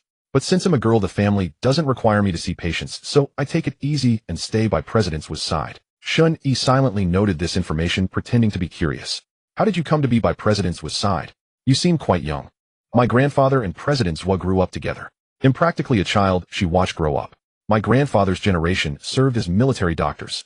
Shen Yi knew that Zhua Hanxi came from a military family. When she married Shen Pei, the family was opposed, but eventually relented. If Song Weiner was a descendant of an old friend, then the probability of her actively harming Zhua Hanxi was low. I see you're so young, yet Assistant Chang and the other doctors all respect you greatly. Not really. President Zhua is kind and treats all of us well. Because of my grandfather's influence, she takes good care of me, so everyone gives me a little face. Assistant Chong is President Zhu's most important assistant. Many people try to curry favor with her. She bosses around some of the junior staff at the nursing home, and people talk behind her back. What do they say? Shen Yi leaned forward slightly, pulling his chair closer to Song Weiner. They say, "Oh, you little brat, so nosy. Your pulse is fine. You had some deficiency when you were younger, but you've made up for it these days. You're much better than when we rescued you. That rescue really scared me to death. I don't remember anything. I closed my eyes and passed out." "Of course you don't." President Zhua was pacing frantically. "She slapped Miss Shen several times for you. But seriously, how did you offend Miss Shen to make her retaliate like that?" Shen Yi smiled without speaking. He definitely couldn't tell the truth, so he put on a mysterious expression. "You won't tell me about Assistant Chong, so don't pry into my affairs either." "Oh, you're getting all high and mighty. Little brat'll tell you, but don't tell anyone else." "Okay, I won't tell anyone. I swear." Shen Yi leaned his ear close to Song Weiner. "Assistant Chong seems to be very close to Miss Shen. Last time Assistant Chong mentioned that her son wanted something expensive, and soon after Miss Shen gave it to him." Shen Yi noted another clue: Assistant Chong was indebted to Shen Yin. Sister Song, the Chinese medicine president, Zhua drinks every day, smells terrible. When I brought it to her last time, it was both salty and fishy. That's true. President Zhua overthink things, and she's getting older. She needs both nourishment and careful dosage. I had this prescription double-checked by my grandfather.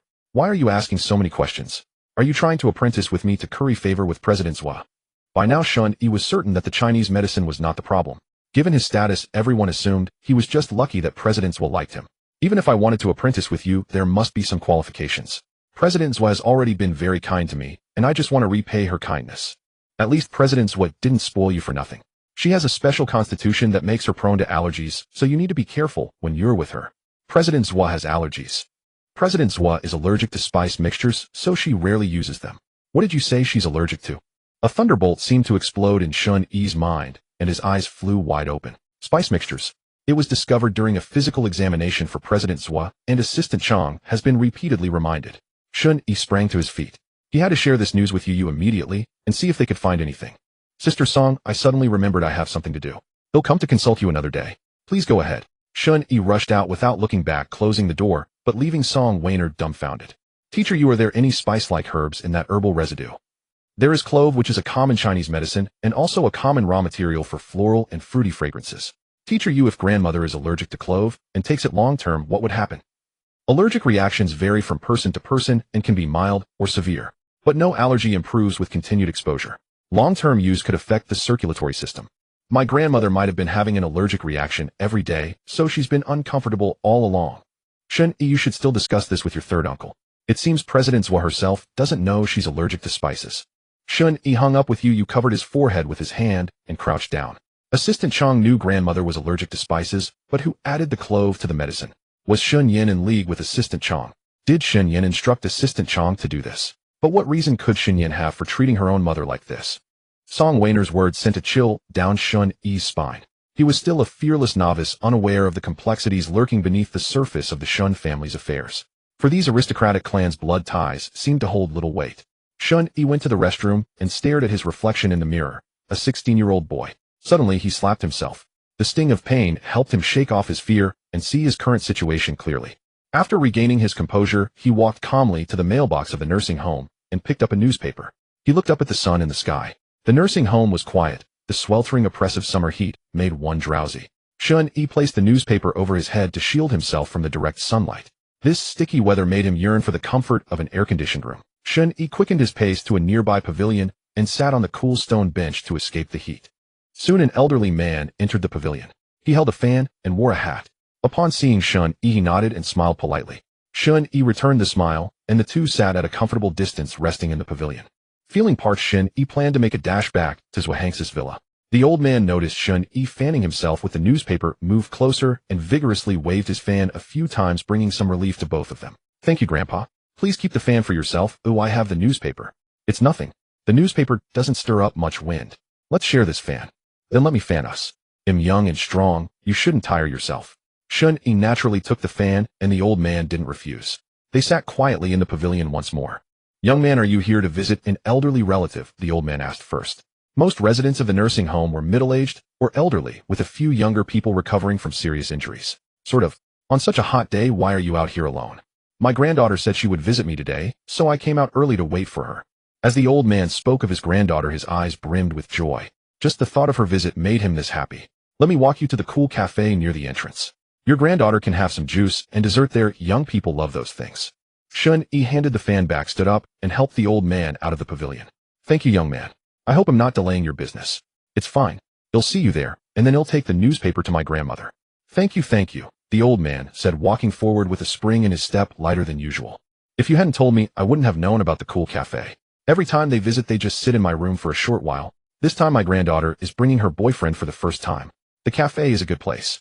Your granddaughter is quite filial. She wanted you to meet her boyfriend as soon as she got one. My granddaughter was raised by my wife and me. After my wife passed away, I moved into the nursing home. She visits me more often than my son and daughter-in-law. She's a good child. Shen Yi and the old man chatted cheerfully all the way to the cool cafe. As they reached the entrance, a wave of cool air enveloped them, dispelling the summer heat. The air conditioning here is quite chilly. I should have brought a light jacket, the old man said, rubbing his goosebumped arms. Shen Yi also found the cold air excessive and felt a bit uncomfortable. Let's sit at a table near the door. It's too cold inside. Shen Yi helped the old man to a seat by the entrance. With the old man safely delivered to the cafe, Shen Yi's mission was complete. The old man thanked him politely, and Shen Yi prepared to leave. Just as Shen Yi stepped out, he saw a young man and woman entering the cafe. They were likely the old man's granddaughter and her boyfriend. Suddenly Shen Yi remembered how Zhuahanqi looked when she drank milk tea. His grandmother always enjoyed trying new things that young people liked. Perhaps he could check out the new offerings here and bring something back for her. Shen Yi returned to the cafe and studied the menu, mentally planning what to get for Zhuahanqi. Grandpa! Grandpa! A young woman's sharp scream rang out. Shen Yi turned and saw the old man he had escorted lying on the floor. His eyes were wide open, his breathing was rapid and labored, with more air expelled than inhaled. The old man's granddaughter was paralyzed with shock, and her boyfriend stood frozen, utterly clueless about what to do. The cafe staff had already pressed the emergency button. The old man suddenly began to vomit. Shen Yi pushed through the crowd, ignoring the foul smell, and used his own t-shirt to clear the vomit from the old man's mouth. He turned the old man's head to one side, unbuttoned his shirt to ensure easy breathing, and cradled his head on his lap while waiting for help. No sooner had Shen Yi finished his actions than the nursing home's emergency team arrived. They quickly assessed the old man's condition and determined it was likely a cerebral hemorrhage. Shen Yi watched as the old man and his relatives left with the medical team. He let out a long sigh, looked down at his soiled t-shirt and newspaper, and shook his head helplessly. He slunk back to Zhuahanqi's residence. Where did you go in this heat? Zhuahanqi had just woken from her nap and was reading with her reading glasses on. I ran into an old man who had fainted and helped him. My clothes got a bit dirty. He'll go upstairs and change. Shen Yi bounded up the stairs, his clothes reeking of a sour, fermented smell. He took a shower and came downstairs feeling refreshed. Zhuahanqi had already received a report from her staff. Such emergencies were always reported to her, as the nursing home housed mostly elderly residents. An unexpected death could tarnish the facility's reputation. Zhuahanqi listened with a smile as her subordinate reported that the person who had protected and rescued the old man was Qianjing from the HR department. Zhuahanqi expressed a desire to meet this heroic employee. Her subordinate immediately made arrangements, as not everyone had the opportunity to report directly to Zhuahanqi. Shen Yi, now dressed neatly, was lounging lazily beside Zhuahanqi, munching on fruit. His grandmother had spoiled him rotten. He was used to having everything handed to him. Assistant Chang led Qianjing into the room. Shen Yi was a bit surprised to see her. Since he had moved out of the staff dormitory, he rarely saw her or Dongfeng. After Dongfeng had saved him last time, he had been promoted 2 levels to a school leadership position, which made Qianjing envious. After all, she had recruited Shen Yi, yet Dongfeng had reaped all the benefits. President Zhui, young Master Shen. Qianjing lowered her head, her flushed face betraying her excitement. She had been lucky today. She had used the restroom at the cool cafe and then followed the ambulance back. Naturally, everyone assumed she had saved the old man. Qianjing certainly wasn't going to correct them. Such a gift from heaven was too good to pass up. At the words young Master Shen, he choked with a cough as Qianjing's sycophancy reached new heights. Zhuahanqi gently poured tea for Shen Yi, who took it and gulped it down to soothe his breath.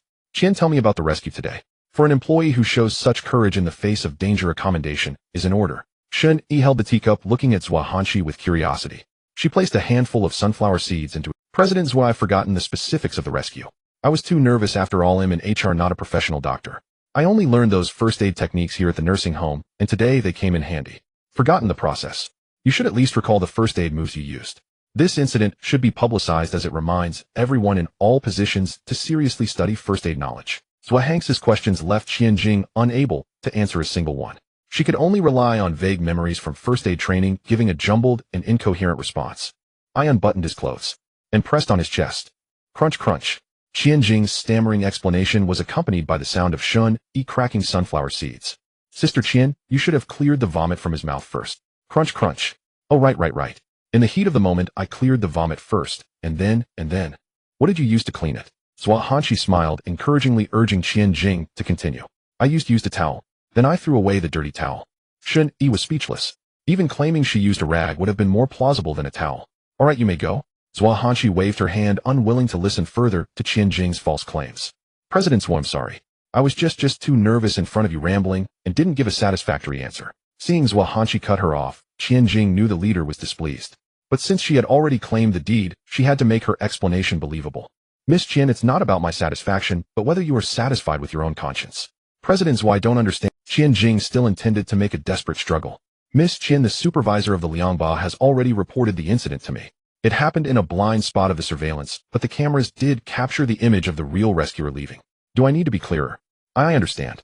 I'm sorry, President Zhua. Zhua Hanqi waved her hand and instructed Assistant Chang. Miss Qian is very capable, but she is not suitable for our nursing home. Inform her supervisor to settle her salary for this month and give her an extra month's compensation. Assistant Chang acknowledged and left to call the HR director. President Zhua, I was wrong. Please don't fire me. Shen Yi, young Master Shen, please put in a good word for me. I was the one who hired you. Help me. Qianjing in desperation turned to Shen Yi, knowing Zhua Hanqi had made up her mind to dismiss her. Sister Qian, I can't help you. Matters of President Zhua's company are not for me to meddle in. Shen Yi tossed the sunflower seed shells into the exquisite trash, then placed a handful of shelled kernels into Zhua Hanqi's hand and clapped his hands. You little rascal. Zhua Hanqi chuckled and took the kernels, popping them into her mouth one by one.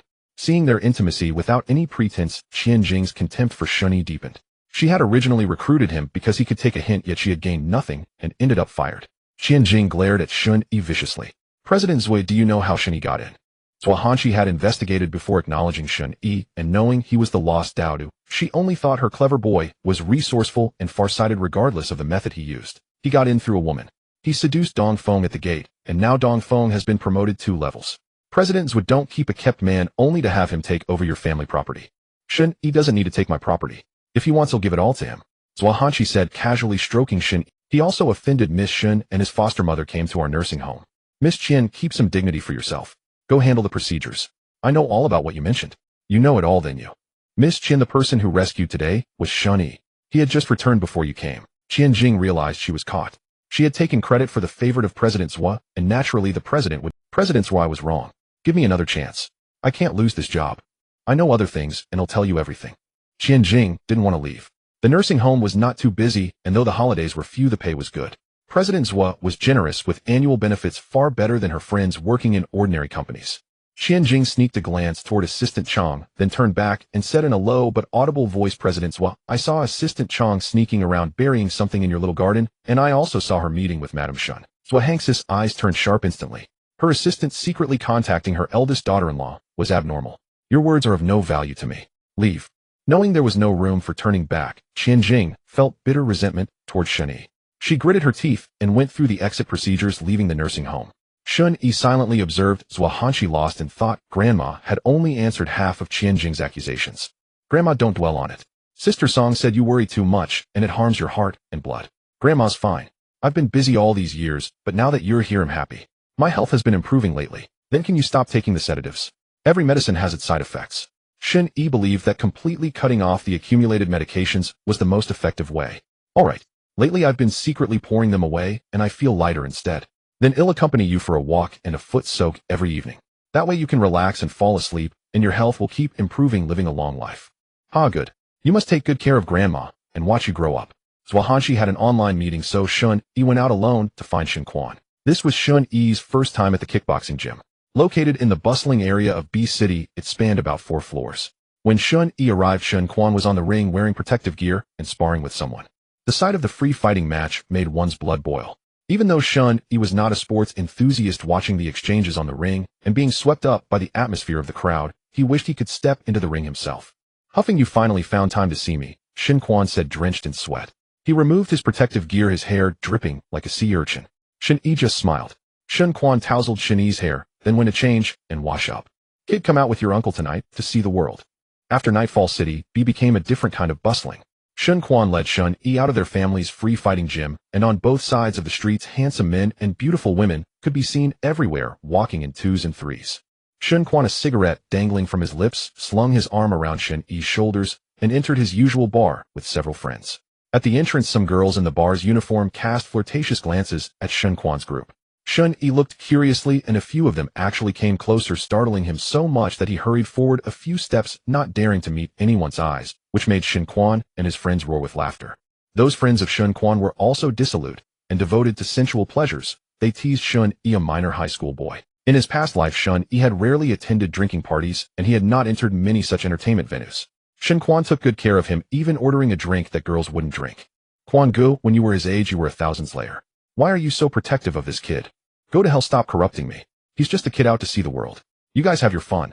Shen Yi leaned on the railing of the second floor, watching the performance stage below. Several men in suits were dancing hotly. Soon they threw their shirts into the audience, revealing their muscular upper bodies. You'd be no worse than them, Shen Yi said seriously, taking a sip of his drink. You little brat, who do you think you're, uncle? If I dare to dance, they'd better dare to watch. Do you believe that if I go down there, the boss of this place would have to gouge out his own eyes? A faint smile curled at the corner of Shen Yi's mouth. I wonder if, teacher, you would like to watch. Shen Quan sucked in a breath, raised his hand to give Shen Yi a rap on the head, but after a moment, he pulled Shen Yi aside to discuss how to pursue Yu and whether Yu liked muscular men. At some point, Shen Yi's relationship with his uncle Shen Quan had become so close. Shen Quan went to drink and play dice with his friends. Shen Yi learned for a while, found it boring, and went outside to enjoy the breeze alone. The moon hung quietly in the night sky. Shen Yi stayed on the balcony, isolated from the lively bustle inside. From the second-floor balcony, he could see the bar entrance. He saw Shen Yan's husband Zhong Hanbo holding a petite woman as they entered the bar. Shen Quan came out with a wine glass to find Shen Yi. Come on, Zhong Hanbo brought his little mistress to offer a toast. Let's go in and take a look. Shen Yi shook his head. Shen Yan made a scene all the time. Her husband couldn't be any good either. The only one to pity was Zhong Keheo, his half-brother from the same mother. Shen Quan leaned on Shen Yi's shoulder without any decorum. That chick is said to be about your age. Don't you want to take a look? I have no interest in anything related to Shen Yan, said Shen Yi. Fine, you're so aloof. Keep enjoying the breeze. They'll go see what that bastard's new favorite looks like. Zhong Hanbo entered the private room with his arm around Shen Jing. Lately, Zhong Hanbo hadn't been home, spending all his time with Shen Jing in their new nest. Everyone knew that Zhong Hanbo and Shen Yan were each living their own lives, so they were not surprised to see him with another woman. Go toast the big brothers, Zhong Hanbo said, patting Shen Jing's buttocks lustfully. Shen Jing was reluctant, but she knew she was just a plaything. She immediately put on a bright smile and went around toasting the men on the sofa. Shen Quan observed Shen Jing for a moment. The young girl looked innocent and cute with long legs and a slender waist. At that age, her aura was completely different from those women who pretended to be young afresh, as if you could squeeze water out of her. Shen Quan leaned back against the sofa and didn't accept Shen Jing's toast. Shen Jing, who had never been around so many men, turned back to look at Zhong Hanbo. Shameless thing, come back. Zhong Hanbo scolded Shen Jing. Sainer, don't mind her. She's young and doesn't know any better. You can even lay your hands on such a girl. You're a beast, Shen Quan said. After Shen Quan said that, everyone burst into laughter. Shen Jing felt as if she were sitting on a bed of needles, her face flushed, and she lowered her head. The lighting in the private room was dim, and the multicolored lights cast on his face made it hard for Shen Yi to notice who the woman was that had come in with Zhong Hanbo. Having had enough of the balcony, he slowly returned to the room. The dim lighting and the colorful lights again prevented him from recognizing the woman. Oh, you're here too. Go toast, brother, Zhong Hanbo said, patting Shen Jing's buttocks again, like driving a duck. Shen Jing came over with 2 glasses of wine. I don't drink. Shen Yi raised his hand to refuse. Under the lights, Shen Jing finally saw who the newcomer was. Shen Yi felt that the woman before him looked familiar, but he didn't recognize her because of her heavy makeup, which was very different from her previous appearance. How is it you? Startled, Shen Jing lost her balance in her high heels and spilled a glass of wine on Shen Yi. Shen Jing. Shen Yi finally recognized the woman who had fallen on him. Shen Jing hastily stood up, grabbed some tissues from the coffee table, and wiped Shen Yi's clothes randomly. Then, pretending to be a stranger, she hurriedly returned to sit beside Zhong Hanbo. You useless thing, you can't even make a toast properly. No wonder everyone gives you no face. Zhong Hanbo slapped Shen Jing in front of everyone. Shen Jing didn't cry or make a scene, as she just kept apologizing. Shen Yi found it amusing. A sudden urge to tease Shen Jing arose in him. Shen Quan suggested playing some game. Everyone started telling their romantic tales, each one bragging beyond measure. When it was Shen Yi's turn, he suddenly had the idea of teasing Shen Jing. I don't have any love stories, but there is a very tragic one. Shen Yi paused, deliberately holding his drink and looking in Shen Jing's direction. Shen Jing happened to look back at him, then quickly lowered her head. Once upon a time, there was a little boy and a little girl. They grew up together, ate together, slept together, went to school together. Until they were 16, they never left each other's sight. The boy was a quiet person. His only wish was to protect the girl. And the boy kept waiting. Shen Yi paused again. He saw Shen Jing's hand trembling slightly as she held her wine glass. A faint, ambiguous smile curved his lips as he continued. Then one day that girl pushed the boy down the stairs. The boy was badly injured, and so he was heartbroken. Shen Quan interrupted. So you had a childhood crush that ended in failure. That's indeed tragic. The whole room burst into laughter again, all of them mocking Shen Yi's pure-hearted teenage love, a rare youthful innocence these days. Later, Shen Yi brought the conversation back. This girl accepted the pursuit of a mature man, and the boy felt extremely sad when he saw it, but he was just sad. The man in your story is too cowardly. If you like someone, you should pursue them. You can't just wait forever. What is a man waiting for if he doesn't take the initiative? One of the men said, then steered the topic toward the woman he was currently pursuing. The group continued drinking until midnight. Zhong Hanbai arrived with the driver. Shen Yi and Shen Quan followed Zhong Hanbai and Shen Jing into the same car, with Shen Jing sitting between Shen Yi and Zhong Hanbai. Both Zhong Hanbai and Shen Quan had drunk a bit too much, their minds hazy. As soon as they got in the car, they slumped in their seats and fell asleep. Shen Jing's leg pressed warmly against Shen Yi's. He moved away, his disgust for Shen Jing deepening. Was what you said today true? Shen Jing pressed her leg against his again, turning her face to his profile. Just a story, something to have fun with. Shen Yi moved his leg away again, his face turned toward the window. Shen Yi, do you like me? Shen Jing squeezed out 2 tears, gazing at him with a silky look. You've had too much to drink. Your man is over there. You're angry, but I have my reasons. You never asked me how I ended up in City B, did you? The driver informed Shen Yi that they had arrived. Shen Yi dragged Shen Quan's heavy, deadweight body toward the sanatorium. As soon as the car drove off, Shen Quan's drunken eyes instantly cleared. Kid, you're flirting with Zhong Hanbai's woman. An old flame. Lost love. Shen Quan could tell that Shen Yi had deliberately told that story today. After the story, Zhong Hanbai's little mistress had stars in her eyes, her gaze glued to Shen Yi. Don't talk nonsense. That woman is Lu Hu's daughter. Shen Quan didn't immediately register who Lu Hui was. After walking a bit, he said, the daughter of the family that took you away. Shen Yi nodded. He could only like Shen Jing if the sun rose from the west. It was nothing but a charade to toy with her. Damn, the world is so small. You caught the king and queen, but forgot they still had a little turtle. One helped teaching her a lesson. Howie. Shen Yin allows Zhong Hanbai to play around outside, but she doesn't allow him to have legitimate children. The Zhong family certainly won't let Zhong Hanbai get a vasectomy, so Shen Yin makes those women sterile. Shen Yi had to admit that Shen Yan's move was vicious, solving the problem at its root. No wonder Zhong Hanbai only had one son, Zhong Keheo. Shen Quan didn't care about the time and called Shen Yin. The phone picked up with an impatient voice. Shen Quan, you'd better have a good reason for calling this late. Sis, you know Zhong Hanbai has a new young girlfriend, right? That girl seems to be pregnant. The phone was slammed down. Shen Quan grinned wickedly and pocketed the phone. Shen Yi gave him a thumbs up. Third uncle, you're really something. Learn from me. But if Shen Yin had half the skills of your eldest aunt, Zhong Hanbai wouldn't even dare to go out and play. Is the eldest uncle's wife formidable? In his past life, Shen Yi had only met Shen Ming's wife twice. Once when his grandmother was alive, and once when the family fell. The eldest aunt's eyes had spat venom at him. Your eldest aunt is incredibly capable. Not only is she a master at business, but she's also brilliant at handling relationships. Every single person in the family speaks highly of her. Right after the wedding, your grandmother handed over all household affairs to her. My eldest nephew, who is younger than you, is already skipping grades. Shen Yi nodded knowingly. That day, Qian Jing had mentioned that Assistant Chang was in contact with this eldest aunt. Was it just to curry favor with someone close to the mother-in-law, or was she also involved in the poisoning? Third uncle school is starting soon. Grandmother said I should go check out the place over there. When do you have time to take me? Your grandmother always bosses me around. I suppose I'll have to help you get everything set up right. Pretty much. I'm born under an unlucky star. When they returned, Zhuanghanshi was still sitting on the living room sofa waiting for Shen Yi. Although Shen Yi had told her in advance that he was going out with Shen Quan, she still felt uneasy if he was out this late, always afraid something might happen. Mom, why aren't you asleep yet? Shen Quan's body reeked of alcohol, making Zhuanghanshi cover her nose. Where did you take Shen Yi? He's still young. Can't you set a good example? Mom, he'll have to experience it sooner or later. Better to see the dazzling world now, so he won't be easily fooled, especially by women. Zhuanghanshi knew the logic. Shen Yi was not an ordinary child. Even if he kept a low profile, he would still have to meet many people. Then keep a good eye on him. Don't let your shady friends corrupt him.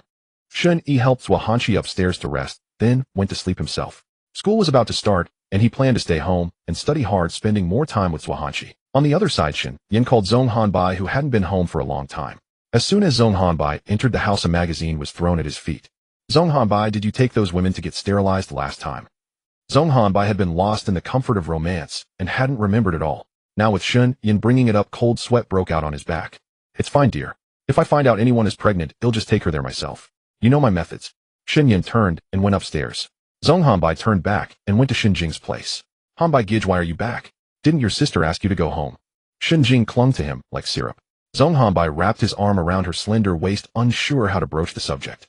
Jingjing, let's take you for a checkup tomorrow. You're about to start school, right? You and Wen Xiao can attend the art class together. Really? That's great. They'll go tomorrow. Zhong Hanbai had quietly arranged the sterilization surgery. Once Shen Jing entered the hospital, there would be only one outcome. Late at night, Shen Yi went to her son's room, looked at his sleeping little face, and gently stroked it. She had only one son, and there could only be one. Zhong Hanbai, like her, could only have Zhong Keheo as his son. Shen Jing was still immersed in her own charm. Today she had learned of Shen Yi's feelings. It seemed Shen Yi was doing quite well now. Although Zhong Hanbai was rich, he was older. She was now full of feminine allure, perfect for a young high school boy like Shen Yi. Even though Shen Yi had rejected her today, it was just because he was angry. When Shen Yi awoke, the daylight was already bright. Truly, it is easy to go from frugality to luxury, but difficult to go from luxury to frugality. He had adapted to and was thoroughly enjoying the current ease. From the conversation between Shen Quan and Shen Yi yesterday, Shen Yi could roughly guess Shen Jing's fate. To lose the ability to bear children at such a young age was cruel for any woman, but for someone like Shen Jing, it was the price of gold digging. Shen Jing had deliberately tried to seduce him yesterday, but Shen Yi had no interest whatsoever. Not only was she now Zhong Hanbai's little canary, but her actions in both past and present lives made it impossible for him to forgive. He was no saint incapable of repaying evil with good. After breakfast, Shen Yi accompanied Zhua Hanqi in turning over the soil in the small vegetable patch. The sun grew scorching and beads of sweat trickled down his face, even under his hat. Zhua Hanqi, feeling for Shen Yi, called him to stop and go inside to take a shower. Shen Yi took off his hat to fan himself. A nurse pushed an elderly man past him. The old man excitedly grabbed Shen Yi's clothes. Shen Yi turned his head, saw the old man, and a joyful expression appeared on his face. Grandpa, it's you. The muscles in the old man's face twitched. He tried to speak, but only managed unclear sounds. Don't rush. Shen Yi crouched down and said to Zhua Hanqi, Grandma, this is the grandpa I saved that day. The nurse leaned close to listen to the old man's fragmentary words. The old gentleman says thank you that day. If it weren't for you, his old life would have been lost. Shen Yi quickly waved his hand. Grandpa, you're too kind. Just focus on recovering and getting healthy. The old man kept shaking Shen Yi's hand. Shen Yi patted his hand, signaling that everything would be fine. The old man pointed to his pocket. The nurse understood and took out a business card, handing it to Shen Yi. Shen Yi politely accepted the card and carefully tucked it into his pocket. The old gentleman says this is his granddaughter's card. He wants to properly thank you. Shen Yi couldn't refuse, so he left his own phone number. Shortly after, a WeChat friend request came from a girl with a very cute avatar. Shen Yi exchanged names with the other person on WeChat. He picked up a high school textbook, bit on an ice pop, and swayed back and forth on the swing in the living room. Zhua Hanqi watched Shen Yi's relaxed and carefree manner, feeling genuine happiness. When she first met him, the child had always been cautious, quiet, and burdened with worries. He wasn't foolish. He knew who truly loved him and who treated him poorly. Shen Yi's phone rang. It was an unfamiliar number. He hesitated for a few seconds before answering. Hello. Shen Yi, save me, please save me. A girl's heart-wrenching cries came through the phone. Shen Yi moved the phone away from his ear. The call ended abruptly. He set the phone aside. Shen Jing must have gotten his number from somewhere, hoping he would rescue her. Naive. Hours later, the phone rang again, still from Shen Jing's number. Hello. Why didn't you save me? Shen Jing's voice was very weak, thick, with a nasal tone. There was no hysteria, only a desperate, soft inquiry. Shen Yi didn't want to engage with her, but she stubbornly refused to hang up. You don't know it's me calling, do you? Right, I only found your number in that bastard's phone yesterday. Shen Yi thought to himself that Shen Jing had changed quite a bit in the past few months. She was even starting to make excuses to comfort herself. It must be that. Suddenly asking you to save me must have scared you too. You're the most timid person, even afraid of dogs. Shen Jing talked to herself like a madwoman. Shen Yi held the phone and listened silently. Shen Yi, I can never be a mother anymore. Zhong Hanbai made it, so I can never be a mother. I'm only 16. Why? I want to sue him. Help me, okay? Come pick me up, please. Shen Yi hung up, licking his dry lips, his throat also parched. In his past life, Shen Jing had borne children for others. In this life, she could never be a mother. The wheel of karma turns, debts must be paid. The phone rang again. Shen Yi was a bit annoyed by Shen Jing's persistence. Are you done? Sorry. A stranger's voice came from the other end. Shen Yi quickly apologized. I'm sorry, I just had a harassing call and didn't check the number. May I ask who this is? I'm Ho Yu. You saved my grandfather. I'm sorry to call you so abruptly. Not at all, Sister Ho Yu. It was just a small effort. I also felt a natural connection with Grandpa. That day, if it weren't for you, my grandfather might have been in great danger. I wanted to invite you to dinner, but that felt too shallow an expression of gratitude. I'm a comic artist. I'd like to meet you and design a cartoon character for you if that's okay. Shen Yi greatly admired and respected people with artistic talents. The offer to design a personal character for him was something he eagerly welcomed. Wouldn't that be too much trouble? Not at all. Whenever you have time. My boyfriend is also a comic artist. We'll design it together and see whether you prefer a male or female version of the character. Shen Yi hung up extremely excited. Zhua Hanqi looked up from her glasses at Shen Yi, who was gesticulating like a lively young man, feeling that she had contributed something to his transformation. Grandpa Ho's granddaughter is a comic artist. That's amazing. Ho Yu said she would design a cartoon character for me as a thank you gift. Great. When the character is ready, show it to Grandma. I'll make a big plushie of our Dowda's cartoon image and hug Grandma. I'll come back even after school starts. I'm going out for a bit. Go ahead. At your age, you should be out with friends. Staying with an old woman like me is too boring. It's not boring, Grandma. I'll be back for dinner. Shen Yi dialed Shen Quan's number. He was a man of action. He planned to visit his own house today. Shen Quan's apartment was only one intersection away from the school. Even leaving at 750 for an 800 class, one wouldn't be late. Shen Quan had decorated the place to match his personality, flashy and ostentatious. Shen Yi pressed his hand to his forehead, a look of helplessness on his face, then picked up the phone to call Yu. Teacher Yu, do you have some free time? We need to buy some furniture and would like your expert opinion. Yu arrived at Shen Yi's apartment. She saw the floor-to-ceiling wine cabinet and the comfortable gaming pod, and her mouth twitched. Third Master Shen, please take the time to remove all these expensive furniture and decorations. Shen Yi, I'll take you to buy some furniture. Shen Quan scratched his head. He felt his personal taste was fine, the place was comfortable and full of modern vibes. To spend more time with Yu, Shen Quan delegated the moving task to his assistant and willingly acted as the driver for Shen Yi and Yu. Shen Quan brought Shen Yi and Yu to the Shen family shopping mall. Shen Yi had been there before with Zhua Hanqi, so he was familiar with the surroundings. After parking the car, Shen Quan spotted a familiar figure near the elevator, and the three waited for the next one. Boy, that was Assistant Chong who just went up, Shen Quan said, rubbing his chin and glancing at his watch. At this hour, Assistant Chong was usually by Zhua Hanxi's side handling work. Shen Yi didn't think much of it at first, especially since Yu was present. It wouldn't be appropriate to openly discuss the family's internal conflicts in front of her third uncle who's managing the mall. My sister-in-law. Yu, sensing the cryptic conversation was not meant for her ears, entered the elevator first. Shen Yi let out a cold sneer. Could Assistant Chang's visit here conceal some unspeakable secret? If his aunt truly caused his grandmother's death, he would never let that woman off. Suppressing his suspicions, Shen Yi thought to himself that since he was granted a second chance at life, he couldn't stand by and watch his loved ones fall victim to others' schemes. Shen Yi entrusted the furniture shopping to Shen Quan, and Yu then went alone to hide near the office on the top floor. Assistant Chong was having coffee with his aunt in the mall's tea restaurant. Shen Yi couldn't make out what they were discussing, but from a distance he saw his aunt looking relaxed while Assistant Chong appeared both anxious and delighted. Shen Yi watched as the two finished their coffee and chatted for a while in the elevator lobby before Assistant Chong left. Shen Yi pulled out his phone, which held a video of their conversation and several photos. Shen Yi was deeply puzzled.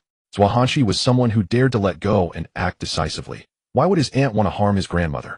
Of course, Shen Yi knew some women were inherently malicious like Shun, Yan Lu Hui, and Shin Jing. Now he could confirm that Assistant Chong was a pawn planted by his aunt beside his grandmother. Shen Yi forwarded the video and photos to Shen Quan, and after a moment's hesitation sent one photo to his second uncle Shen Yi.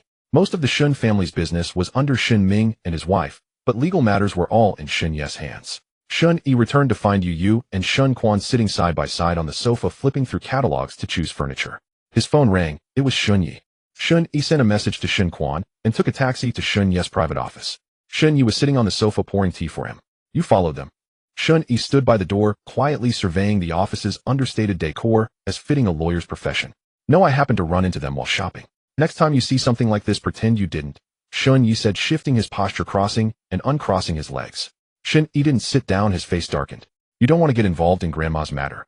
What matter about your grandmother? Shen Yi was bewildered by Shen Yi's accusation. Seeing them have coffee together makes you suspicious. You're a quite alert kid. Second uncle, do you know Grandma has an allergic constitution? Or do you pretend not to know? Last time when uncle left and you and third uncle stayed behind, weren't you showing your stance? Now the photos I sent you. You treat it like child's play, but this is about Grandma's safety. You're as hot-tempered as Shen Yan. Shen Yi laughed, thinking Shen Yi had no backbone. Don't mention her to me. Grandma has been hiding in the sanatorium all these years. It's not just because I lost it with Shen Pei. If everyone speaks well of a person, chances are they're a good actor. Shen Yi didn't care if his words were harsh. He needed to find an ally who could counter Shen Ming and his wife to uncover the truth about his grandmother's death. Seeing Shen Ye's expression sour, Shen Yi knew he had spoken too bluntly. People at their level were used to flattery and pleasantries, not such pointed remarks about the dirt in wealthy families. You're right. Hesitation leads to regret. But you kid dare to speak your mind. No one's ever said your aunt is a good actor. Fine, that's not like Shen Yi. Over the years we watched your grandmother's relationship with your grandfather deteriorate, watched her isolate herself in the sanatorium, and thought retreating would bring peace. But it seems retreat only invites more encroachment. Wait, I'll make a call. Shen Yi finally relaxed, took a few sips of tea, and refilled his cup. He had been tense since spotting Assistant Chong, but now he could finally rest. Xiao Chui, what's the latest? Shen Yi murmured affirmations into the phone, pacing to the window, gazing at the ant-like crowds, dozens of... After hanging up, Shen Yi had Shen Yi send him the video, and they reviewed it repeatedly. Xiao Chong is saying here everything is going smoothly, no one will find out. Second uncle, you know, lip reading. Shen Yi was astonished, his mouth agape. As a lawyer gathering evidence, you pick up a bit of everything. What allergy were you talking about? Grandma's personal physician, Dr. Song, said she's allergic to a range of spice plants. But her calming herbal dregs contained cloves of spice. I once caught Assistant Chong burying the dregs in the garden at midnight. I secretly dug them out and had a friend test them. Shen Yi rubbed his nose, a habitual gesture when thinking.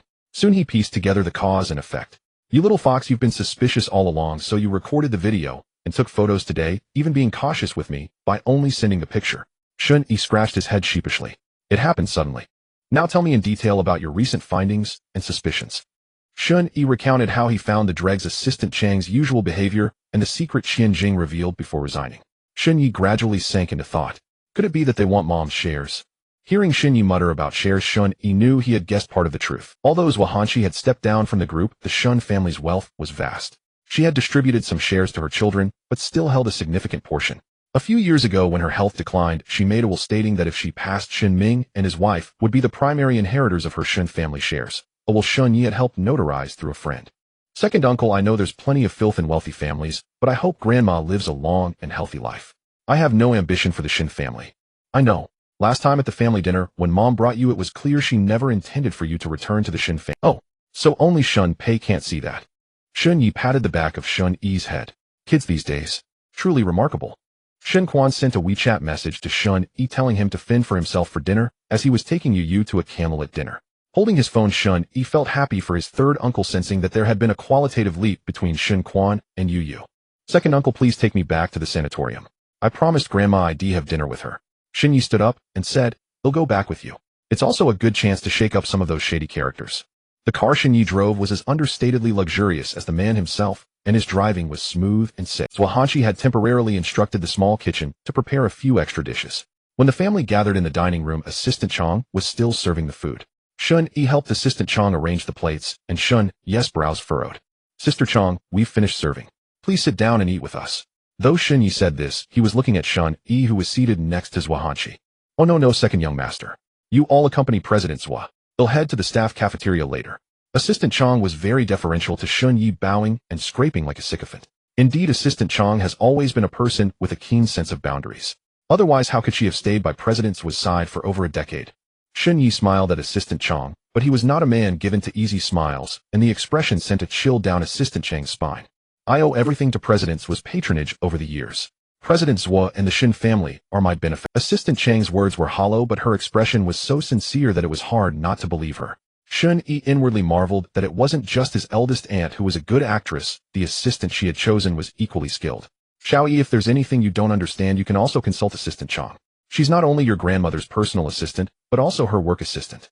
Second young master Shen Yi has already won President Zhua's favor. None of the young masters or misses in our family have received such an honor. Assistant Chang's subtle remark was meant to sow discord. After all, Zhuanghanshi had 2 grandsons, a granddaughter, and a grandson-in-law. Shen Yi held his bowl, blinking his starry eyes at Assistant Chong. Assistant Chong was polite to everyone in the Shen family, but Shen Yi was merely a Shen by name. "Oh." Shen Yi gave a curt reply and began to eat. Zhuanghanshi gave Assistant Chong a meaningful glance, and the dining room suddenly fell silent. The only sounds were the soft chewing of the family. Standing alone, Assistant Chong seemed both out of place and awkward. "All right." Shen Yi suddenly spoke up. "Mom, when you have time, visit our family's department store." It was unusual for Shen Yi to mention the family's mall during dinner, and alarm bells rang in Assistant Chang's mind. "I don't need anything. At my age, all those flashy things just annoy me." Zhuanghanshi lived a reclusive life and rarely left the sanatorium unless necessary. "Xiao Yi is about to start school. Don't you want to buy him something?" Assistant Chong had quietly retreated to the side, but her ears were pricked up listening to the conversation. She hesitated whether to report today's talk to the eldest madam. Shen Yi had died in his past life not much older than Shen Quan, and he wanted to establish a precocious teenage image. Though he wished Zhuhanqi happiness, he didn't want her to treat him like a child. Second uncle, third uncle has already asked my teacher to help me choose. Grandma, just rest well. Hearing that Shen Quan was in touch with you again, Zhuhanqi's smile deepened.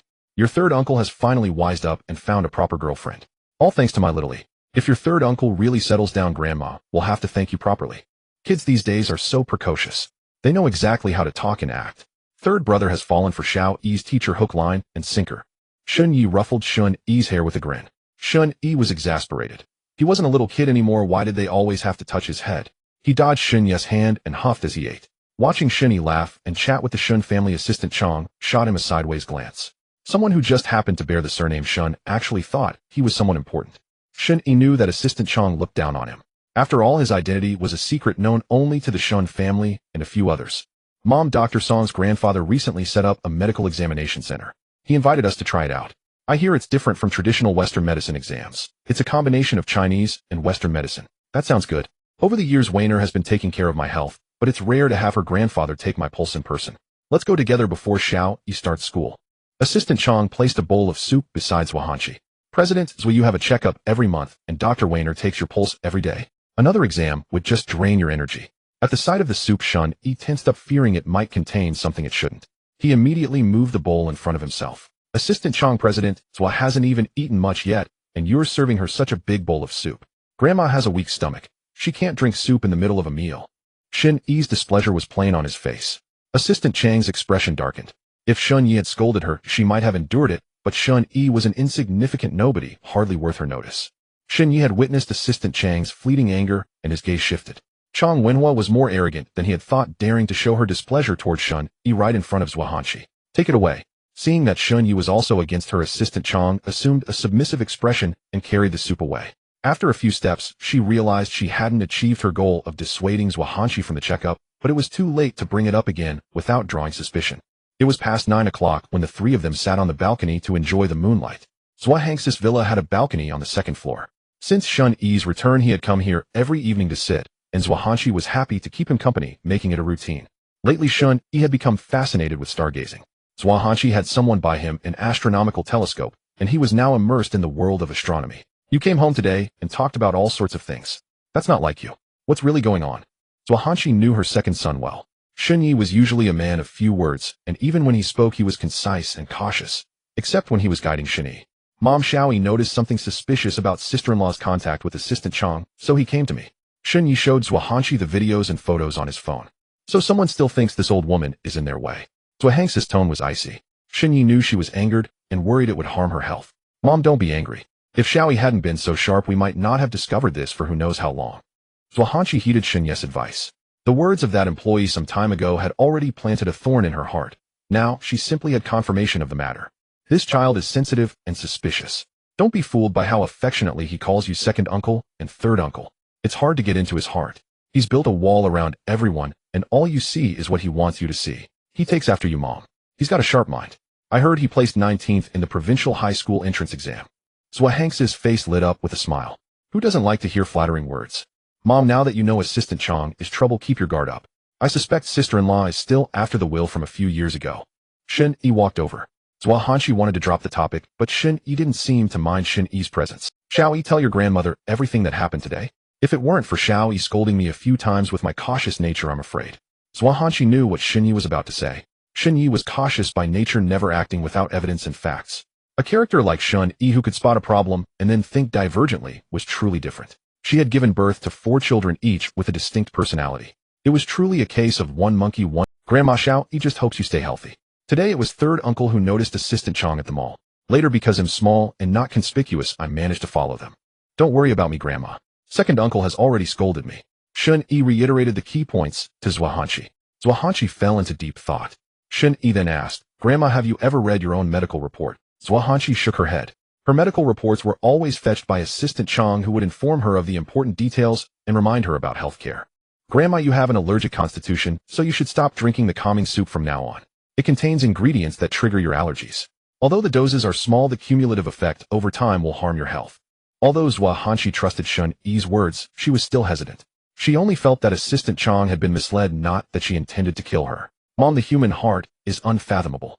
Under a heavy reward, there will always be brave men. Assistant Chang's son was sent abroad. Those exorbitant expenses are not something an assistant's family can afford.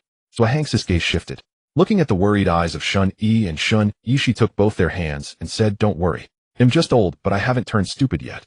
In her youth, Zhuangzi had been decisive and resolute. When Shen Yi and the others were little, Shen Pei and Zhuangzi had waged business battles, and the children had suffered their fair share of hardships. Of course I know. But in Xiao Yi's eyes, you are only compassionate and gentle. Grandma, what did second uncle mean? He secretly gossiped about you. Shen Yi didn't know what had come over him. In front of Zhuangzi, he couldn't help but act spoiled and seek favor. He tattled on Shen Quan to Shen Quan, and on Shen Yi to Shen Yi. Zhuangzi smiled and patted Shen Yi's handsome face. Shen Yi meanwhile drank his tea with a resigned expression. Shen Quan had long told him that Shen Yi in front of Zhuangzi was like a little teddy that never stopped wagging its tail. Shen Quan had not deceived him. Shen Yi, you should go back for now. Xiao Chang should be on alert today, but it's better not to scare the snake. He'll carry on as usual. Don't worry, I won't drink the medicine. After Xiao Yi reminded me a while ago, I stopped.